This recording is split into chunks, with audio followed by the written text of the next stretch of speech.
You don't work, you don't eat. And if you don't eat, well, you don't last very long. But when it comes to the medieval menu, what are the options? Of course, in the Middle Ages, food was at the heart of daily life and survival. Yet it differed vastly for people of different stations. So today, we're just going to talk about a more realistic diet of ordinary people in medieval Europe. Peasants, townsfolk, others of modest means, and see how it contrasted with the indulgences of the elite. We're going to center it around England and France and go over to the Holy Roman Empire and Italy a bit later on, and we'll discover what was on the menu for the masses, and a little bit about how seasonal cycles and class shaped the meal. So spend the next hour with me and you can understand it from start to finish. But where are my manners?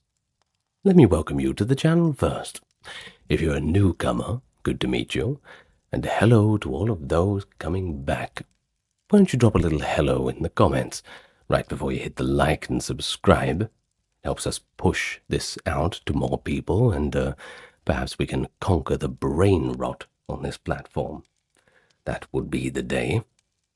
Now, speaking of which, the other unfortunate aspect of this platform is too many damned ads. But that's okay. You don't get them on here.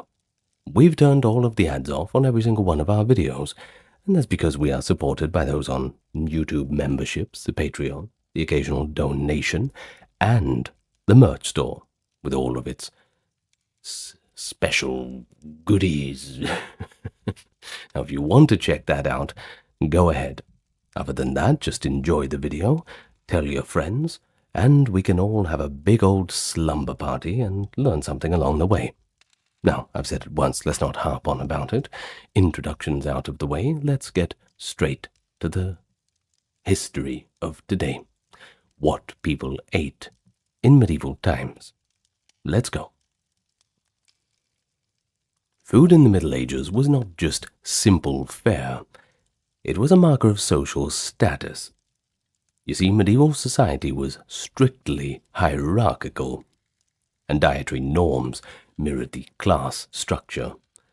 The nobility and clergy were accustomed to the finer things in life: white wheaten bread, abundant meats, and a few exotic spices. And then there were the commoners. Well, they ate simpler dishes: dark bread of mixed grains, pottages of vegetables or beans, maybe the occasional sliver of bacon or salted herring, or when you could get it. Contemporary writings and laws reinforce this divide. For example, one 14th century text advises that, quote, refined nobles dined on fresh game, seasoned with exotic spices. Rough laborers could make do with coarse barley bread, salt pork, and beans. Medieval people even believed a lord's stomach was more refined than a peasant's, and thus required more delicate foods, a notion that food had to suit one's social rank. As the middle classes, such as burghers and wealthy peasants, grew richer in the later Middle Ages, they began imitating the aristocratic tastes, surely to some of the upper classes' chagrin. This provoked backlash in the form of sumptuary laws, regulations that forbade commoners from wearing certain fabrics or serving overly lavish banquets. Chroniclers mentioned literature of the time, warning of the, quote, dangers of a diet inappropriate for one's class. Believe it or not, this kind of snobbery existing, Some laws even went so far as to assign specific animal cuts to each social group. In short... Oh, the cat has just arrived. Sorry if you heard that, I'm sure you don't mind. Come here. There we go. Well, moving on. Some laws went so far as to assign specific animal cuts to each social group, ensuring that a lord enjoyed venison haunch, while the peasant might only just get a bit of tripe. These measures tried to keep the boundaries firm, but they also reveal something quite important. By the 14th and 15th centuries, diet was becoming a status symbol. To have fine white bread or spice-laden stew on your table, well, that signified prosperity. Conversely, eating peasant food, the bean stew or the coarse bread, was seen as humble or even inferior by the elites. And it's kind of ironic too, because in our modern day, the white bread is seen as the cheaper option, whereas if you get the whole grain with all the different little bits and pieces in it, it's seen as a little bit better for you. Perhaps I won't use the word bourgeois when it comes to paying an extra $1 for the special bread, but you know what I'm getting at.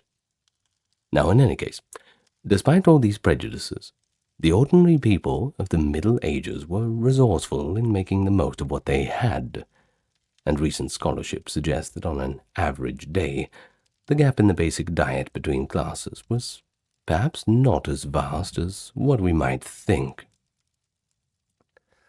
Of course, it is easy to imagine kings perpetually feasting on the roasted meats, and the knights just sort of gnawing on those drumsticks, while all the poor little serfs get that thin gruel. Certainly medieval feast descriptions and cookbooks reinforce the image of meat-heavy banquets at noble tables. But modern research provides a bit more nuance. Bioarchaeologists have analyzed isotopes in the bones of early medieval English skeletons across all social classes, from wealthy nobles to modest peasants. And here's the thing. They didn't find a huge disparity in their long-term protein intake. So in other words, noble and peasant skeletons show similar chemical signatures, implying their regular diets were not utterly different in composition. But how could that be? The key is understanding that the lavish all-meat meals recorded in documents were more so occasional feasts. They were not the everyday fare. For example, historians long interpreted medieval royal household lists, such as one famous food list from King Ian of Wessex in the 8th century, as evidence that nobles ate just stupid amounts of meat daily. King Ian's list enumerated provisions for a gathering, hundreds of loaves, 712 grams of meat and 300 grams of fish per guest. And then there was the cheese, the honey, the ale. It added up to about 4,000 calories per person. In layman's terms, that is a bloody good meal. Probably a quarter of what I ate on Christmas last year. But on closer analysis, scholars like Sam Leggett and Tom Lambert concluded that this was a menu for a grand feast, likely a celebratory outdoor barbecue for hundreds of people, including many common farmers, rather than the king's daily dinner. In fact, they even argue that even kings normally ate a grain-based diet day to day, much like their subjects, and that only on special occasions did they indulge in such massive consumption. The notion of peasants toiling to feed their lords year-round has been reinterpreted somewhat. Instead of a constant drain on the peasants' pantries, these renders likely supplied periodic communal feasts, where the peasants themselves may have even joined the party and hosted their king with a bit of pride. Such events, of course, were as much about politics and camaraderie as they were about diet, resembling a modern big community barbecue in scale. There's nothing better than one of them. Thus, between feasting seasons, the everyday diet of a medieval lord might not have been so far removed from that of a commoner. Plenty of bread, porridge, some legumes and vegetables, and only modest portions of meat or fish every now and then. Lords certainly had greater access to quality foods, fine wheaten bread, fresh games or preserved meats, expensive spices, imported wine. But they also had to live in a pre-modern economy, and sometimes things were scarce. Well, seasonality with things too. You couldn't just throw tomatoes in the greenhouse and have them all year round, couldn't you? Overindulgence in rich foods as well was also viewed with suspicion by medieval physicians and theologians alike, who all preached moderation. In fact, both rich and poor were periodically forced into frugality by the mandates of the Church, which forbade meat for about 1/3 of the year. We will have a look at that a little bit later, but first let's look at the foundation of all medieval diets, the daily staples of the common folk. One word: bread, in one form or another. The staff of life in medieval Europe. Kings, knights, monks, peasants, they all loved it. And grain was the primary energy source for the medieval diet, too, composing the bulk of calories for rich and poor alike. However, just as in our modern day, not all bread is created equal. The type of bread one ate spoke volumes about social standing and regional agriculture. So let me explain the hierarchy of the breads. After all, it's the yeast I can do. The finest bread was white bread, of course, made from pure wheat flour. This soft, pale loaf, sometimes called manchet in England, by the way, was preferred by the wealthy, and even prescribed by doctors as the healthiest of breads. And by contrast, the peasants often had to bake darker and coarser breads from cheaper grains or mixed flours. Barley, oats, rye, or a combination could go into the dough. A common loaf for French and English peasants was maslin bread, a mixture of rye and wheat. In 14th century France, most people recorded eating pain de meslin, that mixed grain bread. In the absence of sufficient grain, virtually anything starchy might find its way into the bread dough. Ground peas, beans, lentils, acorns, even chestnuts. That could stretch out a meager store of flour if you were desperate. Now this could produce loaves that were dense, dark, and sometimes sour. You could certainly tell something was in it that was not ideal. For example, an English ploughman in hard times might bake bread for the bairns of peas and beans, as the poem Piers Plowman describes. So we're literally talking bread made by mixing bean or pea flour with grain. But despite its sometimes poor quality, bread was essential. It was not only a food, but a utensil, the trencher, a slab of coarse bread served as an edible plate for stews and meats at meals. After soaking up the juices, the trencher might be eaten by the diner, or in wealthier houses, given to servants, beggars, or thrown to the dogs. The centrality of bread even led to cultural and religious significance. In Christian liturgy, bread became the symbol of the Eucharist. Though there was fierce debate over using leavened versus unleavened bread in communion, bit of a scandal. Bread shortages could spark unrest, and laws like the Assize of Bread in England regulated its price, weight, and quality, mainly to protect consumers from fraud, ensuring a loaf had a standard size and a set price for a penny, things like this. For peasants, a day's meal invariably included bread in some form. At breakfast, one might have a hunk of yesterday's bread with some ale or watered whey. For the main midday dinner, more bread would accompany the staple dish of pottage. Speaking of pottage, we can't go past medieval food without that. It was a crucial element of the medieval diet for ordinary people. Basically, a one-pot boiled soup or porridge. Affordable and filling. And versatile.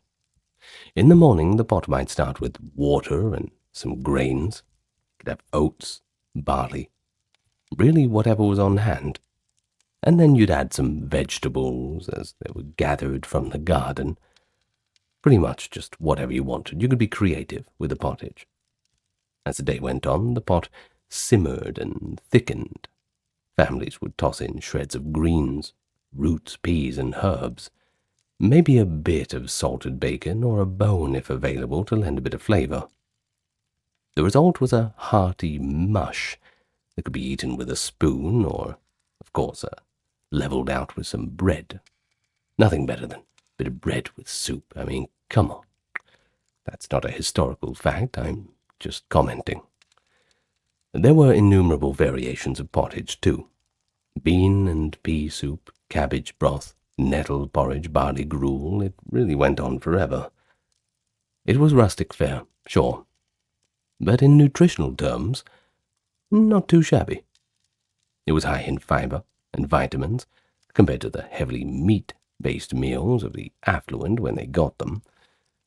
In fact, modern nutritionalists note that a routine diet of whole-grain bread, legumes, and vegetables, typical for medieval peasants, would have been quite wholesome in many respects, albeit low in fats and often calories.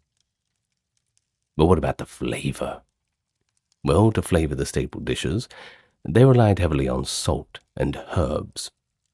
Salt was a precious commodity, of course, often heavily taxed, as in France's gabelle tax, but it was needed in small amounts to season and preserve food.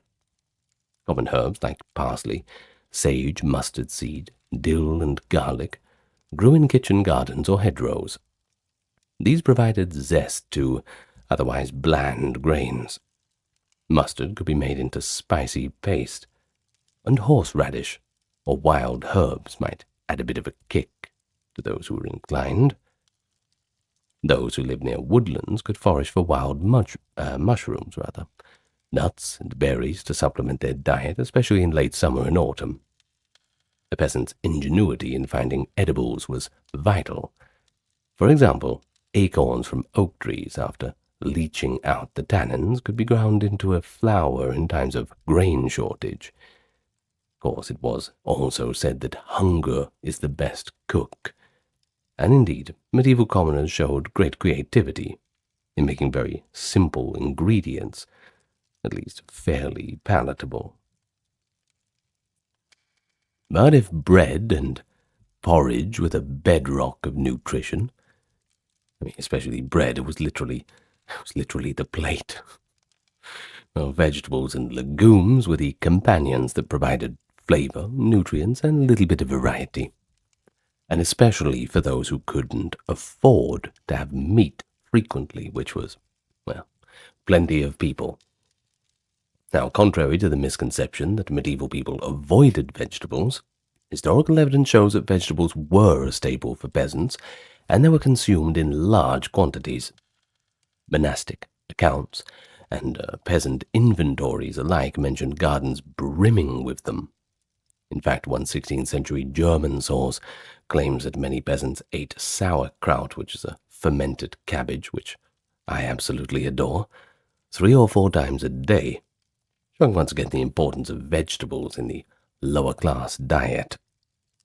Cabbage, in particular, was the hero of the poor man's table. Why? Well, it was easy to cultivate, high-yielding, and storable over winter. Cabbages and their relatives in the brassica family, like kale, collards, and turnips, were common in every region. A medieval garden behind a peasant's hut often featured a cabbage patch. Come harvest time, cabbages could be eaten fresh, or sliced and packed with salt into barrels to ferment into sauerkraut, providing a vitamin C-rich food, whether they knew it or not, that kept through the cold months. So ubiquitous was the cabbage that it became symbolic of peasant fare. Some medieval villages even took on names like the Cabbages, Les Chauds in France, attesting to their prevalence. Well, there is even a rather delightful 15th century illustration in a medieval health handbook called Taquinum Sanitatis that shows a couple happily harvesting giant cabbages in their garden. A pretty familiar scene to millions of ordinary farmers of the Middle Ages. Now, before we move on from cabbages, a quick little joke. Did you hear about the vegetables that got married? There was a huge turn-up at the wedding. You know, like a turnip. Anyway, besides cabbages, medieval people cultivated and gathered a wide array of leafy greens and root vegetables. Onions and leeks were pretty popular. Indeed, leeks were so commonly grown in Wales and England that they became national symbols. These alliums, as they are called in their classification, were added to most pottages for flavour. Still are. You can't have a soup without leek. Cabbage is pretty good in soup as well. Garlic was another important seasoning. Though its strong aroma marked one as rustic, there's even jokes in literature about nobles sniffing at garlic on peasants' breaths. Carrots and parsnips grew in medieval fields too, though medieval carrots were often purple or yellow, and sometimes were conflated with parsnips, so a little bit of confusion there. Don't mix those two up, you get yourself into real trouble. Well, parsnip, which is a pale and sweet root, was highly regarded. A 14th century household guide, Le Ménagier de Paris, in 1393, even gives pride of place to parsnips in its recipes, implying that they were quite a common ingredient. Turnips and radishes, fast-growing roots, were also widespread. In colder parts of Europe, the turnip, with its later hybrid, the rutabaga or swede, was a key winter vegetable. And just imagine that, being able to have all of those things in winter and they keep, well, you can see how this becomes quite important. Now, legumes, the family of beans, peas, and lentils, were the meat of the poor in terms of protein. Dried peas and beans could be stored year-round and boiled into soups or mashed into pastes. Many medieval people relied on field peas, fava beans, and chickpeas in the south, and various local bean varieties as daily nourishment. A common dish mentioned in medieval records is peas porridge. Now, that's not P-E-A-S, it's P-E-A-S-E. Now, it is dried peas boiled to a thick gruel, sometimes enriched with a bit of bacon fat. So integral were peas as a crop that they feature in folklore and proverbs. One saying went that a person who had peas, rye bread, bacon, and wine, and no debts, could live contentedly. And yeah, that's fair enough. Definitely the bacon and the wine helps. The proverb does paint a picture of modest prosperity, though. A peasant family with a store of peas, a good loaf of rye, a bit of cured meat, and some wine could feel pretty secure. Peas were also associated with charity, you know. In some towns, hot mashed peas were sold on the street and distributed to the poor outside monasteries, an early form of a soup kitchen, where the currency was just a bowl of mushy peas. They still got them at good fish and chip shops in the UK. Can't go without mushy peas. Come on. Well, other vegetables have been eaten in the Middle Ages. That includes beets, celery, spinach, artichokes, and gourds. However, some of these were luxuries or maybe regional specialties. Spinach and artichokes, for example, were introduced to Europe through the Islamic world, artichokes via Spain and Sicily around the 14th, 15th century. For most northern peasants, more common greens would be wild nettles, cooked up like spinach or perhaps beet tops. Gourds and squash of old world varieties like bottle gourds were grown and used as both food and vessels, although pumpkins and New World squashes came only after 1492. Medieval texts show an awareness of vegetables, but also interesting class biases against them. Cookbooks of the wealthy rarely list plain vegetable dishes, not because nobles never ate vegetables, but because such simple dishes were considered to be too trivial to record. I mean, let's think about it. Do you have to write down how to boil an egg, or make tea, or make your instant coffee? I mean, it's a very important thing to know how to do, but it's so simple. At least I hope you don't have to write down how to boil an egg. Some people are better at cooking than others. I shouldn't judge. Well, a noble table would have impressive roasts when the time came, and complex spiced sauces. But alongside there might be a basic pottage of herbs or a salad of greens which the cookbook omitted, because it was just common knowledge. Learned physicians and dietitians of the era sometimes cautioned against vegetables for the upper class, labeling them as coarse foods, liable to cause indigestion or gas, and indeed one medical writer warned that beans made people flatulent and thus were unfit for the delicate constitutions. And this reflects Galenic medical theory, which prized balance of the humours. Vegetables were seen as cold and moist, suitable for those doing physical labour, whereas meat and spice were hot and better for the lethargic rich. Needless to say, peasants paid little heed to such theories. They just ate whatever they could, and likely with great relish when fresh produce was at hand. Summer and autumn were times of relative plenty, when gardens and forests provided fresh foods. Winter and early spring, the lean time before the new crops had grown, were a little bit more challenging. This is when preserved foods and stored grains had to carry people through. Well, we'll discuss a little bit about preservation later, but many a medieval villager survived the dull months on a repetitive diet of salted vegetables, dried legumes, and what was left in the root cellar. Wrinkled up turnips, sprouting onions, maybe some stored apples if you had them. Such a diet was pretty monotonous and could lead to nutrient deficiencies and perhaps boredom, but you'd be more worried about scurvy, which could appear after months without fresh greens, which is one reason why early spring weeds like nettles or wild herbs were eagerly gathered and eaten for their vitamins. But overall, though, the ordinary medieval person's diet was heavily plant-based.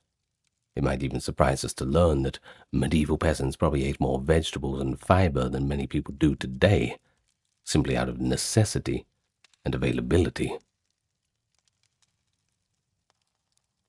Well, of course, meat was the most prized and costly food category in those times.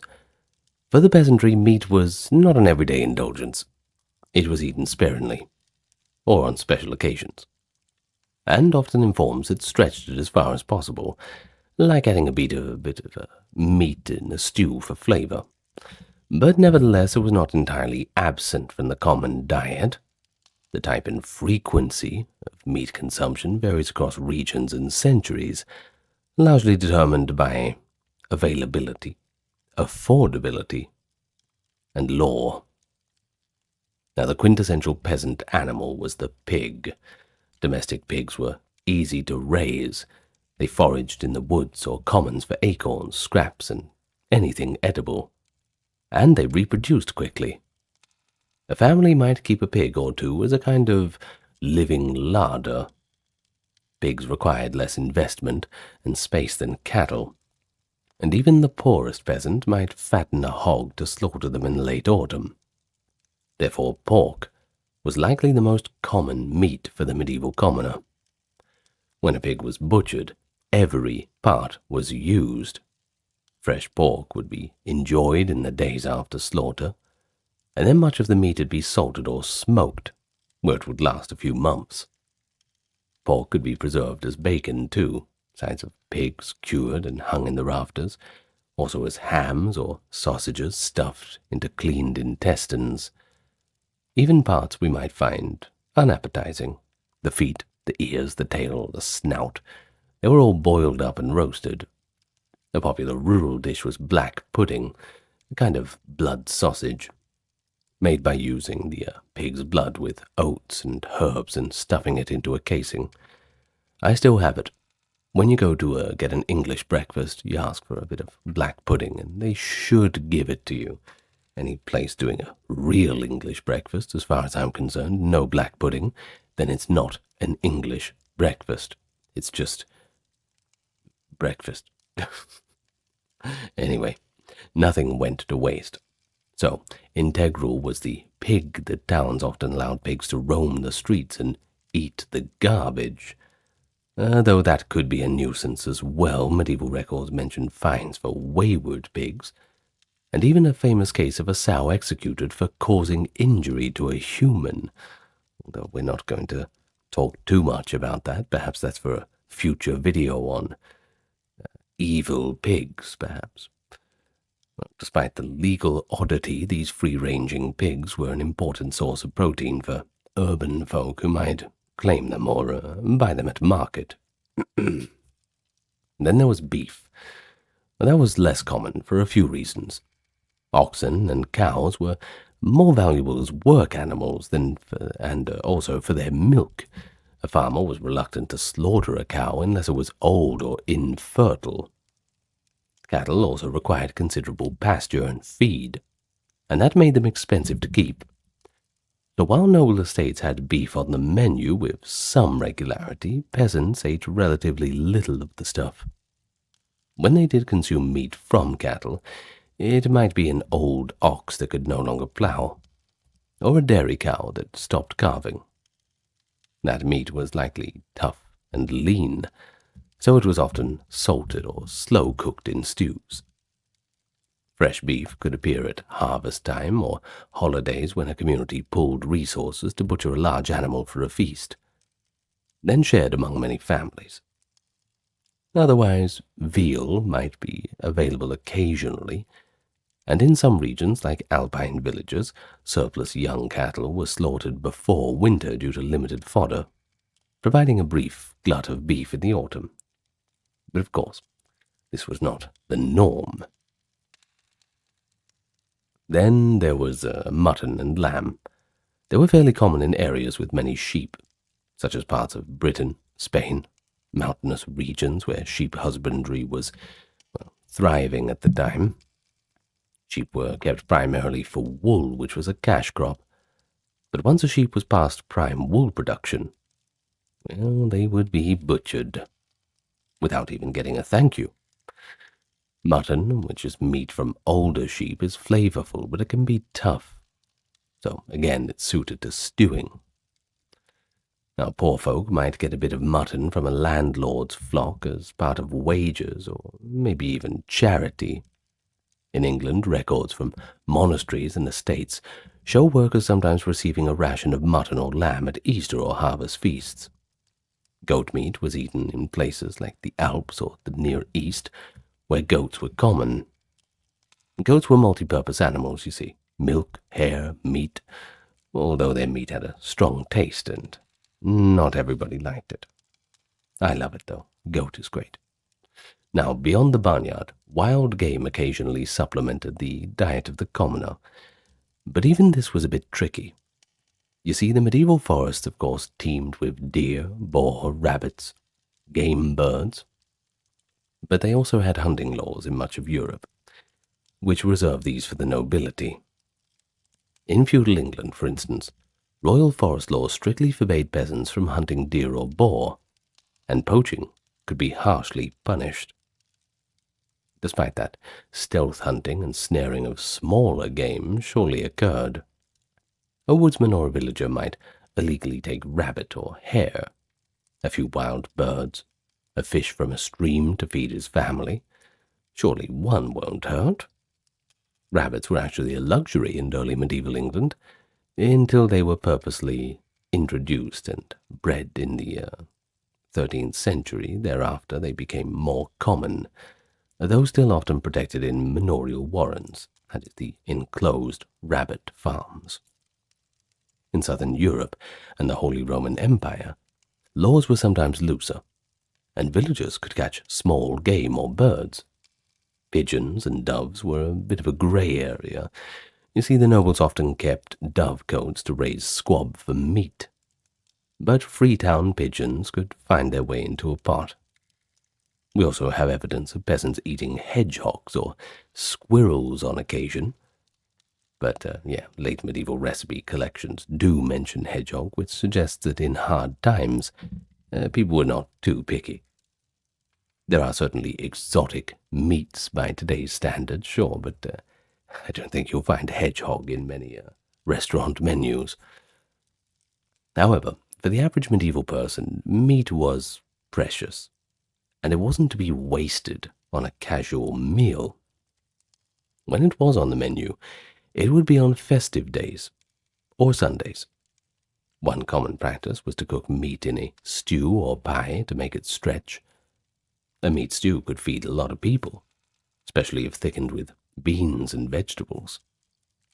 Pies, we all know what they are. You could perhaps put minced meat in it, sauces, maybe more filler. They were popular at all levels of society. The wealthy filled fine pastries with spiced meats, while the poor man's pie might combine a little bacon with onions and chopped greens.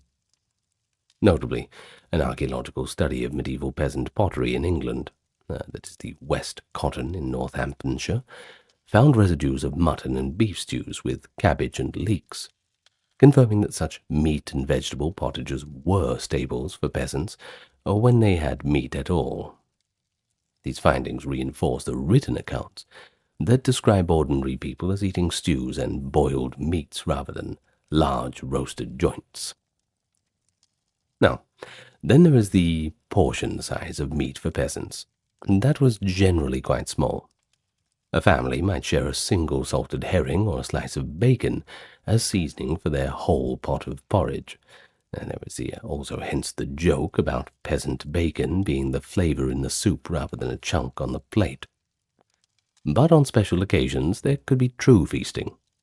A wedding, a saint's day, a successful harvest. Villagers might roast a whole pig, or even an ox on a spit if they had it.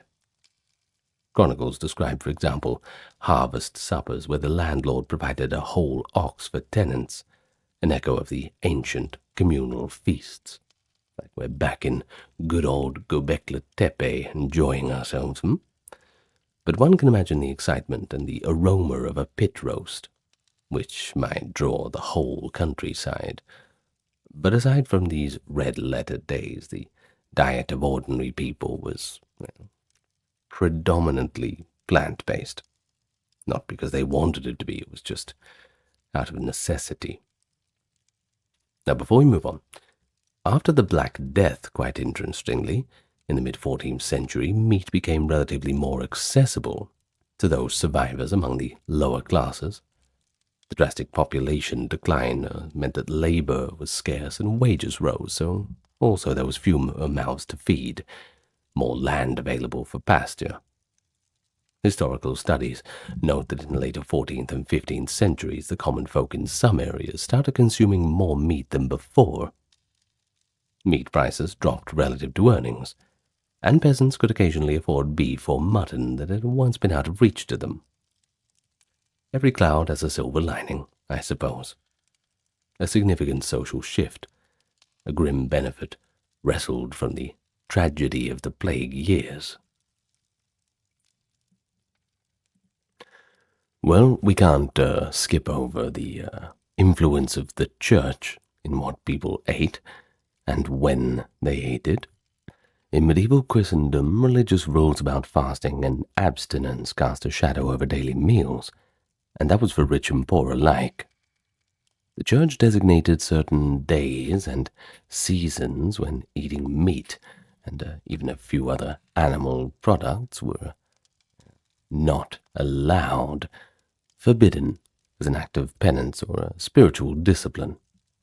For ordinary people, these rules often meant enforced periods of vegetarian or at least a pescatarian diet, which coincided, perhaps not coincidentally, with times of the year when meat was scarce or needed to be conserved.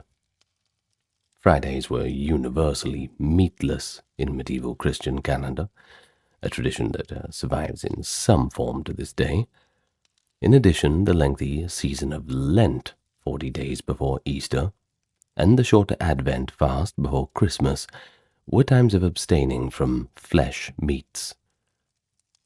Medieval Christians typically were expected to avoid meat of four-footed animals on fast days, which included mammals and birds. In stricter interpretations, all animal products were banned, so that means no meat, no eggs, no butter, no cheese. What's left after that, huh? Not much. Well, in any case, it essentially forced everyone, for about a third of the year, to rely on plant-based foods and fish for protein. Monastic communities had even stricter rules. The rule of St. Benedict, guiding principle for Western monks since the 6th century, outright prohibited monks from eating four-legged animal meat, except in the cases of illness, which, well, that's a bit of a different situation.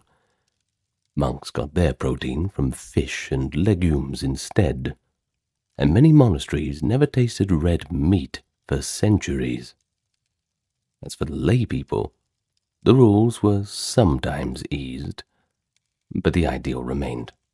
Fasting was good for the soul.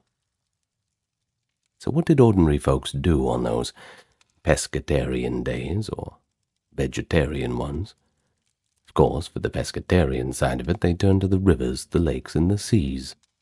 Fish, whether it be fresh, dried, or salted, became the meat of the fast. In coastal communities, fish was already a staple, but even far inland, a network of medieval trade brought preserved fish to markets. The North and Baltic Seas herring fisheries were booming by the 13th century, largely because demand for fish on fast days was so high. Herring was caught in enormous quantities, salted in equally enormous barrels, and shipped all over Europe by traders, notably the Hanseatic League merchants, by the way. Video on them soon, quite interesting. Meanwhile, the Atlantic yielded cod, which was often dried into stockfish, basically stiff, board-like dried cod that could last for months, and had to be laboriously soaked and pounded before, pounded to rehydrate rather, before cooking. Stockfish and salted herring were relatively cheap and became common fare for peasants during Lent or on Fridays. Though, of course, cheap is relative. Fish could still cost more than equivalent meat in some regions, but that's all going to depend on, 1, the person's economic status, and 2, their geographic location. Closer to the sea, closer to rivers, well, it's going to be cheaper. Poor folk who live by streams might catch their own freshwater fish like trout, carp, eels, or even tiny minnows to fry for fast-day meals. In fact, eels were extremely popular in medieval England. Eels from rivers and ponds were so commonly eaten that some rents were paid in thousands of eels, and eel pies or stews were a known dish among all classes. Beyond fish, other water creatures were fair game on fast days. To the medieval mind, with a bit of humor and ingenuity, they classified some unlikely animals as fish to skirt the no-meat rule. Because the fast was defined in terms of abstaining from warm-blooded flesh, any cold-blooded aquatic creature was allowed, and this included not just fish and shellfish, but also whales, porpoises, and even beavers. The logic for beavers was that these semi-aquatic rodents, and they are classified as so, have scaly tails and live partly in the water. So the tail at least was argued to be fish-like. Interesting how they get around that rule. Records show that beaver tails were indeed eaten on fast days in some regions. Similarly, the barnacle goose, a species of wild goose, was subject to one of medieval nature's oddest misconceptions. People believed barnacle geese spontaneously grew from barnacles on driftwood, since no one had seen them nest. It was thought they didn't lay any eggs like ordinary birds. Therefore, by this legend, barnacle geese were not born of flesh and could be seen as fish. and then it was okay to eat them. Some clerics accepted the reasoning too, and barnacle geese appeared on Lenten tables in certain places until the church officially figured out what was going on and quickly put a stop to it, ruining the fun for everyone. Pope Innocent III in 1215 declared that, no, a goose is a goose and has to be treated as such. So the days of delicious goose dinners during Lent came to an end. But dry your tears. There were plenty of permissible foods for fast days beside this. All manner of seafood, plus eggs and dairy in milder fasts, except in the strictest observances, like during Lent when even those were often prohibited. To replace milk, cooks for the wealthy devised creative substitutes like almond milk, a plant-based milk made by grinding almonds with water, which became a staple in medieval cooking, especially on fish days, for making creamy sauces and soups without dairy. But it's just not quite the same. Anyway, poor folk might not afford almonds, as they were imported and, yes, quite pricey. So they likely did without milk at all, or used diluted wine or broth in cooking. Olive oil was another key ingredient in southern Europe for cooking on fast days, when lard or butter were not allowed. In the north, where olive oil was rare and expensive, people turned to poppy seed oil, nut oils, or simply boiled and baked foods rather than frying. The church's fasting rules effectively meant that even a peasant who might have only occasionally eaten meat anyway now had to be careful not to eat it at all on many days. This could make an already sparse diet even more austere. There was grumbling. Many a letter or chronicle notes how people and even kings complained about the long meatless period of Lent. Certainly a joyless time. One humorous warning survives from medieval England, advising farmers to guard their livestock from desperate dogs during Lent because dogs, too, were fed only fish scraps, and were apparently not very pleased about that. Human nature found ways to cheat. If one could afford, there were illusion foods. Clever medieval cooks made fish look like venison, or crafted fake eggs out of fish roe and almond milk, just to give the sense of forbidden flavors. But such playfulness was mostly for the rich.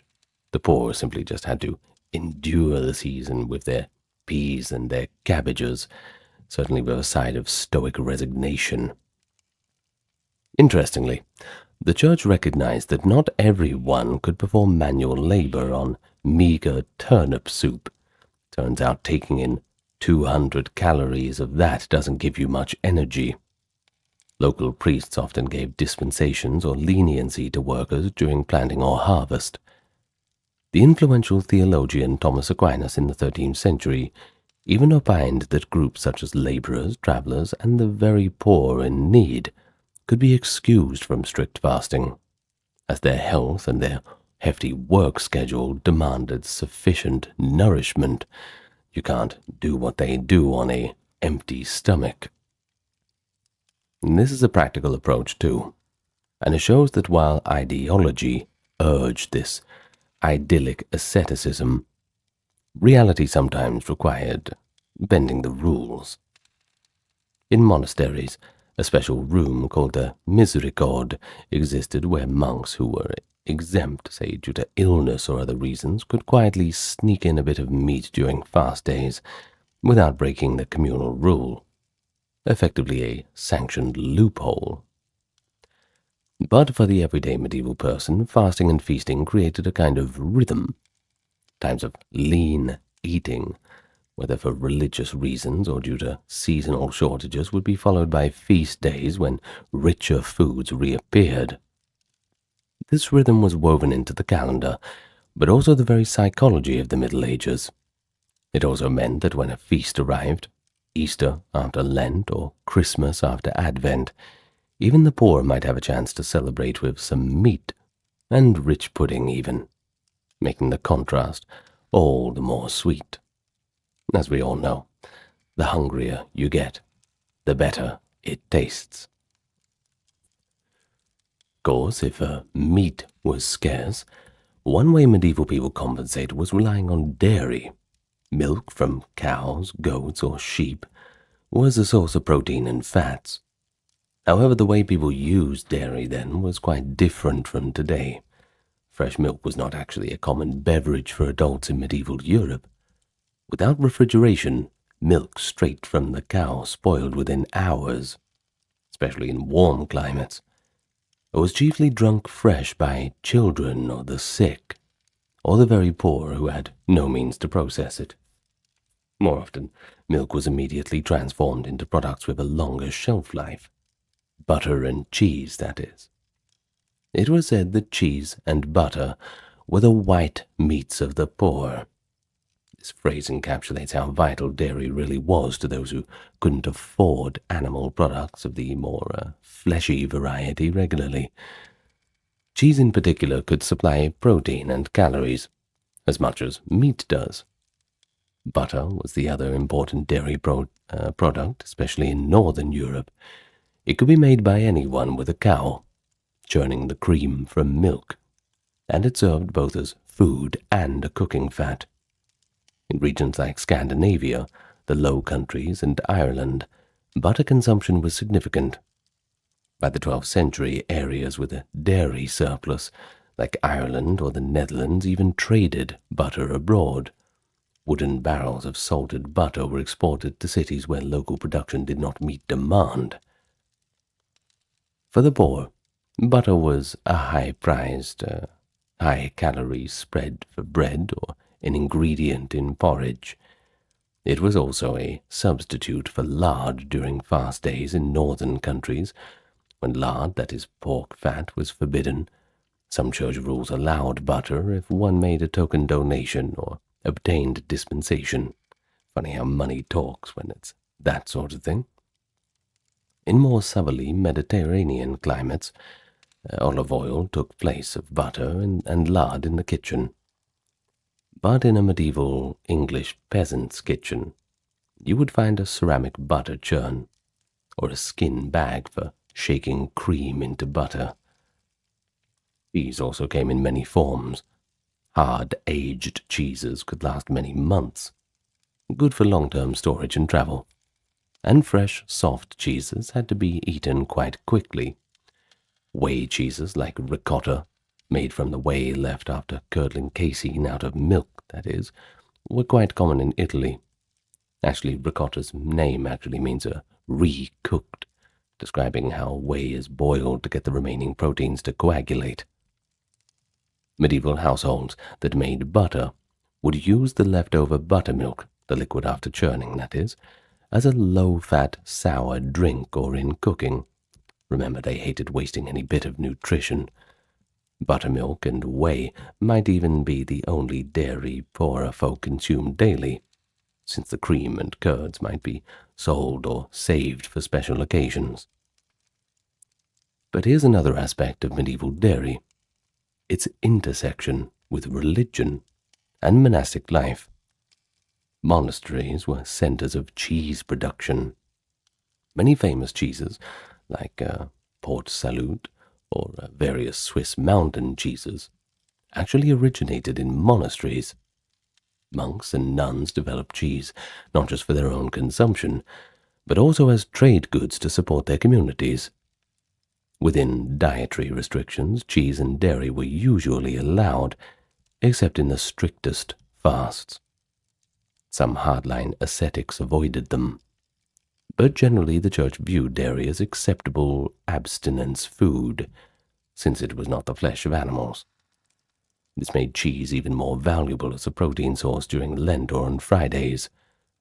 For ordinary people, a Lenten dish might be a pottage of peas cooked in milk, if milk was allowed, or a piece of bread with some fresh cheese and a drizzle of honey. Medieval medical theory had mixed opinions on dairy. While today we consider milk pretty wholesome, depending on who you ask. I drink it all the time.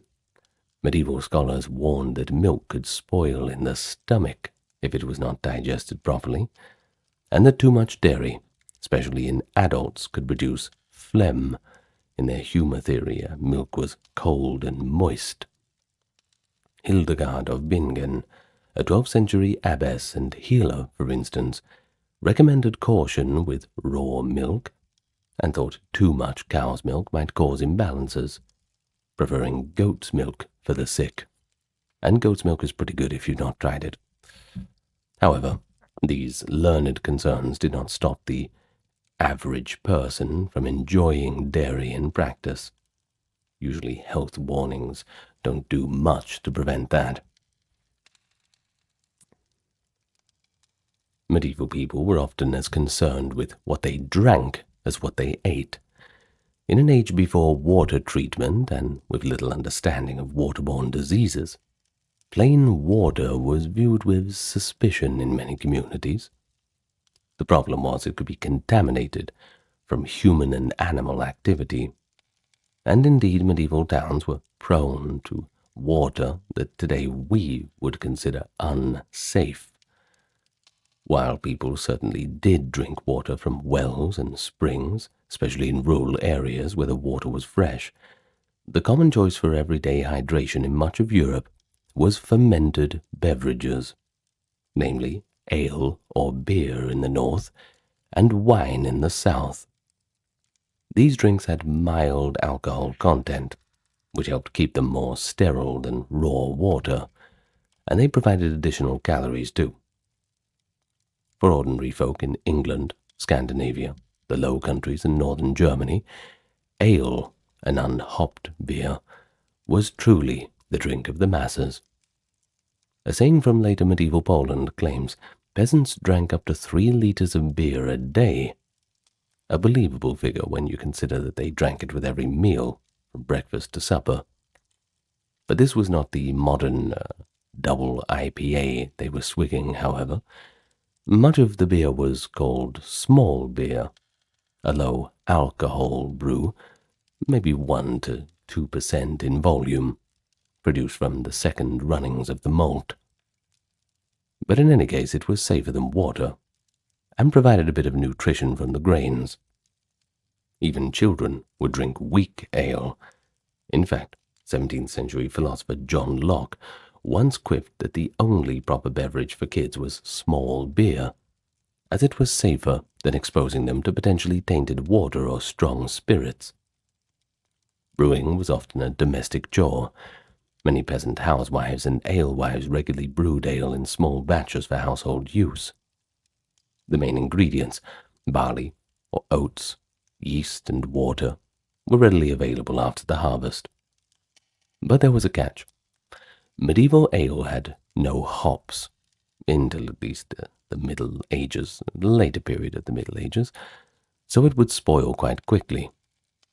You had to drink it quick, within a few days of brewing, before it turned sour, and this meant a continuous cycle of brewing was needed to keep the ale flowing.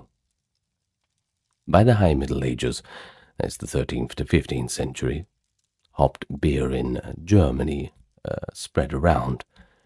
Hops acted as a preservative and flavoring, allowing beer to last longer and be transported.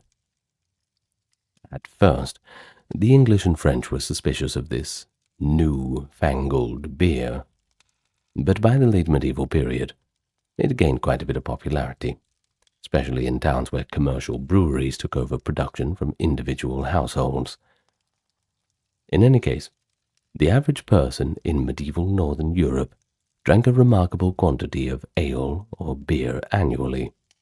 Estimates range from 200 to 300 litres per person in a year in England and the Low Countries.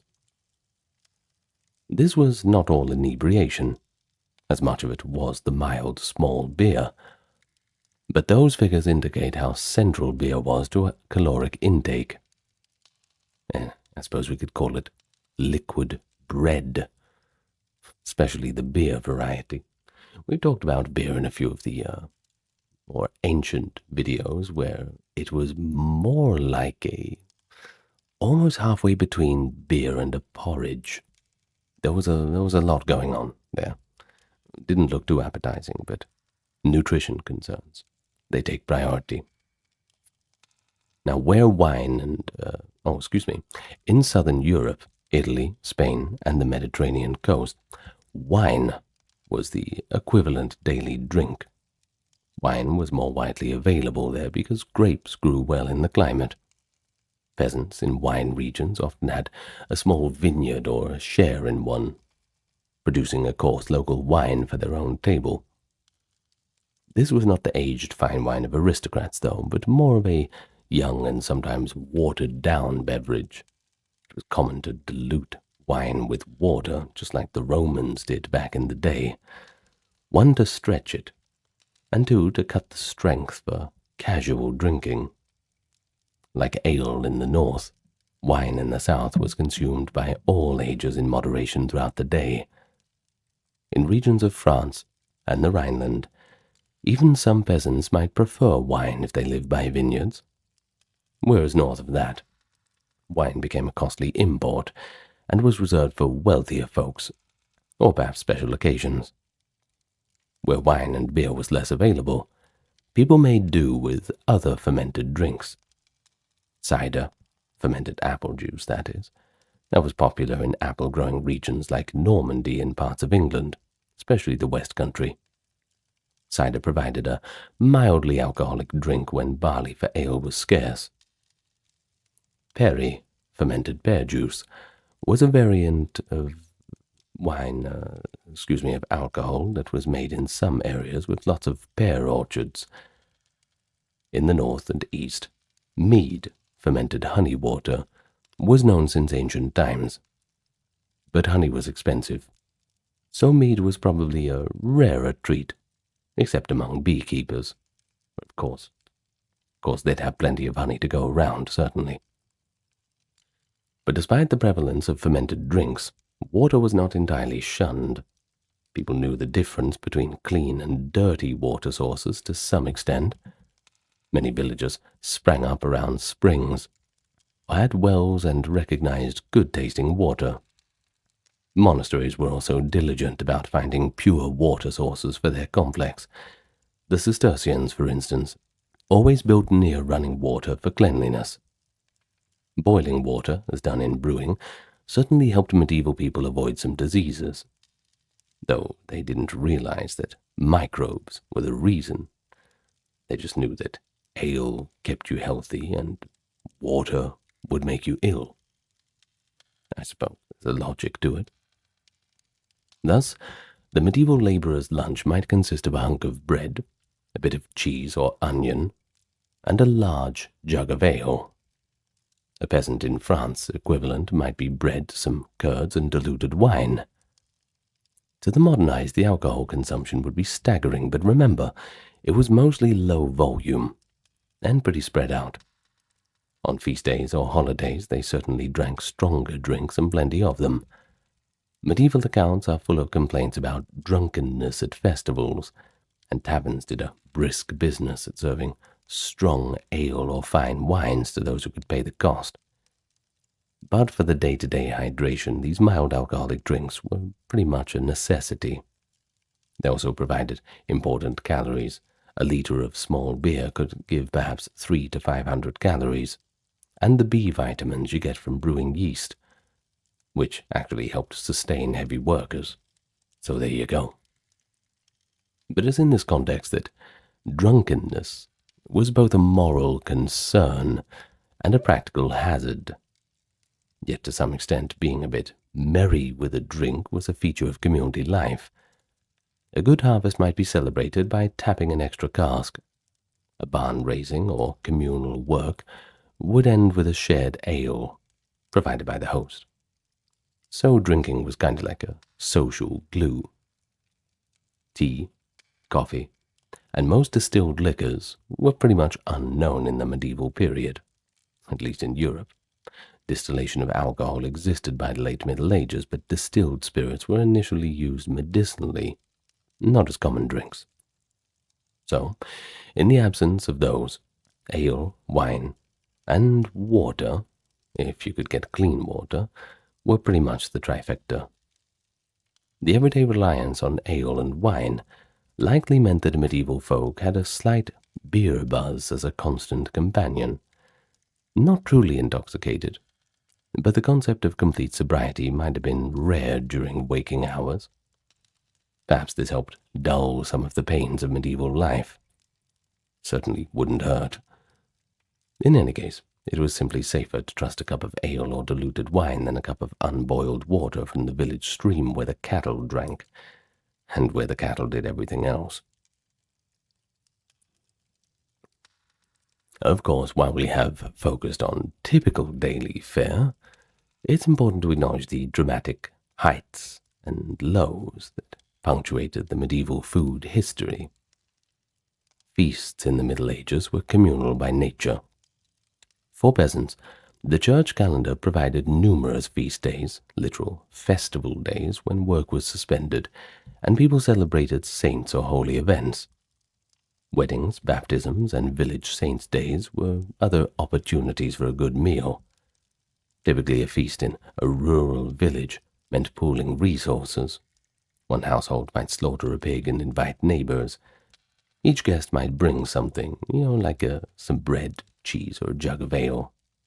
The resulting feast could be modest or hearty, depending on circumstances of the guests. Harvest festival around late August or September was often the biggest one. The hard work all done, communities thanking God with feasting, sometimes with the landlord's sponsorship. A contemporary account from an English manor in the 14th century describes an autumn feast where tenants were given freshly baked bread, a stew of beef and garden vegetables, and unlimited ale, a rare chance to eat meat until full, and to drink to one's content. Likewise, church feasts, like Christmas and Easter, were times of somewhat better eating for all. It was customary for lords to dispense charity food on major feasts. A nobleman might distribute roasted meat or meat pies to villagers on Christmas, or an abbey might give out extra loaves and ale to the poor at Easter. Noble feasts, of course, could be dramatically elaborate, multi-course banquets with visual spectacle, like peacocks redressed in their feathers or pies that released live birds. While ordinary people didn't emulate these outlandish displays, they certainly heard about them, or even witnessed them if they served in a great house. And the stories likely filtered back home, fueling imaginations, perhaps a little bit of envy. But peasants had their own homely versions. A well-stewed joint of pork, heavily peppered and garlic seasoned, or a pie with ground pork, eggs, and parsley. Things like that could feel like a luxury in a land of everyday greens and grains. But then there's the flip side. Medieval Europe was periodically struck by crop failures and famine. And when famine came, it could be devastating, more deadly to the masses than any battle. The most famous was the Great Famine of 1315 to 17, which affected much of northern Europe. Unceasing rains led to ruined harvests. Grain stores molded, fields became quagmires, and food prices skyrocketed beyond what any poor laborer could afford. Chroniclers describe harrowing scenes during that famine, people reduced to eating nuts, roots, grasses, even bark, stripped from trees. Indeed, references to making bark bread appear, mixing powdered tree bark, etc., pine or birch, with a little bit of flour to bake something, anything, to fill the stomach. In parts of Scandinavia and Russia, bark bread and moss cakes were traditionally last resorts in famine years well into the 19th century. So it's likely medieval folk did the same when the grain ran out. During extreme famine, normally inedible or taboo things were eaten. Horses, dogs, or cats. The very animals that people relied upon or lived with could end up in the cookpot. There are accounts, perhaps exaggerated, of starvation so dire that cannibalism was rumored, or even parents abandoning children to fend for themselves when there was simply no food left. Even if these were worst-case scenarios, they show how terrifying famine could be. In 1316, even King Edward II of England struggled to find bread for his household at one point. Shows how widespread the shortage was. I mean, if the king can't get it, what hope does everybody else have? But for the ordinary person, famine certainly meant immense suffering. Many died of hunger, or at least hunger-related diseases. And those who survived might have had long-term health impacts from malnutrition. After the Great Famine came the Black Death of 1347. Thought it was all over, and then it just got worse. Little wonder that the medieval art and literature replete with images of the Wheel of Fortune, one moment at the top, feasting, the next moment crushed at the bottom, starving. I suppose the precariousness of it was just a fact of life. But not every year was a famine year. Medieval peasants learned to cope with smaller shortages through social networks and ingenuity. They might forage more wild food, nuts in the woods, acorns, chestnuts, hazelnuts, wild fruits and berries, edible wild leaves and roots like wild carrots and burdock.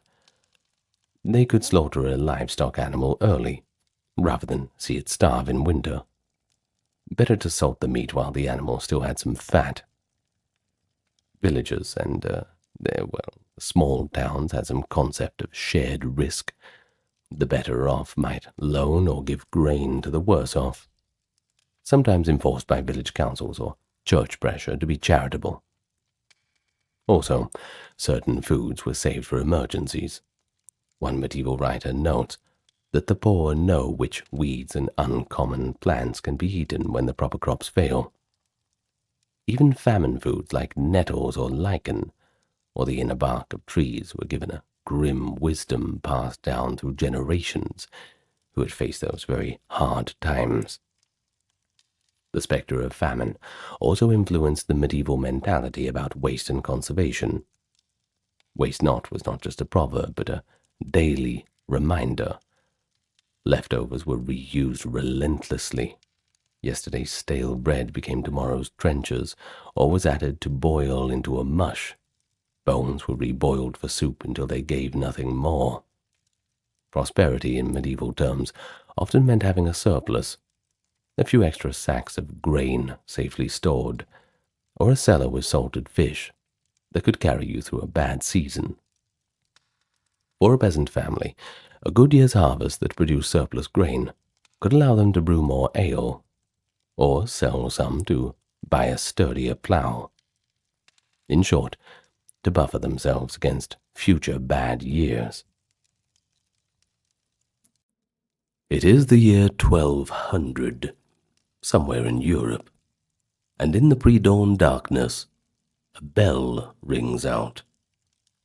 Dozens of women stir from their straw-filled mattresses in a communal dormitory, and they wrap themselves in their heavy woolen habits and form a silent procession down the hall.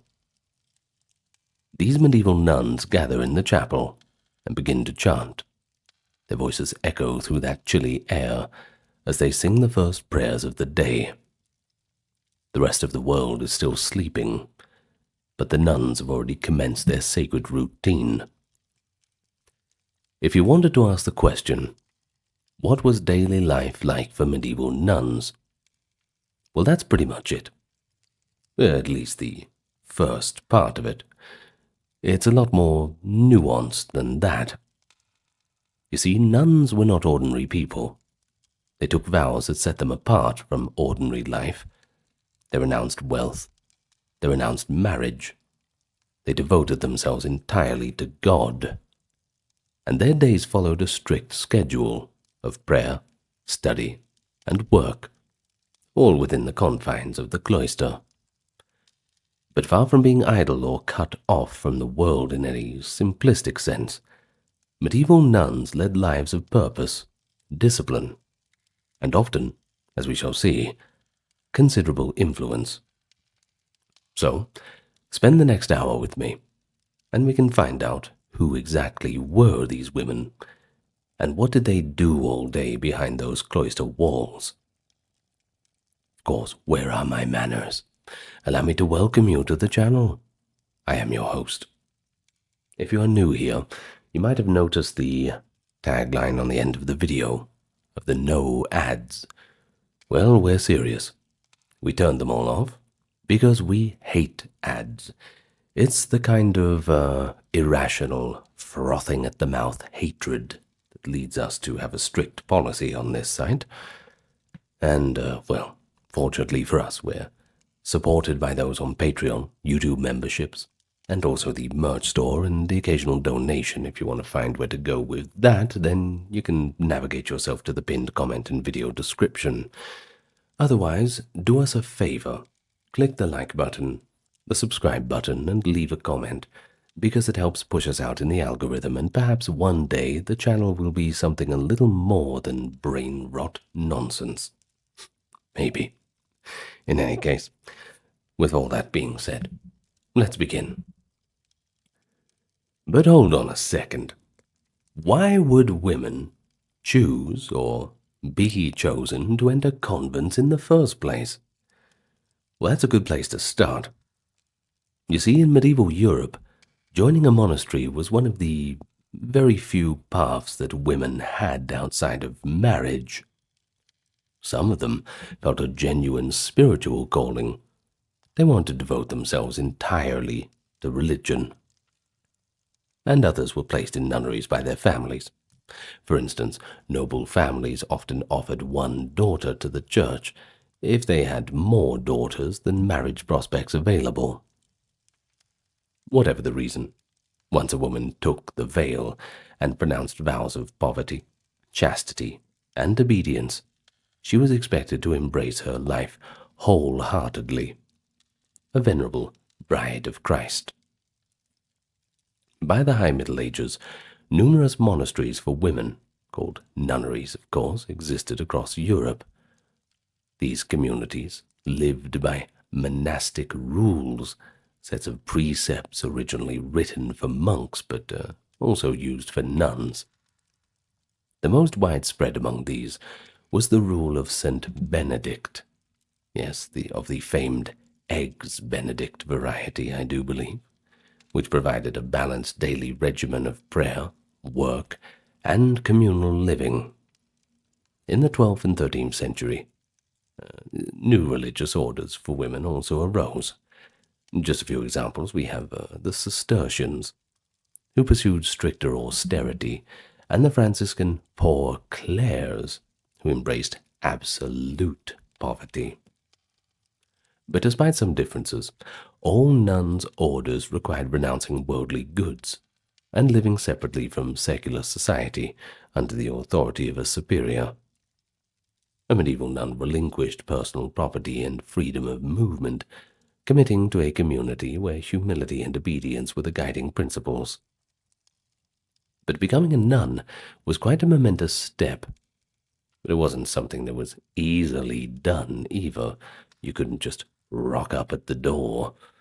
Young women usually spent some time as a novice, learning the prayers and all the chores of the convent life.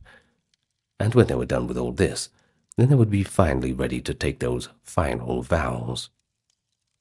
If she persevered and was accepted, she would make her profession in a sacred ceremony. She might cut off her hair, symbolizing renunciation of worldly vanity, that is, and receive the habit. Now, you'll hear this word a lot. The habit is basically the outfit that nuns wear, that plain religious dress, and a veil marking her as a consecrated woman. This entire ritual signified leaving secular life behind forever. Thereafter, the convent became her entire world. Nunneries were typically cloistered, meaning enclosed, off-limits to outsiders. The convent walls and the church's rule of enclosure kept nuns physically separate from everyday society. Family visits were rare, and when they were happening, they'd be strictly supervised, often conducted through a metal grill. The intent was to minimize worldly distractions and protect the sisters' focus on prayer.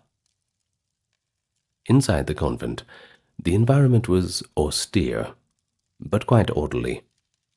A typical convent complex included a chapel for worship, a dormitory where nuns slept in simple beds, often all of them in the same large room, a refectory or dining hall, a kitchen, storerooms, and a chapter house for daily meetings.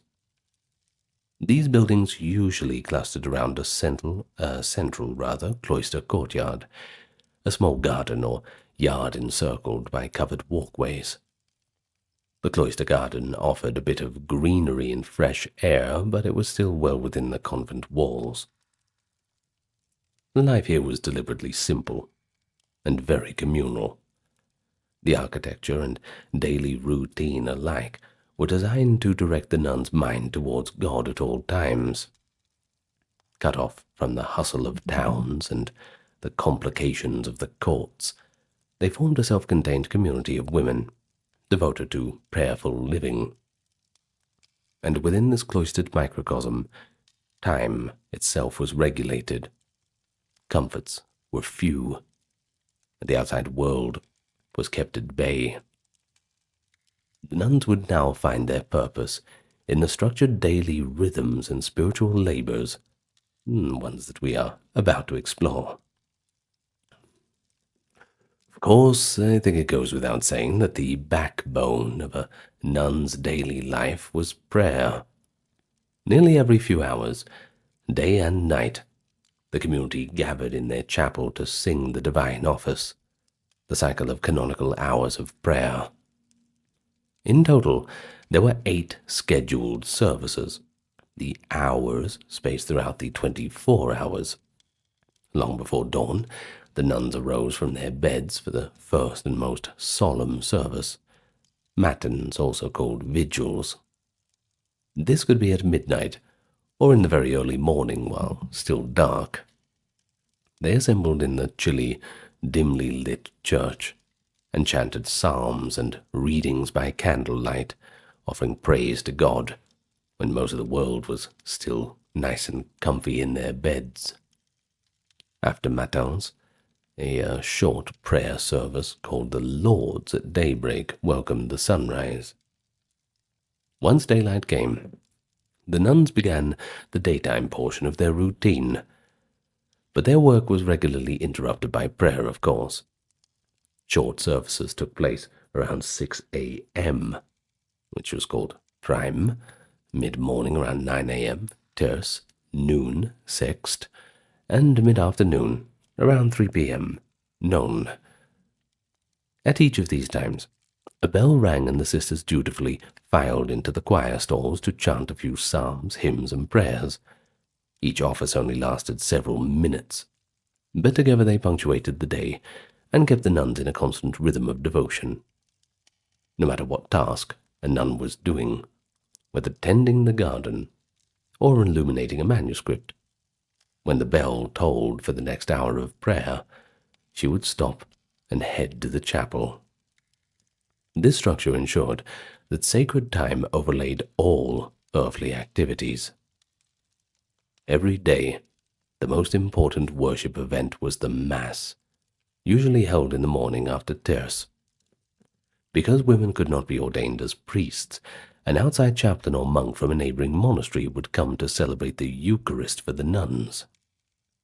They attended the Mass on the other side of a lattice or screen that marked their cloister, hearing the sacred Latin prayers and receiving Holy Communion through an opening. The Mass was the spiritual high point of the day, the moment when the sisters believed Christ was truly present among them in the sacrament.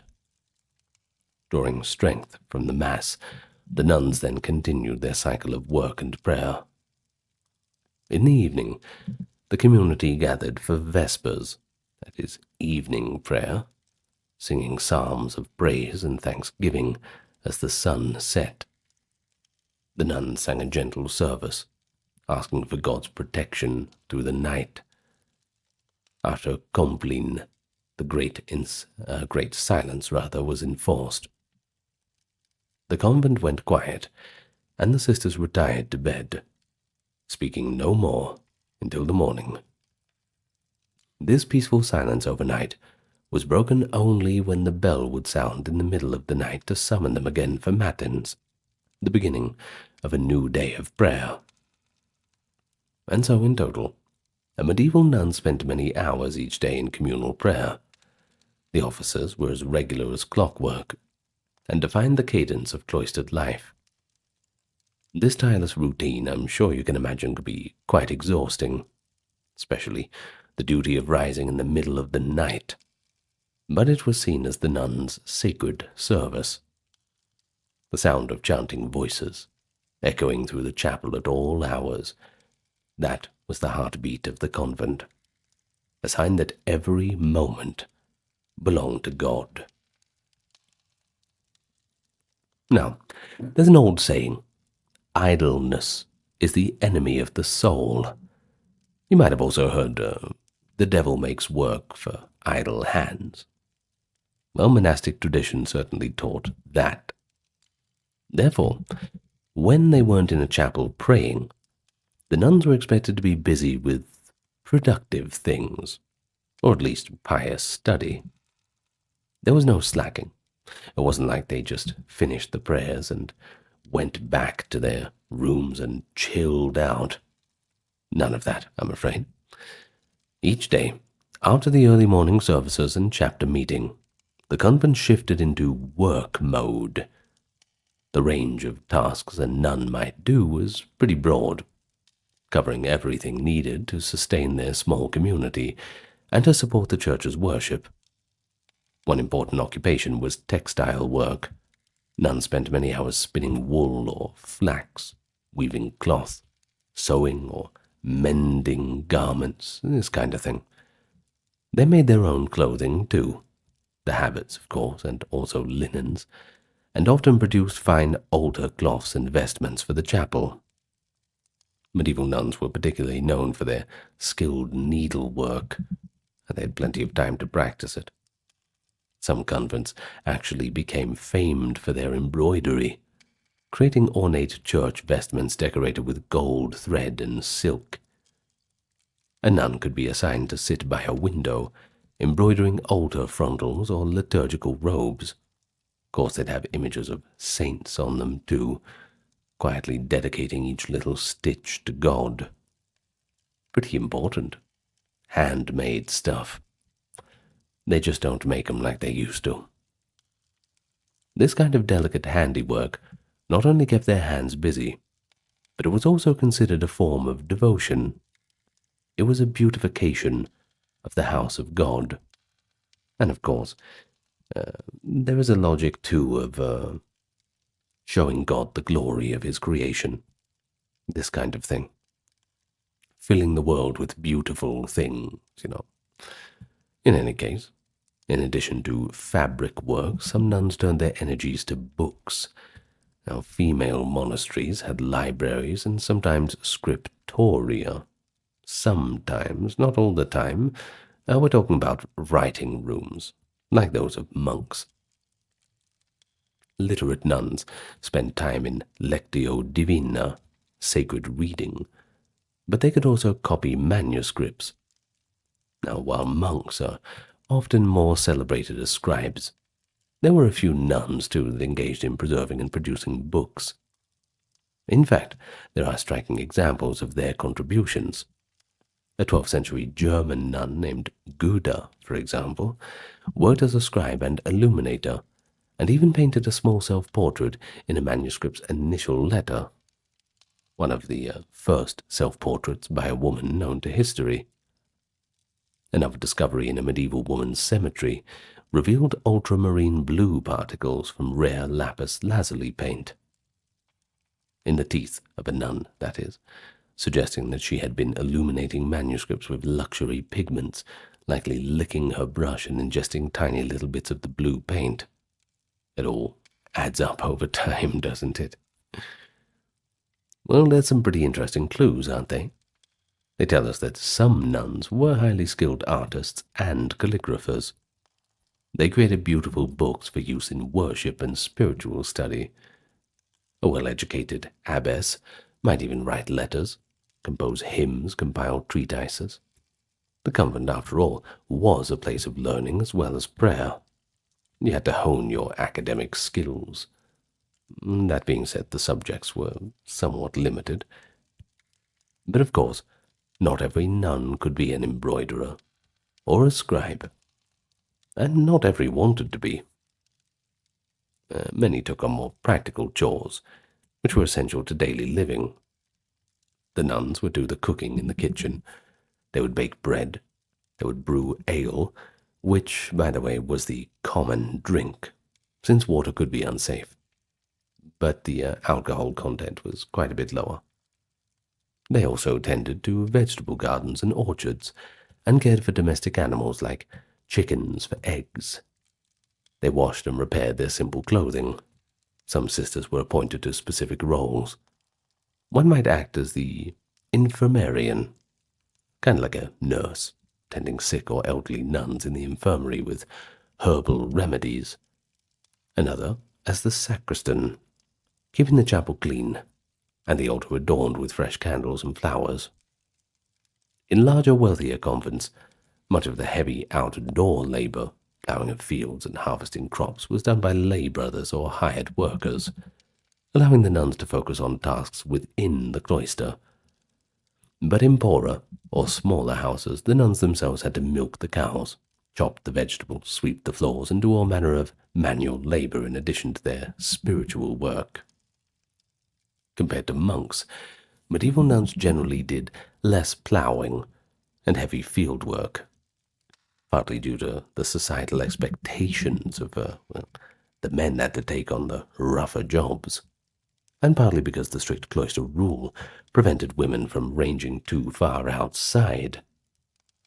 The 12th century abbess Eloise once pointed out that it was unrealistic to make nuns do the same rugged agricultural labors as the men. Typically, tasks deemed suitable for women, like needlework, food preparation, laundry, were prioritized, and local men were enlisted to handle strenuous farm work from the convent. Still, the principle of ora et labora, prayer and work, applied equally to nuns. Every able nun had duties to fill the day. Idleness was avoided. Even their recreation could be purposeful, such as painting devotional art or writing music.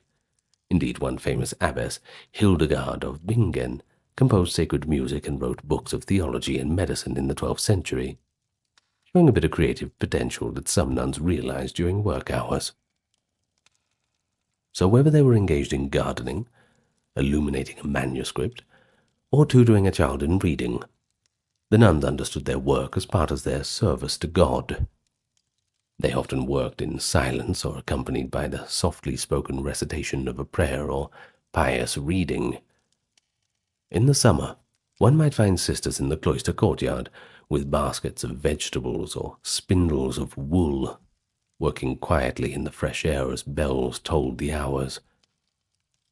All of their labor, humble, largely unseen by outsiders, was essential to sustain the convent, and was offered as service to God.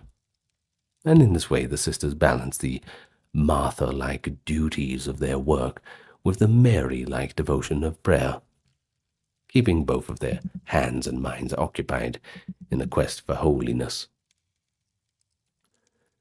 Now, apart from prayer and work, a significant feature of convent life was a strict discipline in daily habits.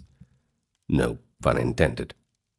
Including long periods of silence, simple meals, and, well, admittedly minimal personal comforts. I mean, what were you expecting? Medieval nuns were expected to practice restraint in speech. Most convents imposed silence during the night and for large parts of the day.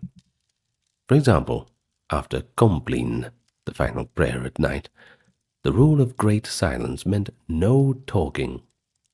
That's right, not a word until the next morning, Even during daytime, unnecessary chatter was discouraged. To meet practical needs without words, the sisters developed a system of hand signals to communicate quietly, indicating things like asking for bread or water at meals with simple gestures. This culture of silence was meant to foster an atmosphere of contemplation, but also to avoid idle gossip. Daily meals in the refectory, that is the dining hall, were humble and orderly. Typically, nuns ate 1 or 2 meals a day, depending on the season, that is. One main midday dinner in the summer, and a lighter supper added in the winter when the days were a little bit shorter. Also, the weather was a bit bad. If you're shivering and all the rest, you tend to burn up a few calories. For the cold showers routine knows about that one. Well, their diet was modest too, often vegetarian, at least predominantly. The rule of Benedict forbade the eating of meat from 4-legged animals, except in cases of illness. So a convent fare consisted of bread, porridge or pottage. Now, just quickly, pottage is basically a stew of grains and vegetables, whatever you have on hand, very rustic. Legumes and occasionally fish or eggs for protein, of course. Benedict, you have to have the eggs, of course, the rule of Benedict. Someone stopped me. Well, they also drank water, or more commonly, weak ale or beer that the nuns brewed themselves, since fermented beverages were safer than water in many places. At designated fasting times, like Lent or Fridays, their meals became even more sparse. Perhaps just some bread and a bit of broth. In the refectory, the nuns ate in silence, while one sister read aloud from a religious book, providing spiritual nourishment alongside the physical. But all of them sat together at long tables, and before and after eating, they chanted prayers of thanks. Convent records note that conversation during meals was all but forbidden, so only the sound of the clink of pottery bowls and wooden spoons would be heard, or the one who was doing the prayer readings. Living conditions in the cloister were Spartan but adequate by the standards of the time. The nuns all slept in a common dormitory, often on the simple straw-filled mattresses or pallets, with woolen blankets for warmth. They typically slept in their robes or other modest nightwear, ready to rise quickly for the night office. A single oil lamp or candle might burn in the dormitory to give a little bit of light. In some well-off monasteries, the dormitory eventually was divided into small wooden cubicles for each nun. But this was certainly not the norm, especially not in the high Middle Ages, which is our time period. Personal space was minimal. Privacy was sacrificed in favor of community. Likewise, personal possessions were few. By a vow of poverty, a nun owned little to nothing privately. Her clothing was uniform, the habit, and was regularly patched or replaced by the convent's sewing work. The habit itself was usually made of coarse wool in a subdued color. For instance, the Benedictine nuns wore black habits, Cistercians off-white, and the poor Clares gray or brown. The outfit typically included a tunic, a scapula, which was like an apron-like panel over the tunic, and a veil to cover the hair. Comfort was not the goal. The habit could be heavy and itchy, but it was durable, and reminded the wearer of her renunciation of luxury. Constantly reminded her, I assume. Well, discipline was maintained under the watch of the abbess. Minor infractions, like speaking out of turn or showing up late to prayers, earned small penances, perhaps extra prayers or taking one's meal sitting on the floor as a humbling reminder. Major violations were rare, but when they did happen, they were quite scandalous. If a nun seriously broke her vows or tried to flee the cloister, she faced severe punishment or expulsion, which, for the ones who tried to flee the cloister, well, it's not much of a punishment to give them expulsion, but, far be it from me. I'm not the abbess, so I don't make the rules. Well, more commonly, bishops' visitation records show the abbess admonishing nuns for small things. Some had kept pet dogs, or pet rabbits, which was against the rules, or gossiped and formed small cliques. Even in a devout convent, human nature finds its way into daily life. Yet the convent was not without joy. On church feast days, the rules were a little bit more relaxed.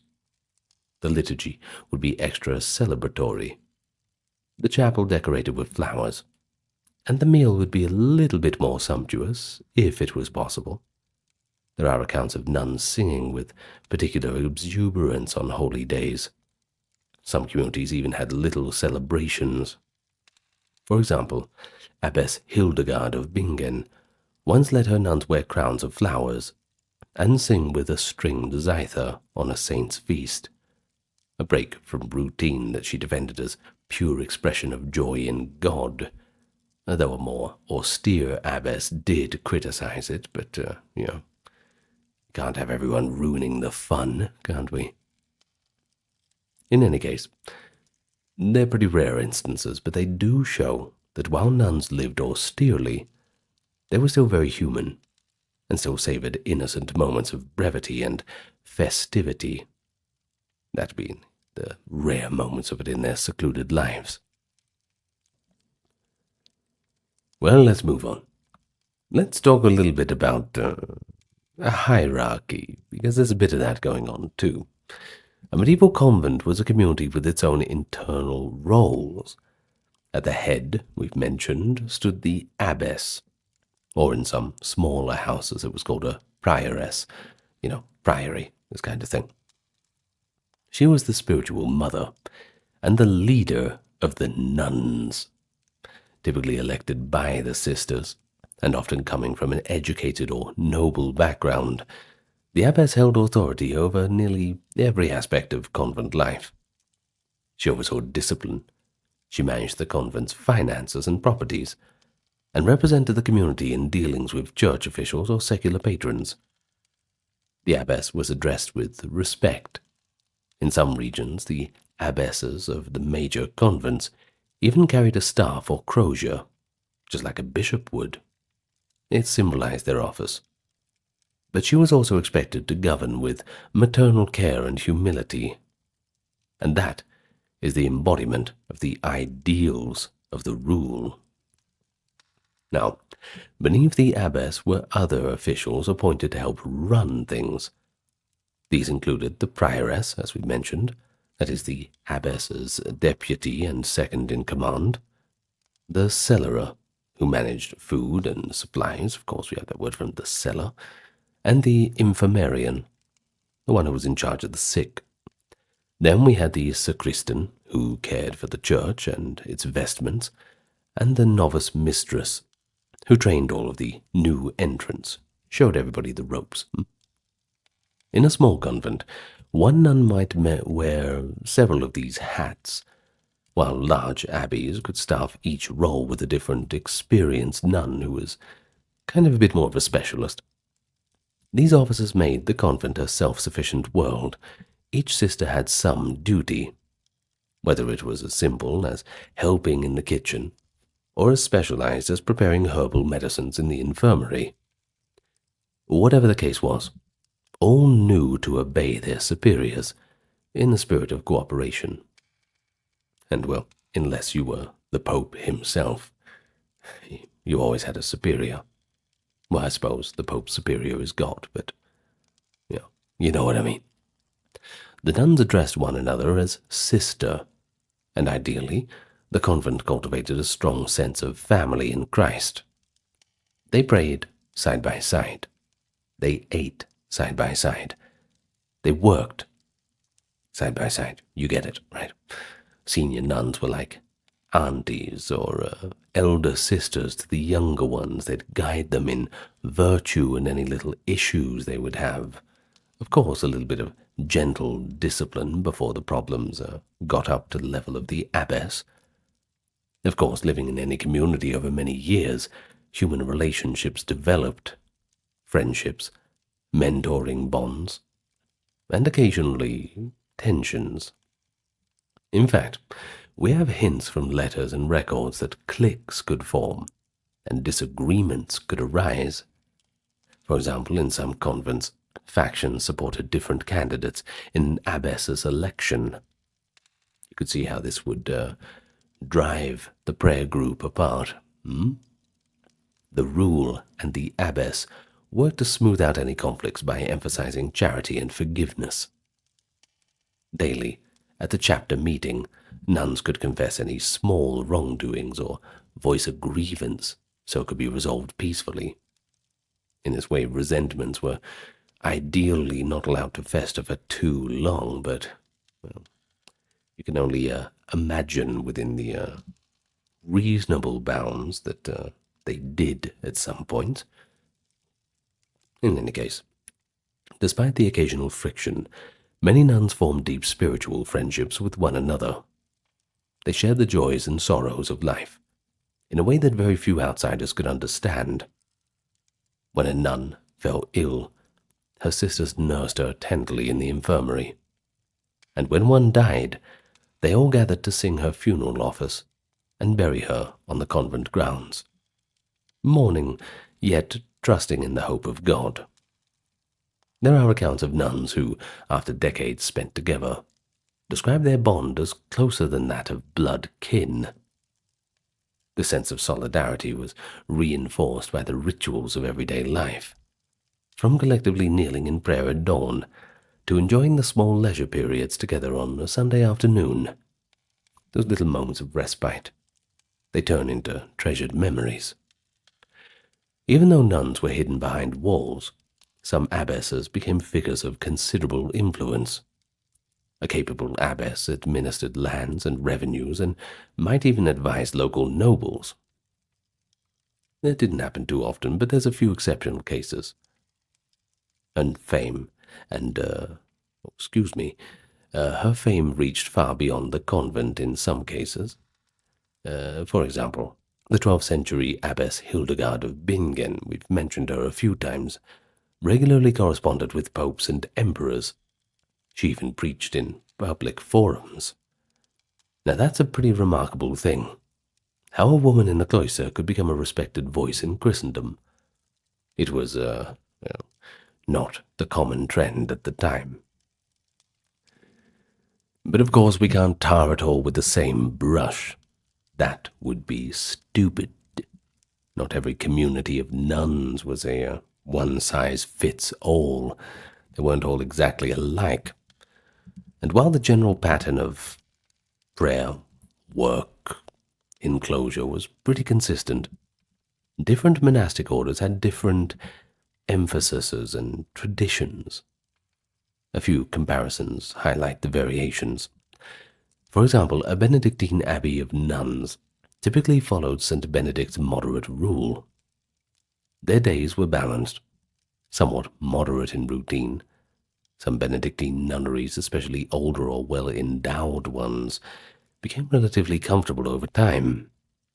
They had ample food, they had well-built cloisters, though they still kept the core monastic disciplines.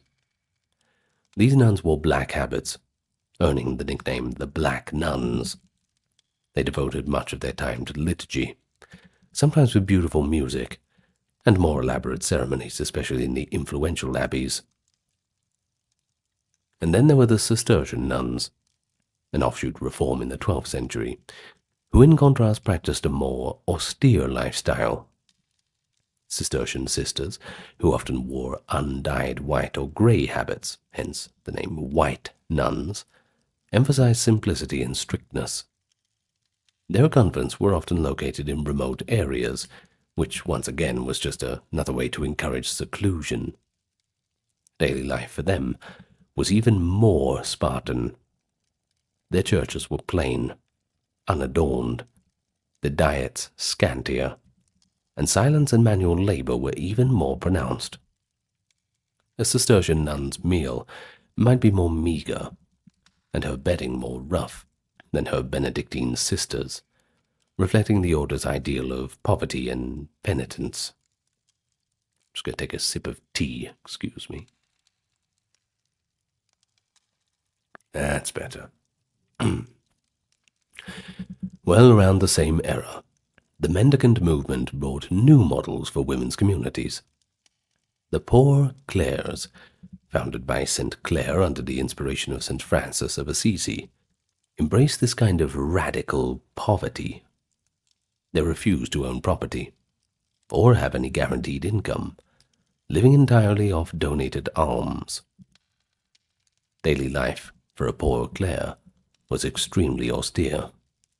They often went barefoot, slept on the simplest of beds. They fasted frequently. Many Poor Clare convents had no farmland or stable income to speak of, so the nuns truly did depend on God, and the charity of the townsfolk, more to the point, for survival. Yet their days were filled with fervent prayer and joyful simplicity.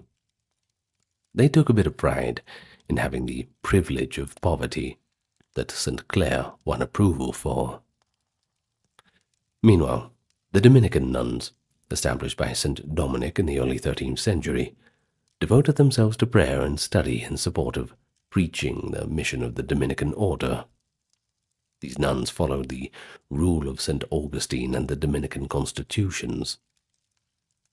Like other nuns, they kept the divine office and cloister, but they placed a special value on intellectual engagement. Many Dominican nuns were educated, some even before entering the cloister, and their convents maintained pretty extensive libraries. A Dominican nun might spend a portion of her day reading theology or copying a manuscript, aligning with the order's emphasis on seeking knowledge and truth. Their contemplative life was intended to be the spiritual powerhouse behind the active preaching of their brother friars. Other variations existed as well, of course. Some nuns were canonesses, who lived under the rule of St. Augustine, and often engaged more with charitable works, for instance, running a hospital for the poor attached to their convent. And outside the formal monastic system were the Beguines, lay religious women living in the community without vows. Beguines, especially common in the Low Countries, led devout lives of prayer and service, like nursing the sick or, weaving cloth for a living, this kind of thing. But they weren't nuns to speak of. They didn't take permanent vows or live under strict enclosure. They were halfway there. I mean, they weren't nuns in the official sense, but they certainly did show how women found alternate paths to this quasi-monastic life within medieval society. But despite the differences in emphasis, whether one convent was stricter about poverty, another about silence, another about study, all the nuns shared the core commitments of chastity, community prayer, and withdrawal from worldly life. A sister from any order would recognize a kindred life in another's convent. The same chanting of psalms at regular hours, the same cloistered routines of work and worship, and that same goal, above everything, of just serving God with all your heart. But we do have to say that although medieval nuns lived physically separated from society, they weren't entirely isolated from the outside world. In fact, a convent maintained many carefully controlled points of contact. And yes, we'll say it once again, carefully controlled. One of the most important was through the clergy. Because nuns could not perform the Mass or sacraments themselves, a priest from outside had come into the convent's orbit daily or weekly. Most communities had a designated chaplain, perhaps a local parish priest or monk from a nearby abbey, who would enter the convent church to celebrate Mass each morning and hear the nuns' confessions when needed. These priests usually operated behind the convent's choir screen or spoke to the nuns through a grill, as we mentioned, maintaining enclosure, even as they provided spiritual service. Nevertheless, through them the nuns stayed connected to the larger church. The chaplain might bring news, deliver letters, carry the sisters' questions to a bishop. Family ties were never linked to the world. Many nuns came from noble or well-to-do families, and their relatives did not just forget them. Under strict protocols, family members could occasionally come and check things out, typically visiting a parlor with a metal screen between the visitor and the nun. I know what you're thinking. It sounds like a prison. Yes, I know. Pretty much like that.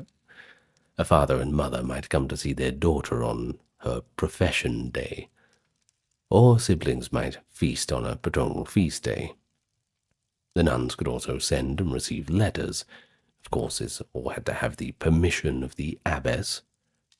And through correspondence, they learned of events like births, marriages, or deaths in their family. They often responded with spiritual counsel or promises of prayers. A nun, though cloistered, thus remained a daughter, a sister, an aunt, offering prayers on behalf of her kin. Nobles who had daughters in a convent often became benefactors, sending food supplies, money, or gifts to support the community, especially on the feast days, which provided material relief and maintained a bit of goodwill. Convents also interacted with the local community in acts of charity and service, but usually in a more indirect form. Nuns couldn't roam the streets to tend to the poor, of course, but they did what they could from within. Many convents fulfilled Christian charity by distributing food to the needy at the gate on certain days. The almoner, which, that's, by the way, the nun that's in charge of alms, would hand out bread or soup to poor locals. Many of them came seeking help. They knew that the nuns would not turn them away.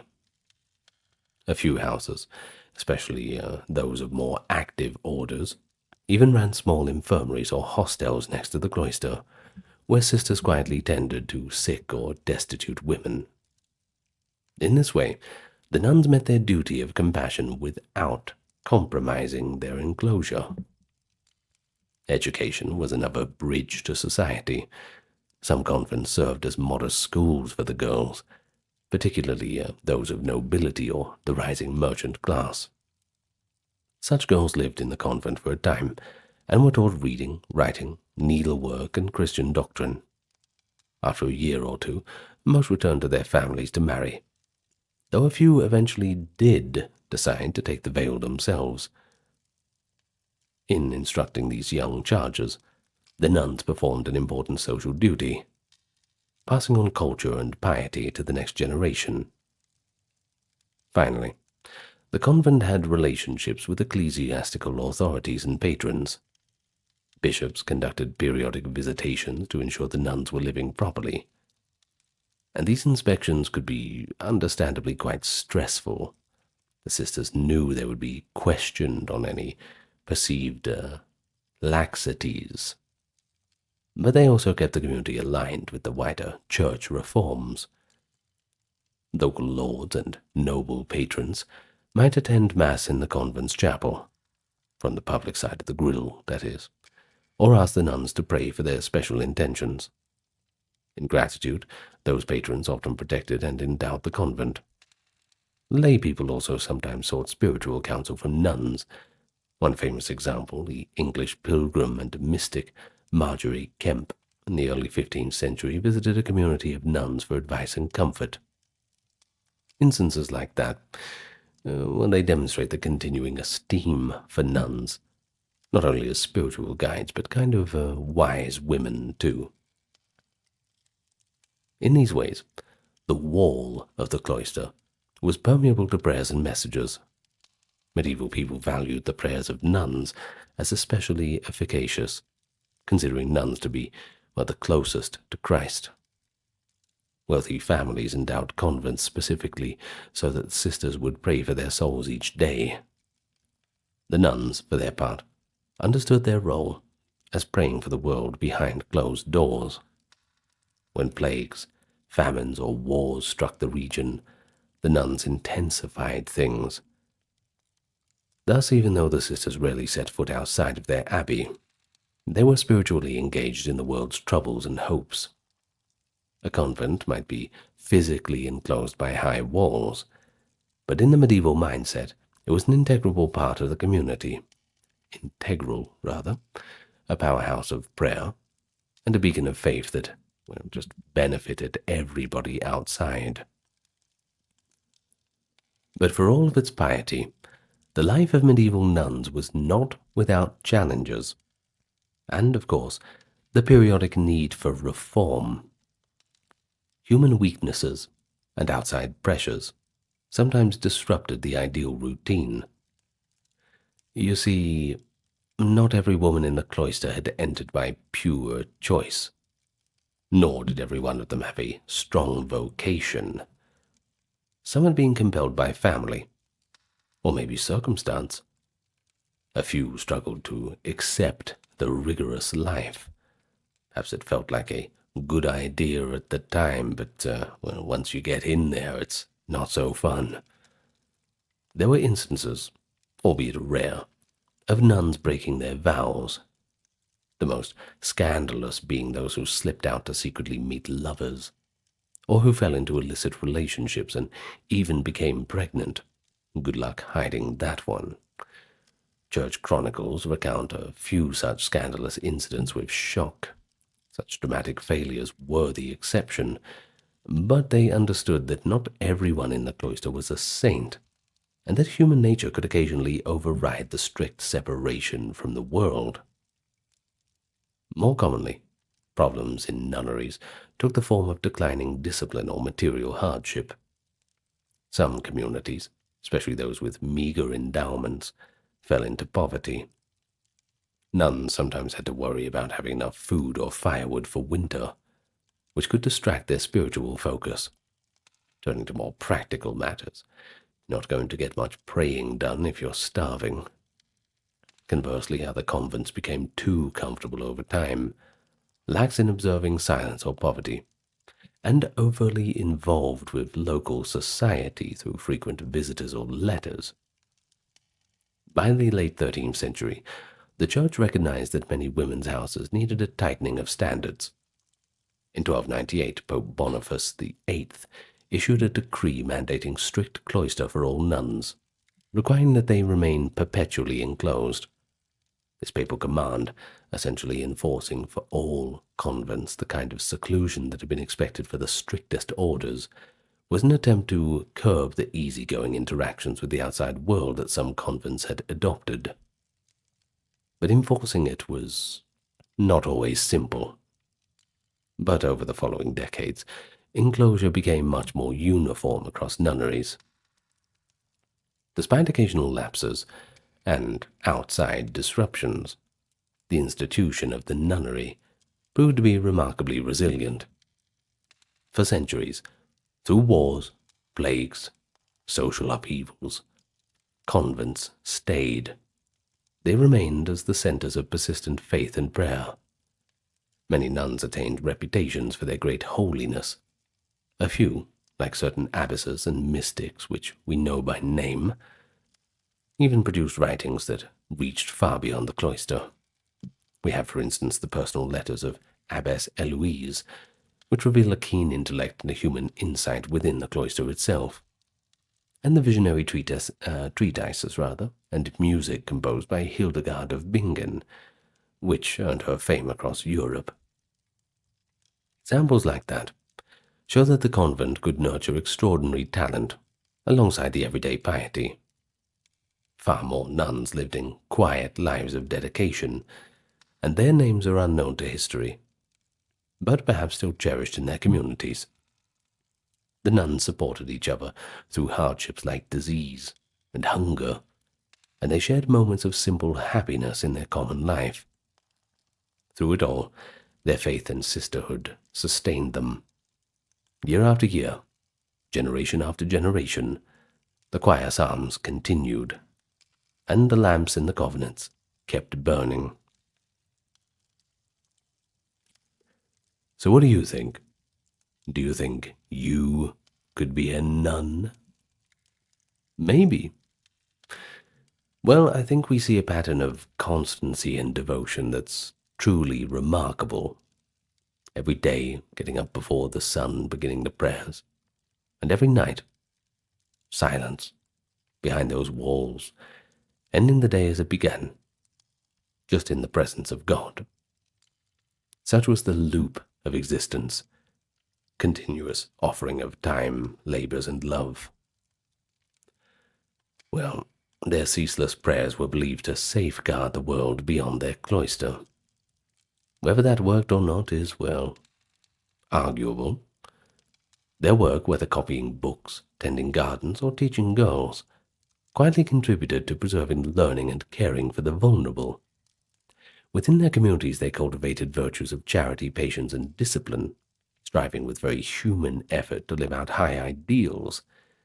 But, yes, human. That's the issue. There were difficulties, to be sure. Not every day matched the lofty standard.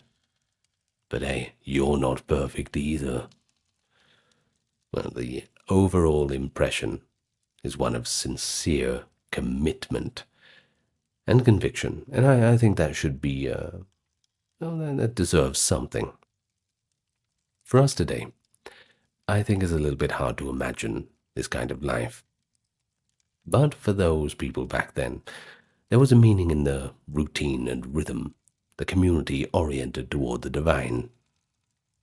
Truly, the vows of nuns, they're not really grand, heroic actions, but it really rests in the faithful repetition of humble days.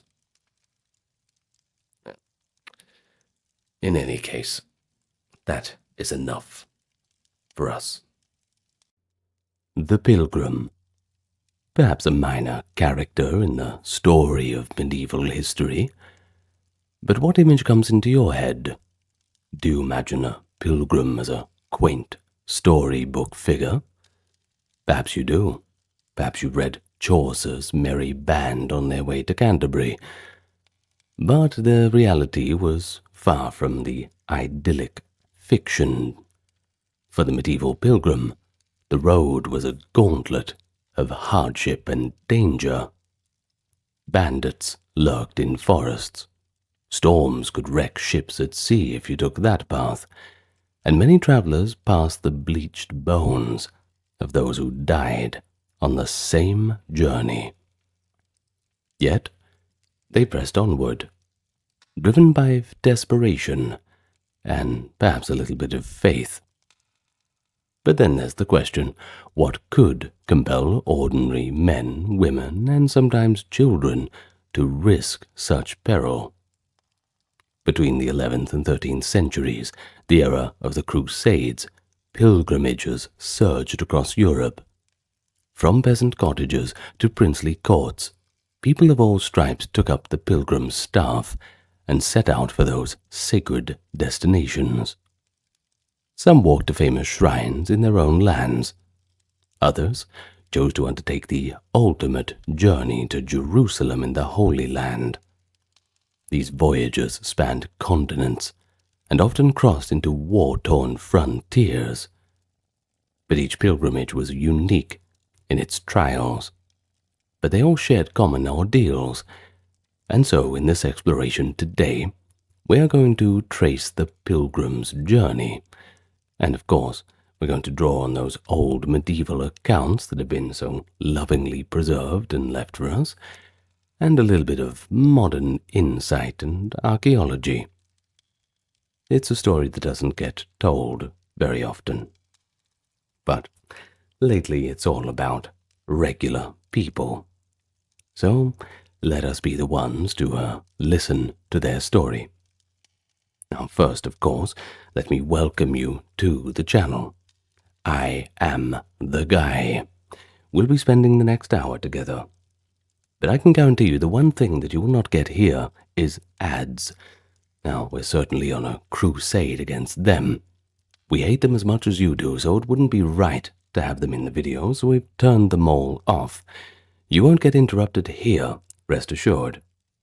But we are supported kindly by those on Patreon, YouTube memberships, the occasional donation, and those who visit the merch store. That helps us keep the lights on and not be tempted to click that add button. If you want to join that crowd, you'll find where you need to go in the video channel and description and the pinned comment. Otherwise, do us a solid and just tell your friends about us. Next time you hear someone complaining about the state of the brain rot on this platform, just drop our name, and perhaps they can join the party too. In any case, like, comment, and subscribe, and let's do this. Off we go, on the pilgrimage. Who knows where we'll end up? Now, you might have caught it in the introduction that we asked that question, what could compel an ordinary man, woman, or even a child to risk such peril? And I suppose that's a good place to start. The reasoning. We have to understand why anyone would want to brave such hardship. And the answer in pretty simple terms comes in the intense religious mindset of the age. You see, in medieval Christian belief, a pilgrimage was one of the greatest acts of devotion or penance that one could perform. By traveling to a holy site, whether that be the tomb of an apostle, the shrine of a miracle-working saint, or Jerusalem itself, pilgrims hoped to earn the favor of God and ultimately forgiveness for their sins. Many believed that enduring suffering on a pilgrimage could cleanse the soul and reduce the punishment that one might face in the afterlife. Now, church authorities encourage this idea, of course. Anything that makes people a little bit more pious is usually a good thing for them. This long journey of penance on earth might also spare one from years in purgatory, if we're speaking in a Catholic sense. Now, of course, motivations varied. Not everyone had this one-size-fits-all religious conviction, because some pilgrims were driven by guilt, and they wanted to expiate grievous sins. Indeed, it was not uncommon for courts or confessors to assign pilgrimage as a kind of penance. We don't really use the word punishment in this case. In any case, this was an alternative to execution for criminals in some cases, so certainly you would be putting your hand up for that. It's kind of like the old, well, I think some countries still have it. You either join the Navy or the Army, or we're going to lock you up for 20 years for stealing that car or whatever it is. Kind of the medieval version of that, if we're going to think about it in a more modernized sense, just for argument's sake. Now, others were traveling in hope of divine help, seeking a miraculous cure for illness, or perhaps the fulfillment of a vow. Now, this is where we have to use a little bit of creative license, but it's all within historical bounds. For example, you might see a farmer vowing to visit the distant shrine of St. James in Spain if his sick child recovered. In any case, vows like this, once they were made, were considered to be binding, and fulfilling them that became a sacred duty. And after all, you can't really skimp out on your contract to God. You can't get away with that one. Now, in some cases, a person who was unable to travel, whether by maybe some circumstance or illness, something like that, might even hire a proxy to undertake a pilgrimage on their behalf. Now, this was not the norm, but it was a practice that allowed the spiritual benefits of the journey to be transferred, though some clergy certainly criticized this separation of sacrifice from devotion. I mean, as a personal note, it kind of defeats the purpose, don't you think? In any case, Pilgrimage was also tied to the concept of indulgences and crusading, at least before Martin Luther came along, topic for a different time. The church promised spiritual rewards. Remission of sins was the big one to those who took up the pilgrim's staff. Basically, you would get a clean slate. All of those past wrongdoings just evaporating into the air. It's a pretty good deal. Now, for example, the most popular reference to this, and perhaps the most significant, was when Pope Urban II called the First Crusade in 1095. Now, he described this as an armed pilgrimage, not a war, a pilgrimage to free Jerusalem and protect the Christian pilgrims traveling to and from that city. Well, of course, we all know what happened next. Thousands of warriors and common folk alike took up the cross, became pilgrims with swords in one hand, cross in the other, believing their dangerous trek would earn them salvation. But we have to say that not every pilgrim was purely pious. Of course, there were certainly some at the back of the crowd seeing it as an adventure, or just an escape from mundane life. I mean, think about it this way. They did the same thing in World War I with the propaganda posters. Go and see the world, all the wonders of this place and that place. Of course, when you show up, it's not as glamorous, but, hey, no refunds. In any case, medieval writers complained of these false pilgrims who wandered for curiosity or profit rather than true devotion. A few were effectively tourists, or even sometimes fugitives hiding under the guise of a pilgrim, a good way to blend into the crowd. Still, for the vast majority, the decision to undertake a pilgrimage was a very serious and often once-in-a-lifetime spiritual commitment. It meant leaving behind home and family for months or even years, facing the very real possibility that they might not return at all. So only a profound faith, or perhaps a misguided desperation, could drive people to accept such risks, all in the hope of a heavenly reward. Of course, every pilgrimage began long before that traveler took the first step. Preparation was a pretty serious business, both in practical and spiritual terms. Think about it this way. The pilgrims were arranging affairs as if they were preparing for death. They settled debts, if they were good. They made a will, and said farewell to family. They were completely aware that they might never return.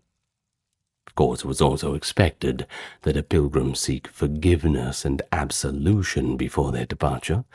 So many would confess their sins and reconcile with anyone that they had wronged in the past, so as to leave a clean soul, no lingering quarrels.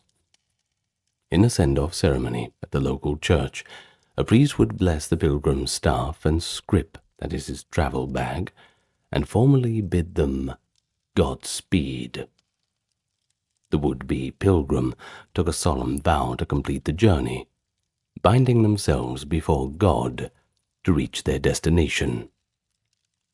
But a pilgrimage was not cheap, and it was certainly time-consuming, so only those truly determined got to undertake it. A long journey could cost a fortune.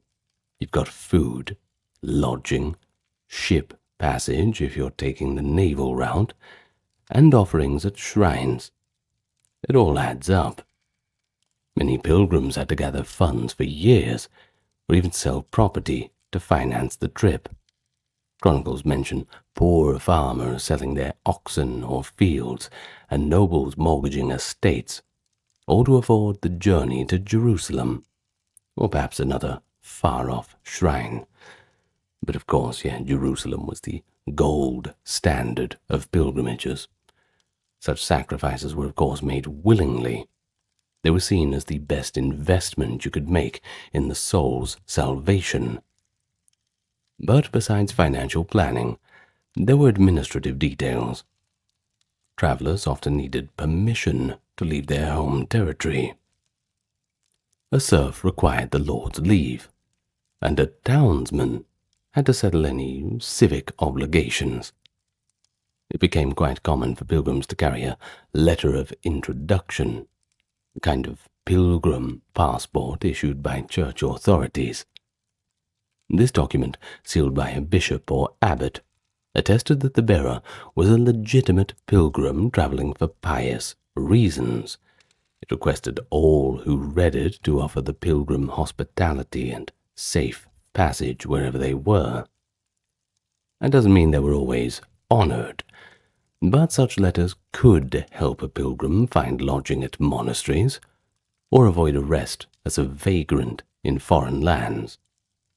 Armed with spiritual resolve, a blessed staff, and whatever funds and permissions they could obtain, the medieval pilgrim was finally ready to face that long road. But of course a pilgrim would be pretty easy to recognize.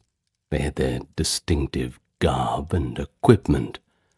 Most wore a plain tunic, with a long travel cloak draped over it. The cloak, often hooded, served as shelter from rain, but also doubled as a blanket at night.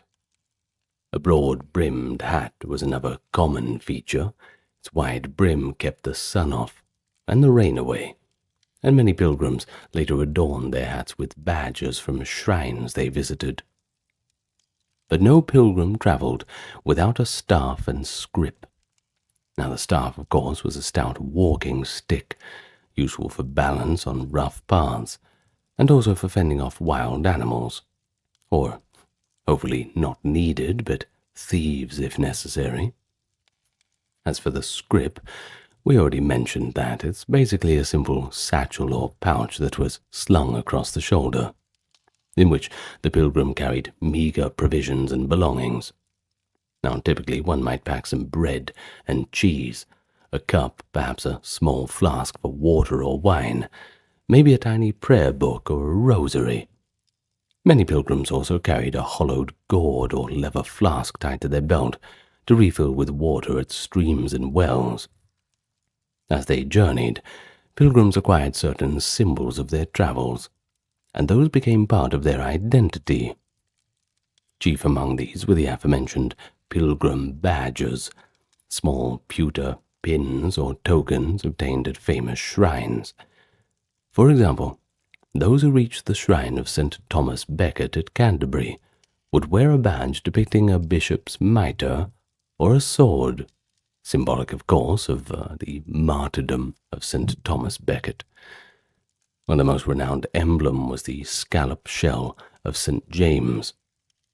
Pilgrims to Santiago de Compostela in Spain often picked up a scallop shell by the Galician seaside, or received one at the cathedral as proof of completion.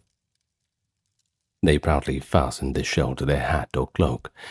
Likewise, pilgrims returning from Jerusalem sometimes carried a palm frond, earning them the nickname palmers. These items were more than souvenirs. In an era without passports, a pilgrim's badges and tokens were testimonial of their piety, kind of like how bikers put patches on their jackets, if this kind of thing, places that they've been. Somewhat of a different flavor, but you know what I mean. In any case, they often granted the wearer goodwill and hospitality on the way home, as people recognized the hardships the pilgrim must have overcome.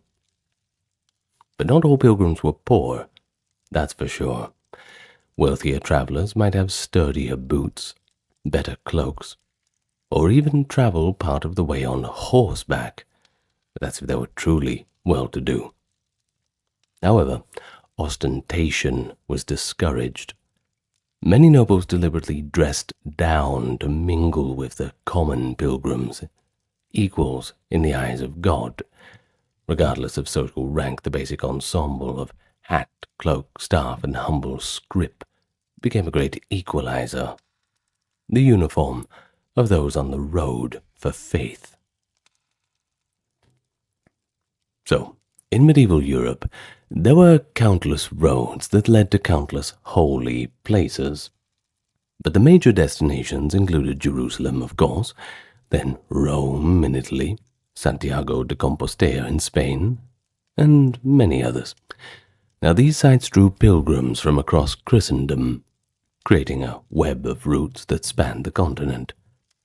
Pilgrims from England or Germany, for instance, might travel through France along the well-trodden paths converging towards Spain for the Camino de Santiago, or southward through the Alps on the Via Francigena to Rome. These pilgrims bound for Jerusalem often sailed to a Mediterranean port such as Venice or Marseille, and then took a ship to the Middle East, since, well, the overland trek through Asia Minor had become pretty perilous in the era of the Turkish conquests. Traveling such distances on foot, or even on horseback, was a monumental challenge. A voyage from northern Europe to Jerusalem, well, that could stretch over 3,000 miles. It could take many months, even years, to complete. Pilgrims trudged along the dirt roads, decayed Roman highways, mountain passes and barren plains to reach their goals. They frequently banded together in groups for safety and companionship, forming an international fellowship on the move. They shared stories, prayers, and songs to keep their spirits up during the long days, and one can imagine that around an evening fire, pilgrims would trade tales of home or of miracles they had heard. Chaucer's later Canterbury Tales, though fictional, reflects this real tradition of storytelling among pilgrims. You should read it. It's pretty good. I know you want me to read it, but it's really, really long. Maybe one day, but that is not this day. In any case, on popular routes, a basic infrastructure developed over time to support the pilgrims. Monasteries and charitable hospices offered free or even cheap overnight shelter, along with a simple meal. You wouldn't get much, but you get what you're given. Certain dangerous mountain passes, like the Great St. Bernard in the Alps, or the Somport Pass in the Pyrenees, had hospices staffed by monks dedicated to rescuing and aiding travelers exhausted by the climb, or perhaps trapped by snow. But despite these supports, much of the journey was through unfamiliar and inhospitable territory. Pilgrims had to navigate dense forests, marshes, and high mountains with very little guidance. Roads often lacked any signposts, and maps, if you even had one, they'd be pretty rudimentary. Many relied on local guides, or simply followed the flow of fellow pilgrims. Losing the way, well, that was a constant risk, especially when paths forked or faded. Crossing political boundaries added complexity as well. A traveler might pass through dozens of different lordships or kingdoms, each with their own language, tolls, and laws, and you don't want to run afoul of them. The pilgrims suddenly found themselves among strangers, speaking Spanish, Provençal, German, or even Arabic. One 12th century guidebook, the Codex Calixtinus, even included a short list of common phrases in Basque to help French pilgrims beg for bread or water in that language as they passed through the Pyrenees. Some lords welcomed pilgrims and saw it as their duty to protect them, while others exploited them with heavy tolls or restrictions. Typically, a healthy pilgrim could cover perhaps 15 to 20 miles a day on foot, and that's if the conditions were good. There were long stretches with no towns, or only tiny villages, and you weren't going to get much bread out of them. In such places, pilgrims often slept under the open sky, or in a barn or church porch if they could find one. Reaching a major town or a recognized stopping point along the way was a cause for relief and celebration. Perhaps you might even get to a city with a famous relic or a hospitable abbey. Maybe a nice tavern, too. These immediate stops allowed travelers to rest, refuel, and sometimes receive medical care if they were ailing. Though in essence, the journey itself was as spiritually significant as the destination. Each mile traveled was considered an act of devotion and sacrifice. Medieval writers often refer to life as a pilgrimage. And for those on the road, that was true in a literal sense. They experienced firsthand the vastness of the world and the extremes of geography and weather, all for the sake of reaching that sacred destination. But even without human threats, the natural world posed plenty of hazards to pilgrims. Poor road conditions were the first and most immediate challenge. See, most medieval roads were little more than rutted dirt tracks.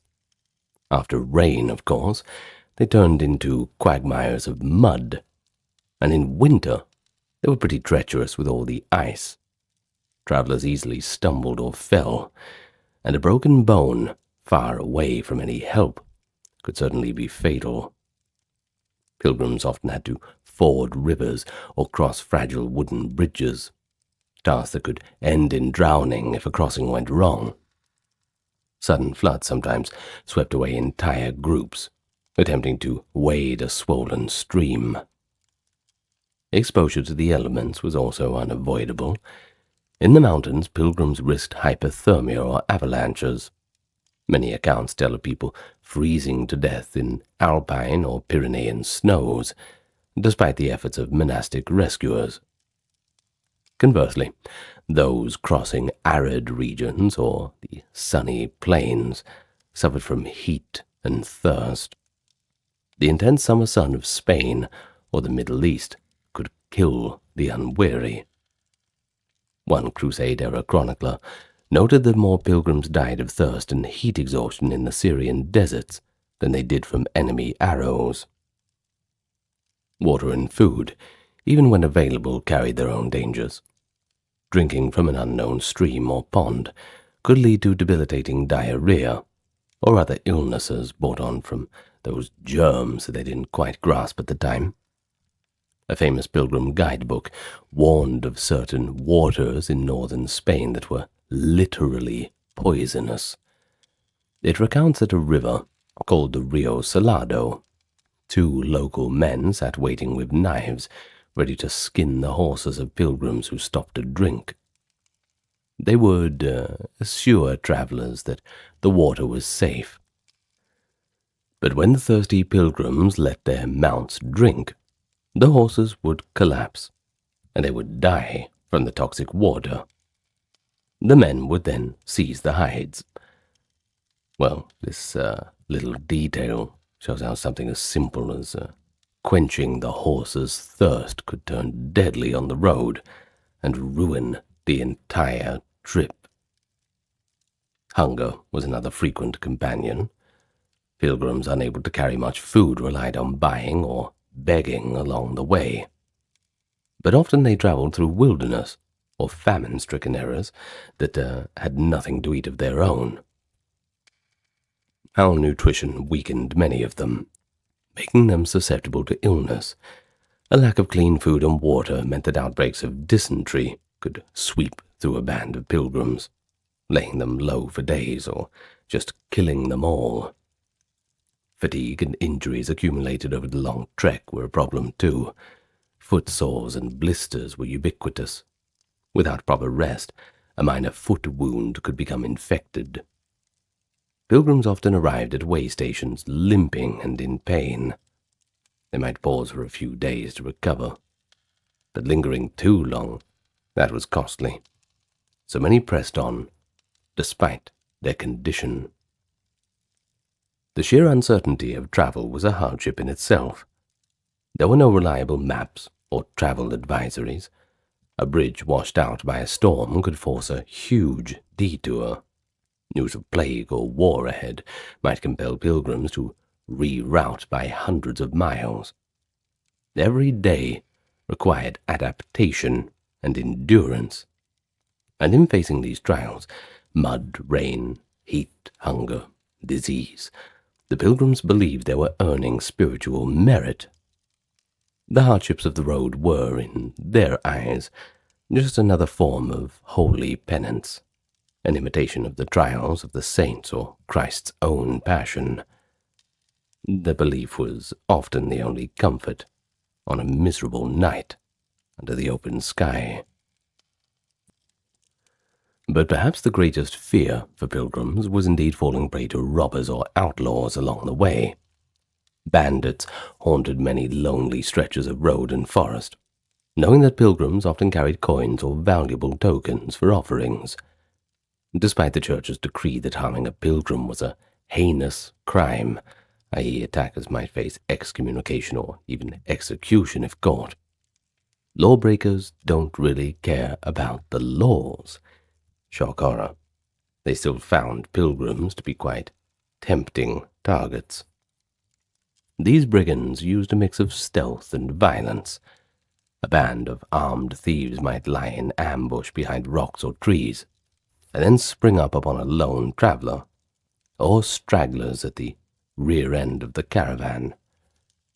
Some even posed as fellow pilgrims to infiltrate a group and strike at an opportune moment. Armed with clubs or knives, they would demand money and food. Those who resisted could be beaten or killed. Bodies of unlucky pilgrims were sometimes found in ditches or woods, of course stripped of all their valuables. So the pilgrims learned that safety in numbers was the way to go. They formed bands at popular crossroads or staging towns and traveled together under an elected leader, or sometimes, if they could afford it, a hired guide who would see them through. A strong group could deter petty highwaymen who feared being outnumbered. However, traveling in company was not always a guarantee of security. Some historical accounts reveal that false pilgrims joined convoys only to betray and rob their fellow man. Quarrels within groups could also turn deadly. Same chroniclers also mention fights over money or provisions that ended in bloodshed. The very people meant to be comrades in faith could, in desperate circumstances, become threats.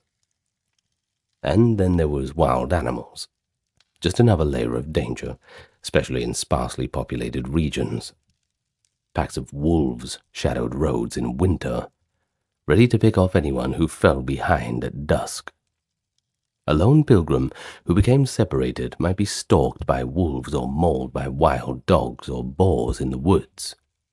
Travelers recounted nights of terror, hearing howls in the dark and keeping campfires burning to fend off any creatures. The situation was worst in politically unstable areas or borderlands. In the Holy Land during the 11th century, raiders preyed on Christian pilgrims with impunity. The most notorious incident occurred in 1065, when a caravan of thousands of German pilgrims near Caesarea was ambushed by Bedouins. Hundreds of unarmed men and women were slaughtered, and many others died of thirst while being besieged by the attackers. News of the massacre shocked Europe, and it was one of the factors that spurred calls for the First Crusade to secure safe passage to Jerusalem. After the First Crusade, new knightly orders like the Knights Templar and the Hospitallers took on the duty of protecting pilgrims in the Holy Land. These armed, kind of warrior monks escorted travelers and patrolled the roads between the ports and Jerusalem, which greatly reduced but never really eliminated the possibility of robbery in those areas. Elsewhere, pilgrims remained vulnerable. Local rulers sometimes provided guards or safe conduct for prominent pilgrim groups, but ordinary folk were often left to their own devices. One had to trust in Providence to keep a wary eye Pilgrims carried stout staves not only as walking aids, but as a just-in-case potential weapon. A few even armed themselves with daggers or short swords.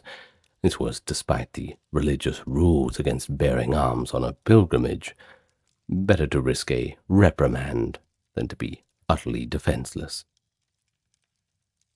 So, each narrow escape from bandits or wild beasts would be remembered as a miracle of sorts, and each peaceful day on the road was a blessing. The constant peril forged bonds among traveling companions, and deepened Pilgrims' reliance on faith to see them through what often felt like a veil of darkness, the real Valley of Death. But for those pilgrimages that required crossing the sea to reach the Holy Land or to sail to Spain, for example, the journey became even more perilous. You see, medieval ships were small, and voyages were long and unpredictable. Pilgrims were typically packed onto merchant vessels or special pilgrim galleys in pretty cramped conditions. Berths were basic or non-existent. Many had to sleep on deck in the open. Sanitation, that was extremely poor, and the stench of dozens of unwashed people crammed together. And you can only imagine that. Seasickness struck pilgrims who were not used to the motion of the waves, and had left them wretchedly ill for days. It's not like you can just pull over and let them off the boat. Fresh water and food often ran low after a couple weeks at sea. Ships rationed water strictly, and malnutrition or scurvy from the lack of fresh food might set in on longer voyages. But the greatest terror at sea was storms. Violent tempests could blow up without warning on the Mediterranean or the Atlantic. Pilgrims and crew alike huddled together as towering waves tossed the ship like a rag doll around the sea. One English pilgrim, Ceolwulf, described how in 1103 a sudden gale struck as his convoy arrived off the port of Jaffa in Palestine. Within hours, dozens of ships were driven onto the rocks and shattered. He watched in horror from the shore as the waves swallowed men and women, and over 1,000 of his fellow pilgrims drowned in a single day. Such disasters were not unheard of. Entire fleets lost to dreadful storms. Surviving a shipwreck was largely a matter of luck, or, as pilgrims believed, divine mercy. Those who made it to land after a wreck often kissed the ground in gratitude. Another menace on the seas was piracy.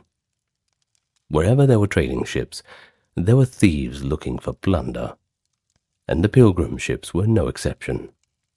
Muslim corsairs from North Africa roamed the Mediterranean, and occasionally Christian pirates or privateers preyed on pilgrim vessels as well.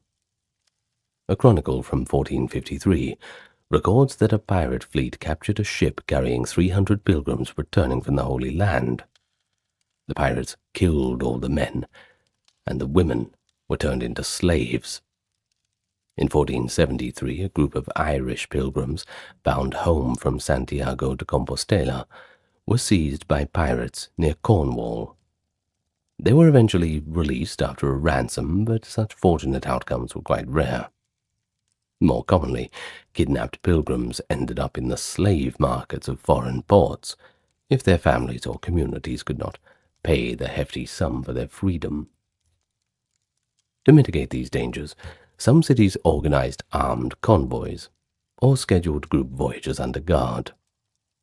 Venice was famous for its pilgrim galleys, state-supervised ships that departed at set times for the Levant, each with experienced sailors, and sometimes a naval escort to ward off the pirates.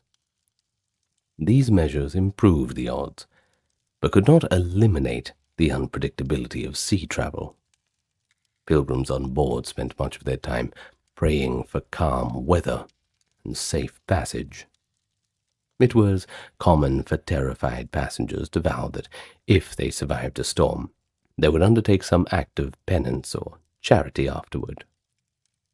Every sailor and pilgrim knew the immense relief of sighting land after a long and fear-filled crossing. When a ship finally dropped anchor at Java, or another destination port, pilgrims often sang a hymn of thanks after kissing the ground and going straight to the church to express their gratitude for their deliverance. They had faced one of the harshest realities of the pilgrimage, the untamed sea, and by God's grace, they had lived to continue their journey, and just now on solid ground. But beyond the obvious dangers of violence or storms, they also had to contend with just the general health problems. The strain of travel, the poor diet, the exposure to unfamiliar microbes meant that illness was pretty common. Contagious diseases could sweep through groups of travelers who slept and ate in close quarters. Dysentery was the main one. If you don't know what that is, it's a severe intestinal disease that we won't describe in great detail. But then there were other fevers, occasionally striking at crowded hostels. Chroniclers tell of pilgrim bands delayed for weeks because so many of them were bedridden with what they called camp fever, which likely could have been typhus or another similar infection. In an age before germ theory, people just didn't understand how diseases spread. But they did observe that crowds of pilgrims often led to outbreaks of illness. The general lack of hygiene, of course, did not help, rather compounding the problem. Pilgrims could rarely bathe on the road. Lice and fleas were constant companions, and these pests spread illness like typhus around. Even the Black Death pandemic of the 14th century was likely accelerated by the movement of people along trade and pilgrimage routes. Apart from major epidemics, a typical pilgrim might suffer from malnutrition or dehydration, then fall victim to a common cold that turned into pneumonia, or a simple infected blister leading to a fever. Medical care was rudimentary. If a pilgrim fell seriously ill, their best hope was to reach a monastery or a town that had a hospital, which, in the medieval sense, more like a charity infirmary. They developed a little bit over time, but monasteries along major routes also kept a small ward for sick pilgrims. Monks or nuns would provide the basic remedies. You had herbal potions, maybe bloodletting, and, above all, rest, and throw in a prayer for good measure. In the Holy Land, the Knights Hospitaller ran a famous hospital in Jerusalem, dedicated to caring for poor and ailing pilgrims. In fact, it was pretty big, too. It could house hundreds of patients, and was renowned for its compassionate care. But these were few and far between. Outside of such institutions, most ill pilgrims had to rely on the kindness of locals, or the help of fellow travelers. Many pilgrims died far from home due to illness. Those who perished en route were usually buried right where they died. There was no practical way to transport bodies long distance. Sometimes companions would carry a deceased pilgrim to the next holy site for burial, considering it better to be interred in sacred ground. Cemeteries in places like Jerusalem and along the Camino de Santiago contain graves of foreign pilgrims who never made it back. Such a death was often interpreted in a spiritual light. To die on pilgrimage was seen as a pretty good end, almost like a martyrdom, since the person passed away while performing a holy act. And of course, not every pilgrim who set out reached their intended goal either. Many had to abandon their journey midway. Maybe they got ill, maybe they got injured, or they were just too exhausted. Some turned back in despair, or ran out of money and stopped in a foreign land. These cases were lamented, but they also served as cautionary tales about the more practical needs, not just funds, but also physical endurance. Even pilgrims who survived serious illness often bore lasting effects. Accounts mention travelers returning home crippled or chronically infirm from diseases contracted on the journey. Yet despite all the harsh realities, the prospect for spiritual salvation and the allure of sacred places outweighed the fear of sickness for many. The pilgrims pressed on, trusting that God would protect them, or if it was their fate to die on the road, then it would be a good death. They would earn the merit of having perished in pursuit of holiness. For those who survived the long journey, arriving at the sacred destination, it was pretty overwhelming. Sure, you can imagine the select few, after months of hardship, to finally gaze upon the spires of Jerusalem or the towers of Santiago de Compostela. It must have felt like a dream come true. Pilgrims often burst into tears of joy and relief. Well, many had fallen upon their knees at the first sight of the holy city, offering prayers and thanksgiving. It was common for groups to begin singing hymns as they approached their goal. Contemporary accounts describe pilgrims chanting the Te Deum or other praises while walking the last miles to a shrine, and at the shrine itself, more special rituals awaited. In Compostela, for example, road-worn pilgrims entered the cathedral and embraced the statue of St. James above the high altar, then knelt at the apostle's tomb beneath. The clergy swung an enormous incense burner called the Bota Fumiero across the church, filling the air with sweet smoke, partly to symbolize purification, and partly, it is said, now it's just a rumor, it is said it was done to cover the smell of the unwashed crowd. I suppose it's a little bit more polite than just telling them to go clean themselves up. But where would they do that? Well, in Jerusalem, pilgrims would prostrate themselves at the sites of Christ's Passion. They touched the rock of Golgotha and the stone of anointing, and crawled into the narrow tomb where Christ was said to have risen. Many pilgrims, overcome with emotion, wept and prayed aloud. One famous English pilgrim, Marjorie Kemp, wrote that in 1417 she was so overcome upon first beholding Jerusalem that she wept and sobbed uncontrollably, to the point that the other pilgrims had to lead her by the hand. Pilgrims performed the final acts to fulfill their vows.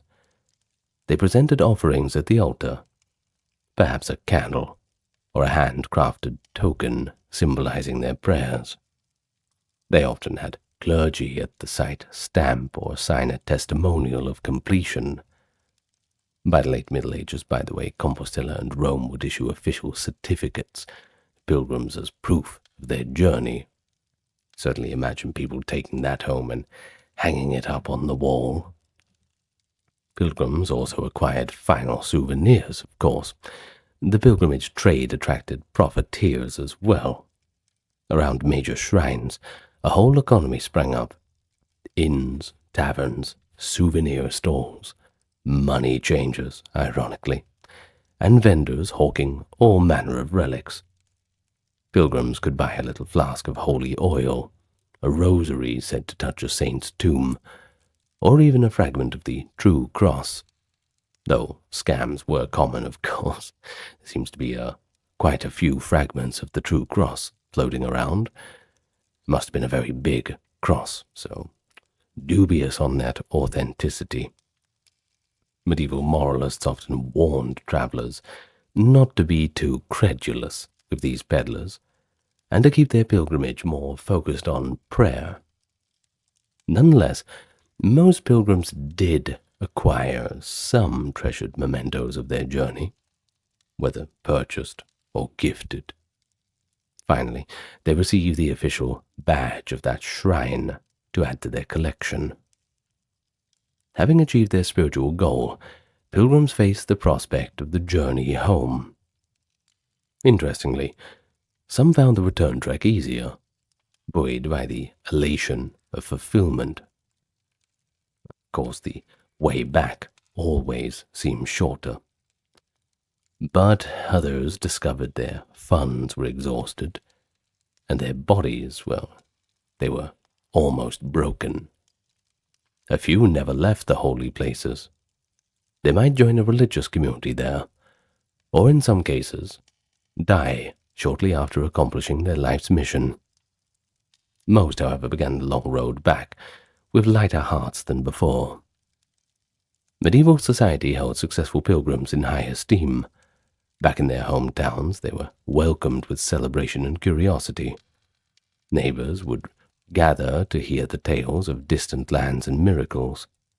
Pilgrims often donated their travel-worn cloaks to their local church as a thanks offering, or sewed their collection of badges onto a cape to wear in processions, proudly displaying that proof of their piety.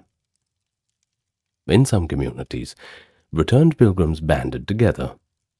In the city of Utrecht, for example, a special Brotherhood of Jerusalem Pilgrims was formed. Its members, all of whom had made the journey to the Holy Land, gathered to share their experiences and wore insignia featuring the Holy Sepulchre. Such honors underscored the prestige a successful pilgrimage carried in medieval society. So for the rest of their lives, these men and women could reflect on a rather extraordinary accomplishment. They had seen with their own eyes the sacred places of scripture and legend. In an era when most people never traveled beyond a few days' ride from home, a returned pilgrim was a bearer of wonder, a living link to the wider world and the divine. In completing a pilgrimage, they believed they had not only honored God and the saints, but also transformed themselves. Despite all the trials along the way, or perhaps because of them, the pilgrimage's end brought a profound sense of peace and spiritual renewal. So, the pilgrims of the Middle Ages, they sacrificed comfort, health, and quite often their own lives in pursuit of the holiest goal. They trudged across continents, through mud and dust, braving the storms and bandits, the hunger, the sickness, and the fear. By modern standards, their suffering is pretty difficult to imagine. I mean, think about it. Traveling even in the modern day is a little bit frustrating, sometimes a little scary. Imagine back then. Yet for those pilgrims, every hardship was imbued with meaning. They believed that each step, each wound and privation, brought them that little bit closer to God, and to the salvation of their souls. The harsh realities we have explored, the physical dangers, the exhaustion, the constant uncertainty, well, they only highlight the extraordinary determination of these travelers. The fact that thousands of people of all classes kept undertaking pilgrimages, year after year, well, that speaks to the powerful hold of religious devotion in that era. Reaching a revered place like Rome, Jerusalem, Compostela, was for them worth any cost. Many who returned home did so permanently changed. They carried not only the badges and souvenirs, but also stories of distant lands and perilous adventures that broadened their horizons. In a society where most lives were confined to a small region, a tale of a pilgrim, of the far-off places, and miraculous deliverances could both educate and inspire those who stayed behind. So looking back with our modern perspective, I think we can see the medieval pilgrimage as a pretty remarkable phenomenon, one that fostered cultural exchange and resilience, but above all it was a profoundly personal trial The medieval pilgrim set out in hope and faith, and in facing the brutal trials of the road, they discovered reserves of courage and conviction. So, I think, having heard the true accounts of such journeys, of all the poisoned rivers and pirate attacks, we can appreciate the immense courage it took to be a pilgrim in those days. And despite all that suffering, it was a road that thousands were willing to walk, sustained by the hope that at journey's end they would find divine grace, and perhaps a glimpse of heaven on earth. Medieval history. What do you think of when you hear that? Castles, knights, the Crusades, the great kings and the great battles. Well, I don't blame you. 99% of it is about that. But there's another story that needs to be told.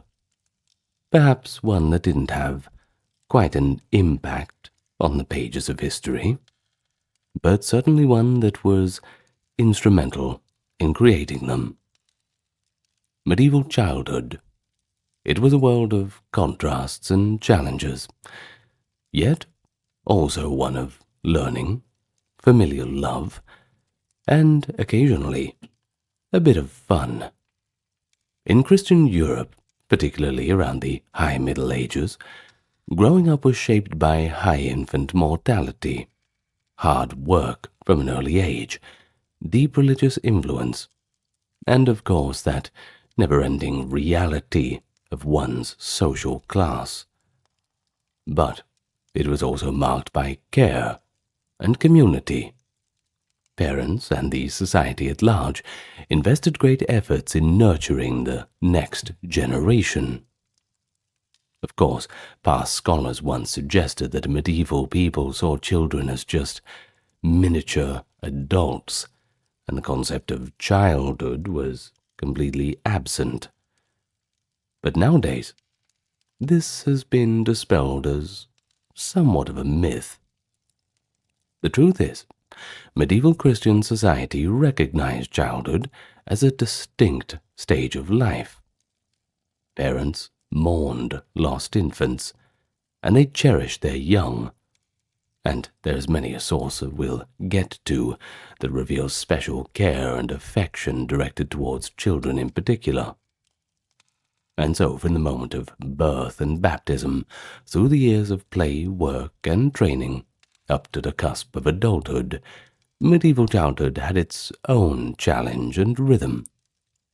And so, today, let's learn all about medieval children. What was life really like for them? Another untold story that we've finally gotten around to telling. But first, let me welcome you to the channel. I am your host. Perhaps you know me. And if you're new here, well, it's nice to meet you. Let me remind you that we are proudly ad-free amongst this sea of slop.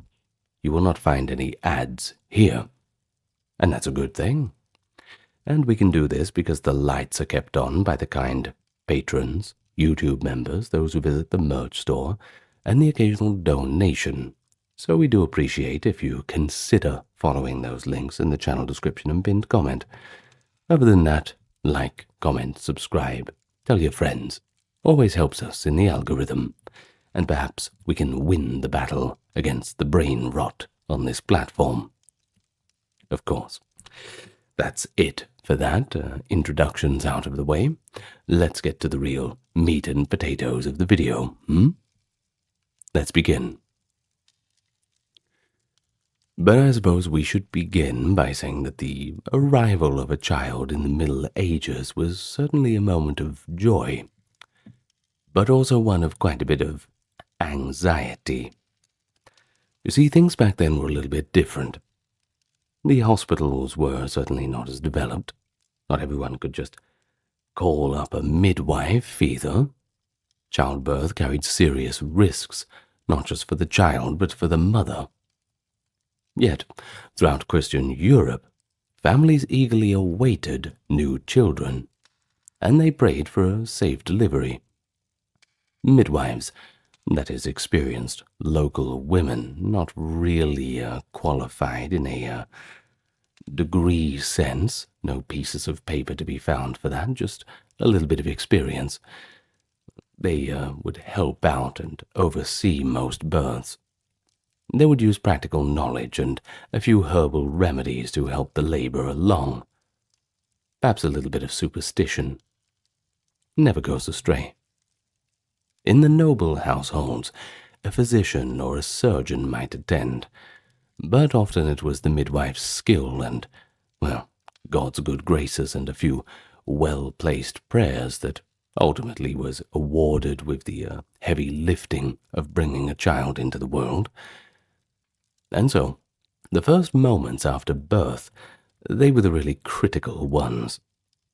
Let's look at some modern estimates.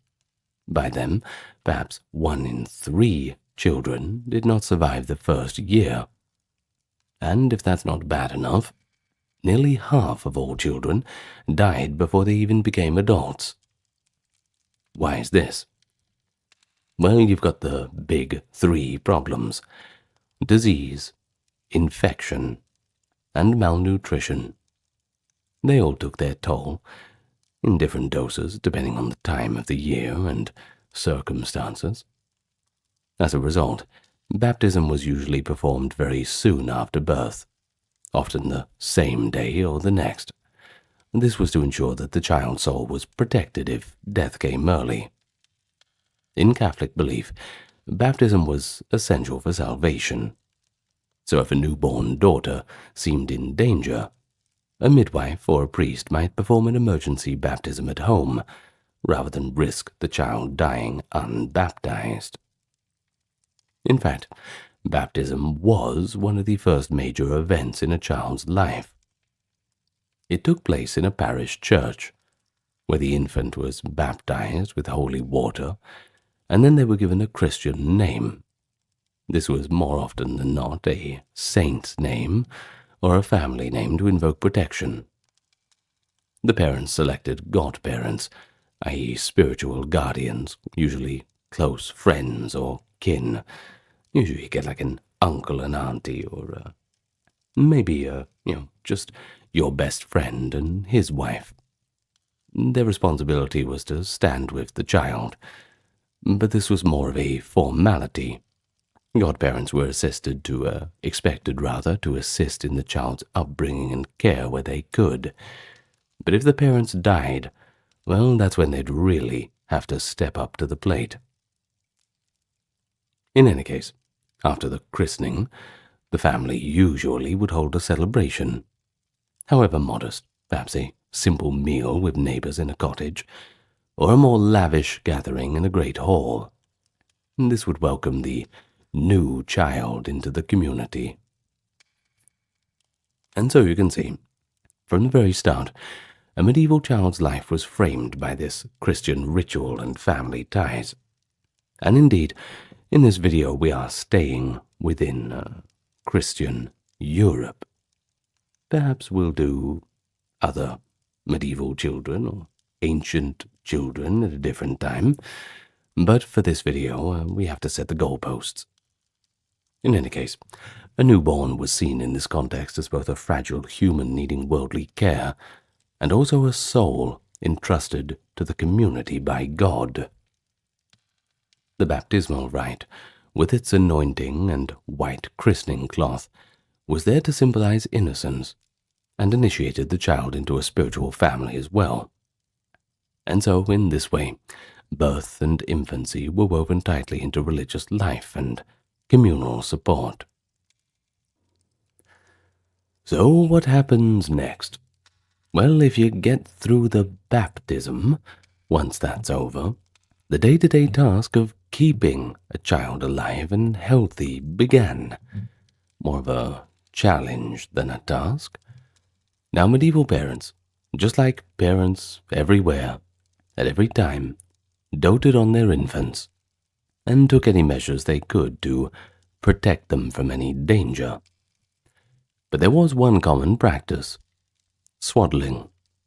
Newborns were wrapped snugly in linen or wool bands all the way from the shoulders to the feet. This would keep their limbs straight and secure. Swaddling kept children warm in drafty homes, and the people of those times believed that it helped their arms and legs grow properly. Well, medieval art often shows infants looking like little bundles, tightly bound. Babies would be swaddled for much of the day in their first weeks or months, only being unwrapped for feeding or cleaning. While they were swaddled, they were usually laid in cradles. But even the poorest of family tried to have some kind of cradle or a cradle-like instrument. Well, a simple peasant cradle might be a rough wooden box or a wicker basket padded with straw. Nothing fancy, but it's more about function over form at that point. Wealthier parents, on the other hand, could afford more elaborate cradles, the ones draped with fine fabrics and a little bit of decoration. But it didn't really matter. Whatever the type, the cradle was meant to give the infant a safe and warm little nest, often placed near the hearth for the heat. Cradles could often rock, too, either swinging from a beam or set on curved rockers, and that helped lull the children to sleep. Even one ingenious point, some cradles even had straps or little buckles to secure a wriggling infant and prevent them from falling out if they jostled around too much. In any case, on that point, life was certainly quite fragile for an infant, and the medieval home was not baby-proofed at all. Full of hazards everywhere.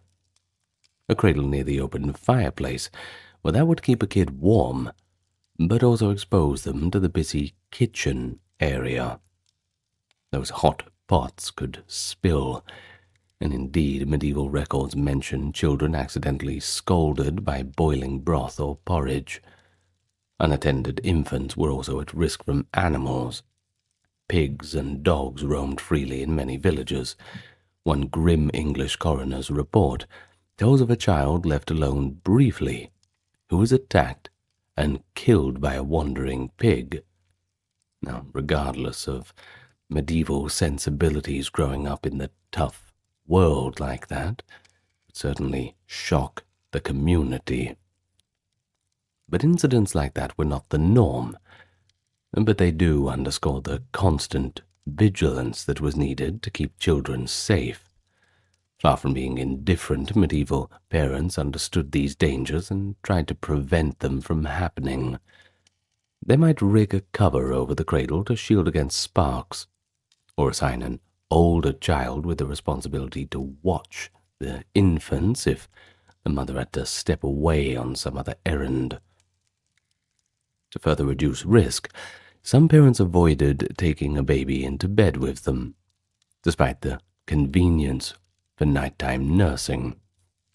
Doctors and clergy would always warn against co-sleeping, for fear a parent might roll over and smother their child by accident. Of course, this was a very real concern. It was well known and quite dreaded. One can only imagine the horror of waking up to that.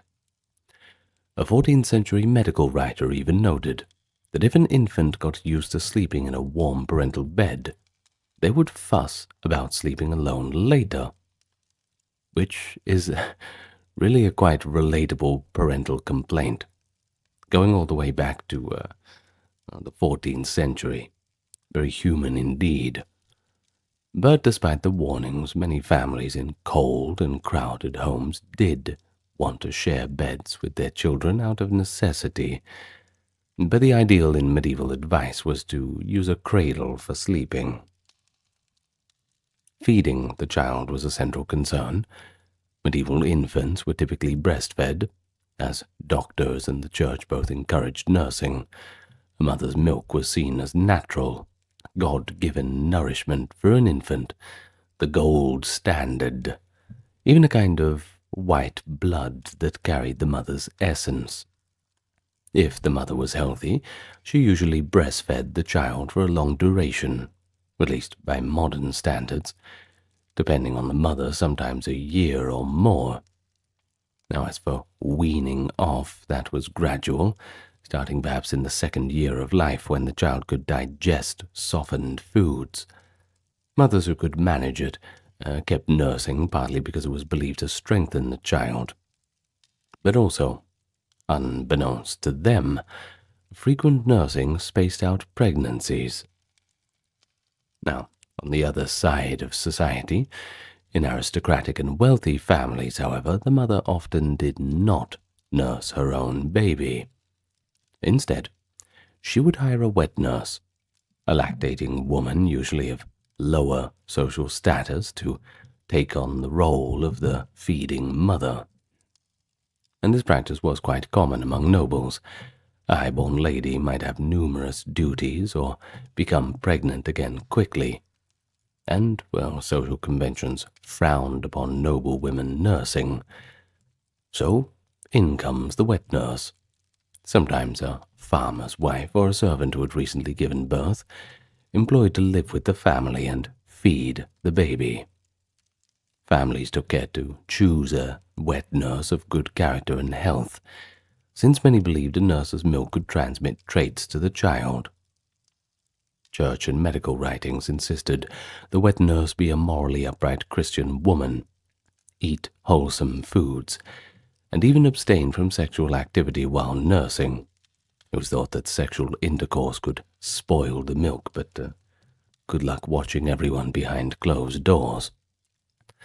In effect, the wet nurse became a temporary mother. Some infants stayed with their wet nurses in the countryside for months or years before returning to their parents' household. Despite the distance, noble parents did love their babies. Letters survive in which noble mothers inquire anxiously about their infant's health in the nurse's care, and often a lasting bond formed. Children sometimes remembered their wet nurse with great affection later, almost as a kind of, I suppose we could say like a foster mother, this kind of situation. But for the majority of families who could not afford a wet nurse, the mother herself took on that role, and this created its own intimate connection between medieval mothers and children of all classes. As infants grew into the teething stage, which if you don't know, that's around 6 to 9 months old, medieval parents did what they could to soothe the discomfort. They might give the baby a hard object to chew.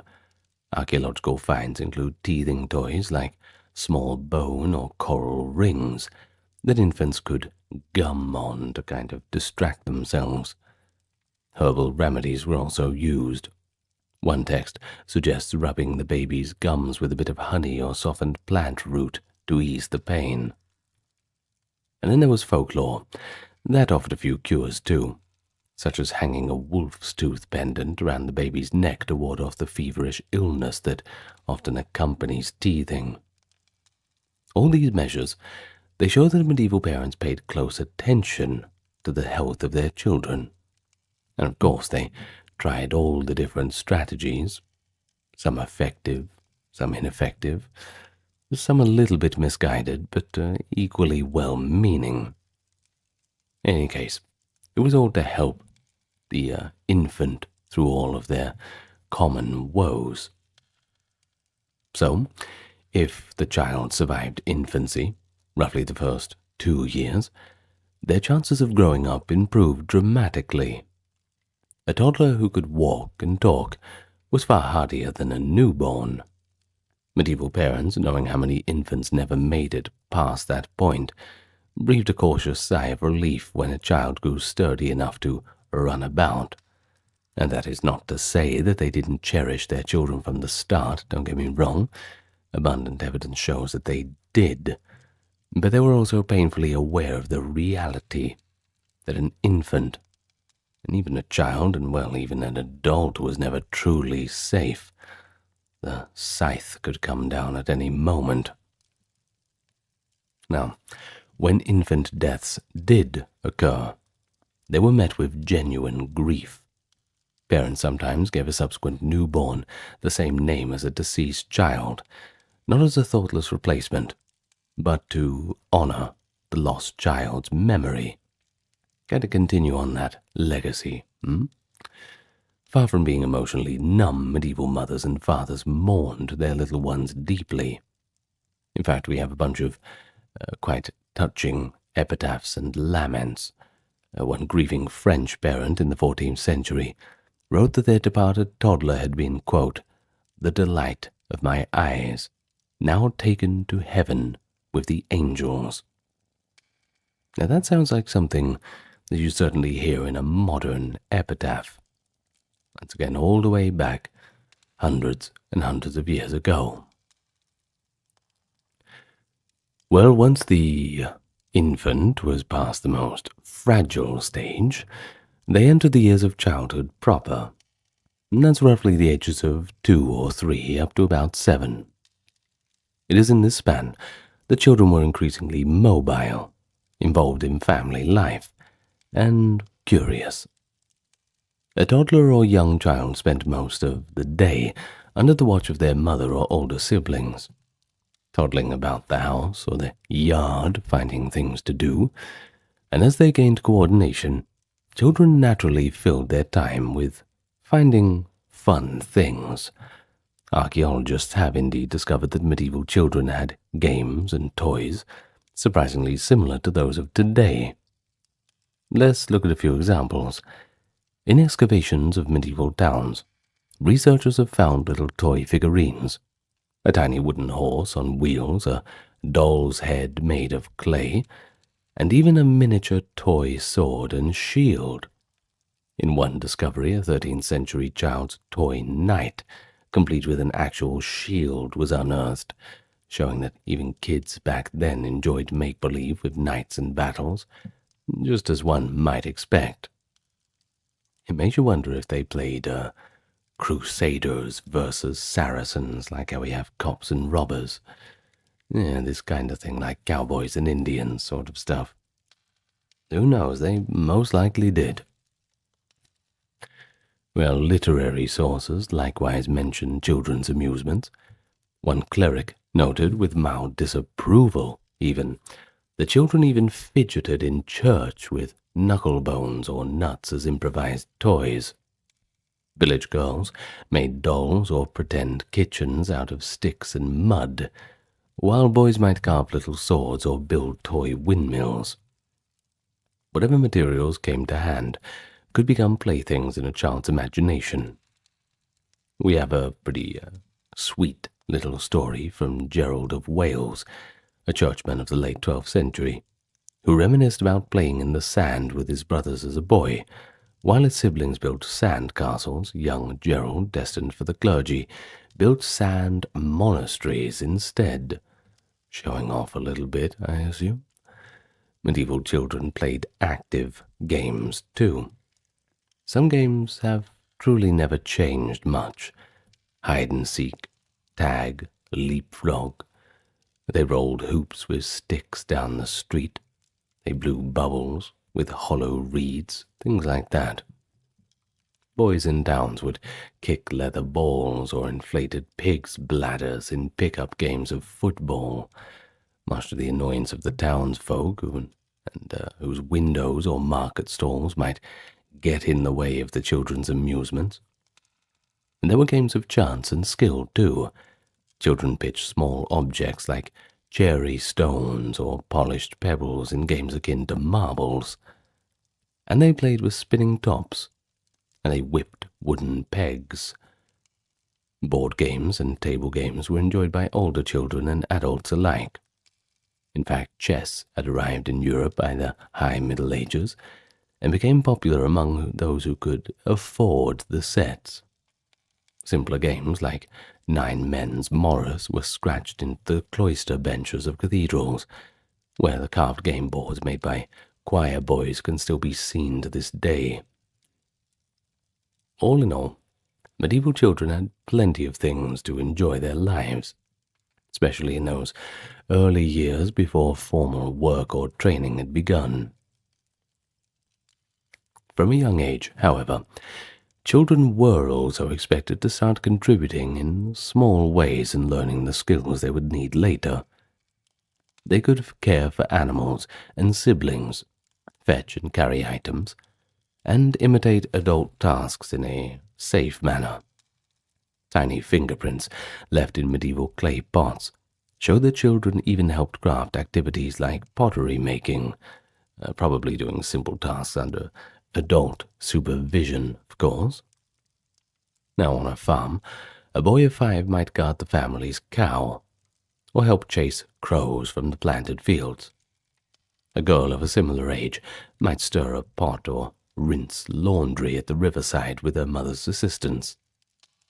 The chores were pretty light, only what the young'uns could handle, but the whole point was to teach responsibility. As for the adults, they also did their best to drill the children in good manners and etiquette from a young age.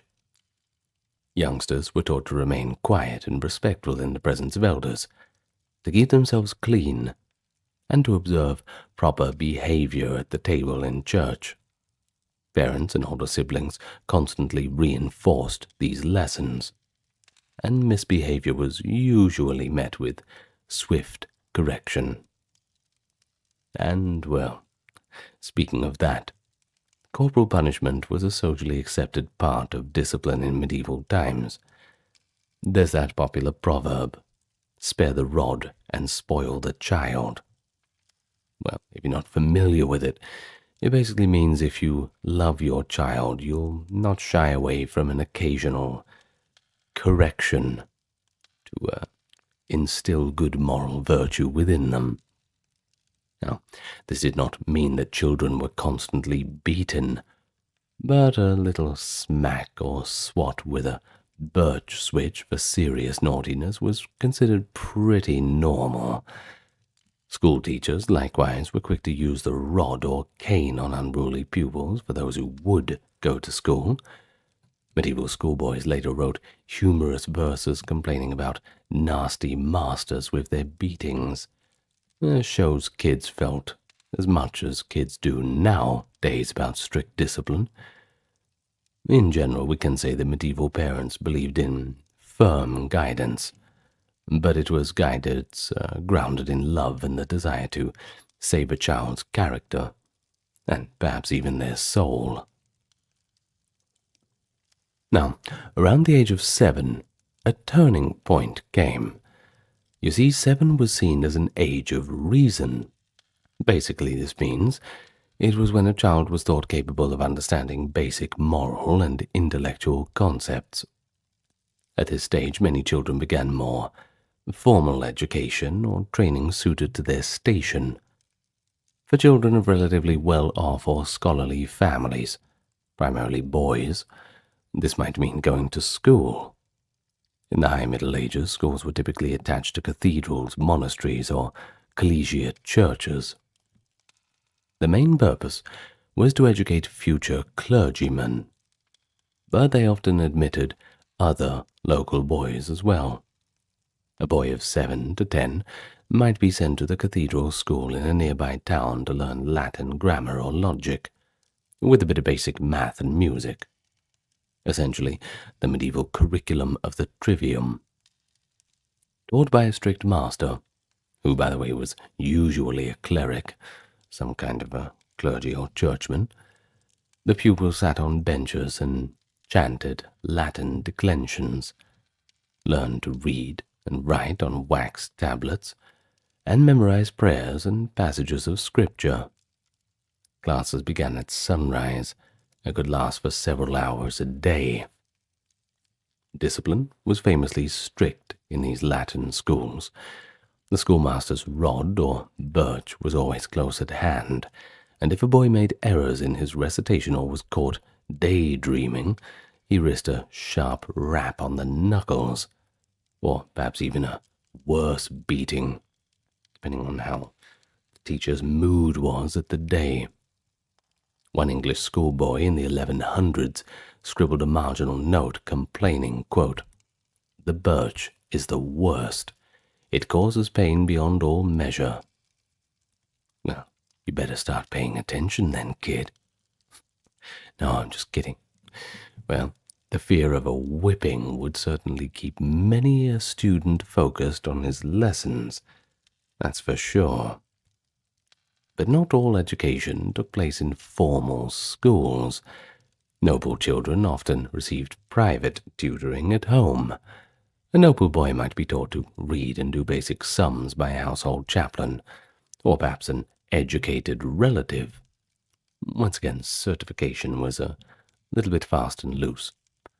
Now, noble girls, too, were sometimes given a literary education. There are cases of aristocratic women in the 12th and 13th centuries who could read and write Latin, all thanks to tutors, or perhaps a stint in a convent school. But more commonly, a noble girl was taught practical and ornamental skills. Things like how to keep accounts, play an instrument, embroider, manage servants, and of course, perhaps the most important is to speak with courtly manners. This education was meant to prepare her to be the lady of a castle, or the lady-in-waiting at a royal court. Basically, turn her into the most pleasant of that medieval ideals, whether she likes it or not. Watch my video on medieval princesses and their miserable lives. It might break a few stereotypes. For the majority of medieval children, those of peasant, merchant, or artisanal families, apprenticeship or on-the-job training was the true path to adulthood. Starting in early adolescence, often around 12 to 14, children began to learn a trade or an occupation.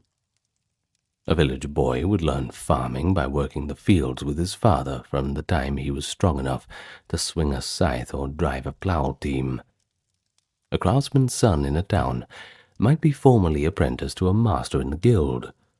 For example, a 13-year-old in London could be apprenticed to a blacksmith or a baker by a legal contract.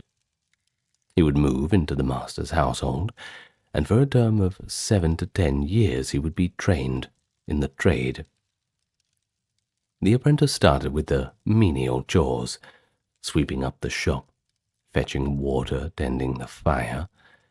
He would spend long hours in observance of the master and journeyman at work.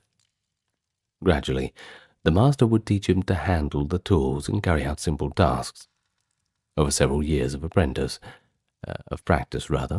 the apprentice would progress to more complex aspects of his craft. In any case, by the end of his term, this once unskilled boy would be a competent young craftsman, ready to head out into the world and make a living, often as a journeyman, working for wages until he could afford to set up his own shop. That is, if that day ever comes. So life as an apprentice, that was not easy. The hours were long, and a strict master might feed and clothe the apprentice only to a modest extent. But an apprentice also became part of the master's household, eating at the family table, and sometimes playing with the master's children. And many masters took seriously their duty to train and look after their young charges. City governments and guilds set rules to prevent abuse, such as forbidding a master from maiming an apprentice or failing to teach them properly. For the apprentice, this system was certainly a gateway to opportunity. After those tough years of learning, he could emerge with a valued skill. He might even join the guild as a full member. It really depends on how far he wanted to go. But let's not leave the girls out. They underwent training too. The peasant girl learned all the skills of housewifery by helping her mother. By her early teens, she could bake bread in the oven, brew ale, spin wool, weave cloth, sew and mend clothing, milk the goats or cows, and even tend the garden. Now, it might not be a blacksmith or a stonemason or a merchant, but these are extremely important jobs. The entirety of society falls down without them. In towns, daughters of artisans might be apprenticed in female-dominated trades like brewing, spinning, or midwifery, or they simply learned the family trade informally. There's even records of girls apprenticed to seamstresses or silk weavers, and of merchants' daughters apprenticed to learn shopkeeping skills. Many urban girls were sent into domestic service in a richer household during their teens. While working as a maid, a girl would learn cooking, fine sewing, and household management under the lady of the house, effectively an apprenticeship in running a grand household. By the time she got married, often in her late teens or early 20s, she would be equipped with all the skills to manage her own home. Now, as for the noble children, adolescence brought fosterage and advanced training. Noble boys around the age of 7 were typically sent to serve in another lord's household, often that of their father's overlord or a family ally. Perhaps they could begin training for knighthood. As a page, the boy learned courtly manners and attended the lord and lady at meals, while also practicing swordplay, riding, and hunting alongside the lord's knights. This fosterage system built networks of loyalty among the noble families. A young page might spend years away from his parents, growing up under the tutelage of another lord who would later turn him into a knight. Of course, not all pages and squires got to that point, but that was the ideal. In any case, at the age of 14, the page would become a squire, directly assisting a knight. What kind of help? Basically carrying his shield, tending his horse, continuing to hone martial skills. And if he proved himself, around the age of 21, the young man would be ceremoniously dubbed a knight in a church, marking his entry into full adult noble status. That being said, some knights were knighted earlier for some kind of act of bravery or stunning merit, and some squires were never knighted at all, just becoming esquires. Now, noble girls often were married off or sent to convents in their teens, but those who remained at court also had fosterage. It was common for a noble girl to serve as a lady-in-waiting in a great household, learning etiquette, music, dance, the arts of conversation and hospitality from an experienced noblewoman. And then there was the church. That was the other route for some youths, the entry into religious life. A number of boys and girls in the Middle Ages were dedicated to God's service as children. Some joined monastery or convent schools as adolescents, deciding to take their vows when they came of age.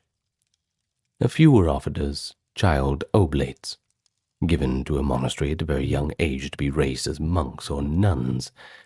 For example, the famed abbess Hildegard of Bingen was handed over to a convent when she was about 8 years old, to grow up in the cloister.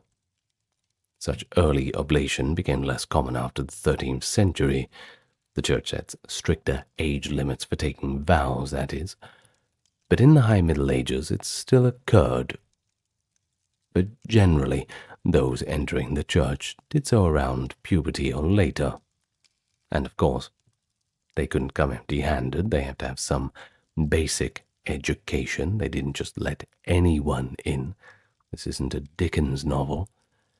Many future priests and clerics got their schooling as choir boys or acolytes, living in a cathedral school from about the age of 10 onward, and then, if inclined, choosing the clerical life in their later teens. Now, of course, we've mentioned different circumstances. Of course, childhood can dramatically vary by social class. Not much has really changed with that. But consider the gap between a peasant child versus a noble child.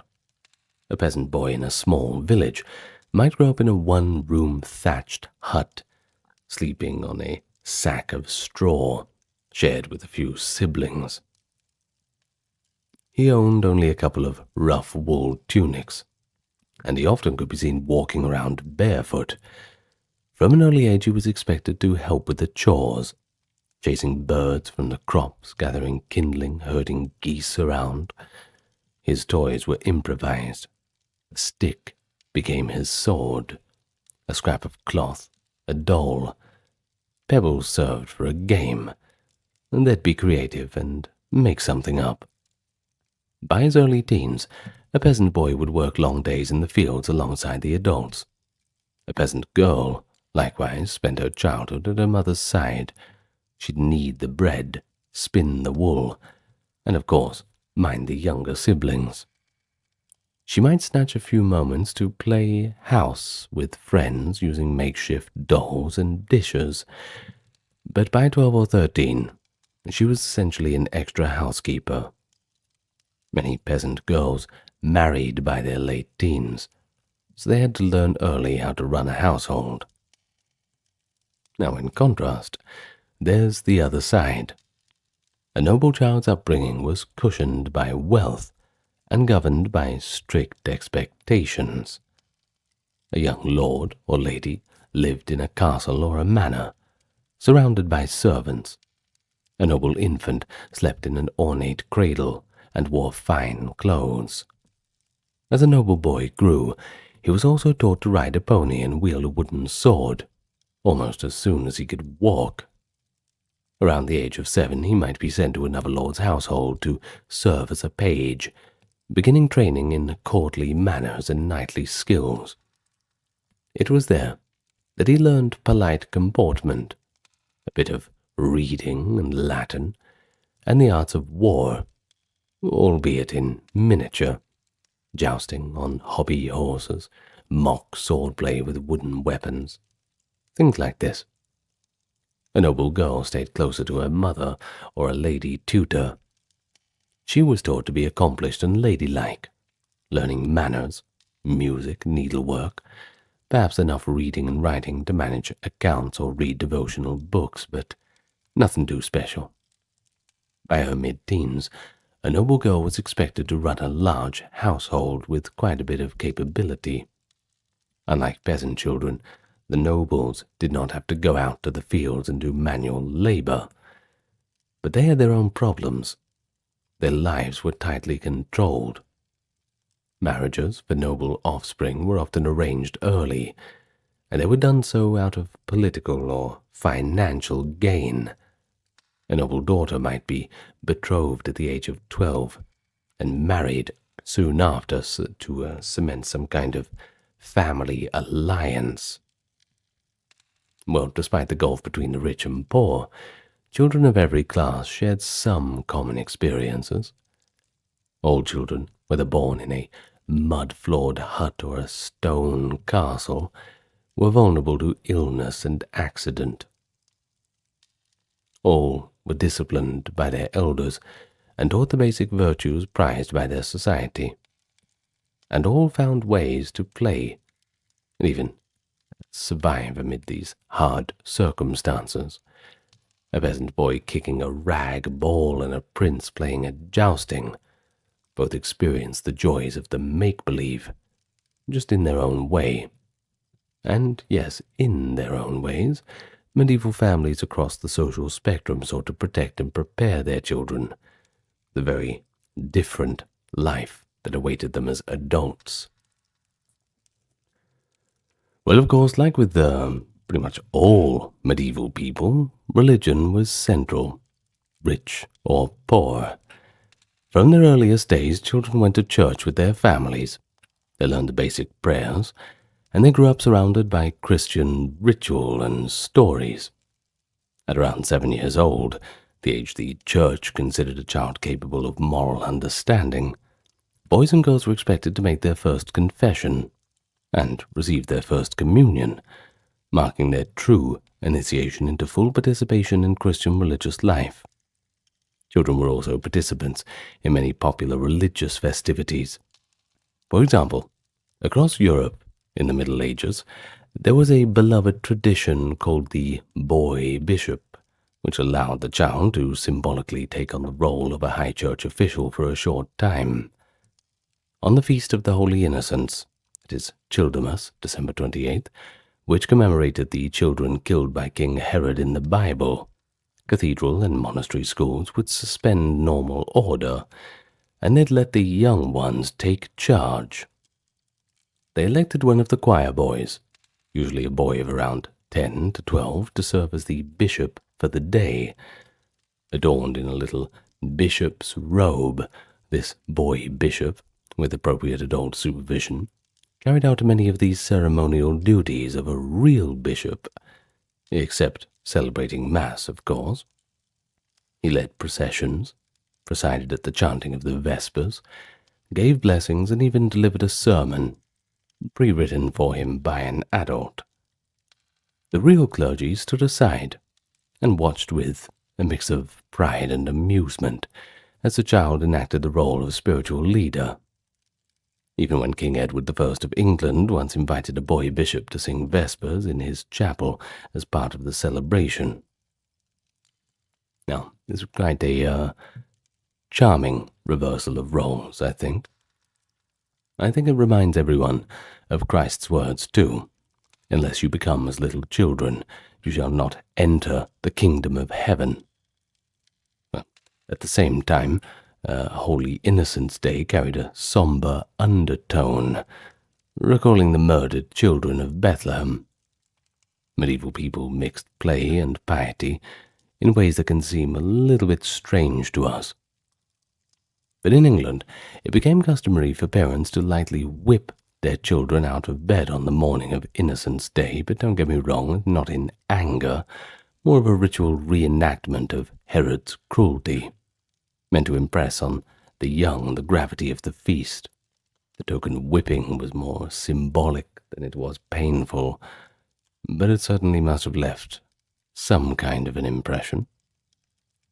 Throughout the year, the church honored children in various ways. St. Nicholas, the patron saint of children, was celebrated on the 6th of December. Medieval legends of St. Nicholas, such as his miraculous rescue of 3 schoolboys from murder, or his secret gift-giving to save poor children, made him a favorite figure. By the late Middle Ages, some communities had begun to give small gifts or sweets to children on St. Nicholas' Day, a practice that would much later evolve into modern Christmas gift-giving. Now, more routinely, children were involved in everyday religious life. They attended Mass and Saints' Day festivals. They joined family prayers at home, and many boys would serve as altar attendants or choir singers in church. The church taught that children were born with original sin, yet were also examples of purity and faith. Now, this attitude comes through in the way of medieval art and literature, often idealizing the Holy Child of Jesus Christ and the innocence of the holy innocents or child saints. In a 14th century English lullaby, for instance, the Virgin Mary is imagined as singing lovingly to a baby Jesus, "Lullay, my child, and be still." Images like that of the Christ child and his mother were extremely popular. They must have somehow resonated with the daily experience of parents comforting their little ones. So all in all, religion offers medieval children not only moral guidance and community, but also these moments of brevity, joy, and recognition. From carrying candles in a Candlemas procession, to dressing up as bishops in a December carnival, to receiving occasional holy day treats, children were woven into the fabric of medieval Christian life. The church, the local lords, and the guilds also stepped in to care for orphans and foundlings, seeing it as a Christian duty to protect the innocent. Thus, you can see faith as providing both an imaginative world of stories and saints that enrich childhood, and also as a social safety net, however rudimentary that was, but still one that sought to shield the young and the vulnerable. Well, it can't protect you forever, though, despite the care and the love surrounding medieval children. The reality is that hardships could strike at any time. Disease was the constant shadow.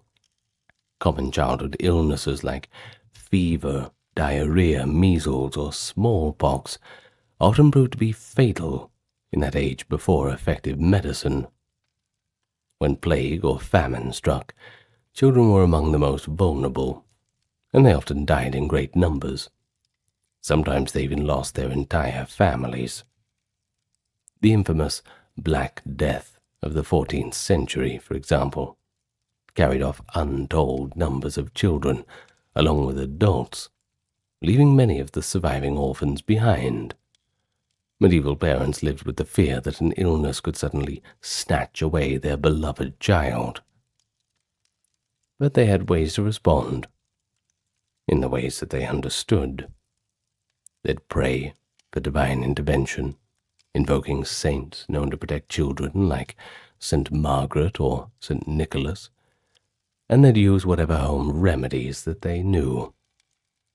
Nonetheless, childhood was perilous, and almost every family experienced the heartbreak of losing a child. Medieval children also faced external hardships of their era. War and violence sometimes swept through, and the young would get impacted by that too. During periods of conflicts like the Crusades or local feuds, children might be killed or captured along with adults, or they were forced to flee their homes. In cities under siege, hunger and disease affected children severely. Even during peacetime, accidents could be fatal due to lack of advanced medical care. A broken bone or deep cut could lead to a deadly infection.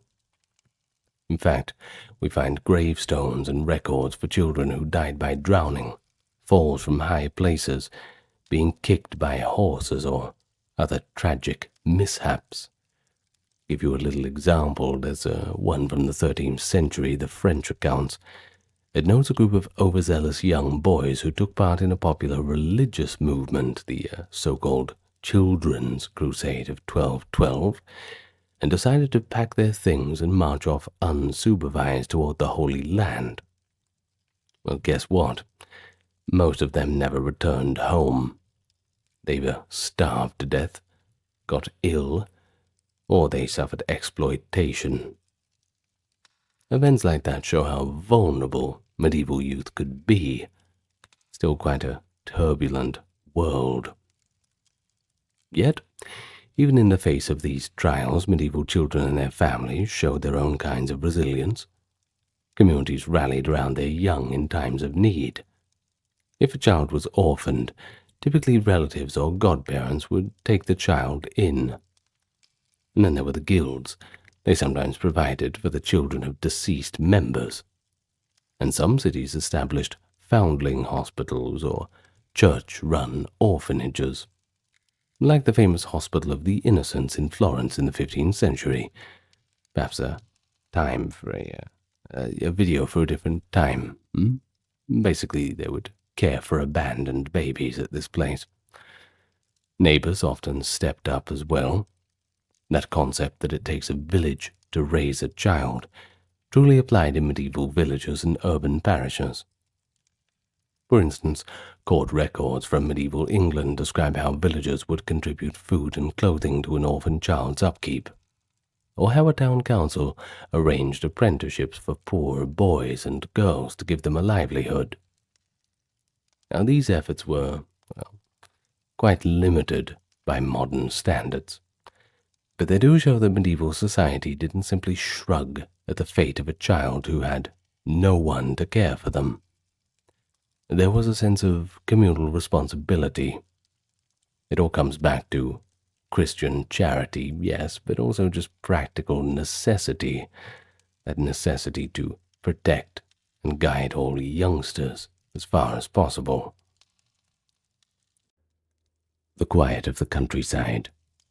Up with the dawn. Tools down at sunset. The schedule of a simple life. Not much happens around here. And if change comes, it comes so slowly, if in a lifetime at all. For most people in the Middle Ages, this was the normal scene of life, far removed from the noise of those trumpets accompanying the knights of shining armor, or the ladies in silken gowns in those great castles. No, the reality of daily life in medieval England was a little more monotonous than that, but certainly not without its eccentricities. Medieval England was overwhelmingly rural. In fact, over 90% of the population were peasants living in villages and farming whatever land they had. Yet the lives of these ordinary men and women are often overlooked. We always talk about the kings, the castles, the battles, but history is a bit deeper than that. And so today, that is exactly where we go, not to these great, grand events, but to the smaller things. A guided tour through a village, long abandoned, and all those souls that lived within. And I think we can discover a little life, a simple life, difficult and constrained by feudal duties, but is also one of community, tradition, and ultimately, great resilience. We'll span the entire medieval period, but we will stay within England. Talk about how peasants lived, using archaeological and historical evidence, and we'll try and piece together a picture in our mind of what a day for a medieval peasant might actually look like. Well, before we begin, I'll issue the normal welcome to the channel. It's good to see you all here. Here we go again, back to medieval England today. It seems to be, geographically, a place of quite a lot of interest, and quite quintessential when we talk about the medieval period, particularly in a Western cultural scope. In other videos we will go to other parts, perhaps. Let me know what you want to see in the comments. Of course, I will remind you to do the like and subscribe thing, and also this video is completely ad-free like everything else. So this is made possible due to the contributions on Patreon, YouTube members, those who checked out the merch store, and of course the donations on the PayPal and super thanks. This is all available in the pinned comment and links in the video and channel description. That's if I've not forgotten to put the pinned comment in. Fingers crossed. Well, with introductions out of the way, I think we can get to our topic for today, how medieval English peasants actually lived. So relax and we may begin. And so here we find ourselves in the medieval village, and the peasant having his place in a society. When we say village, what do we mean? Well, it is effectively a small world of its own, a cluster of thatched cottages and barns amid the strips of cultivated fields, with the parish church, and often a manor house at the centre. We'll get to that a little bit later. But here the peasants lived under the system of manorial feudalism that bound them to a lord. Now, most were unfree serfs, which were also called villeins, who owed heavy obligations to the lord of the manor, though a minority were actually free tenants, who paid rent in cash or kind for their land. Think about things like if they were farming a certain crop, they would give a certain crop of that to make up for any coin they would not give. That's a pretty typical arrangement. And that was that the peasant family held and farmed some lands for its own sustenance, but in return owed labor and dues to the lord. In many parts of England, villages operated an open field system of agriculture. The arable land was divided into large fields, which were then subdivided again into long strips. Each household's holding consisted of strips scattered across different fields, a kind of a way to share both the good and bad land. Not all soils are created equal, I'm afraid. Well, the system forced neighbors to cooperate. They ploughed and sowed according to an agreed schedule. By the High Middle Ages, a three-field rotation prevailed in many regions. For example, one field planted in autumn with winter wheat or rye, and one in spring with oats, barley, or peas. But the third field would be left fallow. Over-farming the soil, well, that's not good for anyone. In any case, this helped maximize yields, but also required coordination among villagers. Now, of course, we go straight into agriculture, and we have to talk about that because, well, that is the life of a feudal peasant, of course. We cannot go past that. And talking about it, in the first place, well, it's certainly a good place to set the scene. You can't have a peasant without farming, of course. Now, for the unfree peasant, there were also feudal obligations. Let me explain. A villein, that is the unfree peasant, owed the lord labor services on the lord's own land. Now, typically they'd work for the lord for 2 or 3 days each week, perhaps more at busy times. During harvest and planting, the lord could demand boon days, that meaning extra work from all of the peasants to ensure the lord's crops were brought in first, perhaps in exchange for a meal, some ale, something like that, a big sack of onions, whatever it is. Now, beyond labor, peasants also paid numerous dues and fines. They paid a yearly rent, often in grain, eggs, or other produce for the small lands they were allowed to farm for themselves.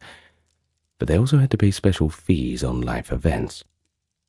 For example, a serf who wanted to, let's say, marry someone from outside the manor needed the lord's permission, and they paid what is called a merchet, that is a marriage fine. When a serf died, the family owed the lord a heriot, often the best beast. As a death duty, could be the finest cow, finest ox. Serfs were typically required to use the lord's mill and grind their grain, and his oven too to bake bread. Of course, using that, they'd have to pay a portion of flour or loaves of bread as a fee. You can see how it's a pretty good deal for the lord, of course. But even gathering firewood or pasturing pigs in the lord's forest, regardless if he was using it or not, that might incur a small charge. Of course, we have to remember that all of this depends on what the lord is going to charge. You could have lords that were a little bit more tolerant, and ones who were a little bit more, let's say, entrepreneurial. Now, virtually every aspect of a peasant's livelihood in general was still subject to the lord's control, or perhaps a toll imposed upon them. A serf couldn't freely leave the manor or sell his oxen without permission. Everything had to go through the higher-ups. So in effect, the law regarded the villein's person as goods, as the lord's property, not the peasant's property. A state of affairs that most people naturally resented, and which they constantly sought to alleviate. I'm sure you can imagine people saying back in the day, well, it's not a perfect system, but it's the only system we have. They invented other systems. Spoiler alert. Of course, peasants, not all of them were equal. Not all equally oppressed, at least. A free peasant, also called a freeman, well, they owed no labor duty at all. Instead, he paid a fixed rent, and he could move about or marry without seeking the lord's consent. Free tenants were, however, a minority in most villages, but some regions, especially frontiers or newly settled lands, had more of them. There were gradations even among unfree peasants, though. A substantial tenant with 20 to 30 acres lived more securely than a cottager with only a couple of acres, who had no labor for others to survive. But still, all peasants were low in status, at least compared to the nobility, and they lived with few comforts. Now, over the centuries, these feudal bonds did gradually loosen. By the 14th century, many lords found it convenient to accept money payments in lieu of labor, a practice called commutation. And that basically means that if a peasant could scrape together a bit of money, maybe selling their own goods at the market for a surplus rather, he might pay a fixed sum instead of performing days of labor, buying back his time and allowing him to spend more time on his own farm. Now, the catastrophic population loss of the Black Death actually accelerated this trend. We talked about that in the Black Death videos and the aftermath of the Black Death in medieval England video. You see, far fewer workers were available, and the surviving peasants, well, they gained quite a bit of bargaining power. Wages for farm work rose, and lords increasingly had to persuade rather than compel peasants to work. If they didn't like the conditions, well, they would just pack their bags and they would get a job anywhere else. A labor crisis in the favor of the laborers. Well, some serfs even fled their manors to seek freedom in the growing towns, where a common saying held that town air makes free after a year and a day. And over time, in general, social attitudes and legal judgments began to favor liberty over bondage. By the late 15th century, serfdom in England was largely dying out. Most peasants had become tenant farmers, free in a nominal sense, paying rent for their land rather than laboring under these ancient obligations. They were still poor, don't get me wrong, and, well and truly subordinate. It's not real freedom in the modern sense, if you've even got that. But the personal bondage that characterized the early medieval serfdom was well and truly coming to an end. In short, through quiet transformations and the occasional rebellion here and then, the English peasantry gained a greater measure of freedom as the medieval period drew to a close. Well, that's all good and well, but what exactly were they doing between the rebellions and between the transformations? Let's take a look at the daily work of peasants, and we can understand that. Step into the shoes, or lack of. Well, when we talk about the daily work, we pretty much look at it in the cycle of seasons and just the general demands of agriculture. Typically, as we mentioned in the introduction, the day begins at first light, either at sunrise or at the cock's crow. Men and women would rise from pretty simple beds, after maybe a quick bite of bread or a little bit of porridge, modest breakfast if any. Time to set out to the fields. Now, work usually started at first light because there were only so many hours of day that they had, and there was plenty of hours of labor to be done, labor that can only be done in that precious daylight. Tasks depended on the seasons, of course. Ploughing, sowing, weeding, reaping, threshing. In the fields, peasants often worked communally. For example, several households might pool their oxen to pull a heavy plough. One family alone might not own a full team. You see, it took perhaps 8 oxen to haul a large plough through heavy clay soil. One man would guide the plough, another drive the oxen, while others might follow with harrows to cover the seed. As you can imagine, this is not quick work, rather it being slow and strenuous. In fact, an English poet in the 14th century, William Langlet, gives an image of a poor ploughman at work, hood and shoes full of holes, his hair and toes sticking out, body smeared with mud as he trudges behind the oxen. And that's pretty accurate. shows the hardship of physical toll on a medieval farm. In any case, the morning had passed, and by midday, peasants would pause for their main meal, or perhaps just a short rest. Now, this would be kind of their dinner. It might be taken at home if the fields were nearby, or more often they would just sit down in the field and partake in a short meal together. We can imagine a group of field laborers seeking shade under a tree at the edge of a field, perhaps, sharing a few bits of bread, cheese, perhaps some weak ale, bought by one of them in a leather jug. They wouldn't be drinking much water. Ale was the drink of choice. Sometimes other watered-down beers and things like that. In any case, after this brief respite, it was back to work until the sun went down. The workday might last until sundown, especially in summer when the days were long. In winter, though, darkness, of course, falls a bit earlier. But winter days were filled with other tasks, like mending tools, twisting rope, or perhaps weaving baskets by the hearth. Really, you've got to spend your time doing something, don't you? And days before electricity, well, you may as well just sit there at the fire and make things. In any case, each season, as we mentioned, had its labors, and medieval calendars often showed the work of the months.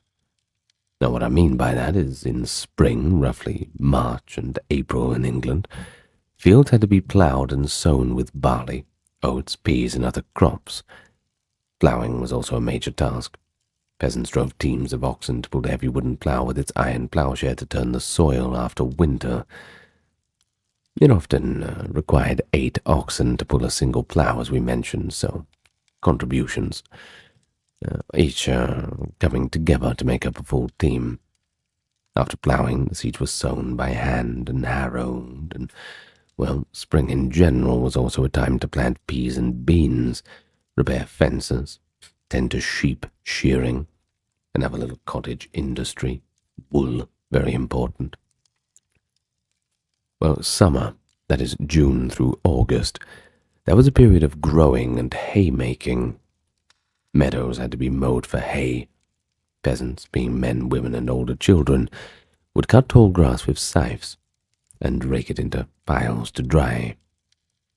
Now, hay was a crucial fodder for livestock in the winter. Of course, you would try and keep them inside, not to have them starve. Summer was also a time for weeding the crop fields and shearing sheep. In late spring or early summer to gather wool to help the sheep stay cool as well. So by the late summer, the grain harvest arrived. The most intense period of work in the year was well and truly on for young and old when it got to this point. Harvesting wheat, rye, oats, and barley meant long days of reaping entirely by hand. Men and women stooped to cut the grain with sickles or scythes under that hot August sun. The Lord's fields also had to be harvested first if you were a serf. Only then could the peasant attend to his own small plot.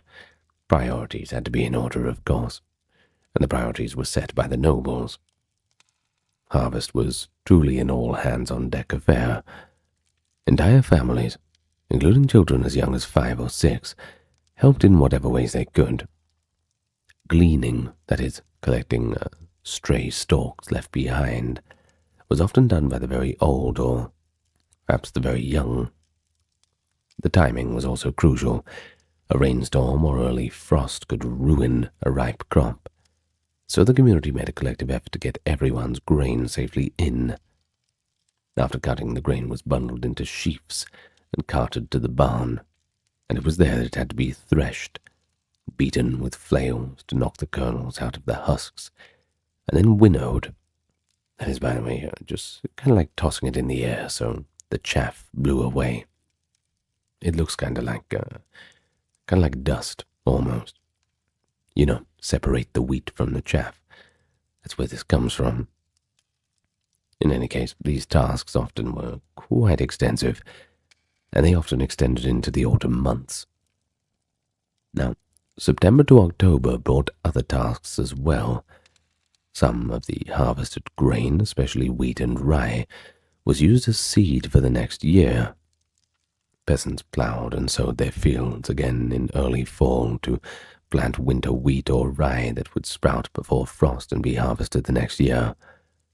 Any animals that could not be fed through the winter might be slaughtered in the late autumn, and thus November was often actually called Martinmas slaughter, where surplus pigs or cattle were butchered, the meat being salted or smoked for preservation.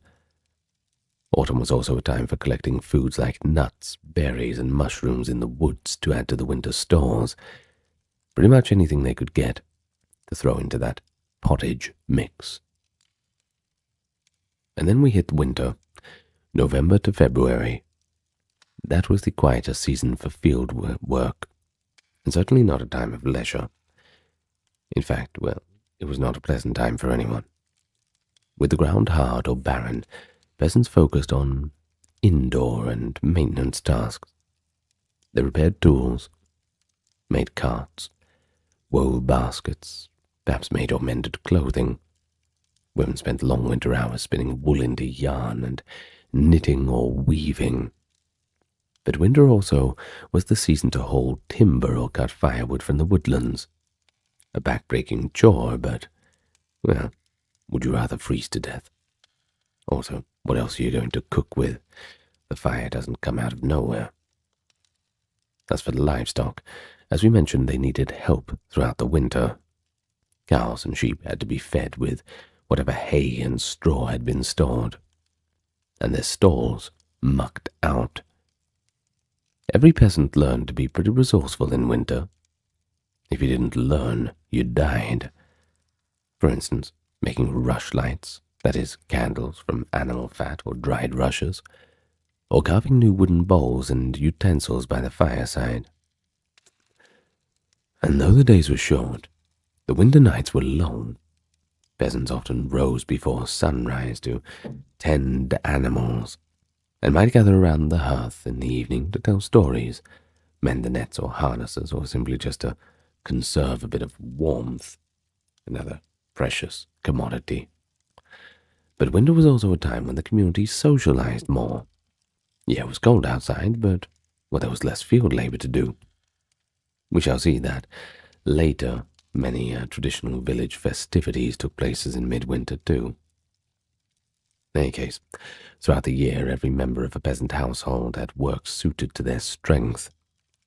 The men would do the heaviest ploughing, carting, and woodcutting, while women performed a double burden of work, assisting in the fields during peak times, and doing endless daily chores of cooking, cleaning, and child-rearing, along with the dairying and spinning. Anything else they could find, really. As for the children, well, the ones as young as 5 were expected to help out. It might have been running to fetch water, these kinds of things, keeping an eye on grazing geese, scaring crows from the newly sown seed. By their early teens, peasant boys and girls were working almost as full adults, the boys in the fields, or learning a craft, and the girls would be around the home. But despite the long hours of toil, peasants did not work every single day. Sundays were the holy day of rest, when field labor ceased, and by church law, everybody attended Mass. In addition, the medieval calendar was filled with saints' feast days and church holidays, on which no servile work was supposed to be done. Many of these fell in spring or summer, giving brief respites from labor, while peasants certainly had to work extremely hard, especially in the peak season. There's a misconception that they never had days off. In fact, many of them probably had more days off than we do in our modern era, which is, well, a little bit scary. Between Sundays and various holy days, a medieval peasant might have upwards of 8 to 10 weeks off over the course of a year. Doesn't sound too bad, doesn't it? Though on those days they might still do light chores or tend animals, and not all lords honored every holiday. But think about it. If you take time off work, you probably end up cleaning the house at least 1 or 2 days out of that, so It's all in perspective. Nevertheless, these periodic breaks, Christmas, Easter, numerous saints' festivals, these kind of things, they provided a much-needed rest, and of course a time for community recreation, as we'll get to a little bit later. But let's get out of the fields. They had to go home eventually, didn't they? If the fields were the workplace, well, the homes were the humble shelters offering minimal comfort. But of course you make it your own, don't you? Now, a typical peasant family lived in a small cottage, usually made of something called wattle and daub. If you don't know what that is, it's woven wooden rods that were kind of plastered with mud and straw. Rough timber with a thatched roof. We've seen it.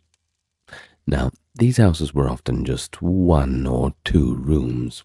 Pretty simple stuff.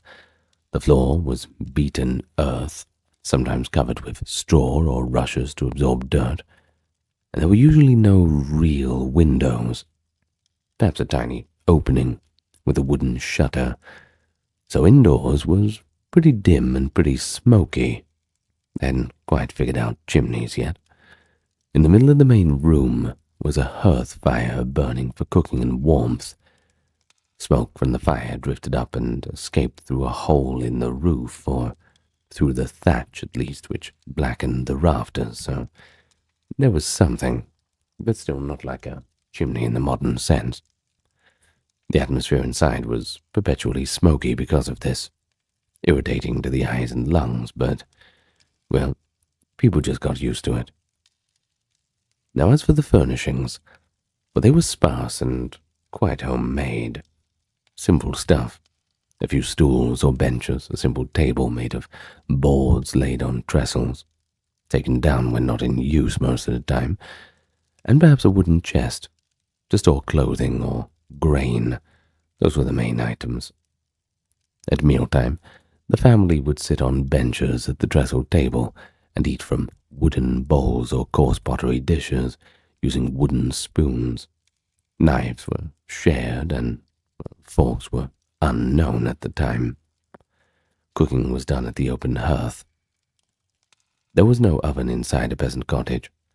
Villagers often had a lord's oven or a communal bake oven that everyone used. Instead, simple breads or cakes were baked on flat stones, in the embers or in iron pans propped on the fire. A heavy iron pot or kettle would hang over the flames, used to boil porridge or perhaps stew, the ubiquitous pottage that I've mentioned briefly but we'll discuss a bit more in the next section. The household wife would have to mind this fire constantly, both to keep the home warm but also to have hot coals for cooking. She likely also used the residual heat of the hearth for tasks like drying grain or herbs. Peasant families did many domestic chores indoors too. Women brewed ale in small batches, churned butter when they had milk, and spun wool or flax into yarn, often with what was known as a drop spindle.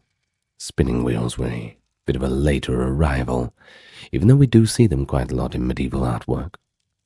Said those women in the silk dresses spinning at the wheel. They were a bit of a later invention. Now as for laundry, that was infrequent, but when they did do it, it was quite arduous. Clothes had to be soaked and scrubbed with lye. That is a harsh soap made from ashes. It's spelt Lye, by the way. And they would do this in a big wooden tub, and water for washing had to be hauled from the well or the stream, so there's the weight of that as well. The floor, strewn with straw or rushes, was swept now and then and renewed with fresh bedding, with fresh bedding straw only a few times a year. Now inevitably the house was dirty by modern standards, no one's really denying that.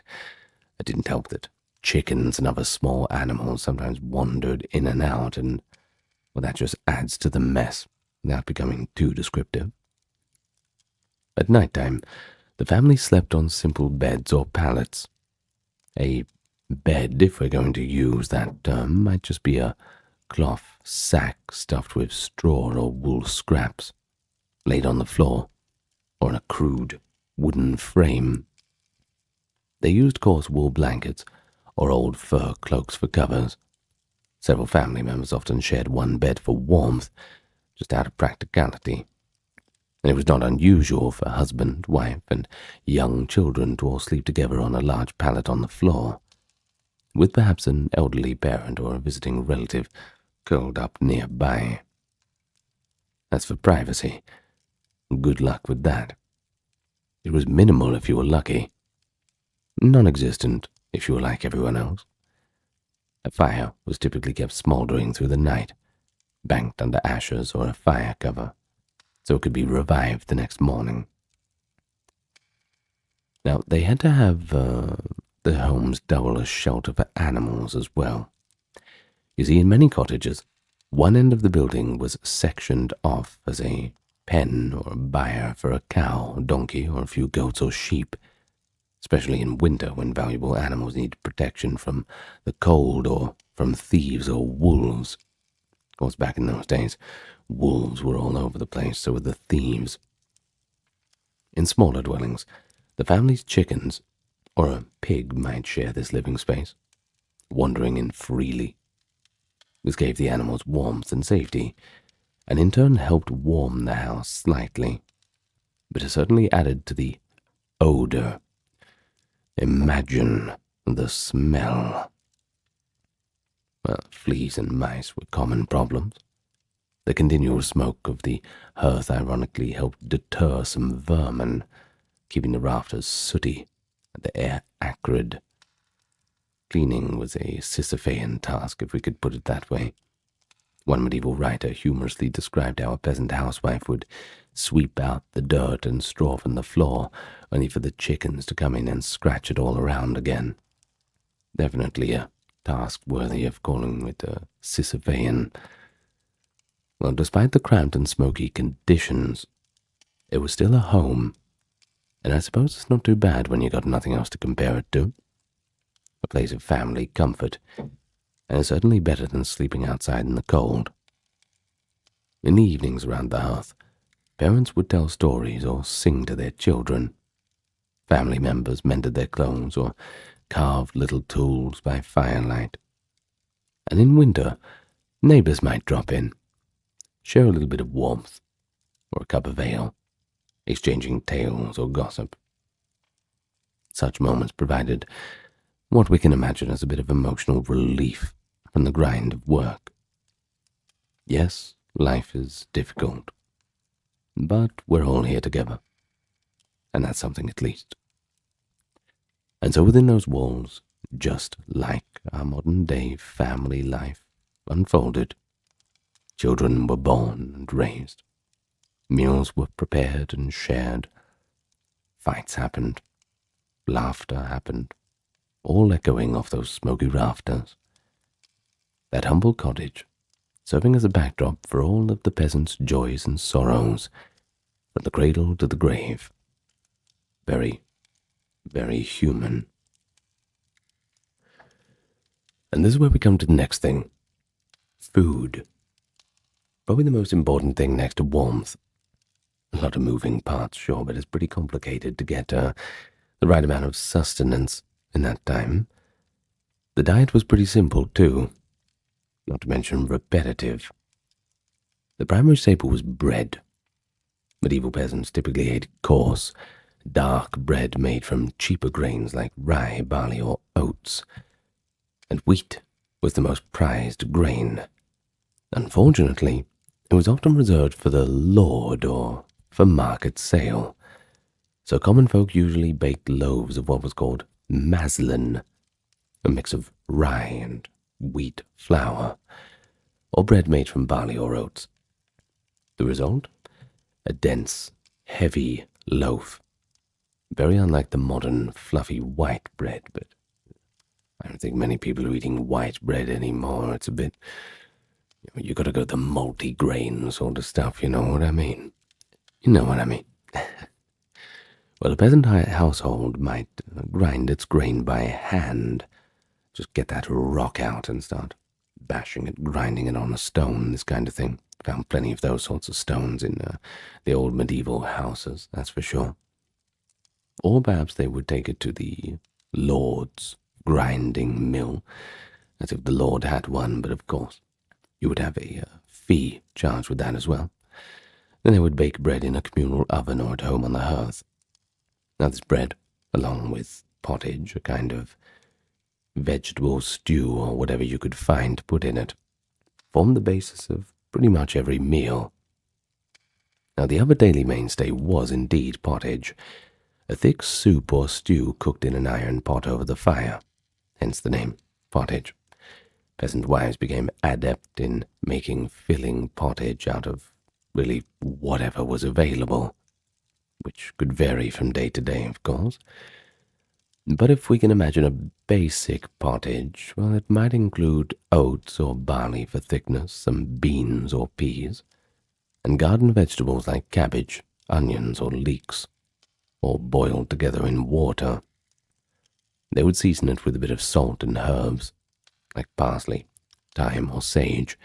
You could find them in a cottage garden. Most peasant families maintained a small kitchen plot to grow greens and root vegetables, and they kept a few chickens or eggs. If they were fortunate enough, they could have a cow or some goats for milk, and they would also churn a bit of butter, make simple cheese, valuable proteins and fats to their otherwise diet of starch. The pottage was usually meatless. If available, a scrap of bacon fat or maybe a ham bone might be added, but that was a rare luxury. Essentially, peasants ate a kind of vegetarian diet, but rather by necessity, rather, for much of the year, not by their own choice. The peasants' meals were, indeed, remarkably monotonous by our modern standards. Breakfast, if taken at all, might be just a little bit of leftover cold porridge, or bread, perhaps a little bit of cheese, but, well, if you were lucky, you'd have that. The main meal around midday, that'd be bread and pottage, maybe with a bit of onion, some curds, washed down with a bit of ale, and in the evening another round of pottage or broth might be served as a kind of supper. Now, even on workdays in the field, this little picnic would be a hunk of bread, piece of dry cheese or salted fish, and of course that flask of weak ale. So it wasn't like it was better on the weekdays or weekends. It was every day just the same. Still, a diet of high-fiber bread and beans, while pretty bland, provided the essential carbohydrates and a few proteins, especially when peas and grain were combined. Now, ale we've mentioned a few times, and that was the universal drink of medieval peasants. Not just in England either, but quite much the same case on the continent. Because clean drinking water was not always available, and because fermentation killed many pathogens, whether they understood that at the time, they just knew they didn't get sick when they drank it, ale was consumed in great quantities by everyone, and that includes children. The medieval ale was a barley-based brew, made without hops. You see, hopped beer would come a bit later, and it was usually quite weak in alcohol.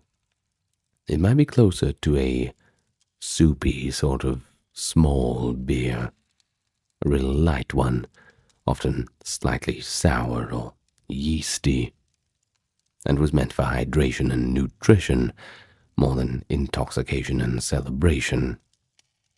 According to various records, an adult peasant might drink a gallon or more of ale per day, though ale in this context was more like a low-alcohol porridge than the strong beers that we think of today. As for brewing, that was typically done by the women of the village, and at a household level. If you've heard the term alewife, well, that's where this comes from. Ale provided much-needed calories. It was sometimes even called liquid bread. Peasants would drink ale at every meal. It was safer than most water, certainly more filling. Of course, ale could be festive too. Stronger batches were brewed for holidays and celebrations. But the everyday ale was mild enough that peasants could consume it throughout the day and still labor on effectively. In any case, without ale, the medieval peasant diet would have been even more meager. At least with it, they got a few B vitamins and hydration along with their bread. Of course, they didn't understand all the nutrition back in those days, but they certainly understood when you didn't eat well, or when you drink bad water, dirty things, you got sick, things like miasma theory and all the rest. They had an understanding of it, just not on a scientific basis, more of a practical thing. Now, vegetables, legumes, and dairy supplemented this diet when possible. Gardens yielded cabbages, beans, lentils, peas, turnips, garlic, beets, other crops when they were in season. A surprising variety.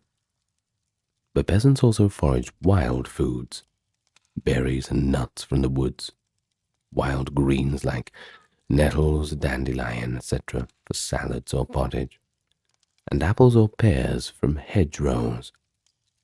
But the dairy products really were prized. Milk from a cow or a goat would usually be turned into butter or soft cheese, because fresh milk, well, that spoiled quickly, and many adults were somewhat lactose intolerant. Butter added fats and flavor to otherwise bland foods. Cheese, often a crumbly, fresh cheese, could be eaten with bread or melted into pottage, which, of course, thickens it up a little bit. Eggs from hens were another important protein source, used in cooking or eaten on their own when available. And all these elements, of course, had to vary by season. Spring and summer offered fresh greens, eggs, and milk, whereas winter diets, well, you'd be relying more on salted or dried foods, and of course, whatever was stored from the harvest. Well, and meat, of course, if you could get it, good for you. But of course, it's far rarer on the peasant table. Most peasants could only afford to have it every now and then. And it wasn't in that fresh form, it was usually in the form of salted or smoked meat. A common family might raise a pig throughout the year and slaughter it in late fall. Pork was the primary meat of the peasantry because pigs were relatively easy to feed, and they could forage in the forest for acorns, that kind of thing. They also yielded a lot of fat. Salted pork and lard could last all winter. After the autumn slaughter, the family would have some fresh pork for a feast, but the rest was preserved with salt or smoke.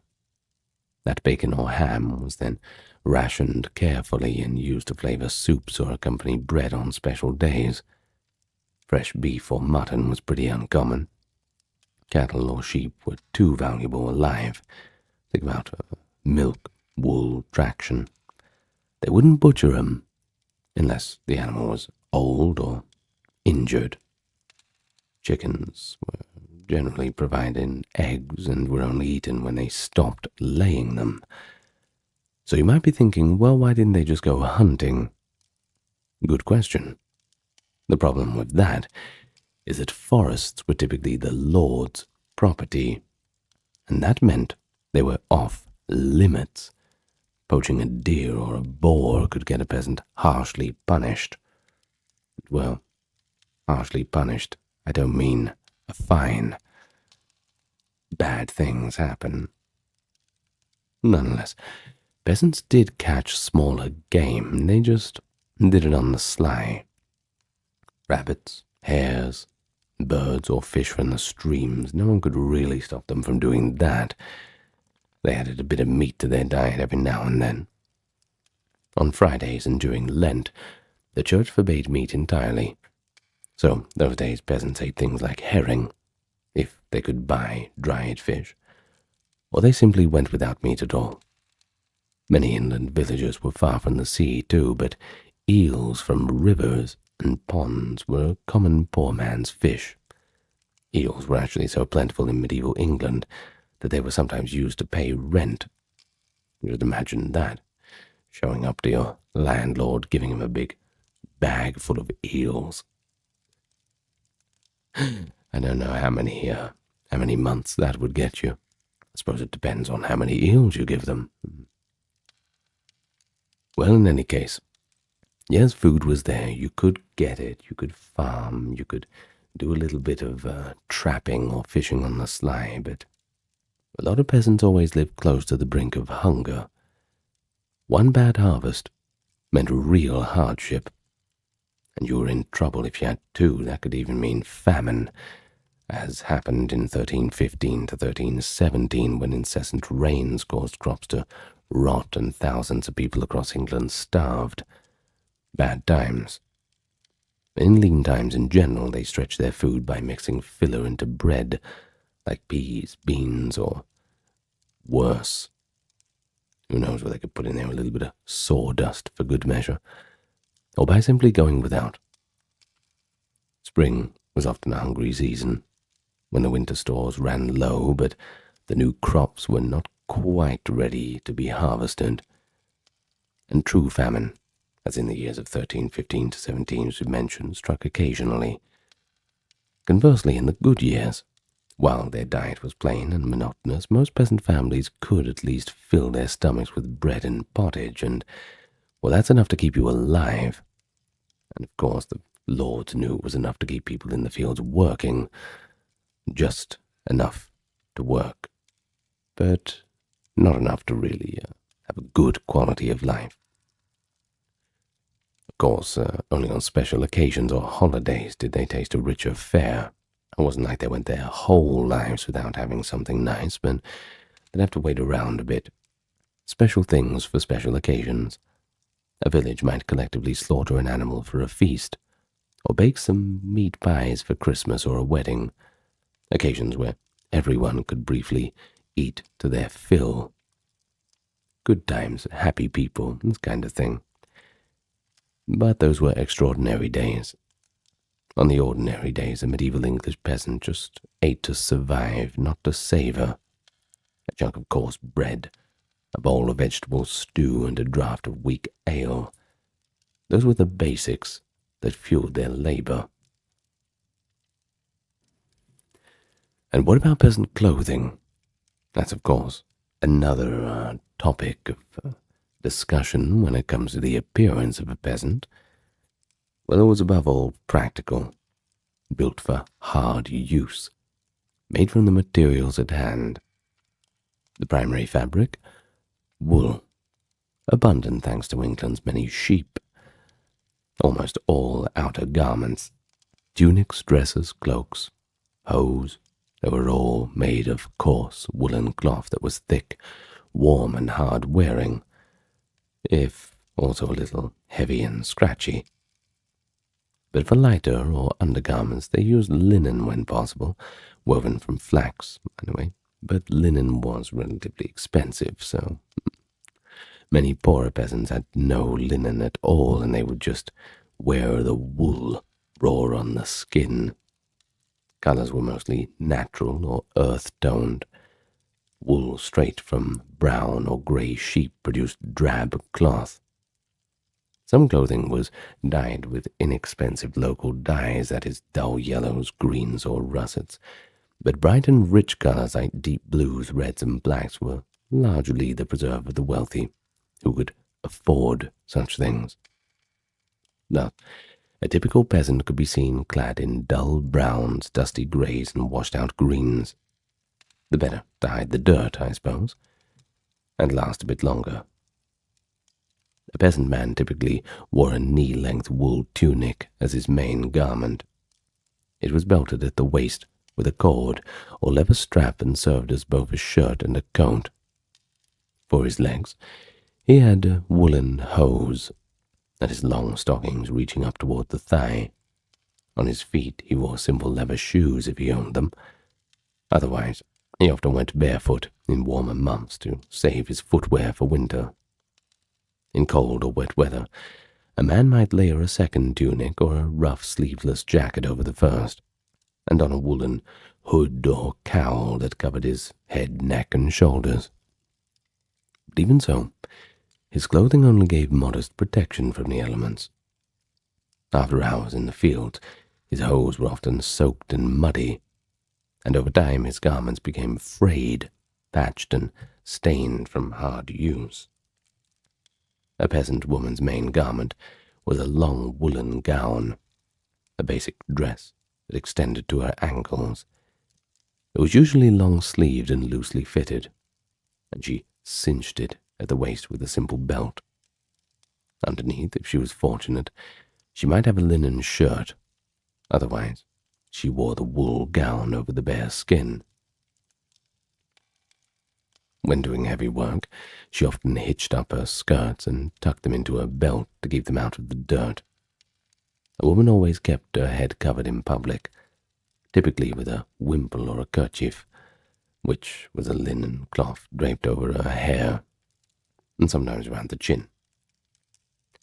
This head covering protected her hair and satisfied the era's customs of modesty. For footwear, women had much of the same as men: low leather shoes or perhaps clogs when available, and bare feet when necessary. Because cloth was labor-intensive to make, each person owned very few sets of clothes. A peasant might wear the same tunic every day for most of the year, with perhaps a slightly less worn one kept for the holy days or festivals. Your work clothes and your party clothes, I suppose. Garments were patched and repatched and patched up again. Elbows and knees especially showed layers of mending. Washing clothes was difficult. As we mentioned, it required hauling and heating water, making soap from wood ash. So outer clothes were not washed often. Instead, people just wore linen undergarments when possible and washed those occasionally, and simply shook out or brushed off their woolen outerwear. As a result, peasant clothing was usually dingy, having the odors of smoke, sweat, and earth. Contemporary observers sometimes described the country people as rough and rustic in appearance. We have one vivid portrait in William Langland's 14th century poem Piers Plowman, where a poor ploughman and his wife are depicted in patched and tattered attire, the man's hood's full of holes and old, through which his hair pokes out, and his shoes are broken toes sticking through. He is all smeared with mud as he follows the plough. And beside him there is his wife. She trudges with her skirts hitched up, wearing a threadbare smock. She has no proper shoes, only torn cloth wrappings, and her bare feet bleed from the cold ground. Well, it's a literary description, though part of an allegory, but it does match what we know from historical records. He doesn't seem to be dramatizing anything for dramatic effect. Many peasants truly had only very worn garments, and often went barefoot even in harsh conditions. Despite these realities, on Sundays, or at a village festival, they did their best to make themselves presentable. You gotta put on your best face, of course. Well, a man might have a cleaner tunic or a wide-brimmed hat decorated with a scrap of ribbon. And a woman, well, she might have a freshly washed headscarf or a dress with a bit of homemade trim. Small little touches of dignity. They might not be good clothes, but it distinguishes the best they had from the everyday rags. At least they weren't covered in dirt from the fields. Medieval peasant society was organized around the family, but that family unit existed within a larger tight-knit community. Most peasant households were typically husband and wife and the children living in a single cottage, simply because houses were just so small. But extended family members usually lived nearby in the same village, so a child might have grandparents or cousins a few huts away, but maybe not under the same roof. The average peasant married in their early or mid-20s, and couples would set up their own home as soon as they could manage it. Marriages were guided more by practical considerations rather than romantic courtship. A man needed a wife who could work hard and run a household, and a woman needed a husband who could support a family. The approval of the lord of the manor was required if the individuals were serfs. A lord might demand a merchet or a marriage fine, or even sometimes veto a match if it meant losing a valuable worker to another estate. In practice, most peasants married someone from their own community, or at least a close neighboring village. A medieval peasant wedding, well, that was a joyous and communal occasion. The couple exchanged vows at the church door with the priest's blessing, and then the village joined in a bride ale, that is a wedding ale feast featuring food, drink, music, and dancing for all. Children were plentiful in peasant families too, but childhood wasn't. It's not as we think of it today. It was more of a brief and perilous affair. Children were, of course, born at home, attended by local midwives, if they had one, or perhaps an older woman with a bit of knowledge. There was a very high risk of mortality. Many infants died in their first days or weeks, and childbirth was dangerous for mothers as well. Newborns were baptized within a day or two, with chosen godparents as sponsors, because if a baby died unbaptized, well, it was greatly feared that the soul could not enter heaven. The mother, still weak from delivery, typically did not go to the church for baptism. She stayed home recovering until a few weeks later, when she underwent a purification blessing called churching that marked her return to community life. Infancy was fraught with hazards too. Aside from disease, a crawling baby in a busy cottage could easily fall into a hearth or be accidentally smothered in bed. Once childhood grew past toddlerhood, they quickly became contributors to the household. By the age of 5 or 6, a peasant child was assigned small chores, fetching water with a little pail, scaring birds from the planted fields, gathering kindling, things like that. Perhaps they'd watch over the younger siblings too. Bit of responsibility. But there was no formal schooling for peasant children. They just learned by observation, watching their parents and elders and doing what they do. A boy would learn farming, woodcutting, or his father's craft by observing and helping, and a girl would learn cooking, spinning, childcare, and all the arts of managing a poor household from her mother. As for playtime, it wasn't entirely absent. They might be seen kicking a ball around with other village children, or something like that, playing tag. But by their early teens, peasant boys and girls were expected to basically be adults, and work as hard as adults. The village community itself was like an extended family, bound together by necessity and custom. Neighbors helped each other in times of need because everyone that knew misfortune, well, they knew it could strike anyone. If one peasant's barn burned down, or a cow died, others would organize a helping bee to rebuild the barn, or would share a bit of their own grain or milk to get that family through. Many tasks were done cooperatively. For instance, peasants had often pulled their oxen to plow the fields, as we mentioned. And of course, at harvest, the entire community helped reap and gather every family's crops in turn. But beyond the work, villagers shared in each other's life events and festivals. Not only weddings, but baptisms, funerals, the annual cycle of religious holidays, a bit of everything. Really, the church brought everyone together, too, especially on Sundays and holy days, and the churchyard or villages became a social hub after services. For recreation, men sometimes held contests of archery or wrestling on Sundays, and women often socialized while doing chores like spinning or washing clothes together. In the evenings, especially in the winter, villagers gathered at the alehouse or by a cottage hearth, singing songs, telling a few stories, and just relaxing. Village life It was regulated by both custom, but also a bit of self-government. The Lord's Manorial Court periodically judged local disputes and minor offences with a jury of villagers. Typical punishments were small fines or things like stray livestock or breaking village laws. Serious crimes, though, they were quite rare in the village and were dealt with by higher authorities. In practice, most order was kept by peer pressure and custom. Everyone watched everyone else and held them to standard.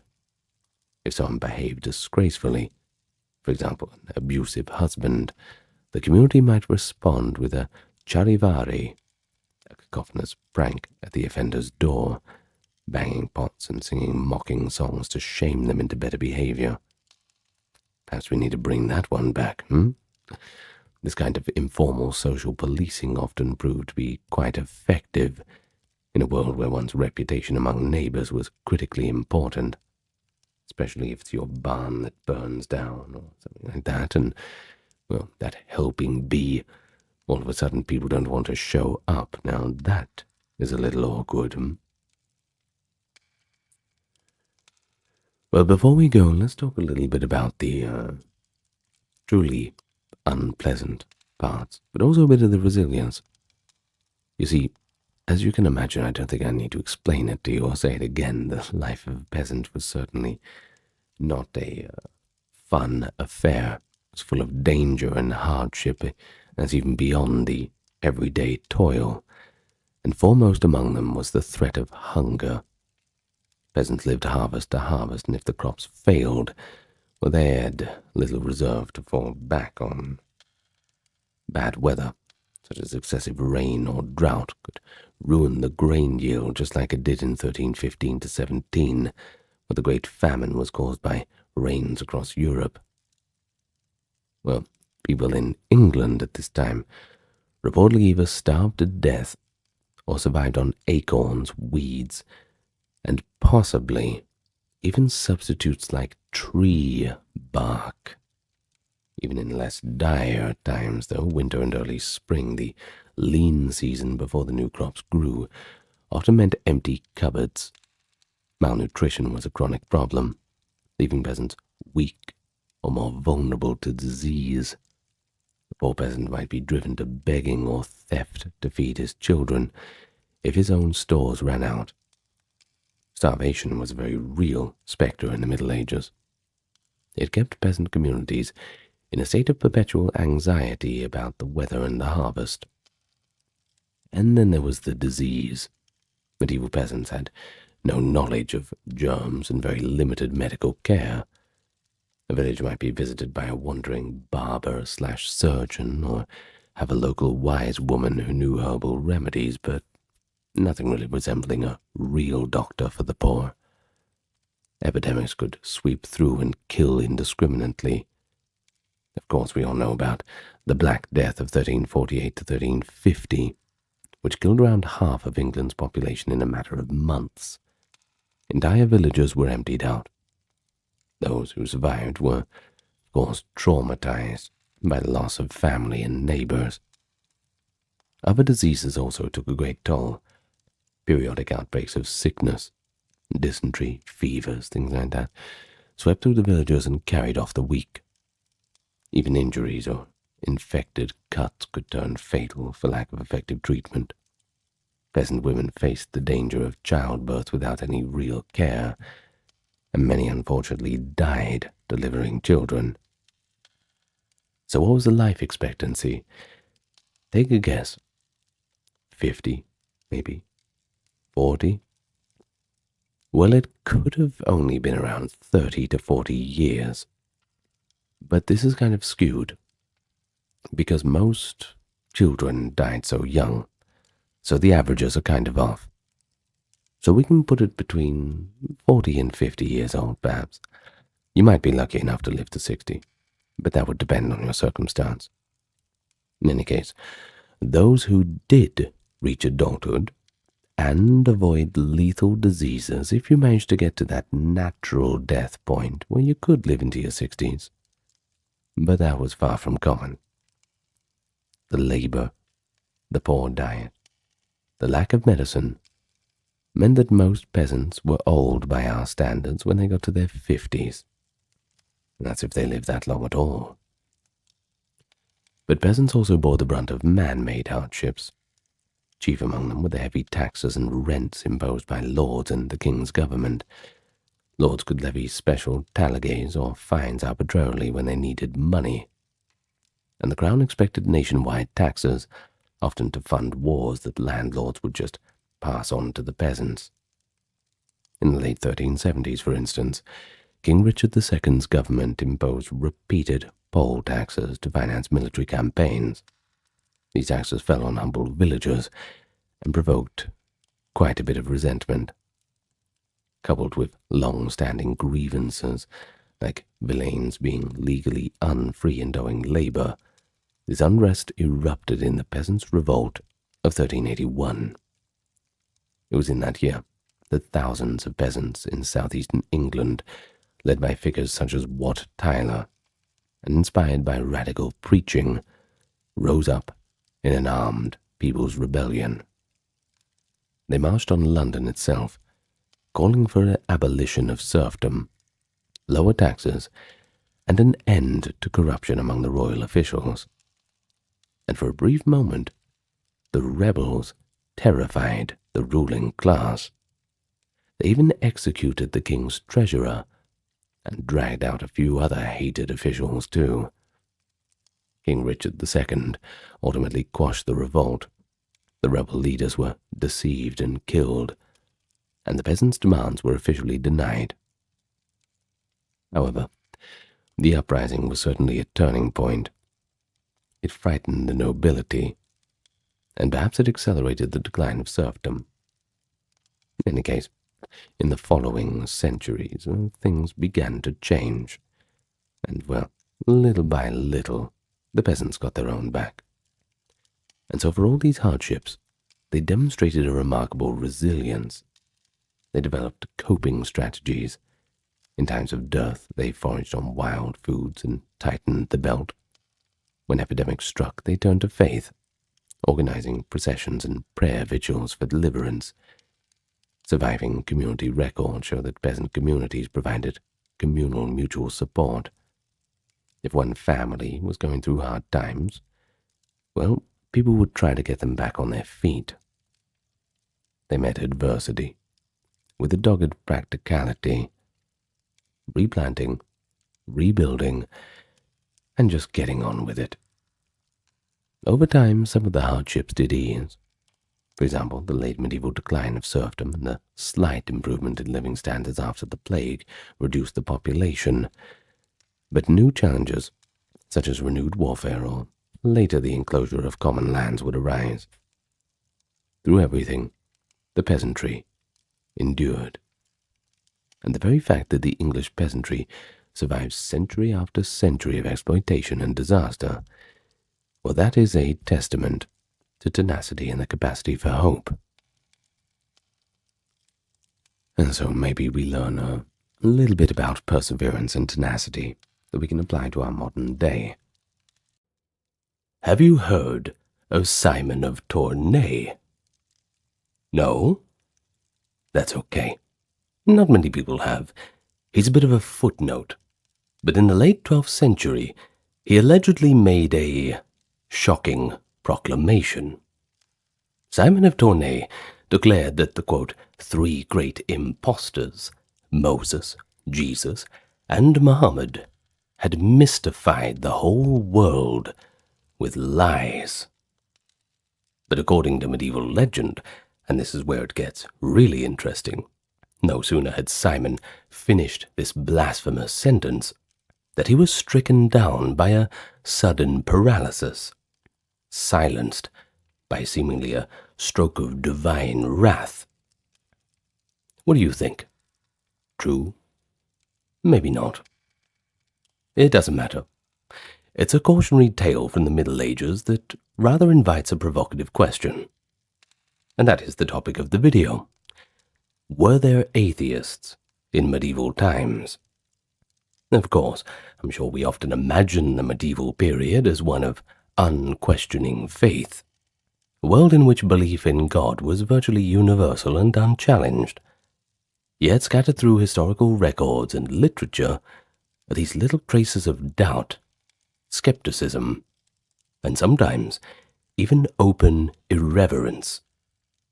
And so, from those philosophers questioning doctrines to tavern frequenters cursing the heavens, medieval history reveals individuals who dared to question or even deny the prevailing religious truth. The figures were few and far between, but they did exist. In Christian Europe, in the Byzantine East, and the Islamic world, challenging the notion of God throughout the Middle Ages. Welcome. If you are new here, it's good to meet you. And for those coming back, good to have you with us. If you are not familiar with the channel policy, well, I'll explain it now. We don't like ads. We know you don't either. So we've turned them all off. Rather, we have faith in our patrons, you members, the donations, and those who visit the merch store that will help us keep the lights on. So you can rest assured that you won't get any interruptions from start to finish. Pretty good deal. Now, short of visiting those links just aforementioned, do us a solid and leave us a comment, like, subscribe, and tell all your friends about this ad-free oasis on this otherwise very ad-laden platform. Now, with that being said, we won't say it again. Let's just get on with the topic about atheists in medieval times. So before we get into specific cases, let's just clarify what we mean by atheism, or rather what it didn't mean, because it's a bit different in the medieval context. Now think about it in modern terms. An atheist is one who denies the existence of any god. But medieval people seldom used the word in that strict sense. You see, the very term atheos, from the Greek godless, or its Latin equivalent, was employed more as an insult rather than a self-description.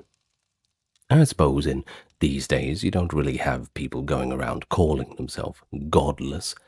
It's a bit of an odd thing to say. This word, atheos, connoted someone who was impious or without true faith. And that could mean one of a few things. It could mean you're a heretic, it could mean you're a pagan, or simply that you're just a rat-bag sinner, rather than a philosophical atheist in the modern sense. In medieval Christian texts, for example, infidelitas, or unbelief, usually referred to those outside the faith. So we're talking Muslims, pagans, Jews, or perhaps to heretics. Not outright denial of God. Open avowals of atheism were so rare that chronicles often echoed the Bible. Quote, the fool has said in his heart there is no God. That is Psalm 14:1, if you want to look that up. Frequently cited, of course, to condemn the very notion of disbelief. So in this age of faith, to be godless, remember that word, atheos, was almost incomprehensible as a genuine philosophical position. The assumption was that everyone believed in something, at least, if not the true God in the eye of the beholder, then perhaps the false gods, or even erroneous doctrines. A person accused of not believing in God at all was often seen as morally deficient, or in the worst case of it, influenced by the devil himself.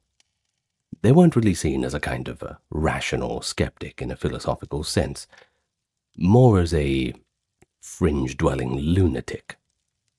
For instance, medieval churchmen would sometimes brand notorious heretics or troublemakers as Epicureans, associating them with the ancient philosopher Epicurus, whose followers held that the soul actually dies with the body, which effectively means that they are denied afterlife and divine judgment.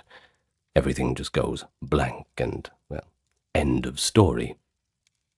In fact, such Epicurean heretics appear in Dante's Inferno, entombed in flames for denying the immortality of the soul, a poetic reflection of how medieval culture conflated disbelief in an afterlife with godlessness. But even if explicit atheism was not recognized as a formal stance, doubt and skepticism, that existed under the surface. Theologians occasionally acknowledge the possibility of doubt, but only in order to refute it. It was kind of like an agit-prop to just make faith stronger, a kind of wall to bounce the ball of God off, that kind of thing. Thomas Aquinas in the 13th century, for example, methodically presented objections like God does not exist, citing the problem of evil or the idea that nature could be explained without God, before rebuting them with proofs of God's existence. You will find a lot in Aquinas' work, this kind of argumentative props that he can talk about, these claims made by the doubters, and he just addresses them in a very calm and thematic manner. Do go and read some Aquinas if you want to know what I mean. Freely available. Gutenberg has it. Now, such exercises imply that the idea of unbelief had at least crossed the intellectual horizon. Likewise, pastoral manuals and sermons address situations of doubt, non-belief, and protest by means of exhortation and admonition. That suggests that medieval clergy, they were quite aware that ordinary people might sometimes question religious tenets, even if only privately, and fleetingly at that. So we can say that while no medieval person would proudly don the label atheist as a kind of public identity, the spectrum of belief included the ones who had these shades of doubt. The challenge for us is to discern those rare individuals in the Middle Ages who genuinely stood up and disbelieved in God, or rather came quite close to it, and to understand how their societies reacted to them, which is the real meat and potatoes of the topic. How do you deal with these kinds of atheists in a society that is so pious? And so with this in mind, it is good to turn to the Latin Christian European scene and the whisperings of skepticism that occasionally disturb that pious facade. In Christian Europe of the Middle Ages, open atheism was virtually unheard of. But that does not mean that it was an era entirely free of denial or doubt. Beneath that veneer of piety, there were murmurs of skepticism in various corners of medieval society. These ranged from rarefied intellectual debates to the angry mutterings of the common folk. Medieval Christian sources, whether theological treatises, chronicles, or inquisitors' records, provide glimpses of individuals who questioned core religious beliefs, or at least were accused of doing so. So let's first consider the context, at least in terms of the elite, scholars, clerics, even rulers who were suspected of unbelief. And then we'll look at the evidence of more popular irreverence, the whisperings in the towns and marketplaces. I'm sure we'll see how the church and Christian authorities responded when faith was openly challenged. Spoiler alert, it's not well received. So in the Latin West, cases of alleged atheism often emerged in the form of accusations against intellectuals or elites. Of course, we've already met Simon of Tournai, the university master, purportedly scoffing at the 3 impostors deceiving mankind. But similarly, the Holy Roman Emperor Frederick II, 1194 to 1250, a powerful and, well, controversial figure, was accused by his enemies in the church of denying all religious truth. Pope Gregory IX, in a 1239 encyclical, charged that Frederick viewed Moses, Jesus, and Muhammad as frauds, who had fooled the world. The emperor denied ever saying such a thing, of course, and protested what he called the atrocious calumny. And indeed, Frederick maintained outward devotion throughout his life, even participating in a crusade. I mean, you don't get much more pious than that, don't you?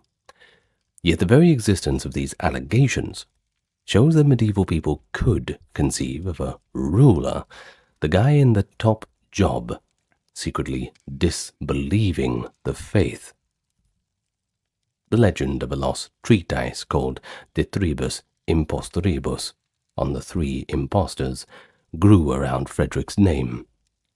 This was a book that supposedly denied the truth of all three Abrahamic religions. Well, although no such medieval book actually circulated, it was a later Enlightenment-era forgery, and, well, plenty of them about. The myth itself speaks volumes. You see, here's the thing. To accuse someone of atheism, that was the ultimate scandal. An insult made to tarnish one's moral and political reputation. Other scholars, too, navigated a fine line between philosophical boldness and outright heresy. In the 13th century, as Aristotelian philosophy flooded the universities, some radical thinkers were rumored to hold dangerous ideas. But they were doing it in private.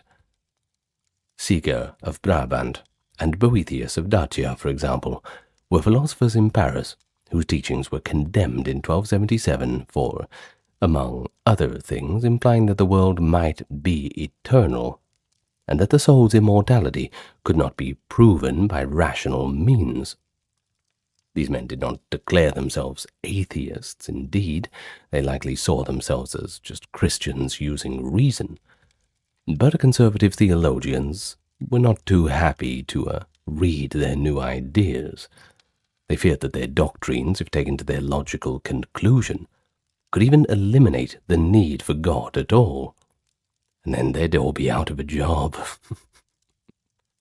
Well, the Bishop of Paris's condemnation of 209 propositions in 1277 was effectively a warning against nascent unbelief wrapped up in this academic disguise. It banned ideas like that there is no first cause, or that the soul dies with the body, precisely to snuff out any embryonic atheism in the schools. Medieval poets and writers also acknowledge the concept of irreligion, if only to condemn it. Dante Alighieri, writing his Divine Comedy in the early 14th century, populated hell with a special group of heretics, the Epicureans, who say the soul dies with the body, as we mentioned, and thus denied the afterlife and God's providence. His placement of these unbelievers in flaming tombs, if you want to find it, it's Inferno Canto 10, by the way. It shows the widespread view that to reject the immortal soul was to reject God.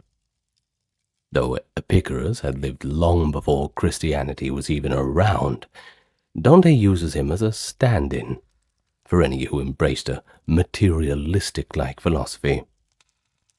The poet's moral is clear. Those who in medieval Europe privately trusted in themselves rather than in God were destined for horrible damnation, at least in the eyes of the orthodox. Even rumors and satire hint at hidden disbelief. 14th century chroniclers mention dissident Christian sects and forbidden books. For instance, some opponents of the scholastic Averroists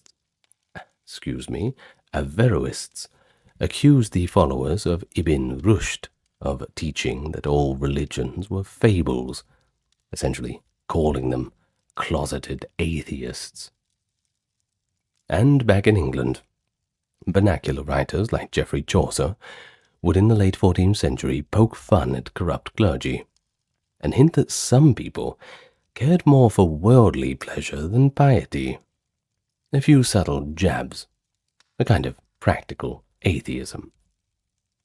While explicit atheists in medieval Europe's literature are exceedingly rare, these whispers of doubt among the learned and powerful demonstrate that the idea of disbelief was a present spectre, a feared possibility, even if a few embraced it openly.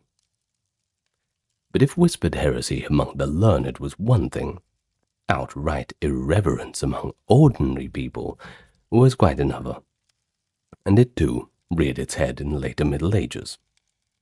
Of course, we don't have everyone's stories. They rarely do that.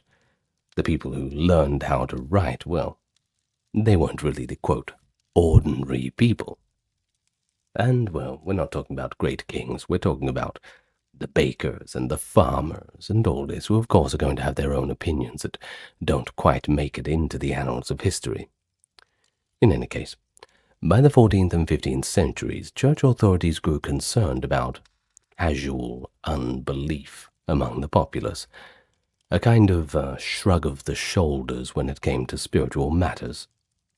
Probably after the plague wiped out half of Europe, I suppose people were, well, they were a little bit demoralized. In Italy, for example, preachers like St. Bernardino of Siena thundered against those who skipped Mass or mocked saints, and town laws punished blasphemers who cursed God in public. Of course, you would not have to make such laws if it was not happening. So, of course, logically, here we find our grassroots atheists. But such blasphemy sometimes implied a shocking lack of belief. Legal records show instances of curses that were a direct attack on articles of faith, and that indicates that belief in God, or at least the soul, or at least the orthodox view of God and the soul, was not always this one-size-fits-all. Some people simply didn't bother with the church. Well, there's even couples who married without a priest, excluding the church from their lives completely. We might interpret this as indifference rather than ideological atheism. And of course, there is a difference between the worldly structure of the church and the theological presence of God in just the biblical sense, and people have a spectrum of belief even to this very day. But it does demonstrate that this belief was not fervent in that universal sense in medieval Europe. But here's the most vivid evidence of grassroots skepticism, and it comes from late medieval Spain. The Spanish Inquisition, established in 1478, was started up to root out heresy, and in doing so it documented numerous cases of individuals voicing doubts about core Christian teachings. In the town of Soria in Castile, inquisitors recorded hundreds of testimonies in the late 15th century. Amid these records are startling statements from ordinary men and women. For instance, a cleric named Diego Mexias, around 1485, was heard declaring, quote, that there is nothing except being born and dying and having a nice girlfriend and plenty to eat, end quote, dismissing the reality of heaven and hell and praising a few other worldly delights. Another man grumbled on a cold day, I vowed to God, there is no soul, as if the promise of an afterlife were a foolish kind of tale. In 1494, one Diego Barrienuevo was accused of saying, quote, I swear to God that this hell and paradise are nothing more than a way of frightening us, like people saying to children, here comes the boogeyman. Brave words. And such remarks certainly suggest a belief that religion's rewards and punishments were fictions to scare people into obedience. It's all fair enough to say that in 2025, but well, you imagine 500 years ago. It takes a bit of guts. Often, these blasphemies occurred in taverns or gambling dens, settings where anger or alcohol loosened tongues. Well, it is possible that in the heat of the moment people said a little bit more than what they truly meant. Yet when multiple witnesses later reported these blasphemous words to the Inquisition, it became clear that skeptical ideas were circulating at a popular level, at least in a raw and emotional form. Some of these Spaniards were of Jewish or Muslim descent, these conversos grappling with a forced Christianity, and that might have fueled their cynicism about Catholic teachings. Others had long Christian lineages, yet they still felt bold enough to question whether, for example, the wars against the Muslim Moors were truly just or known to God at all. But how did the authorities respond to these outbursts of impiety? Well, in most cases, if the accused repented and reconciled, the Inquisition would impose penances. You got things like pilgrimages, fines, fasting, maybe public humiliation. They wouldn't really go the execution route unless things were particularly saucy in the forums. Persistent or unrepentant disbelief, however, well, that could be treated as heresy. We know from the Soria records that people were denounced by neighbors or family members for their scandalous views. The very fact that these skeptical statements were remembered and reported shows that open disbelief was socially unacceptable and quite startling when they came across it. That being said, perhaps if you say it around like-minded people, they're not going to be reporting you. You just have to be careful, like we said before, anger and alcohol loosening tongues. And I'm sure we've all said something that perhaps we only half mean when we've had a few too many drinks. Guilty as charged. In any case, the Church's reaction was to shock the blasphemer back to his or her senses, a spiritual reprimand. They weren't really interested in a philosophical debate. In essence, when faced with a townsperson declaring that there is no heaven, there is no hell, an inquisitor's job was to make that person fear hell again. But despite the coercive environment, the recurrence of such remarks demonstrates that not everyone in medieval Europe was accepting religious teachings in this unquestioning manner. Under the threat of inquisitorial scrutiny, most doubters quickly recanted. But their fleeting words, caught in trial transcripts, give us a rare and fascinating glimpse of genuine irreligion. The mason, the tailor, or even the priest, who perhaps privately thought that after death there was nothing but dust and ashes. Let me remind you that Alan Watts, that great Zen philosopher of English stock, he was once a priest as well. Well, there's always time for career changes, I suppose. Who knows? Those who were the furthest out have gone the other way. Well, these voices of skepticism, though suppressed, show that the medieval world was not as monolithically devout as a lot of people often assume. There were cracks in that edifice of faith. Small ones, sure, but they were real enough that churchmen felt the need to patch them up with sermons, maybe even punishments. In any case, the community was always watching. Now, how did medieval authorities deal with those who seemingly had no faith? Well, the answer is that they folded such cases into the existing machinery for combating heresy and blasphemy. There was no special inquisition for atheists per se. Unbelief was such an anomaly that it was usually handled ad hoc, often leniently, if the person repented. Ecclesiastical and secular powers were not especially eager to hunt down quiet disbelievers. They were far more concerned with organized heretical movements like the Cathars or the Lollards that threatened to lead the faithful astray. A lone skeptic who kept his doubts to himself posed no obvious danger to Christendom. Medieval courts and inquisitors showed relatively little interest in theorizing or prosecuting this pure version of unbelief. They lacked a clear concept of the atheist, and generally assumed that disbelief would be fleeting or cured by good preaching. When outspoken religion did come to light, as in the cases described above, the typical response was censure and correction, not punishment. The blasphemers in Spain, for example, they were made to confess and do penance. A cleric who voiced doubt might be compelled to reaffirm his creed and perhaps perform some public act of contrition. It was only if unbelief was tied up with other heresies, or if the person obstinately refused to recant, that harsher penalties would ensue.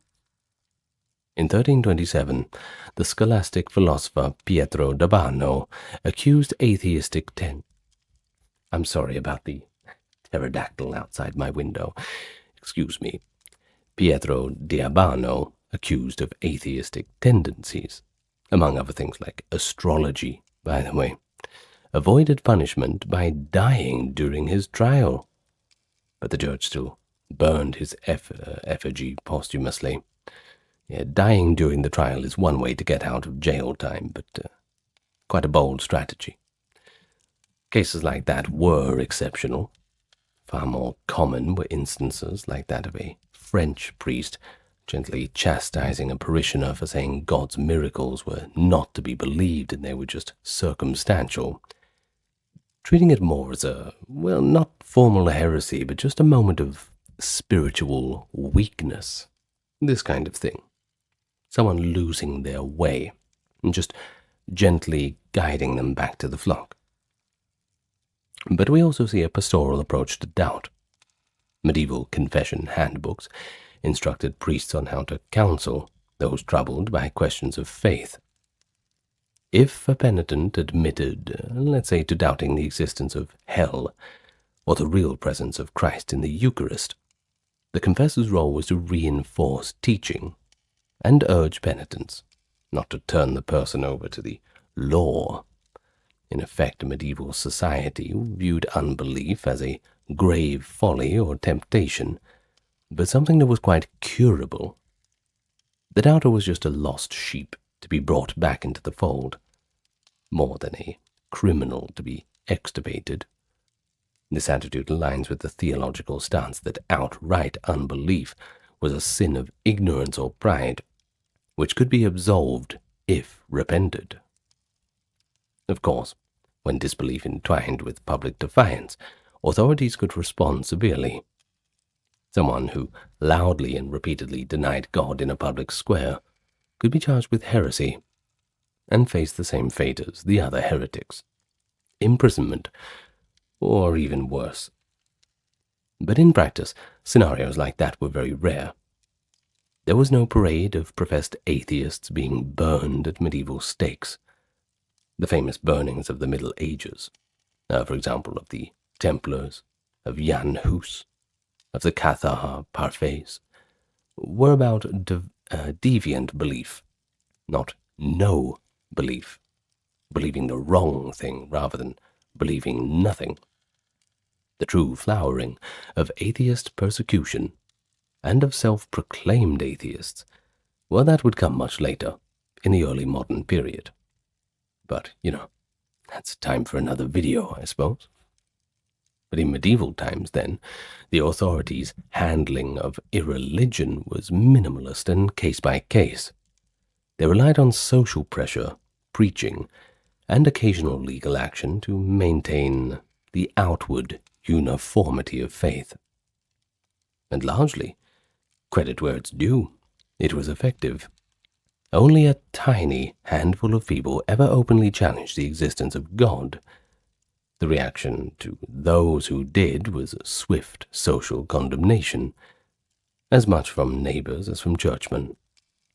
To medieval Christians, the atheist was not a principled secularist, but a madman or a villain, literally a fool in the biblical sense. Remember that from Psalm, the fool has said in his heart, there is no God.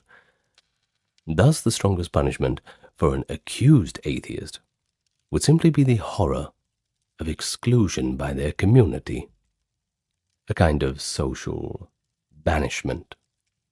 And of course, everyone would just believe, well, their punishment is going to be where they don't get into heaven. And that's, well, the worst punishment you can get. In any case, official persecution was almost superfluous. To be godless was to place oneself outside the moral universe shared by one's peers. Unbelief was a problem to be corrected spiritually, occasionally suppressed quietly. But the fact that we can recount a few examples above just shows how unusual they were. Now, having examined Latin Christendom, we should go eastward to the Byzantine Empire, and then to the Islamic world. And let's see if a similar pattern held, or if those cultures fostered a different environment for unbelief. So, the Byzantine world centered in Constantinople was officially Orthodox Christian, and its identity was deeply tied to that defense of the true faith. Now, that is defense in two ways, both against internal heresy, but also external infidels. So it's in this context that overt atheism was virtually unthinkable, just as it was in the Latin West. Eastern Christian writers sometimes used the term atheos, godless, but much like their Western counterparts, they aimed at it as those deemed impious or heretical, not as self-professed non-believers. For example, the 4th century church father, Athanasius, even declared to call the heretical emperor Constantius II atheos, not to suggest the emperor denied God's existence, but rather to brand him as godless in behavior and doctrine. An insult, again. The Byzantine usage of atheist was essentially a person who rejected the Orthodox Church. Now, that could be a pagan, it could be a Muslim, a Jew, or just a Christian heretic. Any one of them. Within Byzantine society, outright rejection of all religion was quite beyond the pale. But that doesn't mean that the Byzantines lacked dissent or unorthodox thinkers. We occasionally hear of Byzantine scholars fascinated by their pre-Christian Greek heritage, sometimes to a scandalous effect. In the late 11th century, John Italos, a philosopher at the imperial court, was condemned for teaching Hellenic or pagan ideas, including the eternity of the world. Italos was accused of insufficient reverence for Christian mysteries, though he likely still considered himself a Christian philosopher. The punishment was house arrest, and a formal denunciation of his thesis, of pretty mild outcome, I think, indicating that the Byzantine state sought to correct heterodoxy more than to execute thinkers. After all, you don't want to make any martyrs, don't you? Another intriguing figure emerges in the twilight of Byzantium, Gemistos Platon, a 15th century scholar who openly praised the ancient Greek gods and criticized some Christian doctrines. Platon stopped short of denying God altogether. As a matter of fact, he advocated a kind of Neoplatonic pagan revival. But, in doing so, he rejected the prevailing Christian conception of God. After Platon's death, his former student, who was now an Orthodox patriarch, burned Platon's treatise on the Hellenic religion as heresy. 1-star review from him. Well, this dramatic posthumous censorship shows how Byzantine authorities reacted to any whiff of atheism by subsuming it under heresy or paganism and stamping it out. It was easier in that environment to say one believed in many gods than it was to say that there was no god at all. The Byzantine Empire also had its share of popular superstition and doubt, though the sources are once again sparse. Some Byzantine peasants in remote areas quietly kept pre-Christian folk beliefs, which the churchmen frowned upon as atheism and in the sense of absence of proper Christian faith. We're talking about things like charms, oracles, folk cures, this kind of thing. Conversely, devout Byzantines sometimes disparaged their foes as godless. They called the Muslims Athioi, despite Islam being monotheistic, to imply that Muslims had no true God, and that they believed in a false one. This kind of polemic reveals more about Byzantine zeal than about actual unbelief. So in practice, when someone in the East veered from orthodoxy, the system reacted through councils and edicts. Emperors and patriarchs presided over theological trials. Heretics were anathema. Writings were burned. And occasionally individuals were exiled or imprisoned for their beliefs. But none of these cases involved a declared atheist, at least in our modern sense. There was no known Byzantine equivalent of the village atheist or a philosophical salon of unbelievers. The closest we come are those like Platon, believers in something other than the Christian God. For the Byzantines, the line between heretic and atheist was blurry. To reject orthodoxy was to be practically godless. Thus, their world, too, has only faint echoes of real atheism. The authorities' stance was straightforward. Any challenge to the one true faith, however framed, must be corrected or condemned for the sake of the community's spiritual health. Now, we can say that the Byzantine East mirrors the West somewhat in considering atheism not as a distinct category, but just as this extreme form of impiety. The actual phenomenon of people who privately believed in no God at all, if it existed, left barely a trace. And as we shall see next, it was in the Islamic world that more explicit discussions of divine skepticism emerged, thanks to a flourishing intellectual culture, but even there unbelief was quite risky and a rare stance, and in many places remains so. Compared to Christendom, the medieval Islamic world offers more concrete examples of individuals who I suppose could be called free thinkers, or even at an extreme end we could say atheists. Now, things were pretty vibrant at the time of the Abbasid Caliphate and other Muslim realms, where philosophy, science, and literature were flourishing, and allow a few bold thinkers to question religious orthodoxies in writing. Islamic civilization prided itself on that pursuit of knowledge, and in some scholarly circles this led to daring challenges to doctrinal tenets, and all of a sudden that pride was, well, someone was eyeing off the handbrake, I think. Arabic and Persian sources preserve accounts of poets and philosophers who were openly skeptical of prophecy, revelation, and sometimes even the existence of God at all. One of the most notorious was Ibn al-Rawandi from the 9th century. He was a former theologian, and he became a ferocious critic of Islam and, well, just religion in general. Ibn al-Rawandi's works, only fragments of which survive, mainly quoted by his critics, attack the veracity of the Quran and the prophets. He argued that religious dogmas do not stand up to rational scrutiny, He mocked the miracles of prophets as tricks of a magician. And get this, he even called the Prophet Muhammad a sorcerer. Well, that's risky, isn't it?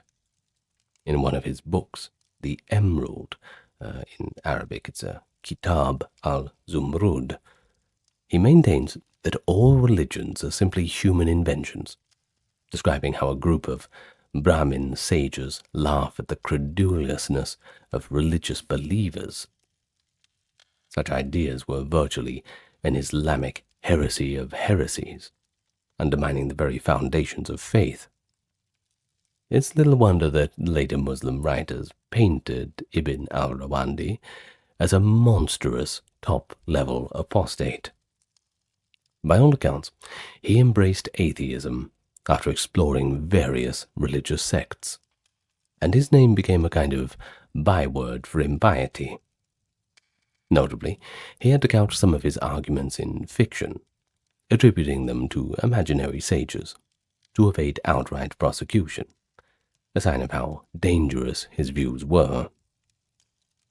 Another figure frequently mentioned is the philosopher and physician Abu Bakr al-Razi, 865 to 925. Celebrated as a pioneer in medicine and chemistry, he also wrote pointed critiques of religion. He reportedly authored works like On the Fraudulence of Prophets, and held that human reason, not prophetic relation, is the surest guide to truth. Al-Razi questioned why a perfect God would need to send prophets with miracle tales, when reason is something that is universally available. These radical ideas led later Islamic historians to label him as a mulhid, deviator, or atheist. Some contemporaries engaged al-Razi in debate. For example, the Ismaili scholar Abu Hatim al-Razi challenged him and then portrayed him as utterly irreligious. There is scholarly debate about al-Razi's true beliefs as well. He may have been a deist who believed in a god, but not in revealed religion. But to orthodox minds, denying the prophets was tantamount to denying God's active role in history. Thus, al-Razi, just like Ibn al-Rawandi, earned a posthumous reputation as a free thinker on that brink of atheism. But perhaps the most eloquent voice of skepticism in the Islamic world was the Syrian poet Abul Ala al-Ma'ari, 973 to 1057. Blind from childhood and fiercely independent in spirit, al-Ma'ari became famous for verses that scorned religious dogmas and the hypocrisy of different religious sects. He viewed religion as a human invention, famously stating, quote, "The world holds two classes of men, intelligent men without religion, and religious men without intelligence." Al-Ma'ari mocked the clergy of all creeds, not just Islam. He also condemned the eternal reward and punishment, and, the idea of it, rather, and adopted a rationalist and often pessimistic philosophy. In his words, like the Luzumiyat poems, he calls the promises of a paradise as a fable, and implies that all religions are simply just misguided fairy tales. Despite these heterodox views, al-Ma'ari was respected for his literary genius, and lived under relatively safe conditions, perhaps shielded by the tolerance afforded to a poet who attacked everyone equally. His tomb in Ma'arat al-Numan reputedly bore the epitaph, "This wrong world gave me only wrongdoing." Centuries later, his skeptical writings would inspire thinkers far beyond Syria. Well, there were other Islamic freethinkers as well. The poet Abu Nawas in the 9th century Baghdad, who cheekily poked fun at piety in his wine songs. The philosopher Averroes or Ibn Rushd in the 12th century Spain, who, while devout himself, was later unfairly accused of sowing irreligion through his commentaries separating reason and faith. And then there's Omar Khayyam, 1048 to 1131 in Persia, whose Rubaiyat, the quatrains, at least as later translated, voice a profound doubt about providence and emphasis on the living for the moment. In truth, Omar Khayyam's own religious views remain debated. He was outwardly a Muslim, but the skeptical strain in his poetry endeared him to modern atheists. They kind of see him as a kindred spirit, or so I've heard. But what unites these disparate figures is an unwillingness to accept received dogma without question. Each, in their own way, prioritized reason, experience, or even pleasure over a blind faith. A pretty remarkable stance in a medieval society. So given the presence of such bold thinkers, you might wonder how the Islamic authorities responded. Well, much as it was in Christendom, publicly avowed unbelief was not seen kindly. It was not tolerated in medieval Muslim lands as it was not tolerated in medieval Christian lands. The difference was that the Islamic world's cosmopolitan cities provided a little bit more cover for intellectuals to discuss unorthodox ideas in more private circles. The problem would come when their writings became too popular and notorious. Then they could face severe consequences. The Arabic term zindiq was used to denote a heretic or atheist, especially one hiding behind a cloak of Islam. And being labeled a zindiq was often a death sentence. The early Abbasid caliphs were particularly vigilant.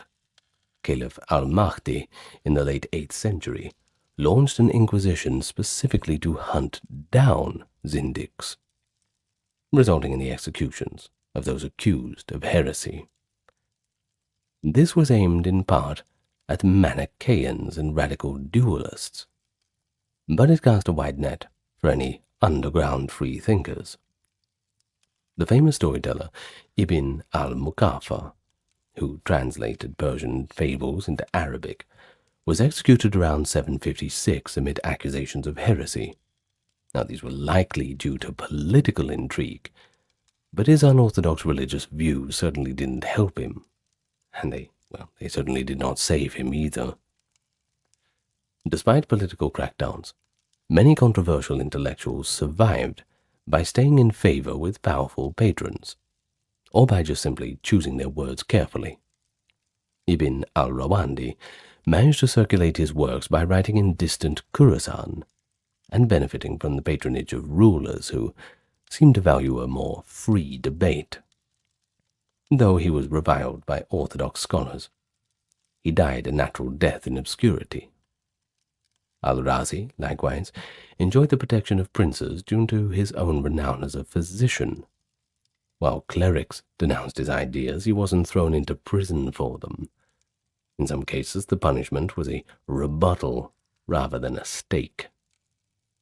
Theologians and imams wrote refutations of the offending writings to defend the faith.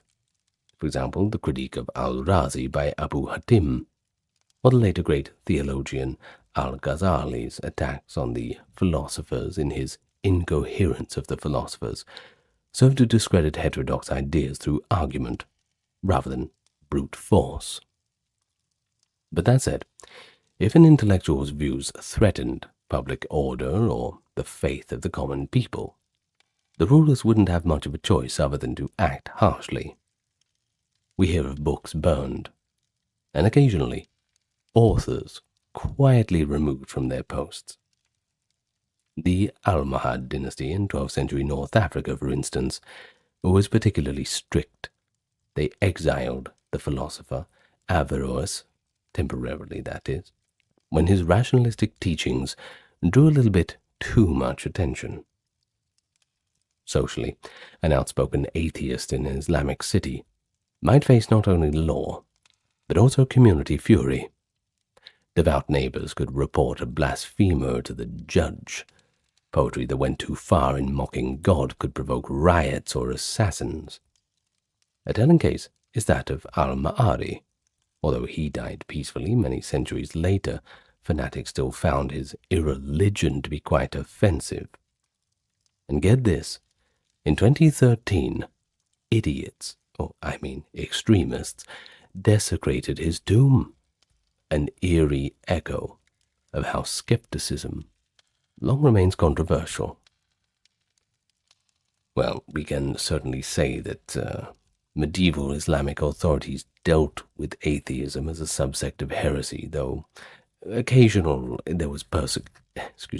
through occasional persecution, scholarly refutation, and social ostracism.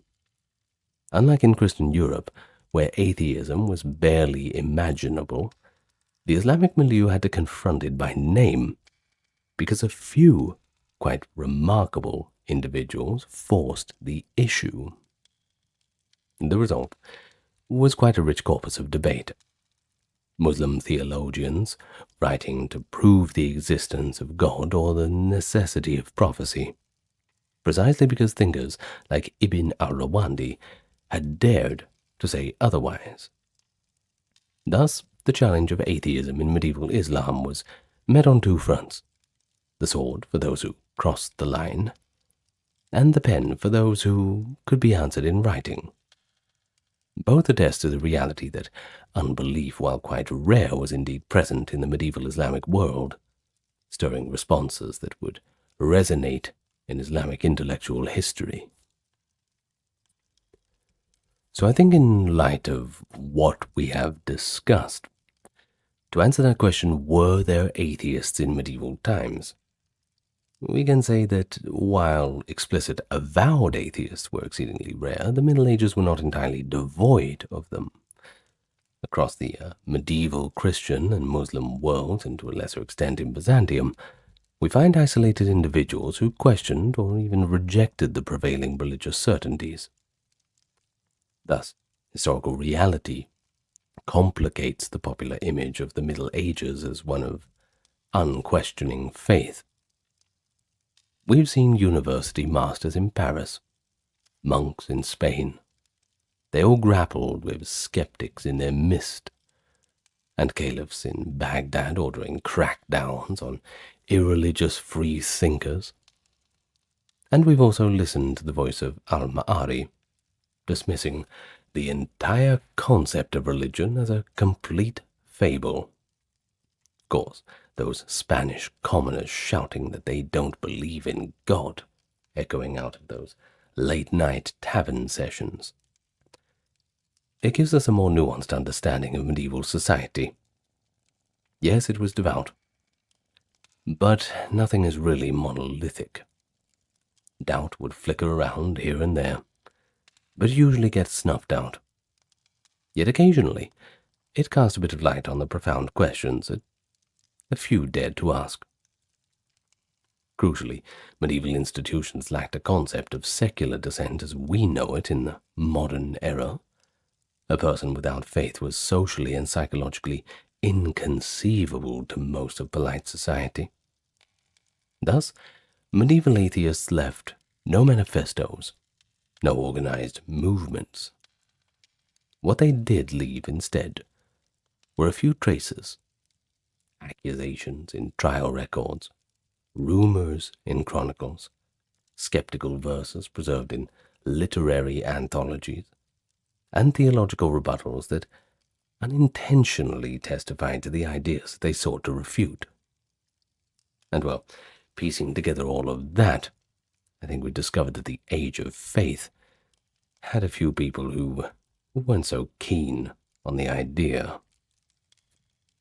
In the end, the existence of atheists in medieval times remained exceptional and largely underground.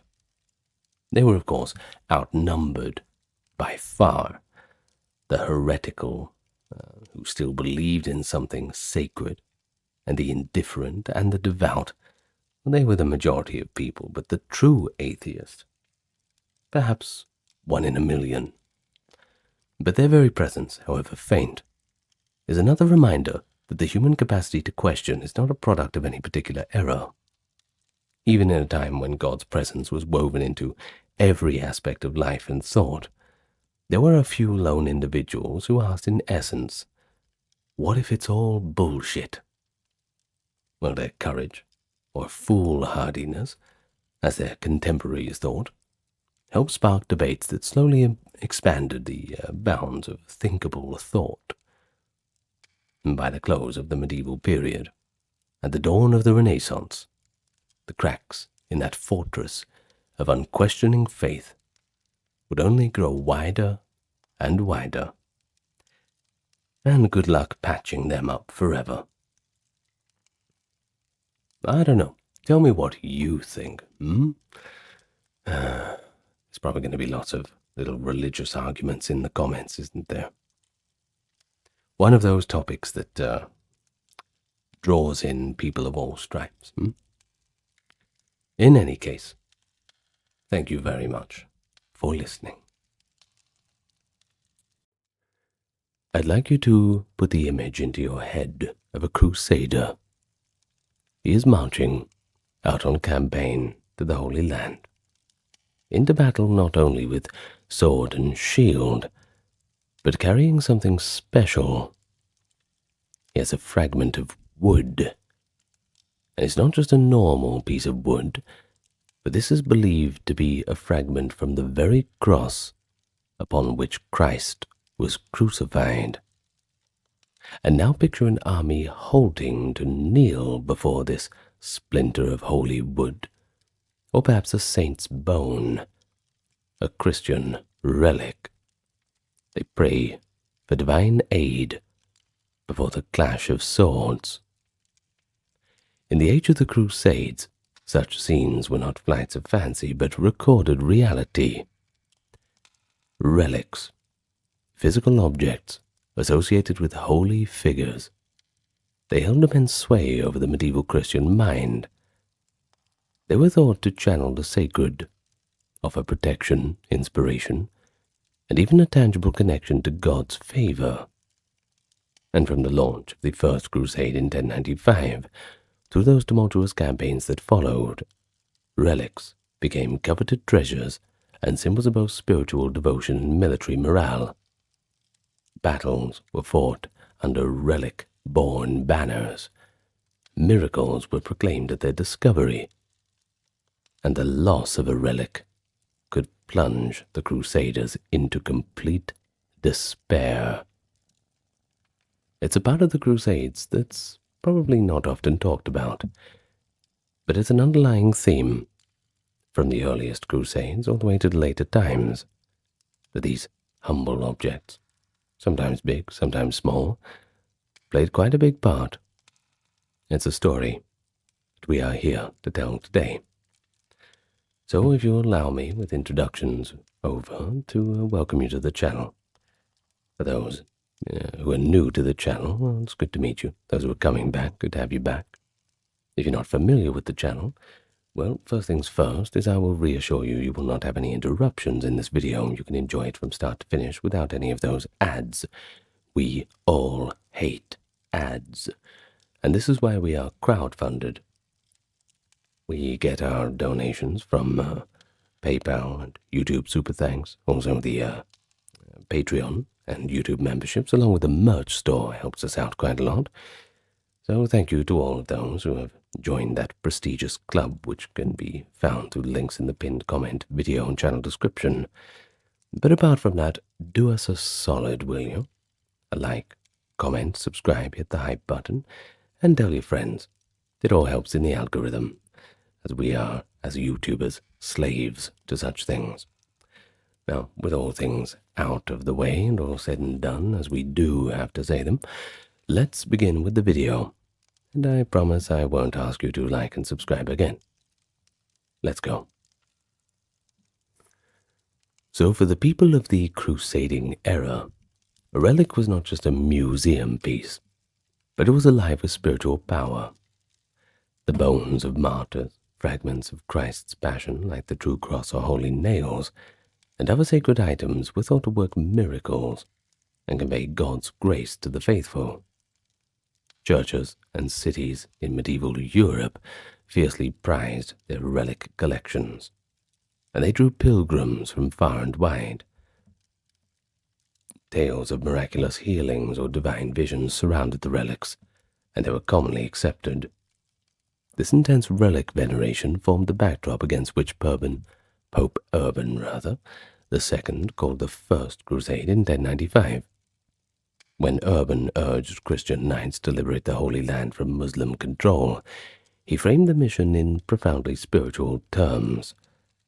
The goal was not only to reclaim sacred territory such as Jerusalem, but it was also to rescue the holy places and the treasures within: the tomb of Christ, the true cross, and many other relics, from what many crusaders saw as an incoming desecration, and in some cases an ongoing one.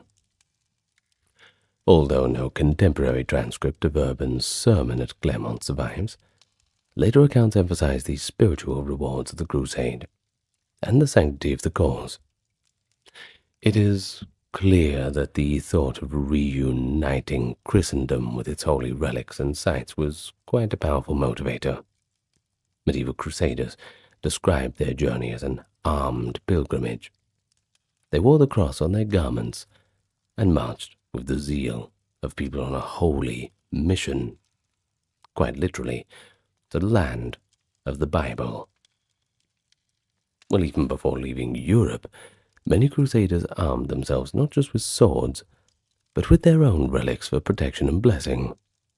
According to chroniclers, it was common for leaders and priests on the First Crusade to carry cherished relics from home.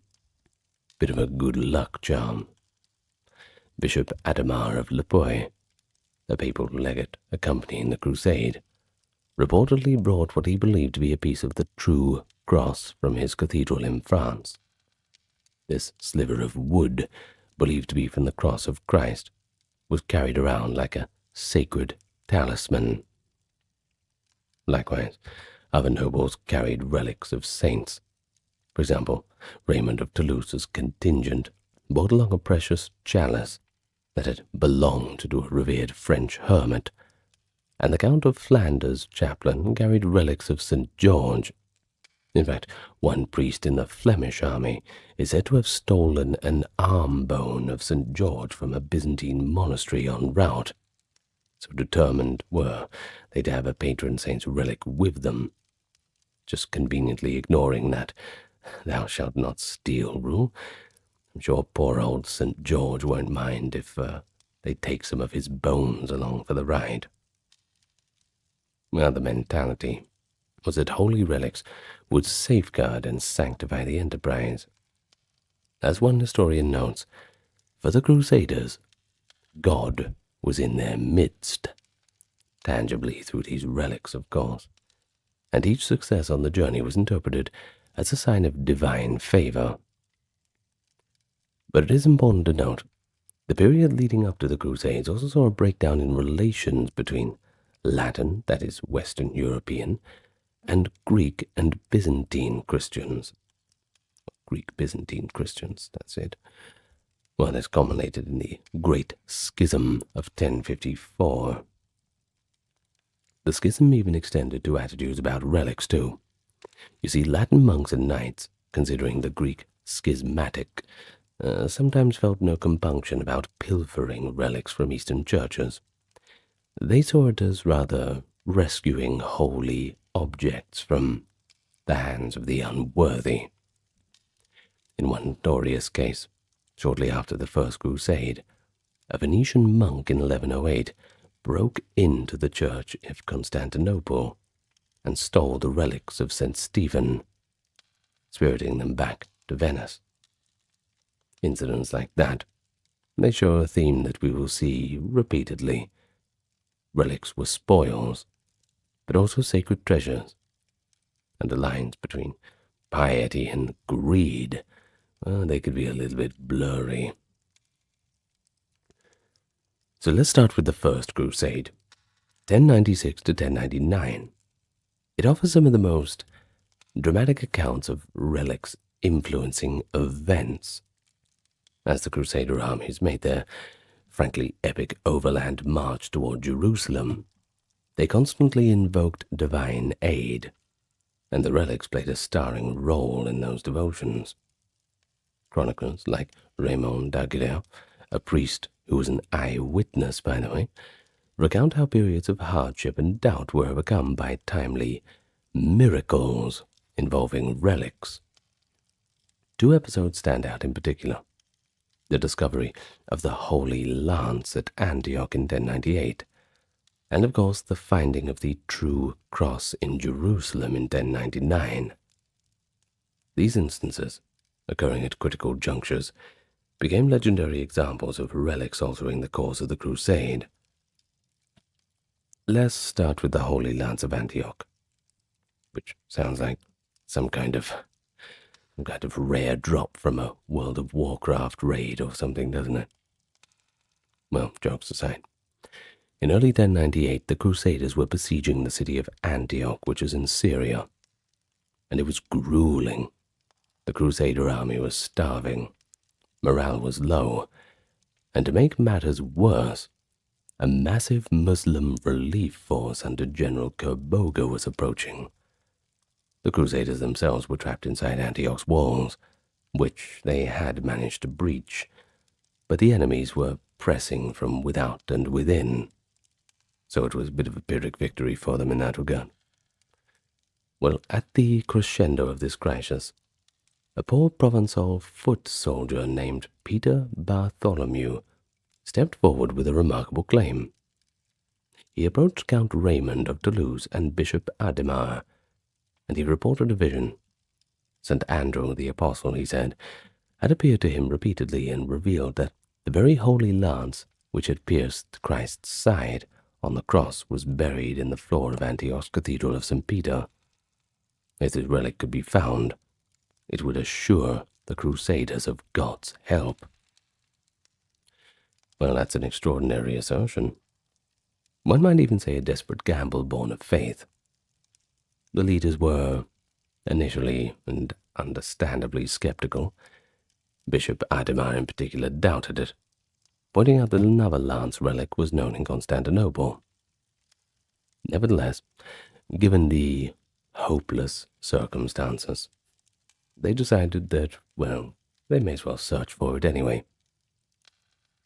June 5th, 1098, Peter Bartholomew led a group of crusaders into the cathedral church and began to excavate the flagstone floor.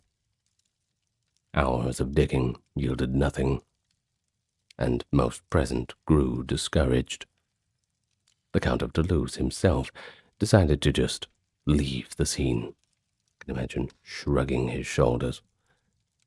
But at that moment, Peter Bartholomew dramatically jumped into the pit, and according to accounts, he soon shouted with joy, brandishing an iron object, the head of a lance. Those around him erupted in exultation, hailing it as a miraculous discovery of the Holy Lance itself. Raymond d'Aguilera, who was present, wrote that when the lance point emerged from the earth, quote, "What great joy and exultation then filled the city I cannot describe." The effect on morale was electrifying. The besieged crusaders, who had been on the brink of despair, now believed they possessed a literal token of God's favor, kind of like having the lightning rod from Zeus himself. Carrying the purported Holy Lance before them as a standard, the revitalized army of the Crusaders marched out of Antioch to face Kerboga's forces, and in the ensuing battle they scored an astounding victory, routing a much larger Muslim army. Many of the Crusaders attributed this triumph to divine intervention granted through a relic. Some reported visions of saints and angelic knights riding alongside them in battle. In any case, in the minds of the faithful, the discovery of the lance had proved to be the turning point, a miracle that saved the First Crusade. But then the modern historians come in and just ruin all the fun. I'm sorry to say it. But of course, many of them debate the authenticity of Peter Bartholomew's lands. You see, even at the time there were doubters. Bishop Adhemar remained unconvinced, and he privately suspected that there was fraud or self-delusion. And indeed, Adhemar's skepticism was borne out when some months later, Peter Bartholomew volunteered to go an ordeal by fire to prove his honesty. He walked through a blaze, carrying the lance, and he suffered fatal burns, which, well, discredited the relic in the eyes of many. Nevertheless, at the crucial moment outside Antioch, belief in the lance's power was very real, and it had very tangible consequences. The lance was kept by Count Raymond's entourage thereafter and became an object of rivalry among leaders. Ultimately, the fate of the relic is murky. Sources say that the Holy Lance of Antioch was later sent to Constantinople for safekeeping, and still later perhaps to Western Europe. There were already other claimants to the title of Holy Lance in Byzantium and Rome, a reminder that relic duplication and controversy were not uncommon. But authentic or not, the impact of Peter Bartholomew's lance on the First Crusade success is undeniable. It's just another example of how a powerful narrative around a relic could galvanize an army. Well, next, let's talk about the Saints' march to Jerusalem. After Antioch, the crusading host continued southward, gathering any other relics they could get along the way. The chronicles mention that as the Provençal army left Antioch, a local priest guided them to a church where relics of 4 saints, including St. John Chrysostom and St. Cyprian, were hidden. The Crusaders dutifully packed these relics to accompany them on the road to Jerusalem. One amusing anecdote, from Raymond d'Aguilera illustrates this mindset quite nicely. Apparently, the Crusaders found a small casket of unidentified bones, along with a few named relics. Well, unsure of whether to bother carrying unknown relics, one of the priests hesitated. This was until he had a dream of St. George, who chastised him and identified the bones of those as a saint who wished to join their pilgrimage. Now, suitably admonished, they carried the mysterious relic as well. Stories like that might be embellished. Use your imagination a little bit. But they do reveal the Crusaders saw themselves as moving under the patronage and company of these heavenly saints. Quite literally via the relics in their baggage.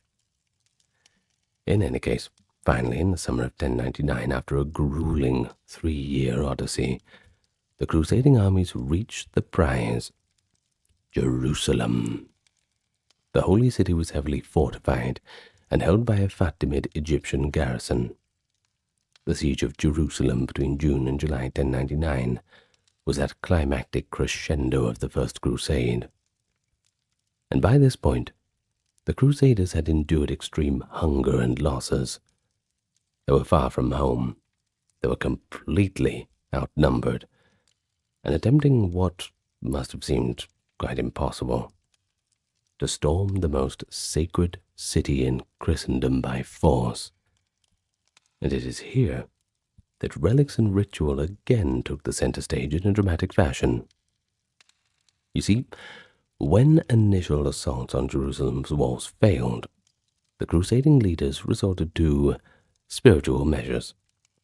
They declared a period of fasting and penance for the whole army, hoping to purge any sin that might be causing God to withhold victory. Then, on the 8th of July, 1099, the Crusader host, everyone, no exceptions, engaged in a solemn religious procession around the city perimeter. This was inspired in part by biblical precedent. They surely recalled how in the Bible the walls of Jericho fell after a ritual procession, if you're familiar with that. It was led by priests and bishops. The Crusaders were barefoot and dressed in penitential garb, marched with crosses, relics of saints, and holy icons raised on high. eyewitnesses described that relics of the saints and pieces of the true cross, that is, the small fragment Adhemar had bought, were carried at the head of the columns. They chanted litanies and psalms as they circled Jerusalem's walls, while the Muslim defenders watched from above, reportedly mocking the display by holding up their own crosses and taunting the invaders. Well, it's a pretty extraordinary ritual. It shows a belief in material expressions of faith. Perhaps they could win divine aid. In any case, by parading relics and humbling themselves, they hoped to turn the tide somehow. According to Raymond d'Aguilera, the effect was immediate. The very next day, morale soared, and the besiegers launched a determined final assault. July 15th, 1099, the Crusaders breached the defenses and captured Jerusalem after a bloody fight. The success was attributed in no small part to God's favor, obtained through prayer and the veneration of relics.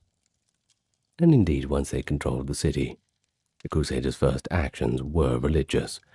Sobbing with joy, they processed to the Church of the Holy Sepulchre, the site of Christ's tomb, by the way, to give their thanks.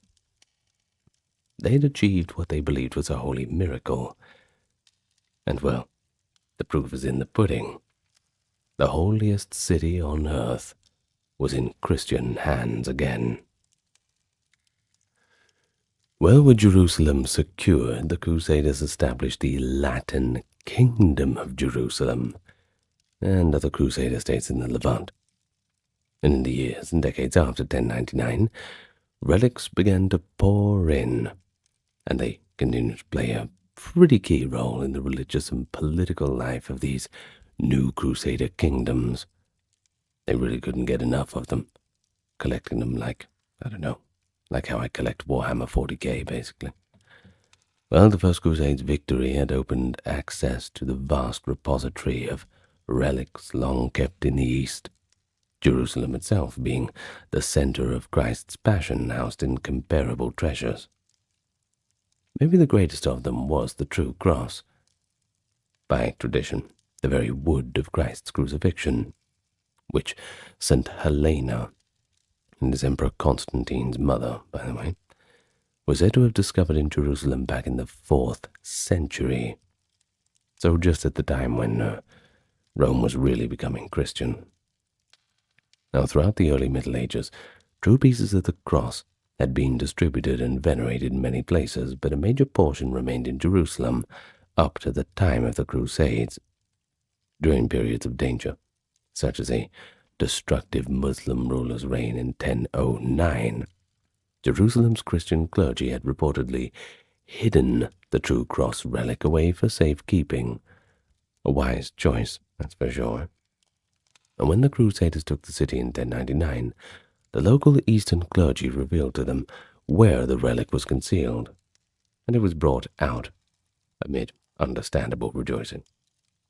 But this was not just legend. Multiple independent chronicles mentioned that soon after the conquest, the Crusaders discovered or recovered the true cross in Jerusalem with the guidance of the local Christians. The new Latin Patriarch of Jerusalem, elected in 1099 as Arnold of Choquet, helped authenticate and elevate the relic's status. And from that point on, the true cross became the most precious possession of the Kingdom of Jerusalem. It was housed in the Church of the Holy Sepulchre, and only brought out on special occasions, particularly in times of war, when the kingdom's survival was at stake. The relic was kept in a lavish reliquary. Accounts describe a golden cross inside a reliquary, which wood was encased. That is a golden cross reliquary, inside which the wood relic was encased. Well, it was also entrusted to the canons of the Holy Sepulchre. The high official titled Custodian of the Holy Cross was responsible for it. Crusader chronicles from the 12th century frequently reference the true cross in major events. For example, when the Crusaders faced the Battle of Ascalon in August of 1099, just weeks after capturing Jerusalem, they carried the true cross into the field under the patriarch Arnulf. That battle saw the Crusaders defeat a large Egyptian army, effectively securing their hold on Jerusalem. The presence of the cross was accredited to the victory. In subsequent decades, whenever the kings of Jerusalem marched to war against a significant threat, they would retrieve the true cross from the shrine and carry it with the army, borne aloft by priests. It was a portable palladium, believed to guarantee God's protection so long as the Crusaders remained worthy. And one notable example is found in the accounts of King Baldwin II of Jerusalem. In the year 1124, the Crusaders besieged the coastal city of Tyre with the aid of a Venetian fleet. During negotiations, the Venetians, pragmatic as ever, requested a share of the kingdom's relics as part of their reward. According to some reports, King Baldwin agreed to give the Venetians a fragment of the true cross in return for their naval support. This shows that relics could be diplomatic currency, and indeed, a fragment purported to be from the true cross did reach Venice, where it was venerated at St. Mark's Basilica. In another instance, King Baldwin II in 1120 led a procession of the cross to quell a threatened revolt, showing once again the role in unifying and admonishing the populace. It's pretty clear that the true cross had become not just a spiritual symbol, but kind of a political talisman, a sort of holy standard of the kingdom. But it wasn't the only relic. Saintly relics were transferred from the West or obtained locally during the 12th century. The new Latin rulers scoured their domains for anything of holy significance. Churches in Jerusalem, Antioch, and other cities were soon amassing collections of relics. Pilgrims visiting the Holy Land wrote about seeing and touching many biblical relics: the cup of the Last Supper, bones of the apostles and prophets, and even, fantastically, relics like the stone on which Christ stood at the Ascension, or the very cradle of Jesus from Bethlehem. Hard to prove that wrong or right. Well, some of these claims were doubtless spurious or based on local traditions of, say, questionable authenticity, but that didn't really matter. What mattered was that it gave people hope, and that the Latin clergy celebrated these relics. They held feast day display ceremonies and wove them into the liturgical life of the Crusader states.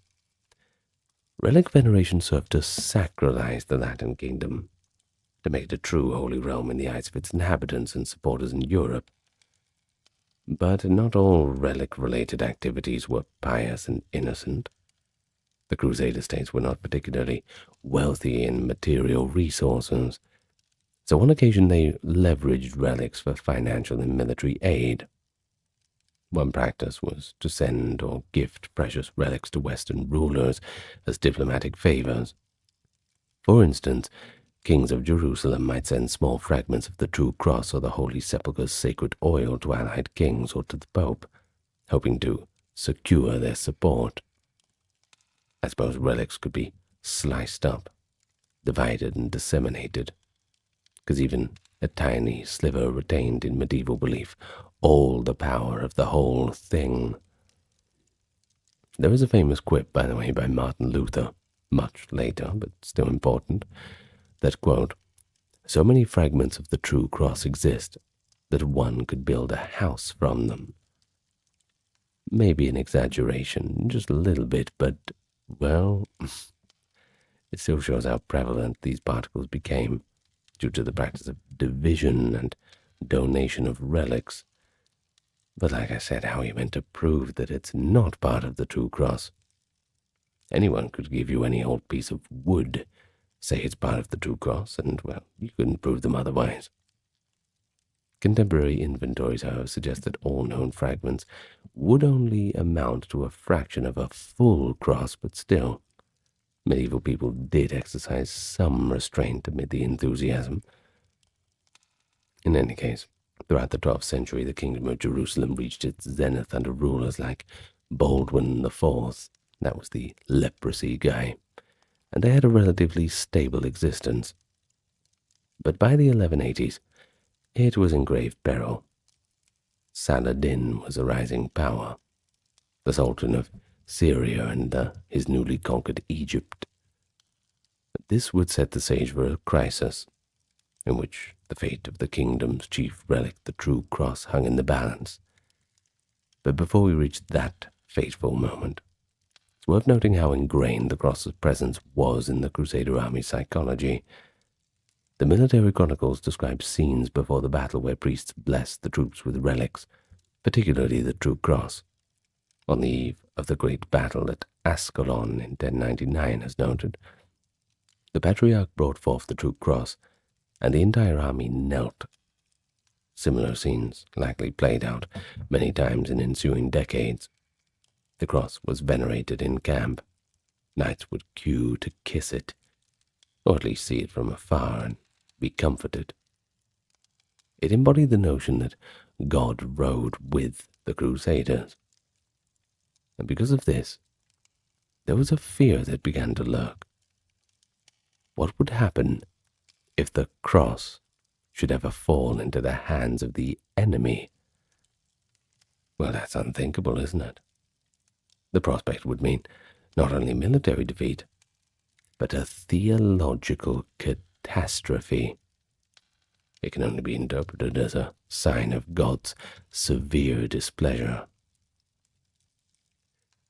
Well, spoiler alert, the unthinkable came to pass eventually. The Battle of Hattin, July 4th, 1187, one of the most infamous and consequential battles in Crusade history. Or to truly grasp its impact, remember that for nearly 90 years since the First Crusade, the Latin Kingdom of Jerusalem had managed, through many close calls, to hold on to the holy city and its sacred relics. But by 1187, Saladin had united Muslim forces and was determined to annihilate the Crusader stronghold.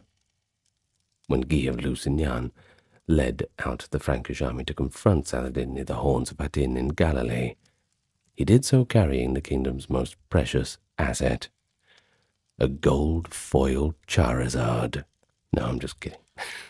The true cross, of course. It was borne in the midst of the army by the Bishop of Acre, in a reliquary mounted on a staff like a standard. Crusader sources emphasize how knights and soldiers took heart at seeing the golden reliquary of the cross shining in their ranks. Many surely believed that God would not allow any harm to befall them. After all, they were carrying the true cross. But, as it happened, the battle was a complete disaster. The Frankish army, parched and exhausted, was enveloped and overwhelmed by Saladin's forces. Thousands of Crusader fighters were either killed or captured, and in the chaos and carnage of that blazing hot day, the Bishop of Acre, who held the cross, was slain. The true cross was seized by the troops of Saladin. Chroniclers describe the Muslims triumphantly snatching the reliquary and raising it aloft. One account says the relic was fixed upside down on a lance and paraded, a deliberate show of Muslim dominance and humiliation for the Christians who looked on in horror. The loss of the true cross sent a spiritual shockwave throughout the Christian camp, at least for those still alive or taken prisoner at Hattin, and you can only imagine the despair. It was as if the very beating heart of the kingdom had been ripped out. You won't be needing this anymore. In the minds of contemporaries, it wasn't just a king or knights who were defeated, but the favor of God itself had departed. Writers quickly drew parallel to the biblical story of the Ark of the Covenant being captured by the Philistines, a moment of divine judgment in the Old Testament.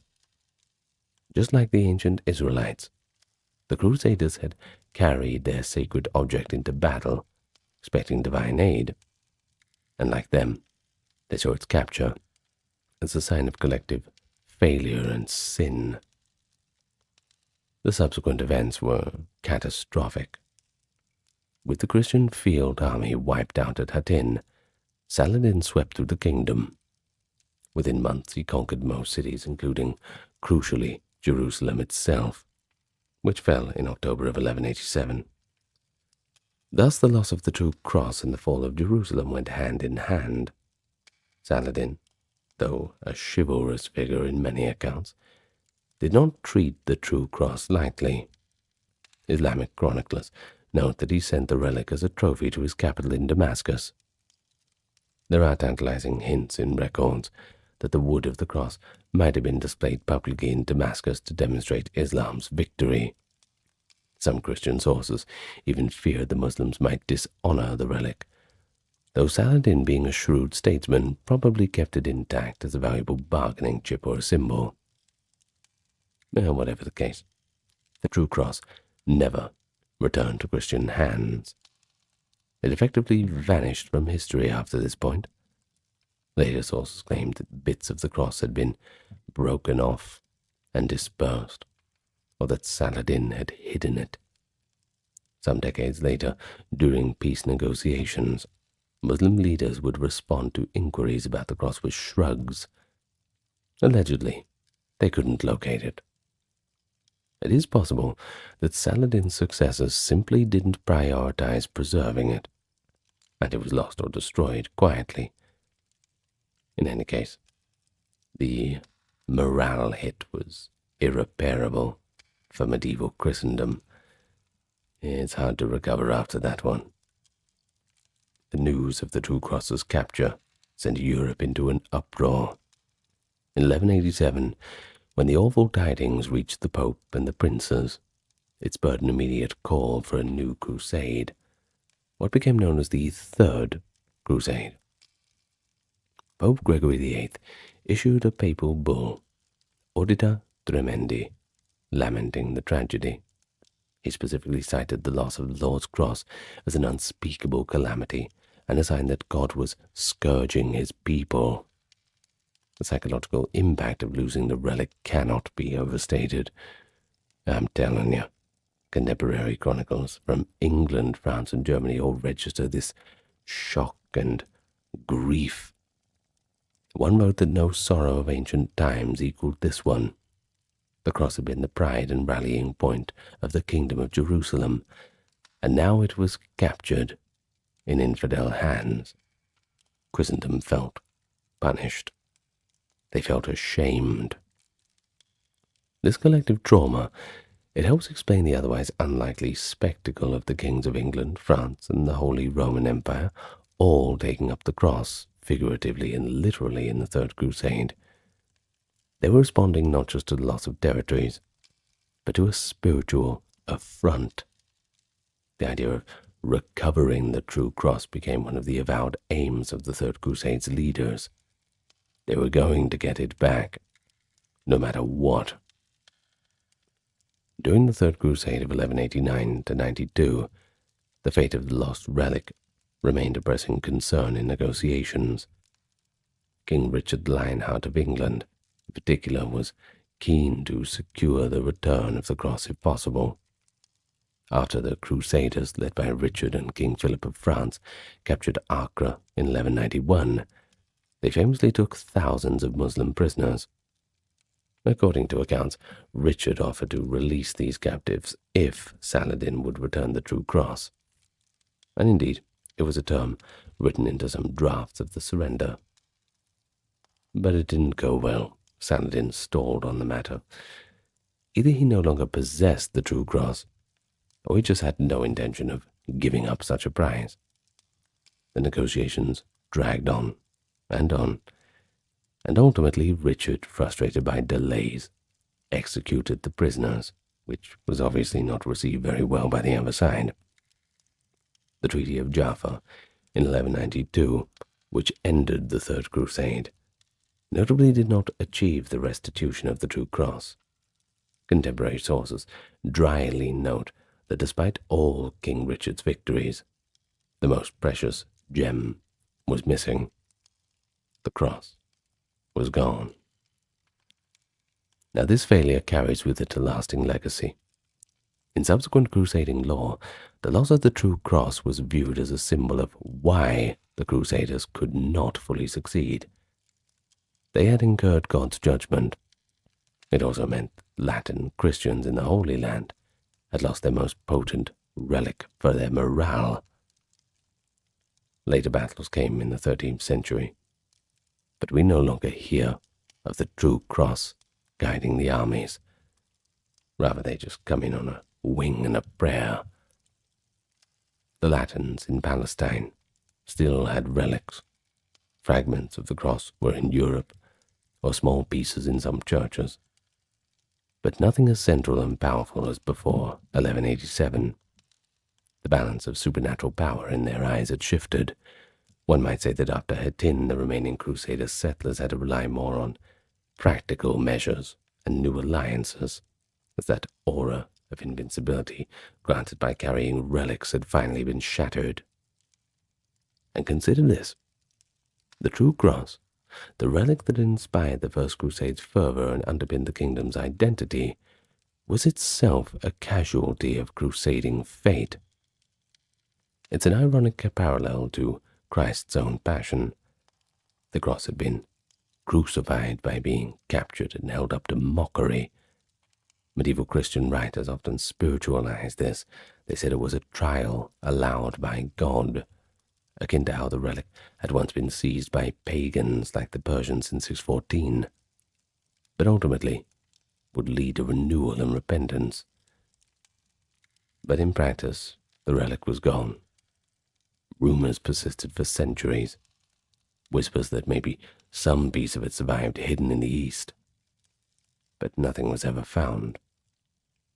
The true cross that the Crusaders had guarded so devoutly simply vanished from history, somewhere in Saladin's treasury. Maybe one day we'll find it. Maybe it's out there somewhere, buried in some old vault, some hidden place. Fingers crossed. But even as the Third Crusade was fighting, and unsuccessfully so, to reclaim Jerusalem and its lost relic, another dynamic was unfolding in the Christian world, one that would lead to a very different kind of crusade, and ultimately a new chapter in relic history. This was the growing estrangement and rivalry between the Latin West and the Greek East, particularly the Byzantine Empire, based in Constantinople. The Fourth Crusade of 1202 to 1204 infamously culminated not in an expedition to the Holy Land, but in the seizure and sack of Constantinople by Western Crusaders. While this episode is a dark stain on crusading history, Christians pillaging the greatest Christian city in the world had enormous consequences for the distribution of relics. Constantinople in 1200 was arguably the richest repository of Christian relics on earth. As the capital of the Eastern Roman Empire, it had accumulated relics for centuries. The Byzantine emperors were proud custodians of Christ's Passion relics and saints' bodies.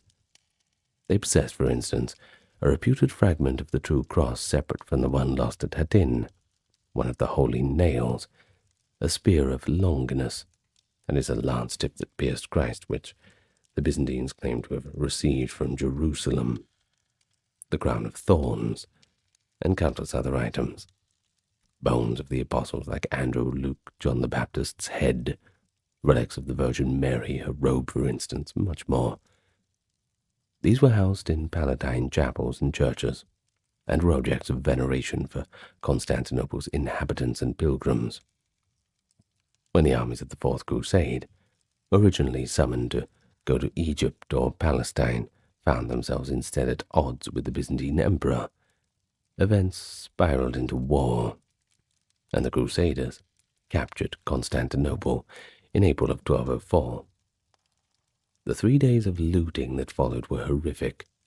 Crusader knights and Venetians raided churches, monasteries, and palaces, and amid this plunder, they targeted relics, as well as gold and gems.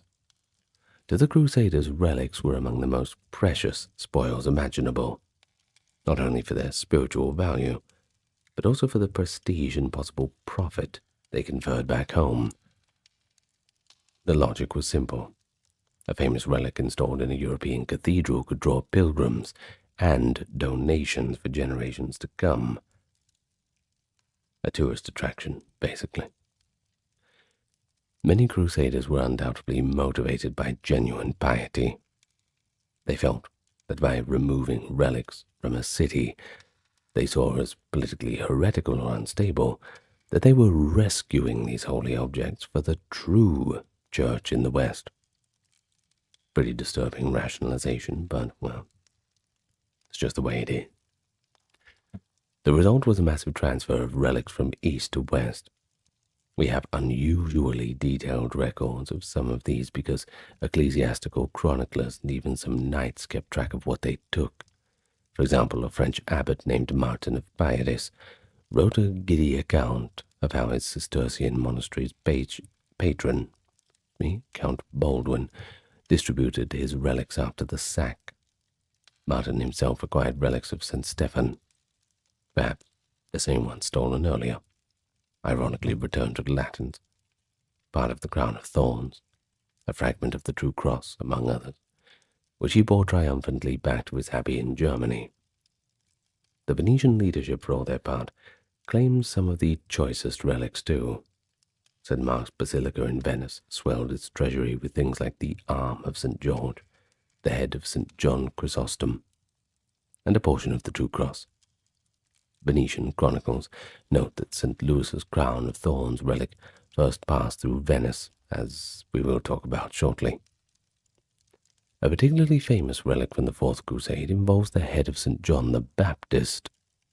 There were multiple alleged heads of John in the medieval world, but Constantinople had long claimed to hold the skull of the Baptist without the lower jaw.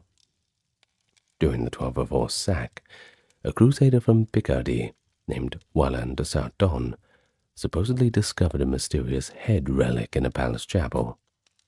Realizing it might be John the Baptist, he secured it and later conveyed it to France. By 1206, the skull was enshrined in the Cathedral of Amiens, where it remains to this very day, venerated as John the Baptist's head. Now, whether or not it's truly what it claims, the people of Amiens definitely believed it so, and the relic's arrival was directly thanks to a Fourth Crusade adventurer's looting. Another example was the Holy Lance. We discussed the lance found at Antioch, but that was likely not accepted as authentic outside of Raymond's faction. You see, the Byzantines had long cherished what they said was the genuine lance, or at least its metal tip, which is the important part. Remarkably, after 1204, the Latin emperors who took over Constantinople found themselves, strapped for cash, quite under threat. Baldwin II, the Latin emperor of Constantinople in the 1230s, actually sold off some of these passion relics to Western kings to get money for defense. The crown of thorns was the most notable. Baldwin handed it over to King Louis IX of France in 1238 in exchange for quite a hefty sum. Louis built the exquisite Sainte-Chapelle in Paris to house the relic, and the others that followed. Among those others was likely the lance shaft. Sources indicate that Baldwin also parted with the long spear shaft of the Holy Lance minus its head to Louis around 1241, by way of the Knights Templar who held it as collateral. However, there was a bit of a twist. Venetian creditors seized the lance shaft during transit for unpaid loans, so ultimately it didn't even make it to France. By the late 13th century, the lance's head and shaft ended up separated. The lance head was sent from Constantinople to the Pope in 1492 by the Ottoman Sultan in a diplomatic gift long after the Crusades, and the shaft was reportedly preserved in Paris until the French Revolution. In the 18th century, the Pope even arranged a formal reunion of the lance head and shaft to testify if they fit, they did, which convinced many of the relics' authenticity. So there's that. I'm sure that would have been a nervous moment. A few held breaths in the room. In any case, the reunited lance is now kept in the Vatican. Well, back to 1204. The Crusaders didn't just take obvious Passion relics. They looted quite a variety. One Crusader knight wrote a list of relics he had seen or taken. Among them were the arm of St. John the Baptist, the full body of St. James the Less, cousin of Christ, a vial of the Virgin Mary's milk, no doubt not drinkable at that point. Excuse the joke. The bones of many saints, and even the mysterious image of Edessa. Now, the image of Edessa, also called the Mandelion, was a very famous relic, a holy image of Christ's face on cloth, reputedly made by Jesus himself. It had been brought to Constantinople in the 10th century, but after 1204 it disappeared. Some have speculated that it was spirited away to the west by the Crusaders, and later reappeared in Europe as what we now know as the Shroud of Turin, which emerged in the mid-14th century in France. The theory is unproven and a little controversial, but it certainly adds to the mystique of lost relics of the Crusades. These precious objects vanished in upheaval, spawning legends about their fate. Well, in the Latin perspective at the time, the Fourth Crusade's haul of relics was interpreted as divine providence amid the tragedy. Clerics argued that God, angered by the Greeks' supposed perfidy, allowed the city to be taken and its holy treasures redistributed to the worthier keepers in the Latin world. It's a pretty self-serving narrative. Can't really hide the fact that much of the transfer was just outright theft. Yet it is thanks to this that many Western churches acquired relics that became the pride of their towns. For instance, the Cathedral of Halberstadt in Germany received a treasure trove of relics from a bishop who participated in the Fourth Crusade, including little bits of the True Cross, saints' bones, and the miraculous cloth known as the Virgin's Mantle. These relics were honored for centuries after as gifts brought from Constantinople. So, while the Byzantine viewpoint is that these were stolen relics, from the Western viewpoint they were lost and found gifts of the Crusade. Found amidst the city they just plundered and destroyed, but, well, we're not going to go down that route. In any case, the Fourth Crusade was kind of ironic. It achieved what earlier crusades had aimed to do in the Holy Land. It relocated an enormous number of holy relics into Latin Christendom. However, unlike the respectful translation of relics in a pilgrimage, this was done by conquest and plunder. But it also reveals another facet of Crusader behavior, the commodification of relics. After 1204, one can see an uptick in relic sales or donations tied to crusading. The Latin emperors in Constantinople, for their brief rule, 1204 to 1261, by the way, habitually used relics as collateral to secure loans from Italian merchants, or to get a little favor with Western monarchs. So if we look at it cynically, which really is the only way to look at it, relics became bargaining chips. Just another pawn in the great game of sustaining an empire. And then came the 13th century, witnessing the last major crusades, but also a flourishing of Passion relic veneration in Europe, much of it spurred by what had come from Constantinople. One figure epitomizes this intersection of crusading zeal and relic worship, as King Louis IX of France, later canonized as St. Louis. Louis led 2 crusades, the 7th in 1248-54 and the 8th in 1270, and was renowned for his personal piety. His devotion to relics was profound and almost obsessive, and he directly acquired some of the most famous relics of Christendom. Now, as I mentioned before, Louis purchased the crown of thorns from Baldwin. That's Baldwin II, by the way. In 1239, this relic, believed to be the woven thorny cap forced on Christ during his trial, arrived in Paris. The king himself, in an act of almost utmost humility, removed his royal robes and walked barefoot in a simple tunic while carrying the crown of thorns into the city. The scene of a king humbly bearing a relic through the streets made a deep impression on his contemporaries. They housed the crown and other relics he would gather, including a large fragment of the true cross and the Holy Lancer's shaft after it was recovered from the Venetians. Louis commissioned the Sainte-Chapelle, a masterpiece of Gothic architecture, and essentially a giant reliquary in stone and glass. Visitors to Sainte-Chapelle were awestruck by how it displayed these relics at the center of an opulent, jewel-like chapel. The king had effectively made Paris a new Jerusalem in terms of possessing Christ's passion objects.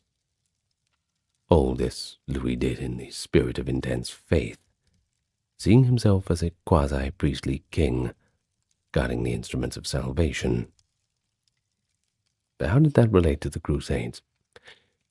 Well, Louis's 7th crusade, to Egypt that is, was partly motivated by his desire to atone for the previous failures, and perhaps win back some of what had been lost, like Jerusalem. While that campaign did not achieve permanent conquests, Louis was captured in Egypt in 1250 and ransomed. His crusading activity was intertwined with his role as a relic keeper.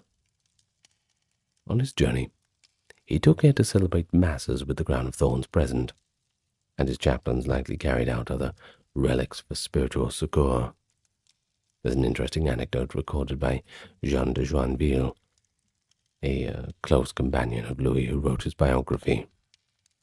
He describes how during a disastrous crusade in the Nile Delta, King Louis fell ill and in near-death delirium called out for his precious relic of the true cross.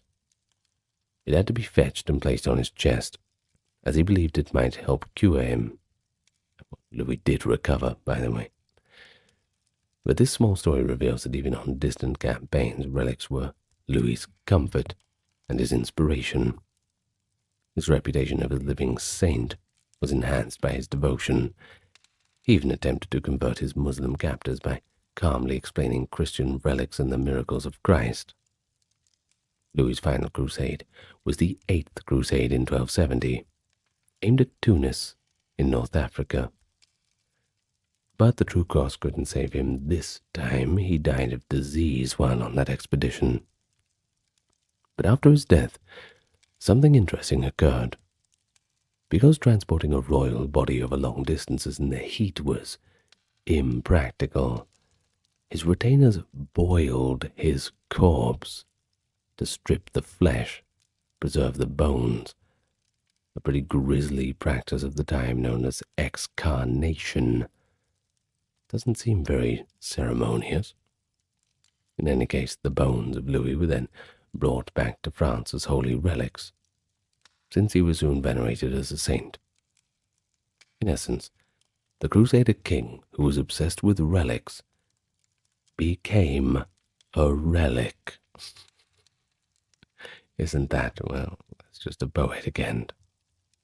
Died doing what he loved, I suppose. In any case, his sanctified remains were housed in St. Denis, and pilgrims would come to honor the king who had carried the crown of thorns and died on crusade. A bit of a twist of fate, sure. The crusaders' bones turned into relics themselves. It neatly encapsulates the entire theme of how tightly crusading ideals and relic veneration were woven together, loving relics so much that he becomes one. When we are in the tavern, we care not that we are mortal.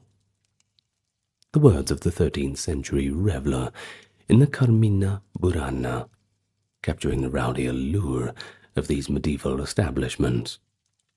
And indeed, to the people of high medieval Europe, taverns, inns, and alehouses, they were far more than mere drinking spots. They were living rooms of the community, the waypoints of the road, buzzing with news, commerce, and camaraderie. A place of respite, stepping off that muddy path, out of that cold, and into the warm. So how about you and me go and get a table, and I'll tell you all about that world of taverns, and examine how one might exactly run one of these establishments in the High Middle Ages. How did one establish one? What food and drink were served? How were they procured? What about the laws that set the closing hours or fixed the price of a pint? Who were the typical patrons, and what was the mischief they brought through the door? It's not just about the general practices, but also all those lesser-known details that bring the tavern to life. The alewives who dominated the beer trade, the penalties for serving bad drink, tavern names and signboards, a culture unto themselves, and even notorious incidents like tavern brawls that spilled into violent, drunken riots. We're not going to stick in one place. Regional and economic differences, we'll note them when we come across them. Whether the establishment is a humble rural alehouse or a grand inn in an urban area, to appreciate the tavern's varied role across medieval Europe, we'll try and tread as many paths as we can. And by the end of that journey, you'll know exactly how a medieval tavern was run. But before we get to all of that, let's have a welcome to the channel. A warm tavern welcome. We'll stick with the theme, I suppose, shall we? Well, if you're new here, you've yet to hit the subscribe button. I invite you to do so. If you've already hit the subscribe button, do not hit it again, because that means you unsubscribe, and we can't have that, can't we? Now, this video is 100% ad-free, due to the generous contributions of those on Patreon, YouTube memberships, and those who choose to donate. Thank you very much, you have my eternal thanks. And with all that out of the way, introductions, welcomes, good manners, let's get to the topic at hand.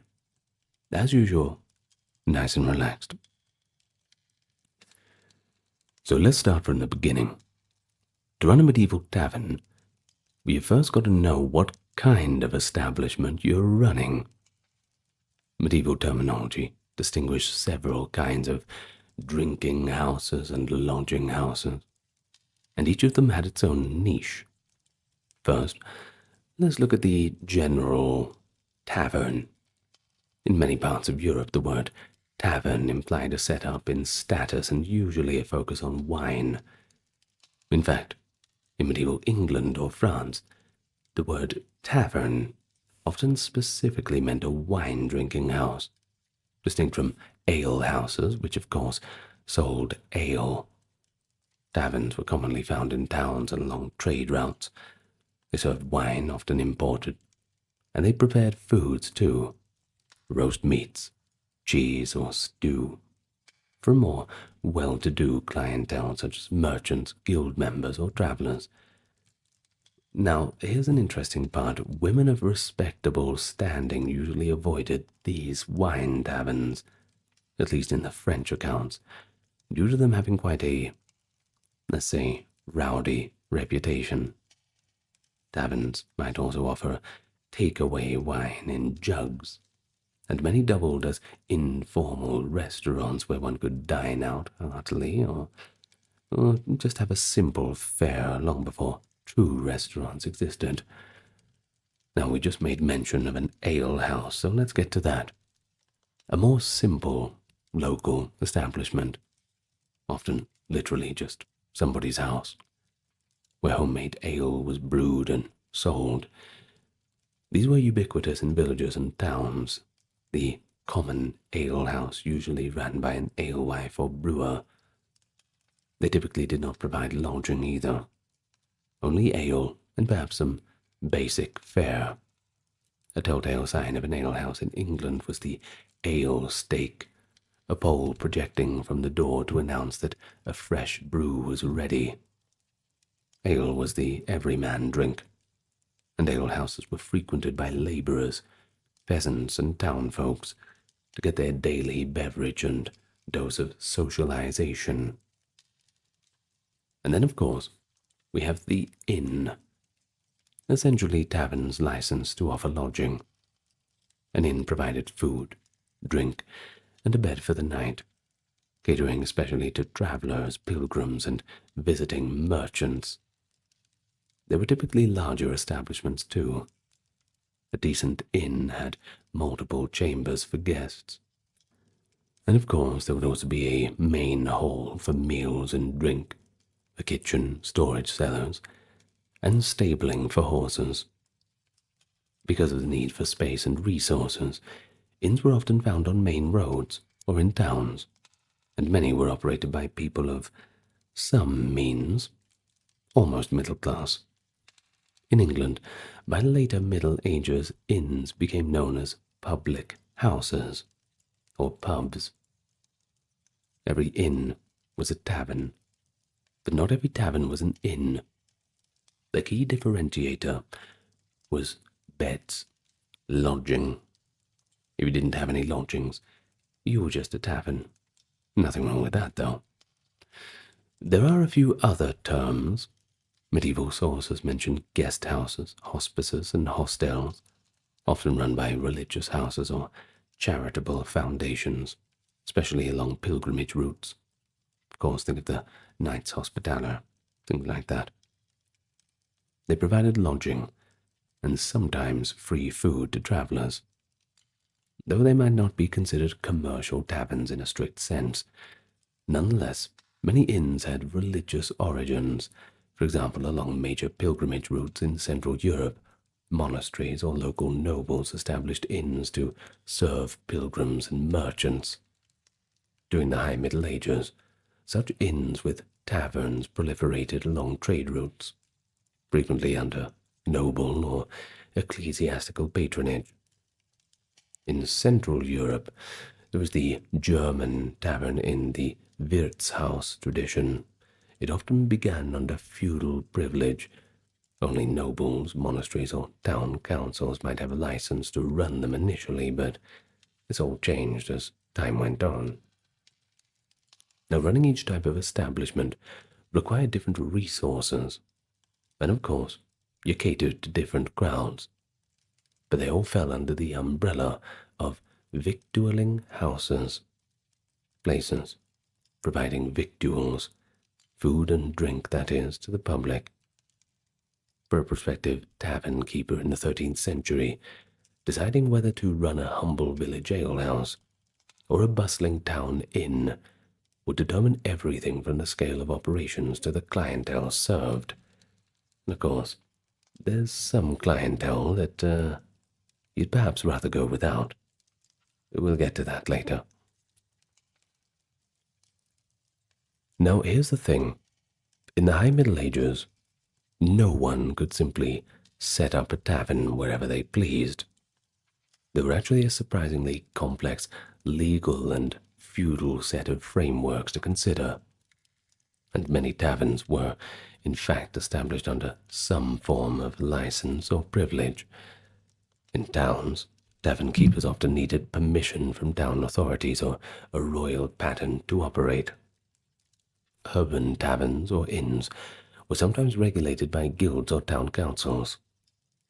For instance, the city of London kept close watch on its taverners and vintners, vintners being the winemakers, by the way. City ordinances controlled how taverns sold wine, even mandating that no tavern could sell both red and white wine at the same time. This ordinance aimed to prevent fraud and ensure quality by specialization, a hint of the early regulatory environment a tavern keeper had to navigate. In many regions, feudal lords or monasteries held rights to approve or run taverns. Along pilgrimage roads or in smaller settlements, the local lord often had the right of tavern, or in French custom, the ban vin. The ban vin was the lord's privilege to sell his own wine for a certain period after the harvest. Vin, of course, being the word for wine. In Italian you have vino, French you have vin. Well, during this time, when he had this privilege, no one else in that area could sell wine at all. So, a would-be tavern keeper in the countryside might actually lease the tavern rights from the lord or operate the tavern as part of the lord's demesne. In many cases, the inn on a manor was a monopoly of the lord. Villagers were bound to buy drink there, just as they were bound to grind grain at the lord's mill. Well, ecclesiastical ownership, too, that was quite common. Not surprising, since the church owned quite a lot of the land, and therefore much of what was built upon it.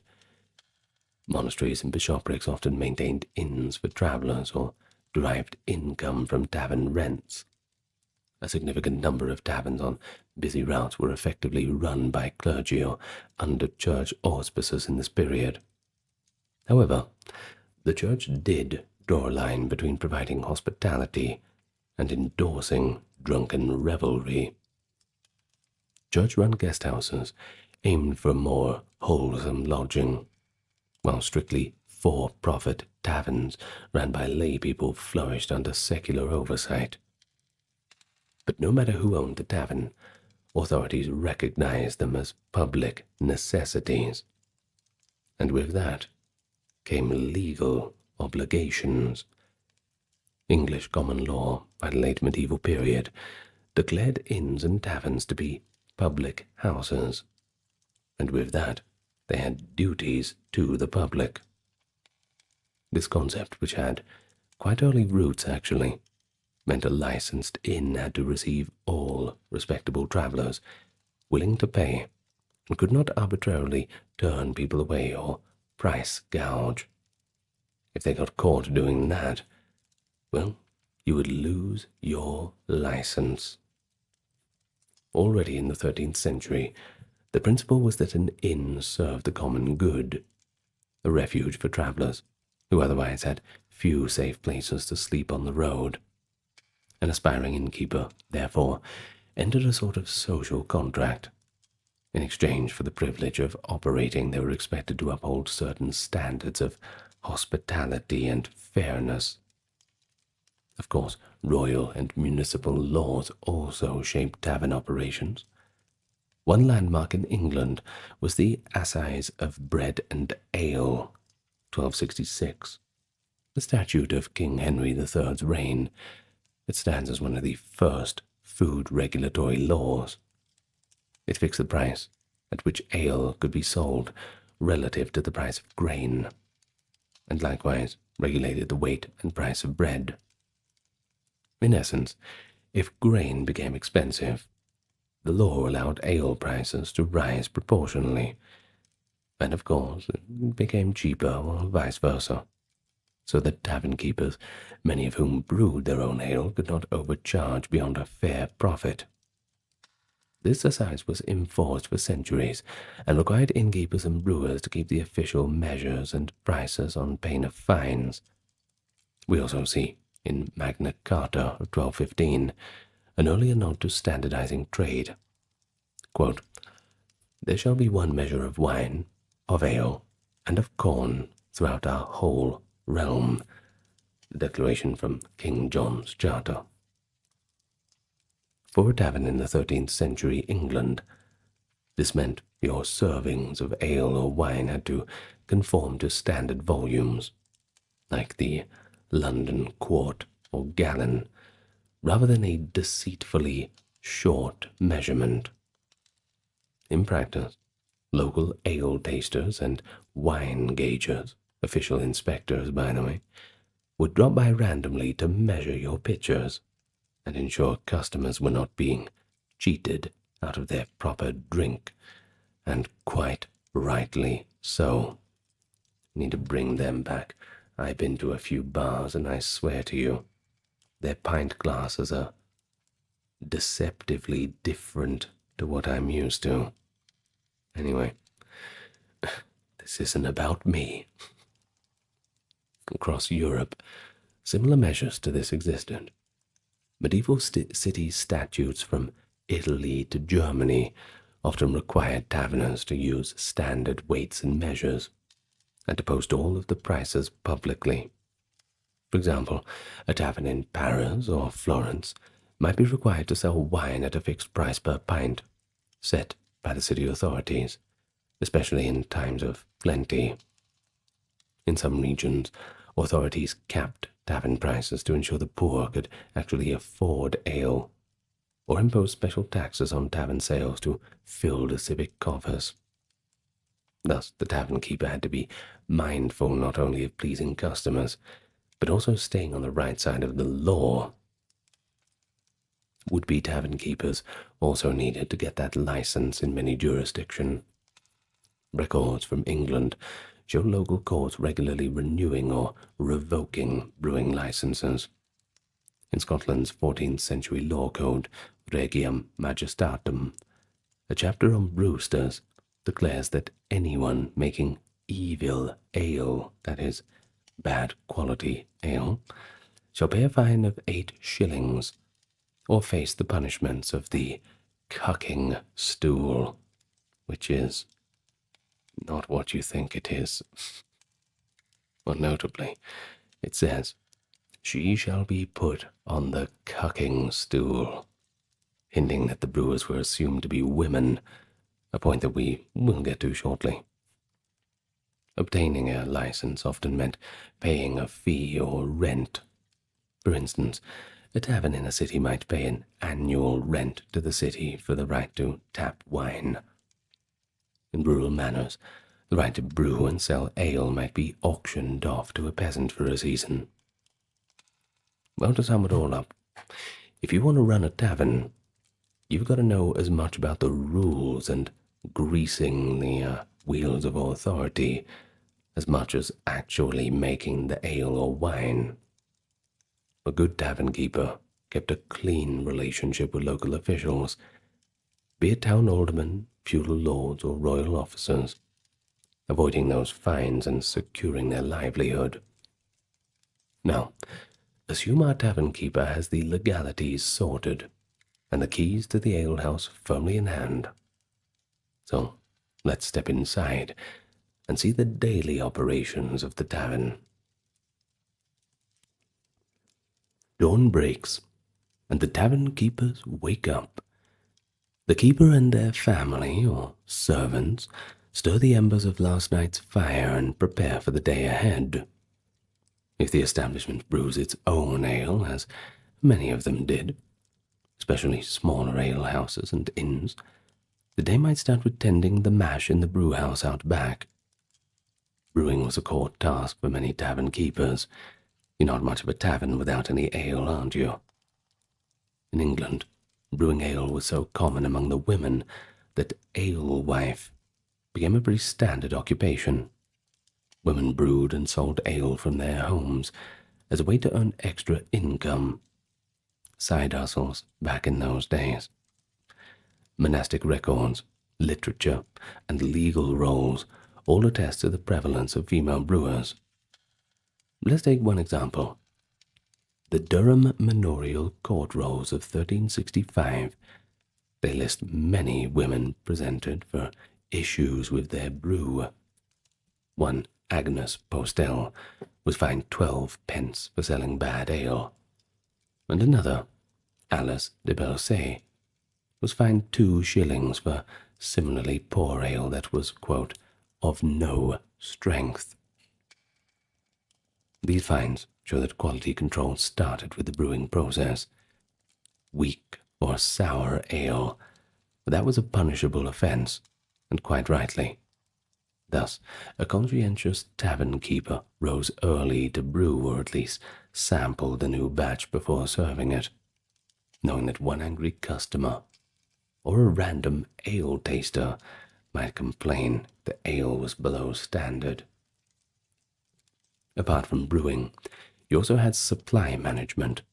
That was a daily concern. For alehouses, grain, or malt as they call it, had to be sourced often from local farmers or maltsters, and brewing done frequently, since ale, by the way, does not keep long. Unhopped ale would sour in days.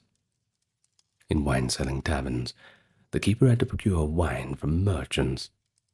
In the High Middle Ages, and this meant dealing with wine traders who brought in barrels from regions like Gascony, Rhineland, or Italy. London tavern records show that the most wine in English taverns was robust red wine shipped from Gascony, that is, southwest France, with some Rhine wine or other varieties for those who could afford them. The tavern keeper would buy a barrel and then retail it by the jug or cup. Wine was typically sold relatively young. Medieval consumers expected this year's vintage, not aged bottles, as wine spoiled without modern bottling. Of course, we solved all these problems now, haven't we? The tavern keeper had to be adept at storage, keeping the casks in a cool cellar and tapping them efficiently. Food preparation was another key part of operations, especially for inns and taverns. The medieval tavern keeper's menu was pretty simple, but not bad. The common fare included bread and cheese, stews and pottages.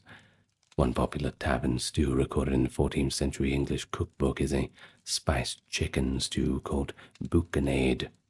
Roasted or boiled meats too were popular. Bacon, beef, or mutton for those who could pay. Pies, seasonal vegetables. In France, taverns by the 14th century offered roast meats and simple dishes to accompany wine. The tavern kitchen might have a large cauldron simmering with a one-pot meal that could be ladled out to guests. For travellers at inns, breakfast might be coarse bread and ale. The main meal later could be a stew of whatever was available, perhaps rabbit or salt fish on Fridays, and of course, plenty of ale or wine to wash it down with. Tavern keepers usually did not aim for fine cuisine. Nobles dined at home or in castles, but they had to provide filling portions. An old saying was that good ale keeps good company with good bread, so bread was indispensable, either baked on site or bought from a baker daily. And yes, quite rightly, you'll even know that in our common days, at least if we talk about Australian or British pubs, the first thing they really give you is the bread, even if you don't want it. It keeps good company. Now, the tavern keeper's role, that was multifaceted. It wasn't just one job, quite complex. Part merchant, part host. He, or she, many alehouse keepers were women, did everything from tapping casks to serving customers to bookkeeping and supervising servants. In a larger inn, the staff might include serving wenches or lads, a cook, stable hands for the horses of guests, and pet boys to clean pots and refill jugs. But in a smaller tavern, it was pretty much a family affair. We have depictions of tavern scenes where the keeper's wife cooks a stew in the back while the keeper draws ale at the front, and their children might be sweeping floors or busying themselves with some other task. One 15th century illustration even shows a tavern woman using a broom hung above the door as a sign of her trade, a practice related to the ale stake or bush sign. That broom or green bush branch told passers-by that fresh brew was available. Hence the proverb, good wine needs no brush. implying if your wine was excellent, you need not advertise it. Well, aside from domestic chores, an innkeeper had to mind finances. Prices were often set by law, but profit came through volume and services. A cup of ale might be cheap, but an innkeeper could charge for lodging, for stabling a horse, including feeding it hay and oats, for meals, and even for ancillary needs like arranging a guide or selling feed and travel supplies. Successful innkeepers in bustling towns often became quite prosperous. By the late medieval period, English innkeepers could be among the wealthier townsfolk. They sometimes expanded into side businesses too, brewing on a large scale, importing wine or goods, or money lending. One notable example from later medieval England is Richard Kingsmill, a 15th century innkeeper who grew so prominent that he actually ended up serving as the town bailiff, member of parliament, and justice of the peace. Clearly a man of means and influence, certainly. While Kingsmill era is slightly later than our focus, which is the High Middle Ages, it does show a trend. A well-run inn on a major route could be a springboard to wealth. During the 12th and 13th centuries, the groundwork for this was laid as trade expanded and more travellers filled the roadways, increasing demand for good inns. But at the operational heart of the tavern was the cellar, or the cask room, controlling the drink. Medieval tavern keepers had to guard against spoilage and theft. Barrels were valuable, and there are accounts of taverners being fined for watering down wine or reusing dregs from old casks to stretch the supply. Indeed, sources indicate a variety of tricks and adulterations, mixing good wine with bad, blending cheaper imported wines with premium ones, or even creating fake wine by adding spices and alcohol to water. Now that's dirty. You can't do that. Of course, practices like that were risky.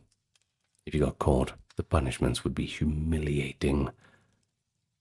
So, London's authorities employed wine tasters called searchers to visit taverns, sample the wine, and ultimately destroy any casks of spoiled or fraudulent drink. One London ordinance infamously punished a tavern keeper who sold bad wine by making him drink a portion of the sour wine and then pouring the rest over his head in public shame. Ale, too, was policed by official ale conners in England, conner being an old word for taster, who would don leather breeches and literally sit in a puddle of spilt ale. One bit of a strange test was that good ale not too watery would make the ale conner's leather pants stick to the bench. Whether or not this exact test was common, it does show that the medieval public valued honesty, whether it be by measure or quality, and tavern keepers always lived under the community's watchful eye. So let's go on to the next section. Who really ran the taverns? Well, I've mentioned a little bit about the prominence of women as alehouse keepers and brewers already. In the High Middle Ages, especially in Northern Europe, brewing was a rare commercial sphere where women could actually thrive. Many taverns and alehouses were essentially family businesses, with a husband and wife team or a widow carrying on the trade. Records from England around 1300 show alewives frequently mentioned in court rolls, often when they are presented for breaking the assize of ale by overcharging, or just brewing something a little bit subpar. Now, a typical entry might have read that so-and-so, the alewife, is in mercy, is what they would call fined, for selling ale contrary to the assize. These fines, usually just a few pence, were seen as cost of doing business most of the time. They indicate that women of relatively ordinary status did play a key role in the tavern trade, just because they show up in the records so many times. And in fact, that cucking stool punishment, once again not what you think it is, in Chester, and later laws specifically targeted she who brews bad ale, confirming that authorities expected tavern brewers to be female. Now, for many women, running an alehouse was an extension of household brewing, taking a traditional task and turning it into a profit by selling the excess. Most of the time, that's pretty much how it started. But, on the other hand, the large inns in cities or on major roads were often run by men, sometimes men of significant standing. These innkeepers might be retired soldiers, merchants, or urban officials who invested in the hospitality trade. They had to manage more capital, property, multiple staff, supply chains for wine and food, just because of the size of the establishment. This social status could be respectable. Some even served in town councils, as noted earlier. Yet tavern keepers always walked a fine line in reputation. Whenever alcohol's involved, well, things can go downhill pretty quickly, can't they? They provided comfort and community, but the moralists frequently maligned them as enablers of sin, drunkenness, gambling, and all the rest that comes with it. There's an old Latin proverb, wine and women destroy men, and taverns are accused of offering both in ample measure. Church writings and sermons often lump tavern keepers with dubious professions, warning of the souls they could lead astray. Now, what about the staff within taverns? That arranged from family members to hired help. The prosperous inn might employ serving maids or lads, who not only delivered food or drink to the tables, but also sometimes doubled as entertainers or flirtatious company for the guests. All in good fun.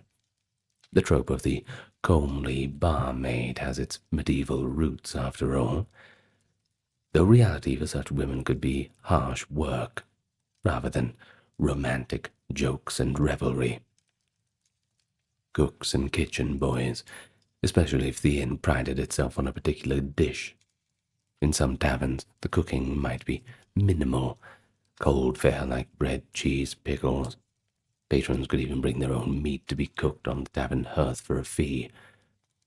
This practice was akin to a cook shop operation, and was more common in the cities. Then you had stable hands or ostlers, crucial for inns that hosted travelers' horses. These workers fed, watered, and looked after the horses, and in winter kept them from freezing. The innkeeper charged guests for stabling, so keeping the animals healthy was both a good service and good business.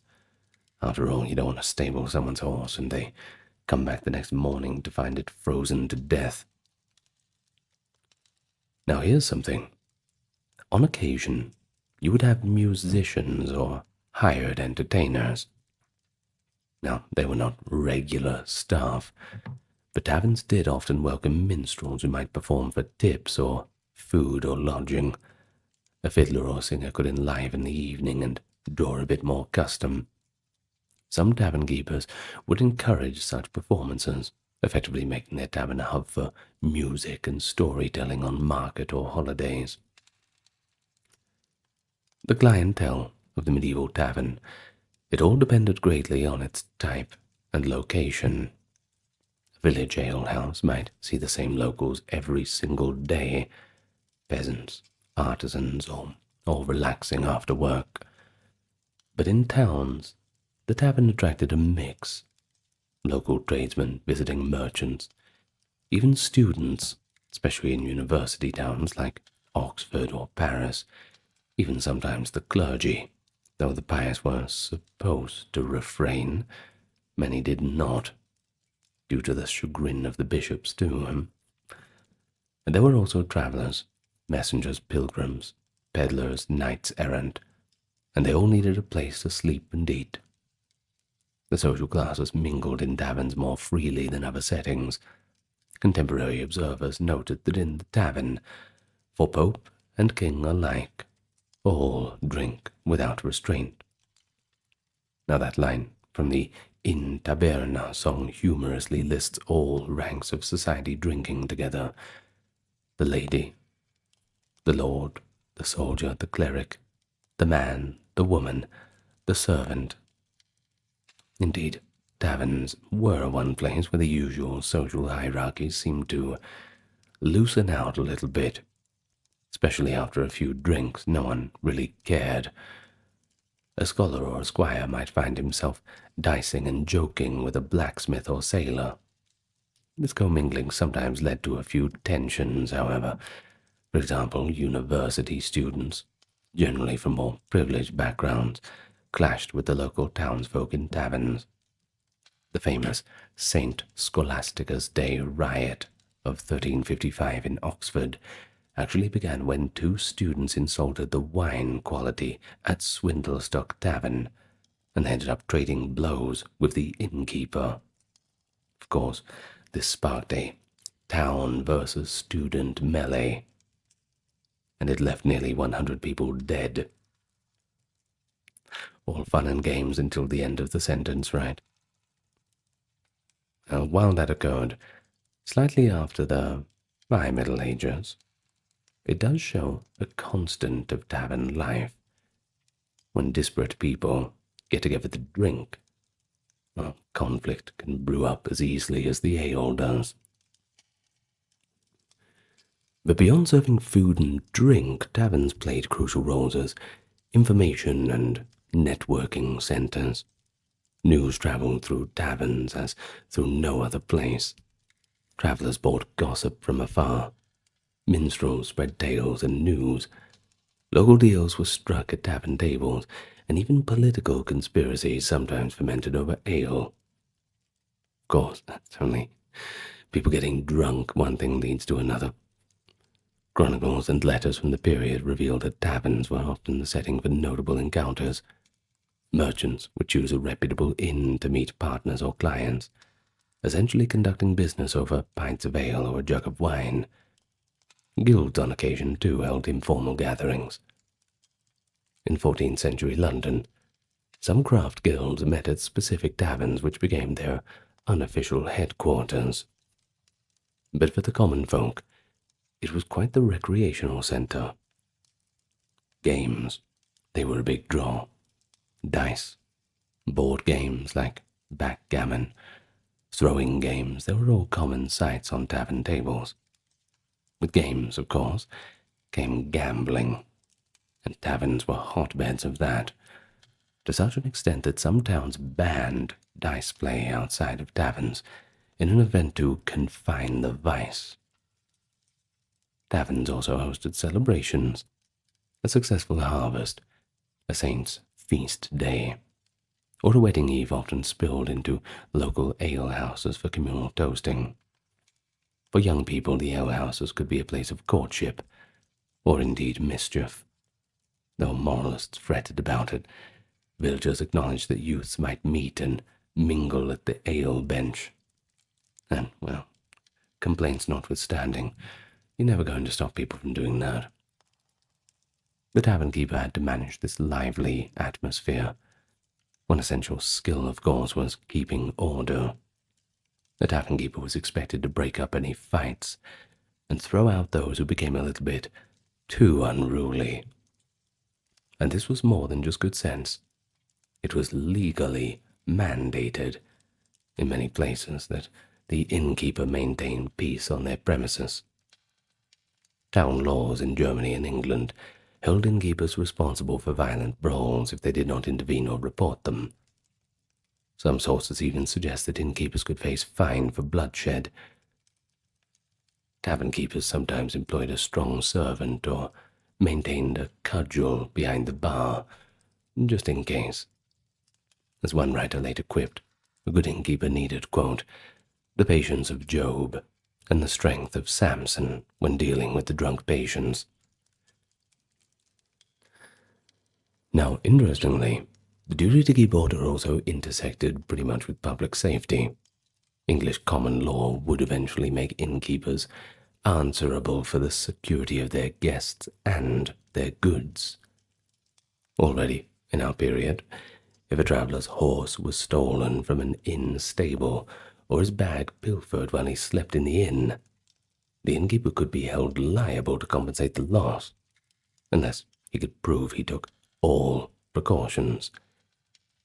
Wise tavern keepers employed locks, had designated sleeping quarters, and sometimes organized a curfew bell or lights-out policy to reduce the nocturnal mischief. A few city taverns even hired night watchmen, but that was kind of expensive, and, well, you need to cut costs, don't you? Of course, we can't have it all about the cheerful hospitality. You'll have plenty of perils and moral quandaries. Authorities kept a wary eye on taverns, precisely because they knew that they gathered mixed crowds behind closed doors with alcohol in play. So let's consider a few of those challenges. Of course, inebriation, drunk people.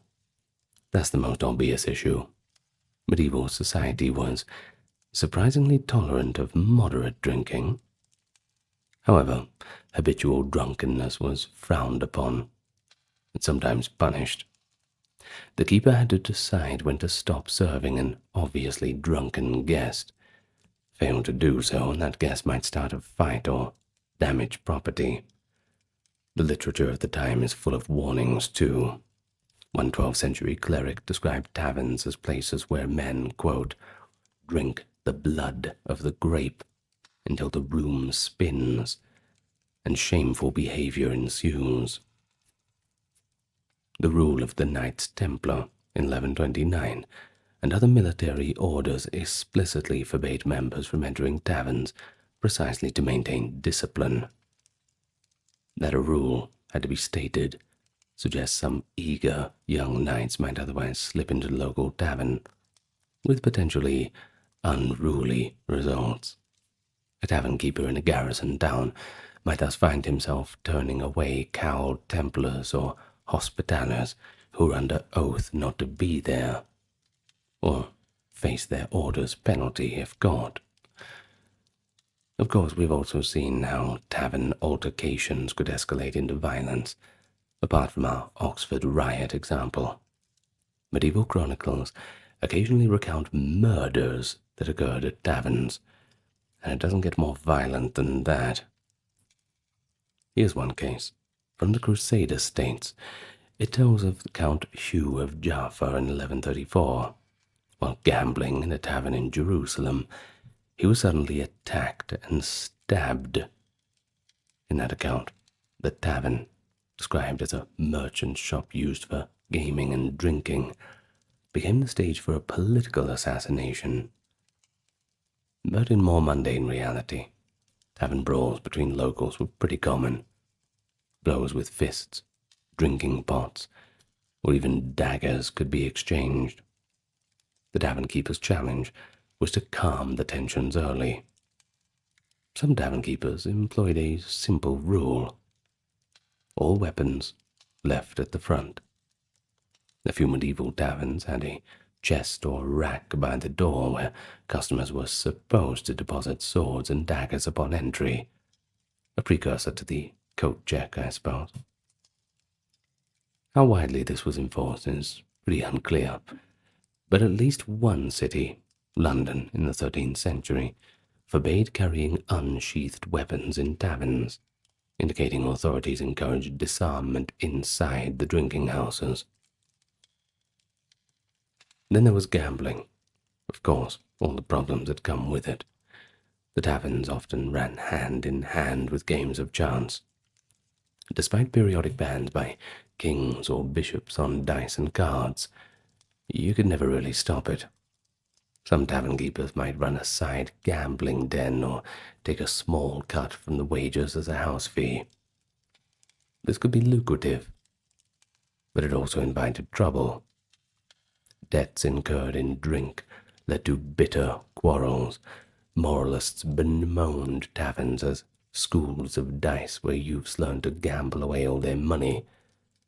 But for many innkeepers, allowing dice games kept customers on the premises longer, and that meant they were just going to buy more ale.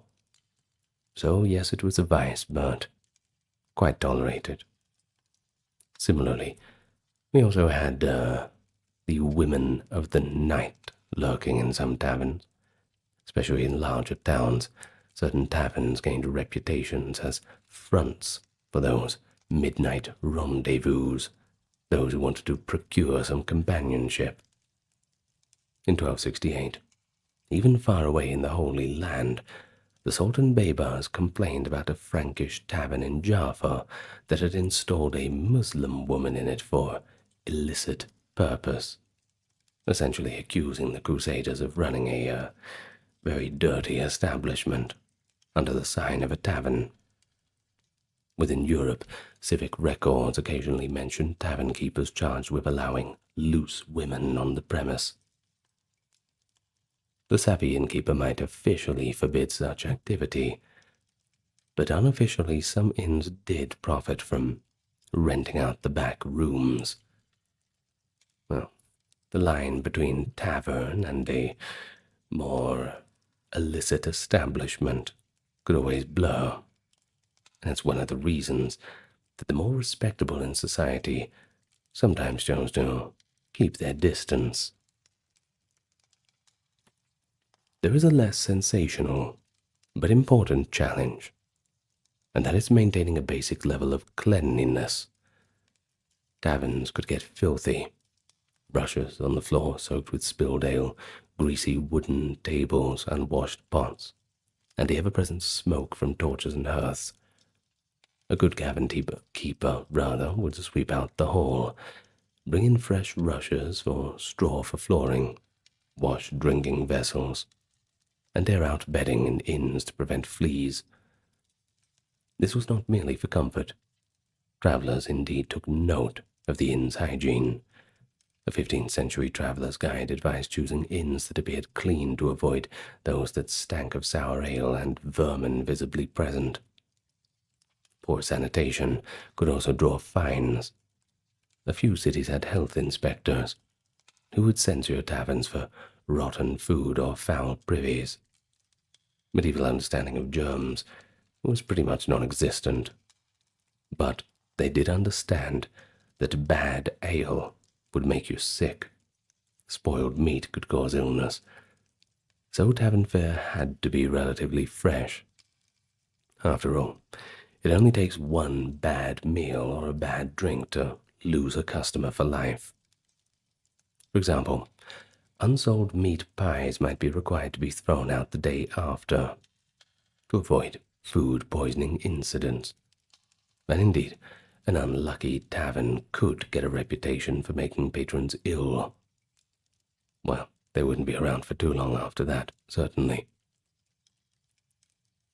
Taverns, like all medieval buildings, were mostly made of timber and thatch in small villages, and even in cities often wood-framed, with cooking fires and drunk patrons with torches or pipes. There was that risk of fire that was ever present. Innkeepers often had to enforce a sort of nightly fire curfew, ensuring that hearths were banked and guests did not leave candles burning near bedding. A tavern fire could be devastating, not only to the inn, but to the entire neighborhood if it spread. So cities sometimes required tavern owners to keep water buckets or firefighting equipment handy. There is an echo of this, too, in later London records, requiring every inn to have a ladder and tank in case of fire. In the countryside, a tavern might be the only large communal building, so villagers might rally to put out any blaze. But of course, prevention is the real key. Well, despite all of these challenges, Many taverns ran successfully for generations, often passing from parent to child. They adapted to the rhythms of medieval life, busier on market days, subdued in penitential seasons like Lent, when authorities sometimes banned revelry, and overflowing on holidays, when the ale flowed freely. The tavern keeper's adaptability, to be a genial host one moment and a stern bouncer the next, then a shrewd accountant at some times, an empathetic listener at others. It was all crucial, and at the end of the day, just part of the job. Well, let's have a look at a few of the regional differences. Just a few of the differences in general between different regions, urban and village establishments. Well, the basic concept is all the same. Food, drink, and shelter, that's universal. But these differences gave each area's tavern its own cultural flavor. As mentioned, in wine-producing areas, Italy, Spain, the Rhineland, France, the tavern was largely a wine house, and in such places ale was less popular, or it was seen as a bit of a poor man's drink, might only be brewed for local consumption. By contrast, in the north, England, Flanders, Germany, Scandinavia, ale or beer was king. An English tavern keeper typically brewed ale. A German innkeeper in the late 13th century might be brewing beer with hops. The Germans were indeed pioneers in hopped beer, and this led to differences in scale. Wine could be imported in volume and stored, but ale, that was different. It had to be brewed constantly and in small batches. Thus, a tavern in Bordeaux might simply tap the latest casks from the local vineyards, whereas an alehouse in England might have a brewhouse as its centerpiece. As hops spread in brewing, as in hopped beer lasted longer, so it all made sense. By the late 14th century, larger commercial breweries emerged, and that shifted beer making from women at home to a more large and male-dominated enterprise. The tavern keeper in the Low Countries, around 1300, might be on the cusp of this change. Instead of brewing himself, he could buy beer from an early brewery. This was an economic shift. The era of alewives gradually gave way to the era of the Brewers' Guild and beer guilds in towns. In cities, taverns tended to specialize. There were taverns known for certain wines or dishes, inns favored by certain merchant caravans, and alehouses tied to particular neighborhoods or guilds. In London, a document from the early 15th century lists over 50 tavern names, and they all sound rather just like normal English taverns of our modern day. The Boar's Head, the Angel, the Swan. It shows how taverns used pictorial signs and names to stand out. Urban tavern keepers faced stiff competition. They also had to cultivate quite a good reputation. Prices in cities were often higher due to taxes. For example, after 1300, heavy taxes on wine in France and England made tavern wine quite expensive. But rural taverns, on the other hand, they were fewer and far between. Perhaps one every few villages, and they might operate more intermittently, etc., only when the ale was freshly brewed. No open and closing hours, just wait for that broom to be hung up. They were on the vital highways, a lonely inn on a long road. It might only be the safe spot to stop for miles. Travelers' journals sometimes mention relief at finding a humble roadside tavern after a long and hard day's journey. Well, regional customs also influenced tavern regulations. For example, in some Italian cities, taverns had to close at night by the ringing of a curfew bell. to prevent all of that late-night debauchery. And in England, there was no universal closing time in the 13th century, but local town laws might enforce Sunday closure during mass hours or ban late-night service to students.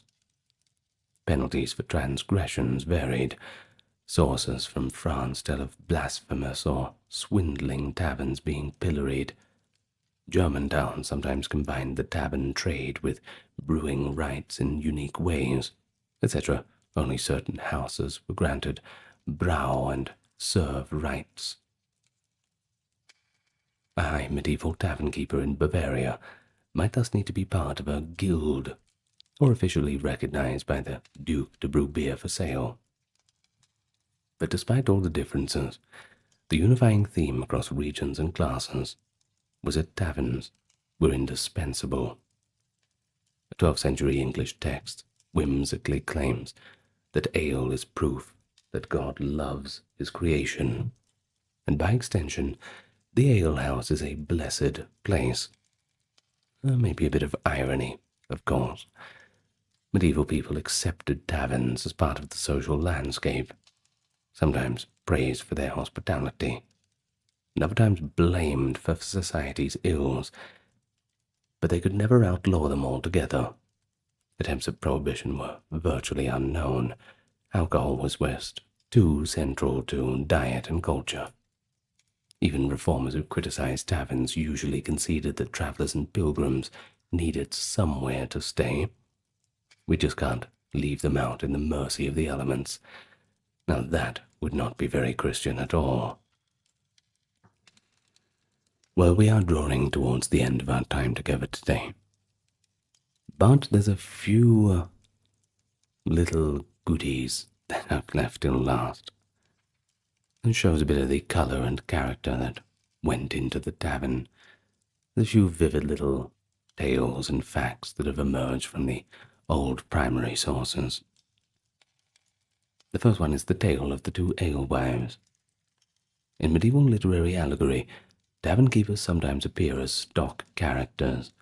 In William Langland's late 14th century poem, Piers Plowman, there was an alewife named Dame Quickly, and in some versions Betty the Brewster, who is notorious for selling bad ale and cheating her customers. She even has an epitaph that she'll be doomed for her watered-down ale.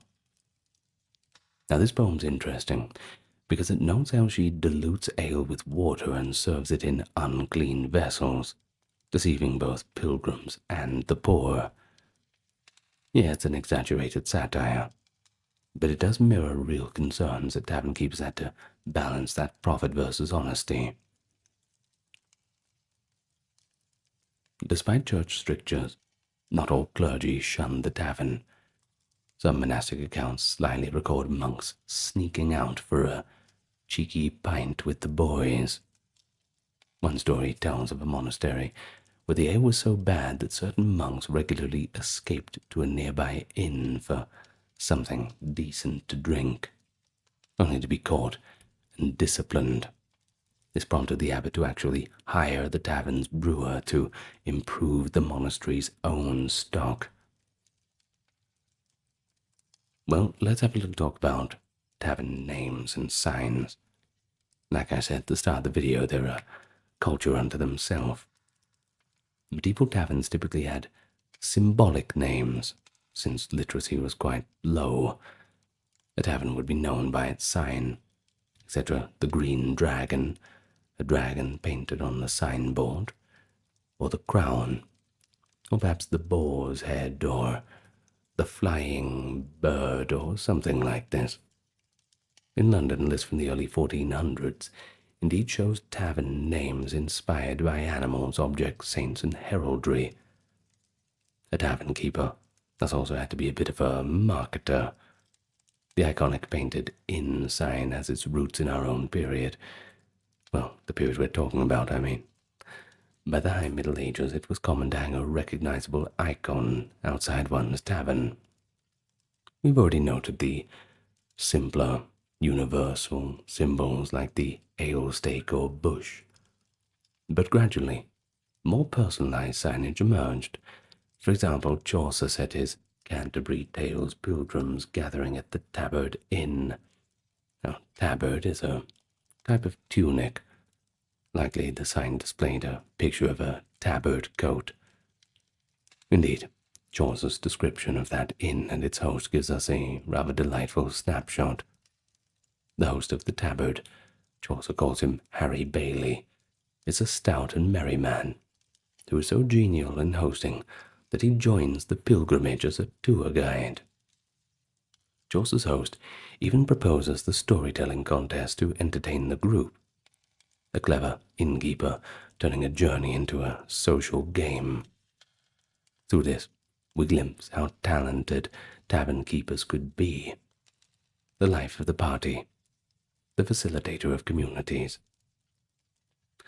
Now, what about a few notable drinks? People had to get creative.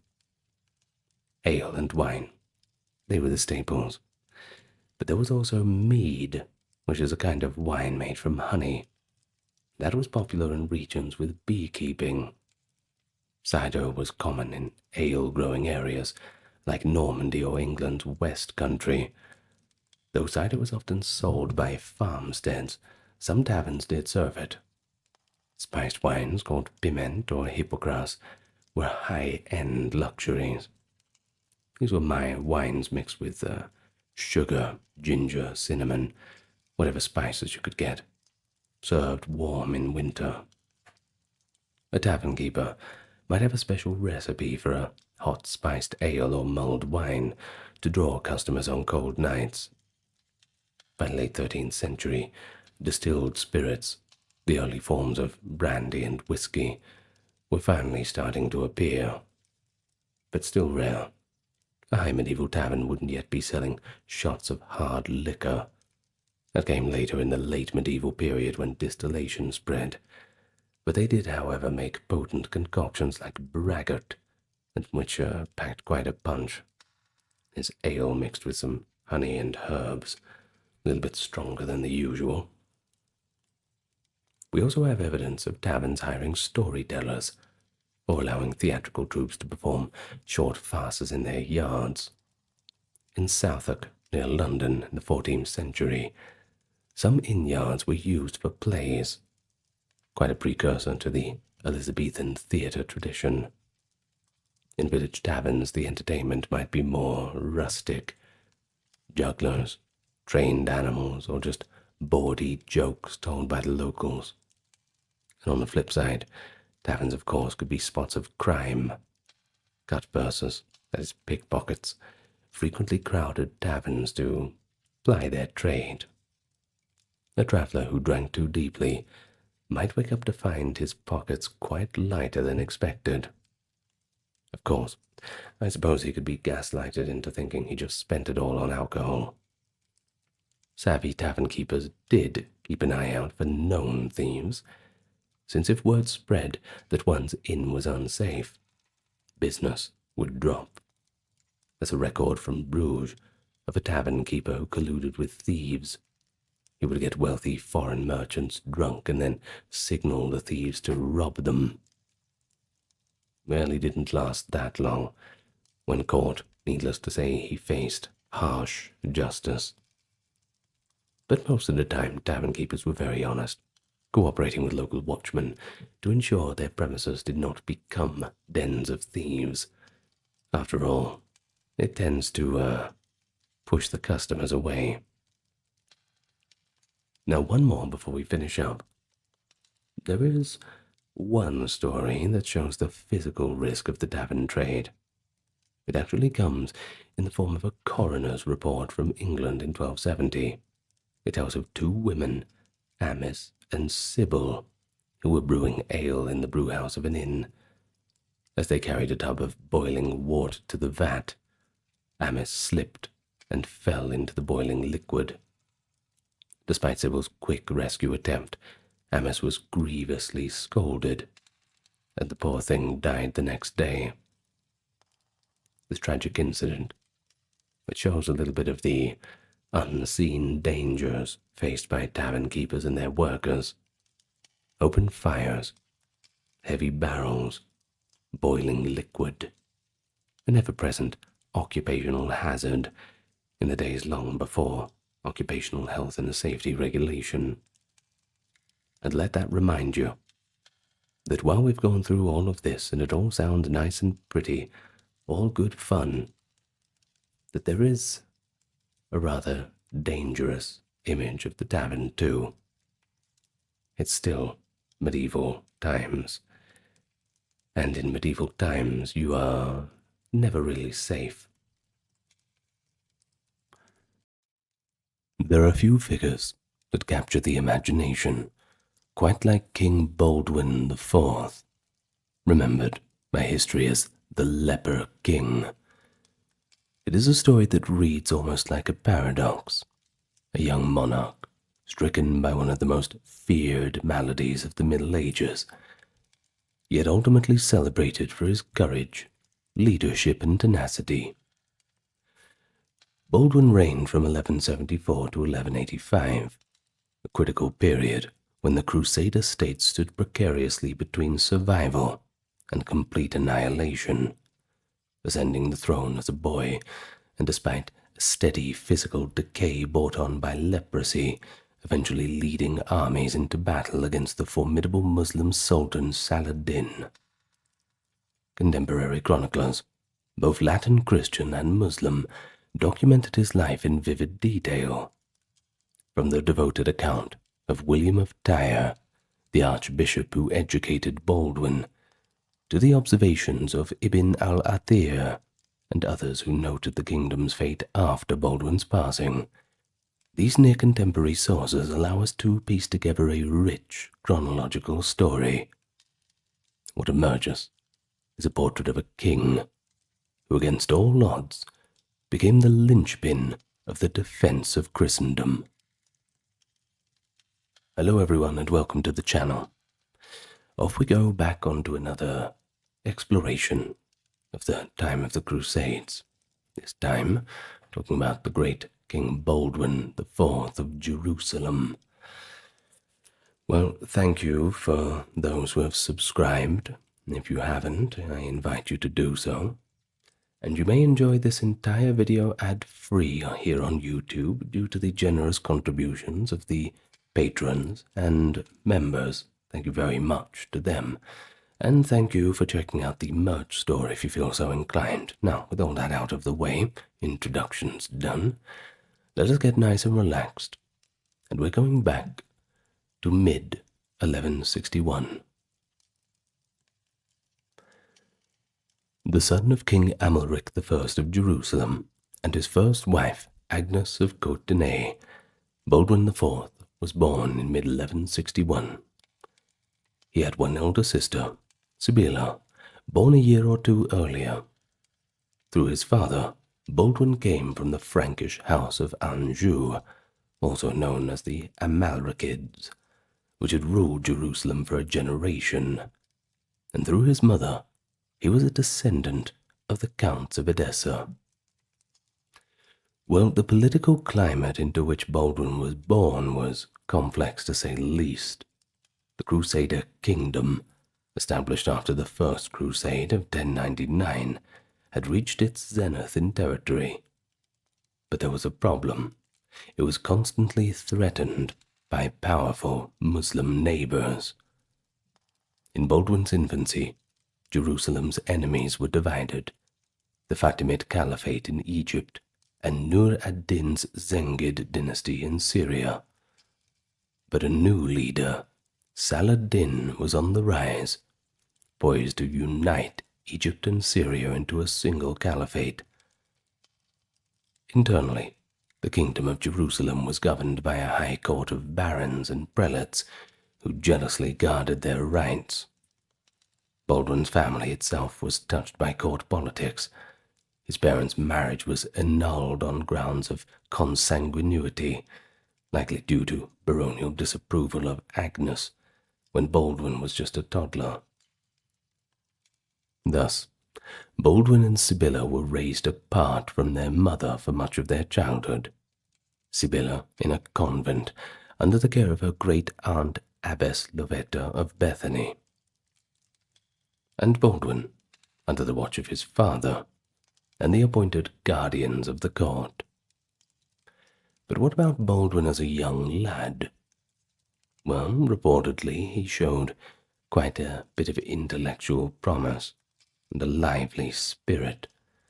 This is before his illness.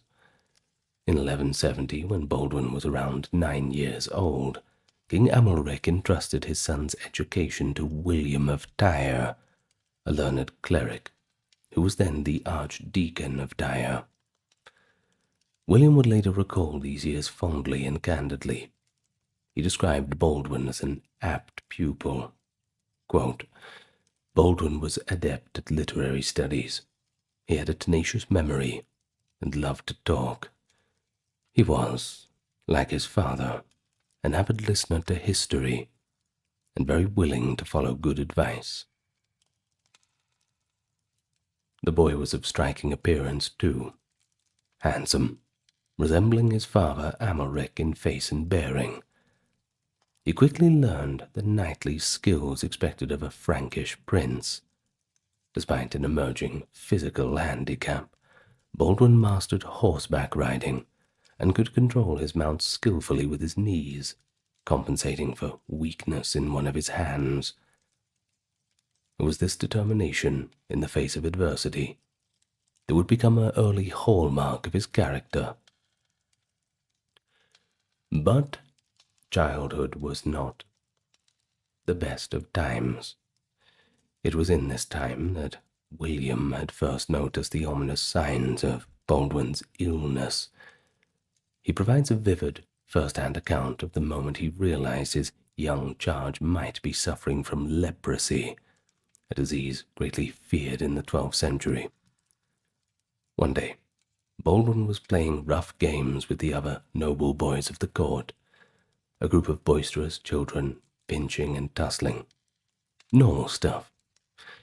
But William noticed something unusual.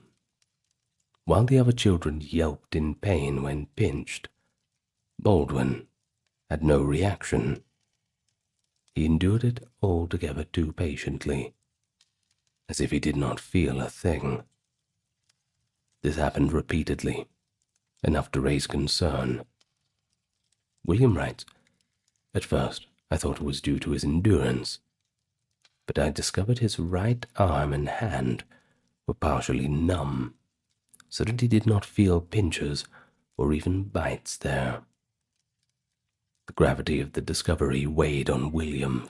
He recalls, I began to have doubts, remembering the words of the wise man, a member that is without feeling is far from healthy, and one who does not feel sick is in danger. And indeed, it's that numbness that's a classic early symptom of leprosy, known medically as Hansen's disease, by the way, a diagnosis that carried dreadful implications. Shaken by what he had observed, William reported the matter to King Amalric. Court physicians were consulted. They prescribed remedies for the prince, the best things of the time, warm fomentations, ointments, even toxic herbs. But nothing would help. Months and years passed, and the numbness Baldwin experienced would prove to be a harbinger of an incurable disease. By the time Baldwin neared puberty, the signs of leprosy could no longer be denied. Lesions and blemishes began to appear. The extremities and the face were most affected, as William notes, such that loyal subjects were touched by compassion when they looked at him. Well, I think that's a very polite way of putting people shaking their heads in a mourning before death ritual, perhaps. Either way, it was clear to everyone that Baldwin had contracted the disease that would forever label him a leper. But what's so bad about being a leper anyway? Well, just quickly, leprosy in the 12th century wasn't just a medical condition. It was a social and often spiritual stigma. Lepers, for fears of contagion and religious notions of impurity, were often segregated from the community, required to live in leper hospitals or colonies, such as those run by the Order of St. Lazarus, a military religious order dedicated to caring for knights afflicted with leprosy. Had Baldwin's illness had been officially diagnosed during his childhood, the law might have demanded that he renounce any claim to the throne and enter the Order of St. Lazarus. We see hints at this understanding in the careful way the matter was handled. The physicians hesitated to diagnose leprosy early on, likely because confirming such a fate for the king's only son would have been a political catastrophe. There was simply no alternative heir of suitable age, and Sibylla, well, she was a girl, and girls can't be king. I know, I don't make the rules, but Amalric's attempts to marry and produce more sons had yet to yield another male heir. His second marriage produced only daughters too. Thus, perhaps by a mix of denial and maybe prudence, Baldwin's condition remained an open secret, but never formally declared on paper. Loopholes. So, King Amalric himself seemed to have been grimly aware of the stakes. According to William of Tyre, Amalric at one point sought to shore up the succession by marrying Sibylla to a powerful European lord. He even negotiated for a French prince, hoping that his brother-in-law might rule as regent if Baldwin's health failed. But all the plans fell through. By early 1174, the 13-year-old Baldwin, though increasingly disfigured by disease, was still the acknowledged heir to the throne. And it was about that time that fate intervened. King Amalric I suddenly died of illness, likely dysentery, on 11th of July, 1174, leaving his kingdom to, guess who, his leprous son. But even by the standard of the day, Baldwin was still a child, scarcely 13 years old by the time his father had died, and by the customs of the realm, he was required a regent to rule until he came of age. Despite hushed concerns about his health, there was no viable alternative to Baldwin as king. Amalric's younger brother had died 3 years before, and the other male relatives in the royal family were far removed or deemed unsuitable. The High Court of Jerusalem convened after Amalric's passing, and all agreed to honor the wishes of the late king. Baldwin would inherit the crown. On the 15th of July, 1174, just 4 days after Amalric's death, Baldwin was anointed and crowned in the Church of the Holy Sepulchre in Jerusalem. Now this date, by the way, is symbolically charged. It was the 75th anniversary of the First Crusade's capture of Jerusalem in 1099. So that's a bit of trivia for you, in case your next trivia night has questions like this.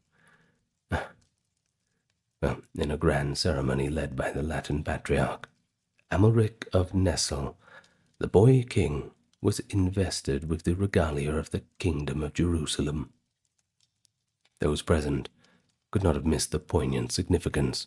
A frail youth with a bandaged hand and blemished face ascending to the throne of a beleaguered kingdom, on the anniversary of the Crusaders' triumph in the Holy City, no less. The scene was both hopeful and foreboding. And so with Baldwin now crowned, there was an immediate question. Who would actually govern the kingdom during his minority in the light of his illness? According to the law and precedent of Jerusalem, a regent or bailiff should be appointed until he reached the age of majority, which was 15 years old. Not too far off, but still 2 years shy.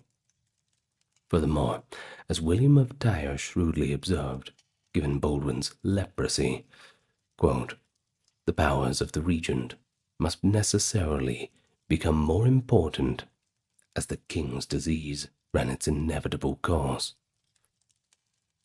In other words, the regent of Baldwin might wield extraordinary influence, potentially for the duration of Baldwin's life if his condition worsened. The realization immediately sharpened the political divisions at court. The nobility of Jerusalem was split broadly into two factions that contemporary observers sometimes characterized as the natives versus the newcomers. So the natives, or Pulani, as the locally born Franks were called, were the established baronial families who had lived in Outremer, that is the Crusade estates, for generations, accruing lands and offices. And the newcomers, well, they were more recent arrivals from Europe, often younger sons of Western nobility, or just people seeking adventures, seeking their fortunes in the East, and frequently found the best posts already occupied by the entrenched local nobility. It's not what you know, it's who you know. Tale as old as time. You know it.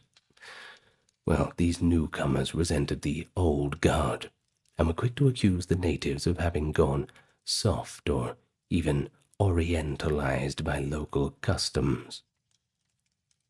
In fact, the chronicler Usama ibn Minkid, I think it's Munkid, Munkid, in a wry aside noted the Franks fresh from Europe were ruder in character than those who were long settled, who had learned to get along with the Muslim neighbors. Well, proximity, I suppose. Well, in Baldwin's time, this factional divide took on great significance. Whichever group could control a regency would effectively control the kingdom. And you can see why knives were certainly out at court, that's for sure. Well, immediately after Amalric's death in 1174, the leading candidate for the regent was Count Raymond III of Tripoli, the most senior noble of the royal bloodline. Raymond III was Baldwin's first cousin once removed. That is, Raymond's mother, Hodierna, was sister to Baldwin's grandmother, Queen Melisende, and he had a strong claim by precedent. He was an experienced leader, about 34 years old, and had previously ruled as a regent in Tripoli during Baldwin's minority. Not a bad resume. So, the High Court, indeed, elected Raymond as bailiff to the kingdom as soon as after Baldwin's coronation. But the outcome of this displeased the newcomer faction at court. Of course, either side was going to be annoyed at whatever outcome. Raymond was seen as aligned with the native barons and known for advocating a cautious policy towards the Muslims. He had even made a temporary truce with Saladin after Amalric's death, trying to buy some time for the kingdom. The newcomers, which included influential figures like Agnes of Courtenay, Baldwin's own mother, who had been barred from queenship but now returned to court, and of course a few of her allies. They all mistrusted Raymond. William of Tyre notes the newcomers saw a chance to advance their cause by installing one of their own as regent, thereby crippling the power of the native barons. Well, you imagine Baldwin just being the 12-year-old boy just wondering what all these people are arguing about. Well, I'm sure we'll give him a little bit more credit. He was probably quite switched on. But all of this going on around you doesn't make things easier, that's for sure. Well, tension mounted between Raymond and his opponents, and the first months of Baldwin's reign were, well, say the governance was in flux. An ambitious noble named Miles of Plancy, a newcomer and close associate of Agnes, initially acted as a sort of unofficial regent in Jerusalem. Miles had been a seneschal of the kingdom under Amalric and attempted to dominate the royal council, perhaps hoping to edge out Raymond. Well, this power struggle did not last long. In October of 1174, Miles of Plancy was suddenly assassinated by an unknown assailant in Acre. His removal cleared the way for Raymond III to assume the regency fully, which he did by early 1175. And so for the next 2 years, that is 1175 and 76, Raymond of Tripoli governed in Baldwin's name. Despite factional distrust, Raymond tried to steer a steady course. He recognized, as did many, that the kingdom faced an existential external threat from Saladin's growing empire. Nur ad-Din, the great foe of the Crusaders, had died earlier in 1174. Ironically, the same year that Baldwin had become king, and his empire had fragmented because of it. But Saladin swiftly moved to seize control, declaring himself Sultan of Egypt and Syria. By 1175, Saladin had secured Damascus and was consolidating power, encircling the Crusader states.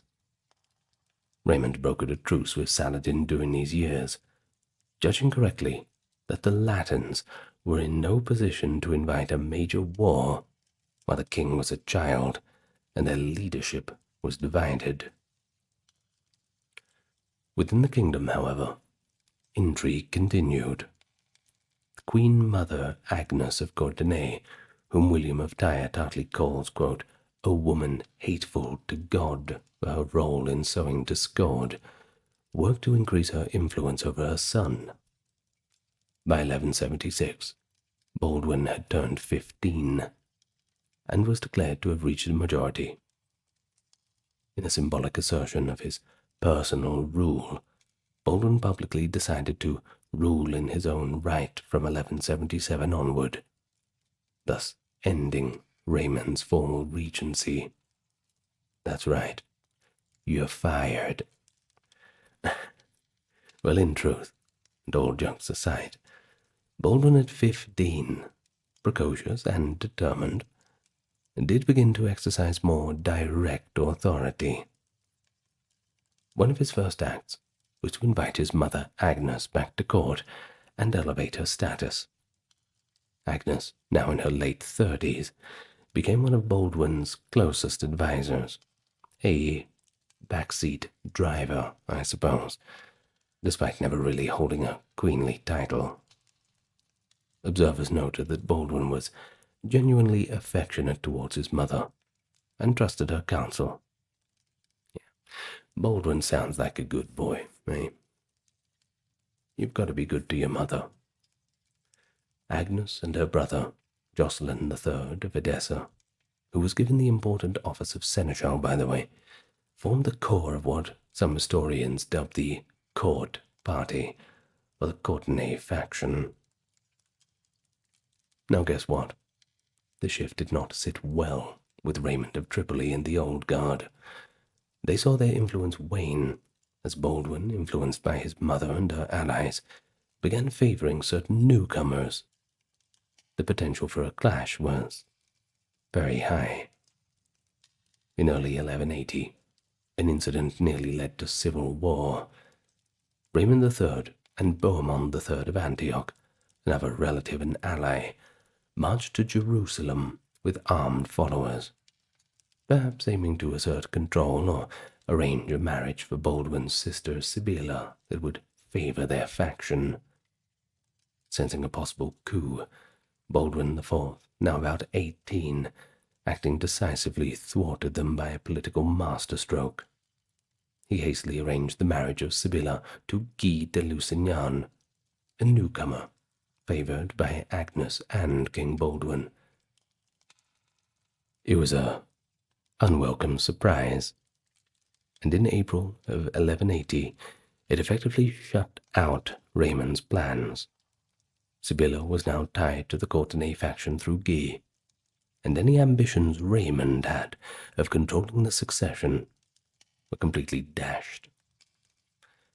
Baldwin then pointedly denied Raymond entry to the kingdom for a time, having been convinced by what William calls evil suggestions of troublemakers that Raymond intended treachery. This royal rebuke humiliated Raymond. William writes, "The Count had done nothing to deserve such a reproof," and Raymond returned to Tripoli confused and filled with just indignation. Recognizing, however, that alienating Raymond was dangerous, Baldwin's wiser counselors soon urged reconciliation. Later on, in 1180, Baldwin relented, and he allowed Raymond back. Peace was renewed between him and the king. The balance of power within the kingdom thus seesawed, but Baldwin demonstrated a nascent skill in playing politics, alternating firmness with conciliation when it was needed to maintain unity. Through these early regency struggles, you really can't ignore Baldwin's personal condition. His leprosy was progressive, sure, but by his late teens, the disease had advanced significantly. William of Tyre, writing in the early 1180s, heartbreakingly notes that Baldwin's body grew feebler with each passing year, but the young king's resolve only grew stronger. Baldwin's face and body bore the unmistakable marks of leprosy: ulcers, bandaged appendages, partial blindness. Yet he refused to be removed from public or dwell in activity.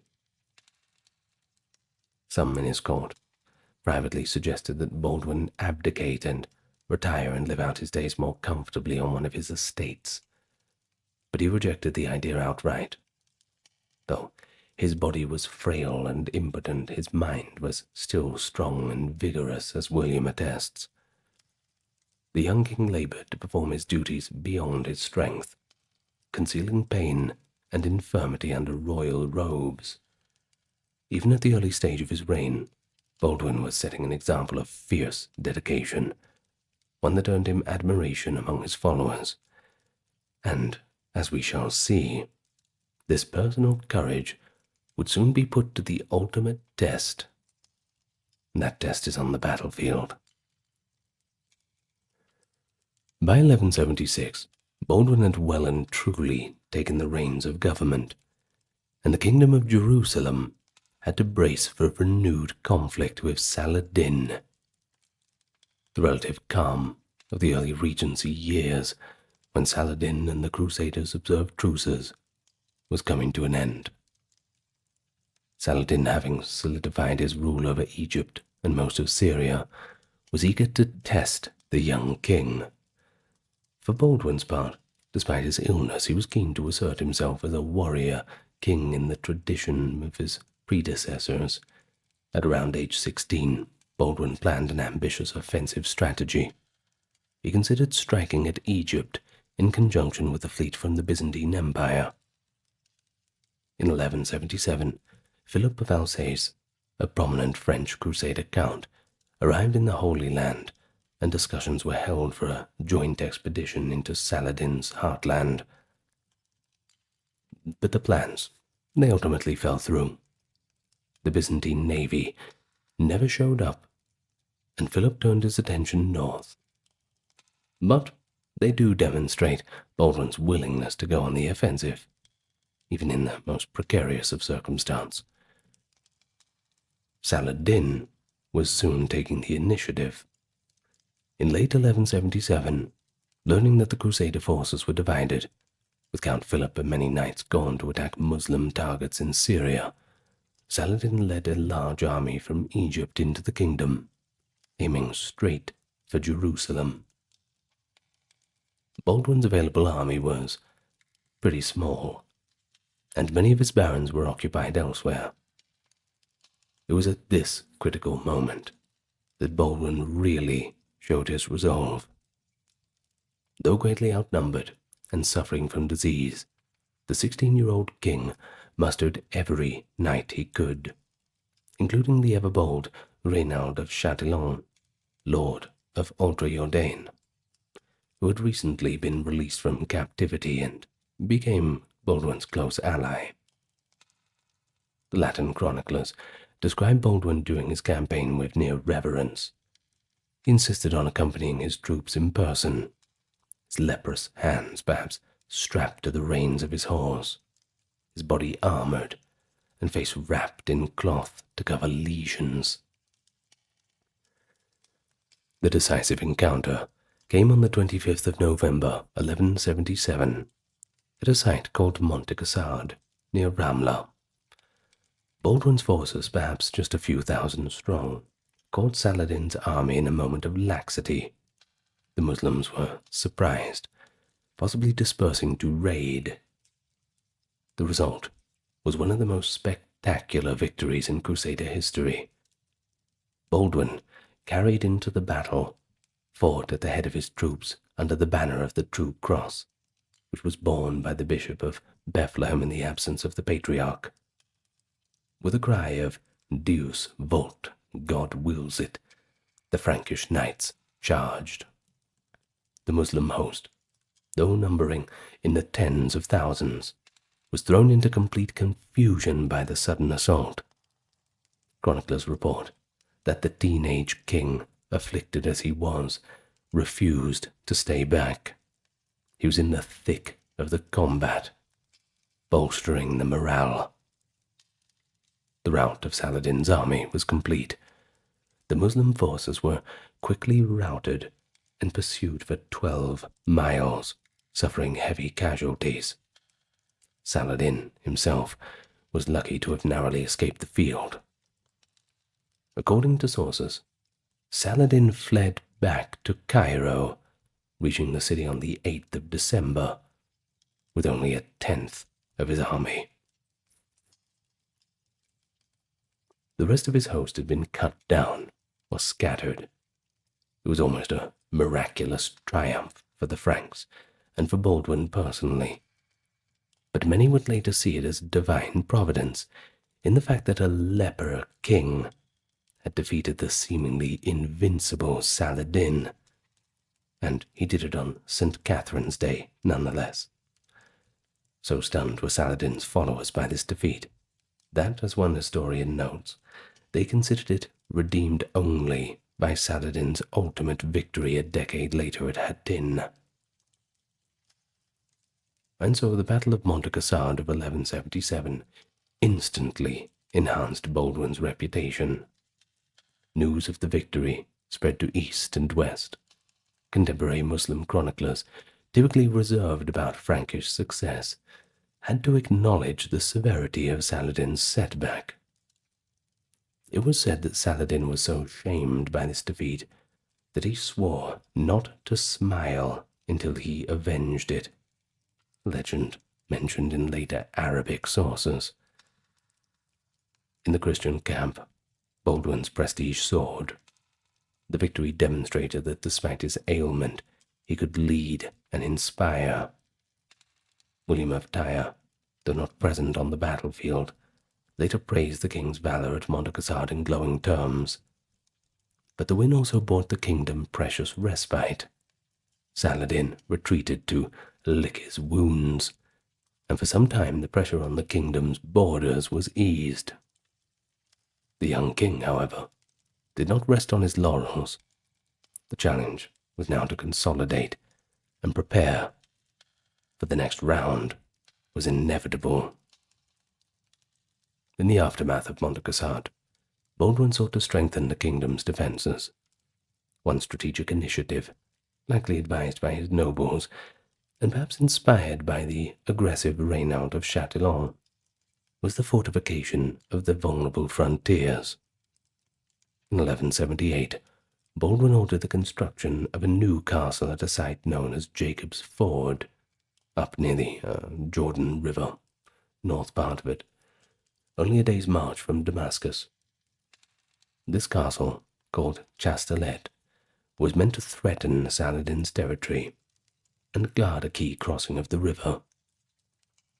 Baldwin personally rode north to oversee parts of the project, demonstrating again his willingness to act despite any illness. Saladin, alarmed by a new Frankish stronghold so close to Damascus, reacted swiftly. In August of 1179, he marched on Jacob's Ford with a large force. Baldwin, along with the Knights Templar, rushed to relieve the siege. But they arrived too late. In a fierce assault, Saladin's troops overran the half-finished castle. The garrison of Chastelet, many of whom were Templar knights, were slaughtered or captured, and the castle was razed. This Battle of Jacob's Ford was a painful setback for Baldwin. He himself narrowly avoided danger in that campaign. At one point in 1179, the king was caught in an ambush at Marj Ayun and had to flee with a small escort, further humbling the Franks. Saladin had struck back, negating some of the advantage that the Franks had gained at Montegassard, and perhaps gaining back some of his reputation. Through these trials of 1177 to 79, Baldwin's leadership abilities matured. He learned to deal with both victory and defeat. Importantly, he also recognized the need for capable deputies. But yes, there was the problem, his leprosy. It was worsening year by year, and that meant that he could not personally intervene in every crisis, no matter how much he wanted to. It was just impractical. Around this time, Baldwin began relying more on experienced knights like Balian of Ibelin and the military orders, Knights Templar, Hospitaller, etc., to manage frontline defenses. He also started to think seriously about the kingdom's future beyond his own life, which influenced how he handled the succession and his sister Sibylla's position. Diplomatically, Baldwin attempted to rally support from the broader Christian world. In 1180, for instance, envoys were sent to the west, the kings of France and England, the Holy Roman Empire, all appealing for aid, though no major crusade had materialized yet. The young king's plight, a leper holding the holy city against Islam, a pretty poignant call to arms that resonated in Europe. But it did not immediately translate into action. Nevertheless, Baldwin's courage did inspire individual knights, like the legendary William Marshall, who arrived in Palestine in the early 1180s to come and join the fight. By the end of the 1170s, Baldwin had proven himself in battle and managed to keep his kingdom intact. He had survived political intrigues and the tests of combat, but greater challenges loomed on the horizon. The next phase of his reign would be dominated by internal turmoil over the succession and renewed assaults from Saladin, a convergence of crises that would test whether Baldwin's earlier successes could be sustained. And so we arrive in the early 1180s, and with it, a mix of diplomatic maneuvering, family drama, and sustained military pressure to the Kingdom of Jerusalem. Now Baldwin, he was getting older a bit, entering his 20s now. And I only say he's getting older because his life expectancy was probably about 22.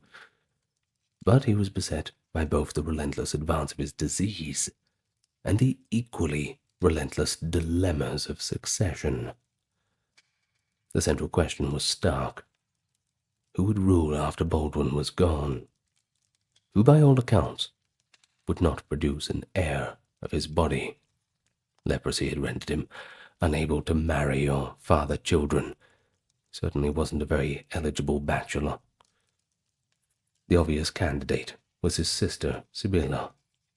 but her marital situation became a focal point of factional contention, and it nearly tore the kingdom apart. Now, as we mentioned, in 1180 Baldwin had already arranged Sibylla's marriage to Guy de Lusignan, a knight from Poitou. Guy was a newcomer of relatively high birth. His elder brother, Amalric of Lusignan, was a prominent figure at the royal court of Jerusalem, and had quickly gained favour with Baldwin's mother at the time. Well, this marriage was a masterstroke for Baldwin. It neutralized a potential coup by Raymond of Tripoli and Beaumont of Antioch, who may have intended to marry Sibylla into their camp. With Sibylla well and truly wedded to Guy, the newcomer faction solidified its grip on the royal family.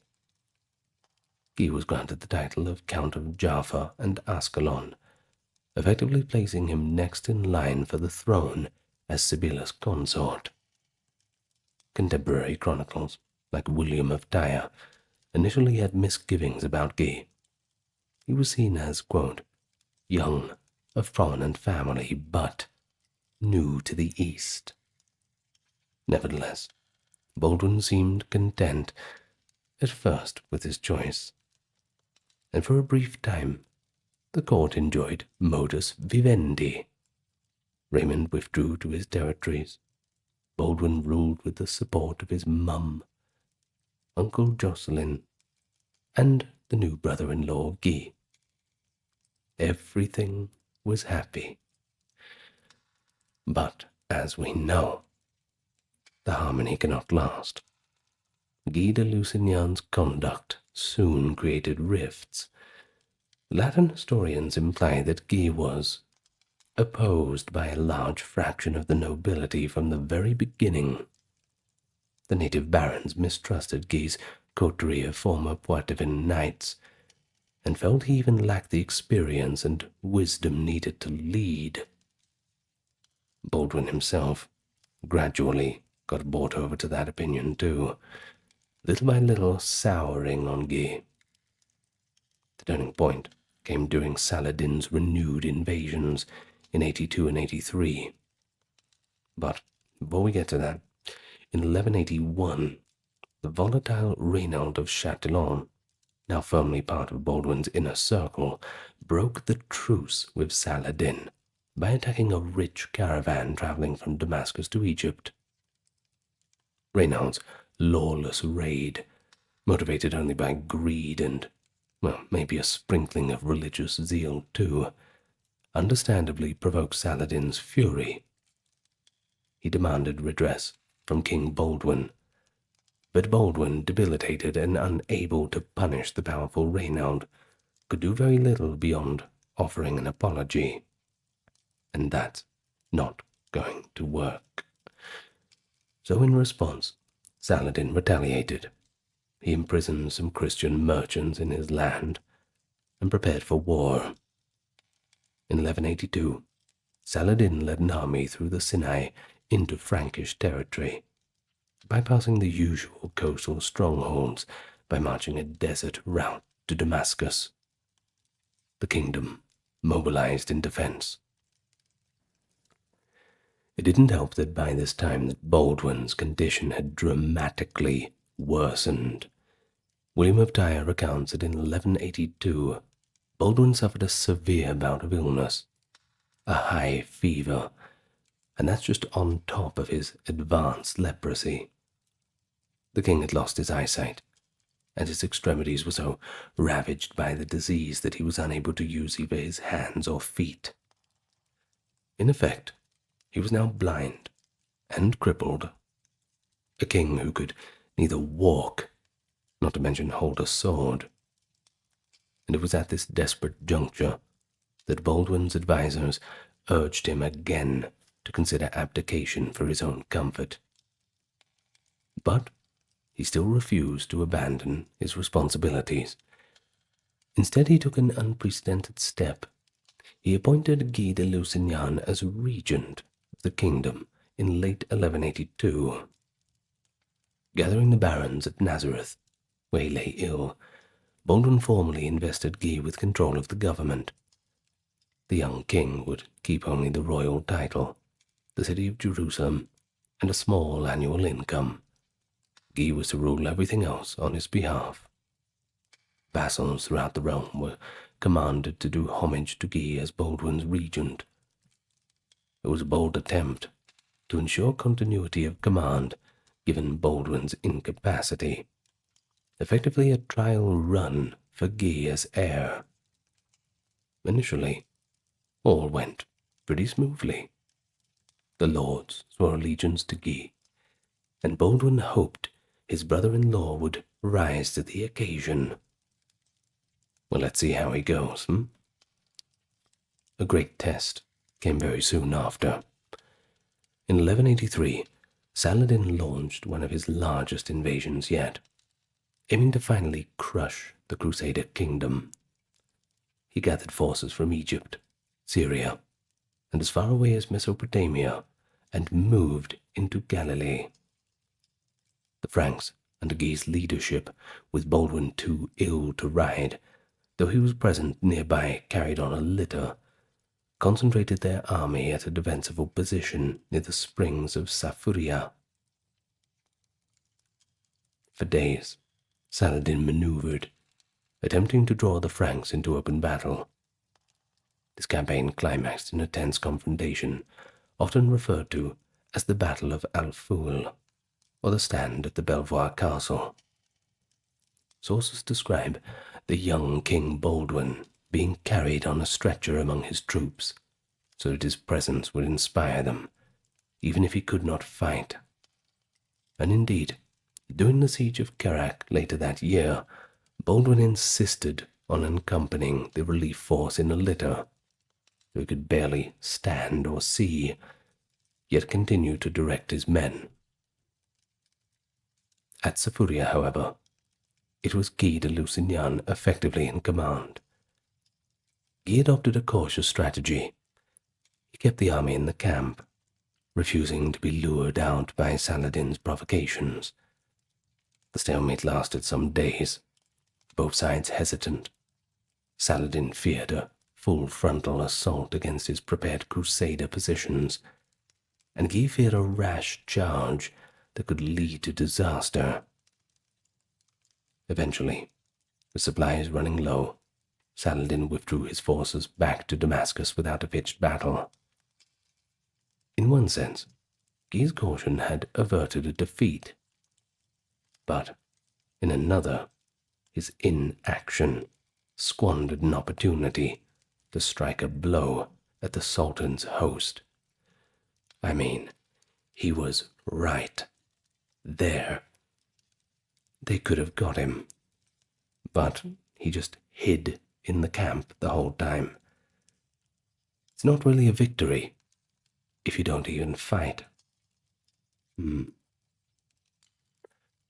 Well, King Baldwin was deeply dissatisfied with his performance.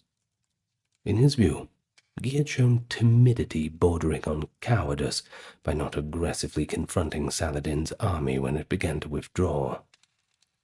The chroniclers suggest personal animosity played a role. Baldwin may have found Guy arrogant and dismissive of advice, and the strain of delegating power to his brother-in-law weighed on the ailing king. By late 1183, Baldwin resolved to remove Guy from the regency. His disenchantment was so great that he even sought to annul Sibylla's marriage to Guy, a drastic step that reveals Baldwin's desperation to prevent him from ever becoming king. William of Tyre notes that Baldwin's enmity burst out at this time, and the king was actively looking for legal pretext to procure a separation of his sister from her husband. Well, the immediate trigger for Baldwin's break with Guy was an incident of Guy's misrule. In early 1184, after the tense standoff with Saladin, Guy allegedly attacked a party of Bedouin nomads under the royal protection near Darum, seizing their flocks, an act of greed, not to mention bad faith. This violation of Baldwin's orders outraged the king. It proved to Baldwin and the High Court that Guy could not be trusted to uphold the kingdom's interests or his sovereign's commands. Thus Baldwin convened his barons and officially stripped Guy of the regency in 1184. Once again, "You're fired." In Guy's place, Baldwin turned once more to the reliable Raymond III of Tripoli, restoring him as regent to oversee the kingdom and Baldwin's designated heir. The chronicler Ernol suggests that Baldwin even forced Guy to swear an oath accepting these decisions, more of a public humiliation than anything else. Certainly works. But crucially, Baldwin took measures to secure the succession at this juncture. He understood that his own death was not far off. Baldwin had in 1183 already performed a pretty remarkable act. He had his 6-year-old nephew Baldwin V crowned co-king.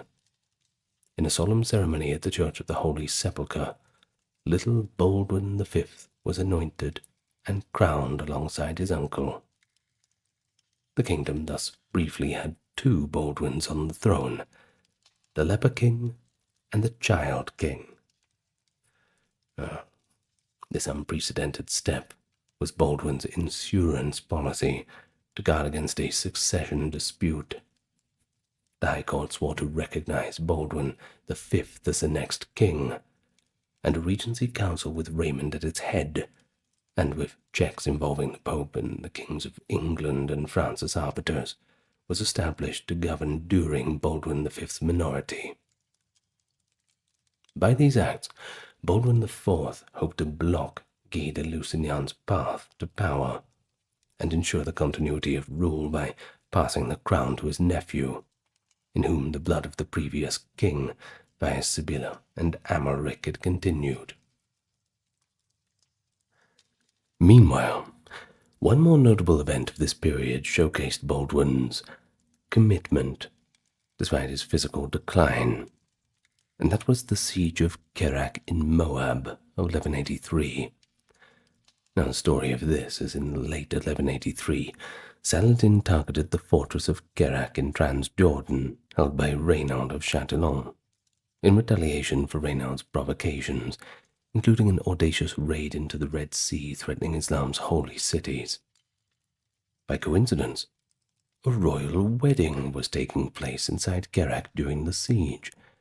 Sibylla's half-sister, the young Princess Isabella of Jerusalem, was marrying Humphrey IV of Turon. Congratulations. A perfect day. What could go wrong?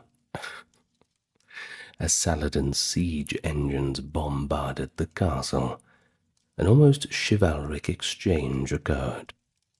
Stephanie of Milly, Lady of Kerak and mother of the groom, sent out a pleading gift of food to Saladin, along with a request that he spare the tower housing newlyweds. Moved either by gallantry or the hope of capturing highborn hostiles intact, Saladin agreed not to target that specific tower. Amid the siege, Baldwin IV once again took action. Gravely ill, he nonetheless rode, or rather was carried to the rescue. The king gathered a relief army and marched from Jerusalem to Kerak's aid. It is recorded that Baldwin was in terrible health. He could barely stand up or see. He continued to fight against Saladin and was carried on a stretcher by his troops. The arrival of King Baldwin's forces near Kerak forced Saladin to lift the siege and retreat. His mere approach had saved the castle and the nobles within. A year later, in 1184, Saladin attempted to besiege Kerak again. And again, Baldwin, with Raymond and Guy, despite their differences, all cooperating, drove him off in another relief effort. These episodes cemented his legacy among his contemporaries. Here was a king almost completely incapacitated, blind, carried around on a stretcher, flesh slowly melting off his bones, yet still leading the armies in defense of his realm. The image of Baldwin at Kerak, wrapped in bandages and borne aloft a shield or stretcher so that his troops could see their king at the head, left a powerful impression. Muslim chroniclers noted the resilience of the Franks under his rule. Ibn al-Athir remarked that the Crusaders, after Baldwin's death, had, quote, nobody more influential, none braver, and none more excellent in counsel. To the Muslims, Raymond of Tripoli was the devil among the Franks, a testament to how formidable the Muslim world found the leaders groomed during Baldwin's reign. By 1184, Baldwin had done everything he could to secure the kingdom's future. He had marginalized Guy, elevated his young nephew as co-king, and reappointed Raymond as regent. The final diplomatic mission was dispatched in late 1184. The Patriarch of Jerusalem, Heraclius, led a grand embassy to Western Europe, bearing urgent pleas for a new crusade, and even reportedly carrying the true cross and keys to the Holy Sepulchre as tokens to beg for aid. Although this mission was received with honor in the courts of England and France, it ultimately failed to elicit the immediate military assistance. The great monarchs of Europe were all busy with their own conflicts. Baldwin likely knew that the kingdom would largely have to fend for itself with whatever resources it had. Worn out by continuous exertion and the ravages of disease, Baldwin did not have long to live once these plans were laid. The end was approaching, and with it, the close of an era that many later saw as the last heroic chapter of Jerusalem before its downfall. The year 1184 saw Baldwin IV almost entirely bedridden in the city of Jerusalem. He had moments of rally, enough to preside over councils or greet the return of envoys, but for the most part, the governance was in the hands of Raymond and the High Court. Baldwin's stepmother, Queen Dowager Maria Comnene, and others attended to the young Baldwin V, who had been crowned co-king. Baldwin IV's once active mind must have been quite troubled in these final months. He had done what he could, but the future was still uncertain. Still, contemporaries noted his clear-eyed acceptance of God's will. He spent his last days in prayer, preparing his soul, comforted by the rites of the church. In early 1185, his condition deteriorated sharply. The exact date of his death is not recorded in all sources, but it is known that by March 1185, the 24-year-old monarch was well and truly knocking on heaven's door. William of Tyre, who unfortunately ends his chronicle around 1184, before describing Baldwin's death, had written movingly that he could not keep his eyes dry when speaking of Baldwin's affliction and fate. We can imagine that in Jerusalem, Baldwin's impending death elicited both deep sorrow and grave anxiety. According to the Oracle's continuation of William's chronicle and other accounts, Baldwin died in the spring of 1185, likely in March. He was attended by his vassals to the end, meaning the leading barons were by his side, swearing to uphold his final wishes.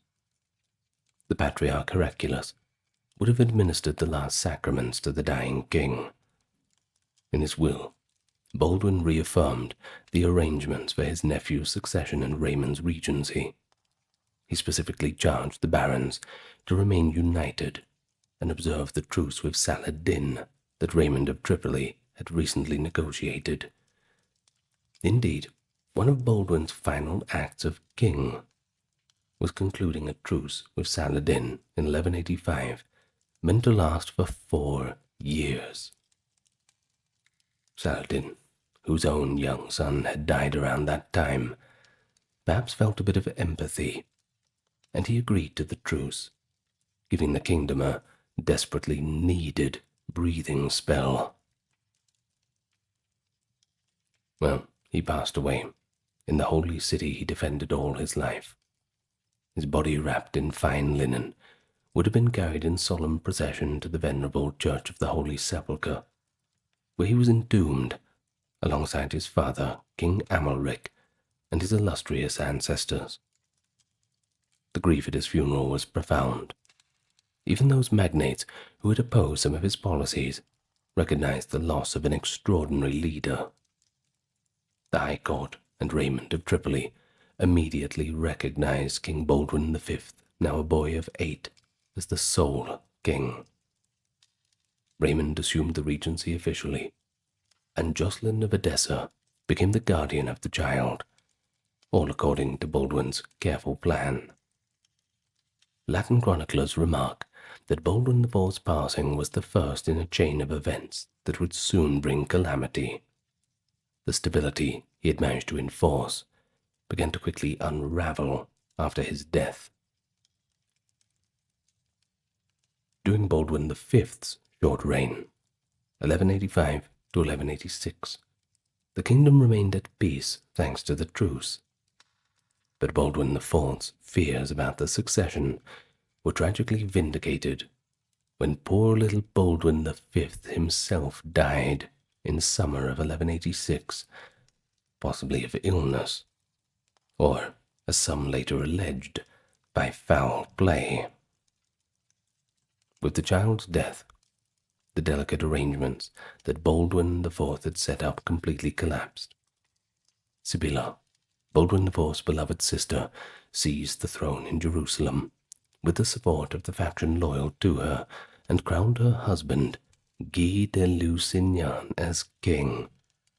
The exact thing that Baldwin IV did not want. He must have been rolling in his grave. Well, the old factional divide re-emerged violently. Raymond of Tripoli and others refused to acknowledge Guy, seeing this as the very outcome that Baldwin had labored to prevent. The kingdom split into camps at the worst possible moment. By 1187, King Guy's regime faced the full onslaught of Saladin, without the internal unity that had characterized Baldwin IV's tenure. The subsequent disaster at the Battle of Hattin, July 1187, where Saladin annihilated the Frankish army and captured Guy, and the fall of Jerusalem a few months later, cast a retrospective glow on Baldwin IV's reign. If you're looking for someone to blame for losing Jerusalem, it's pretty much Guy of Lusignan. Don't blame Saladin. He's just playing his own game. Well, many who survived those events looked back to Baldwin's time as a lost golden age, when the kingdom had been held together by the will of a leper king. Well, how do we sum it all up? What do we even say about Baldwin IV, the King of Jerusalem?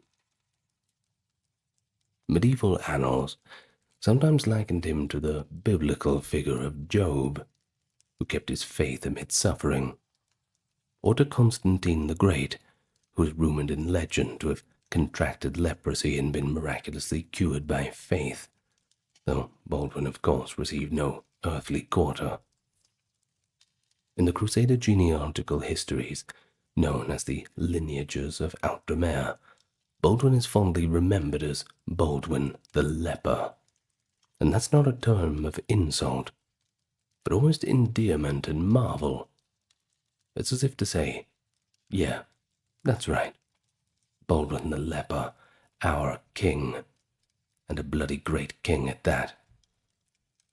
His epithet, the Leper King, which could have been a mark of shame in a less remarkable life, instead became a title of honor in the lore of the Crusades.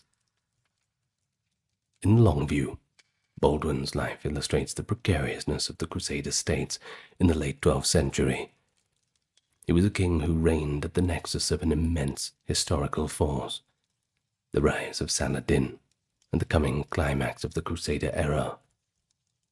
Baldwin's successors, Montecasard, the stabilization of the kingdom, the diplomatic wrangling to secure succession, all significant, but ultimately fragile.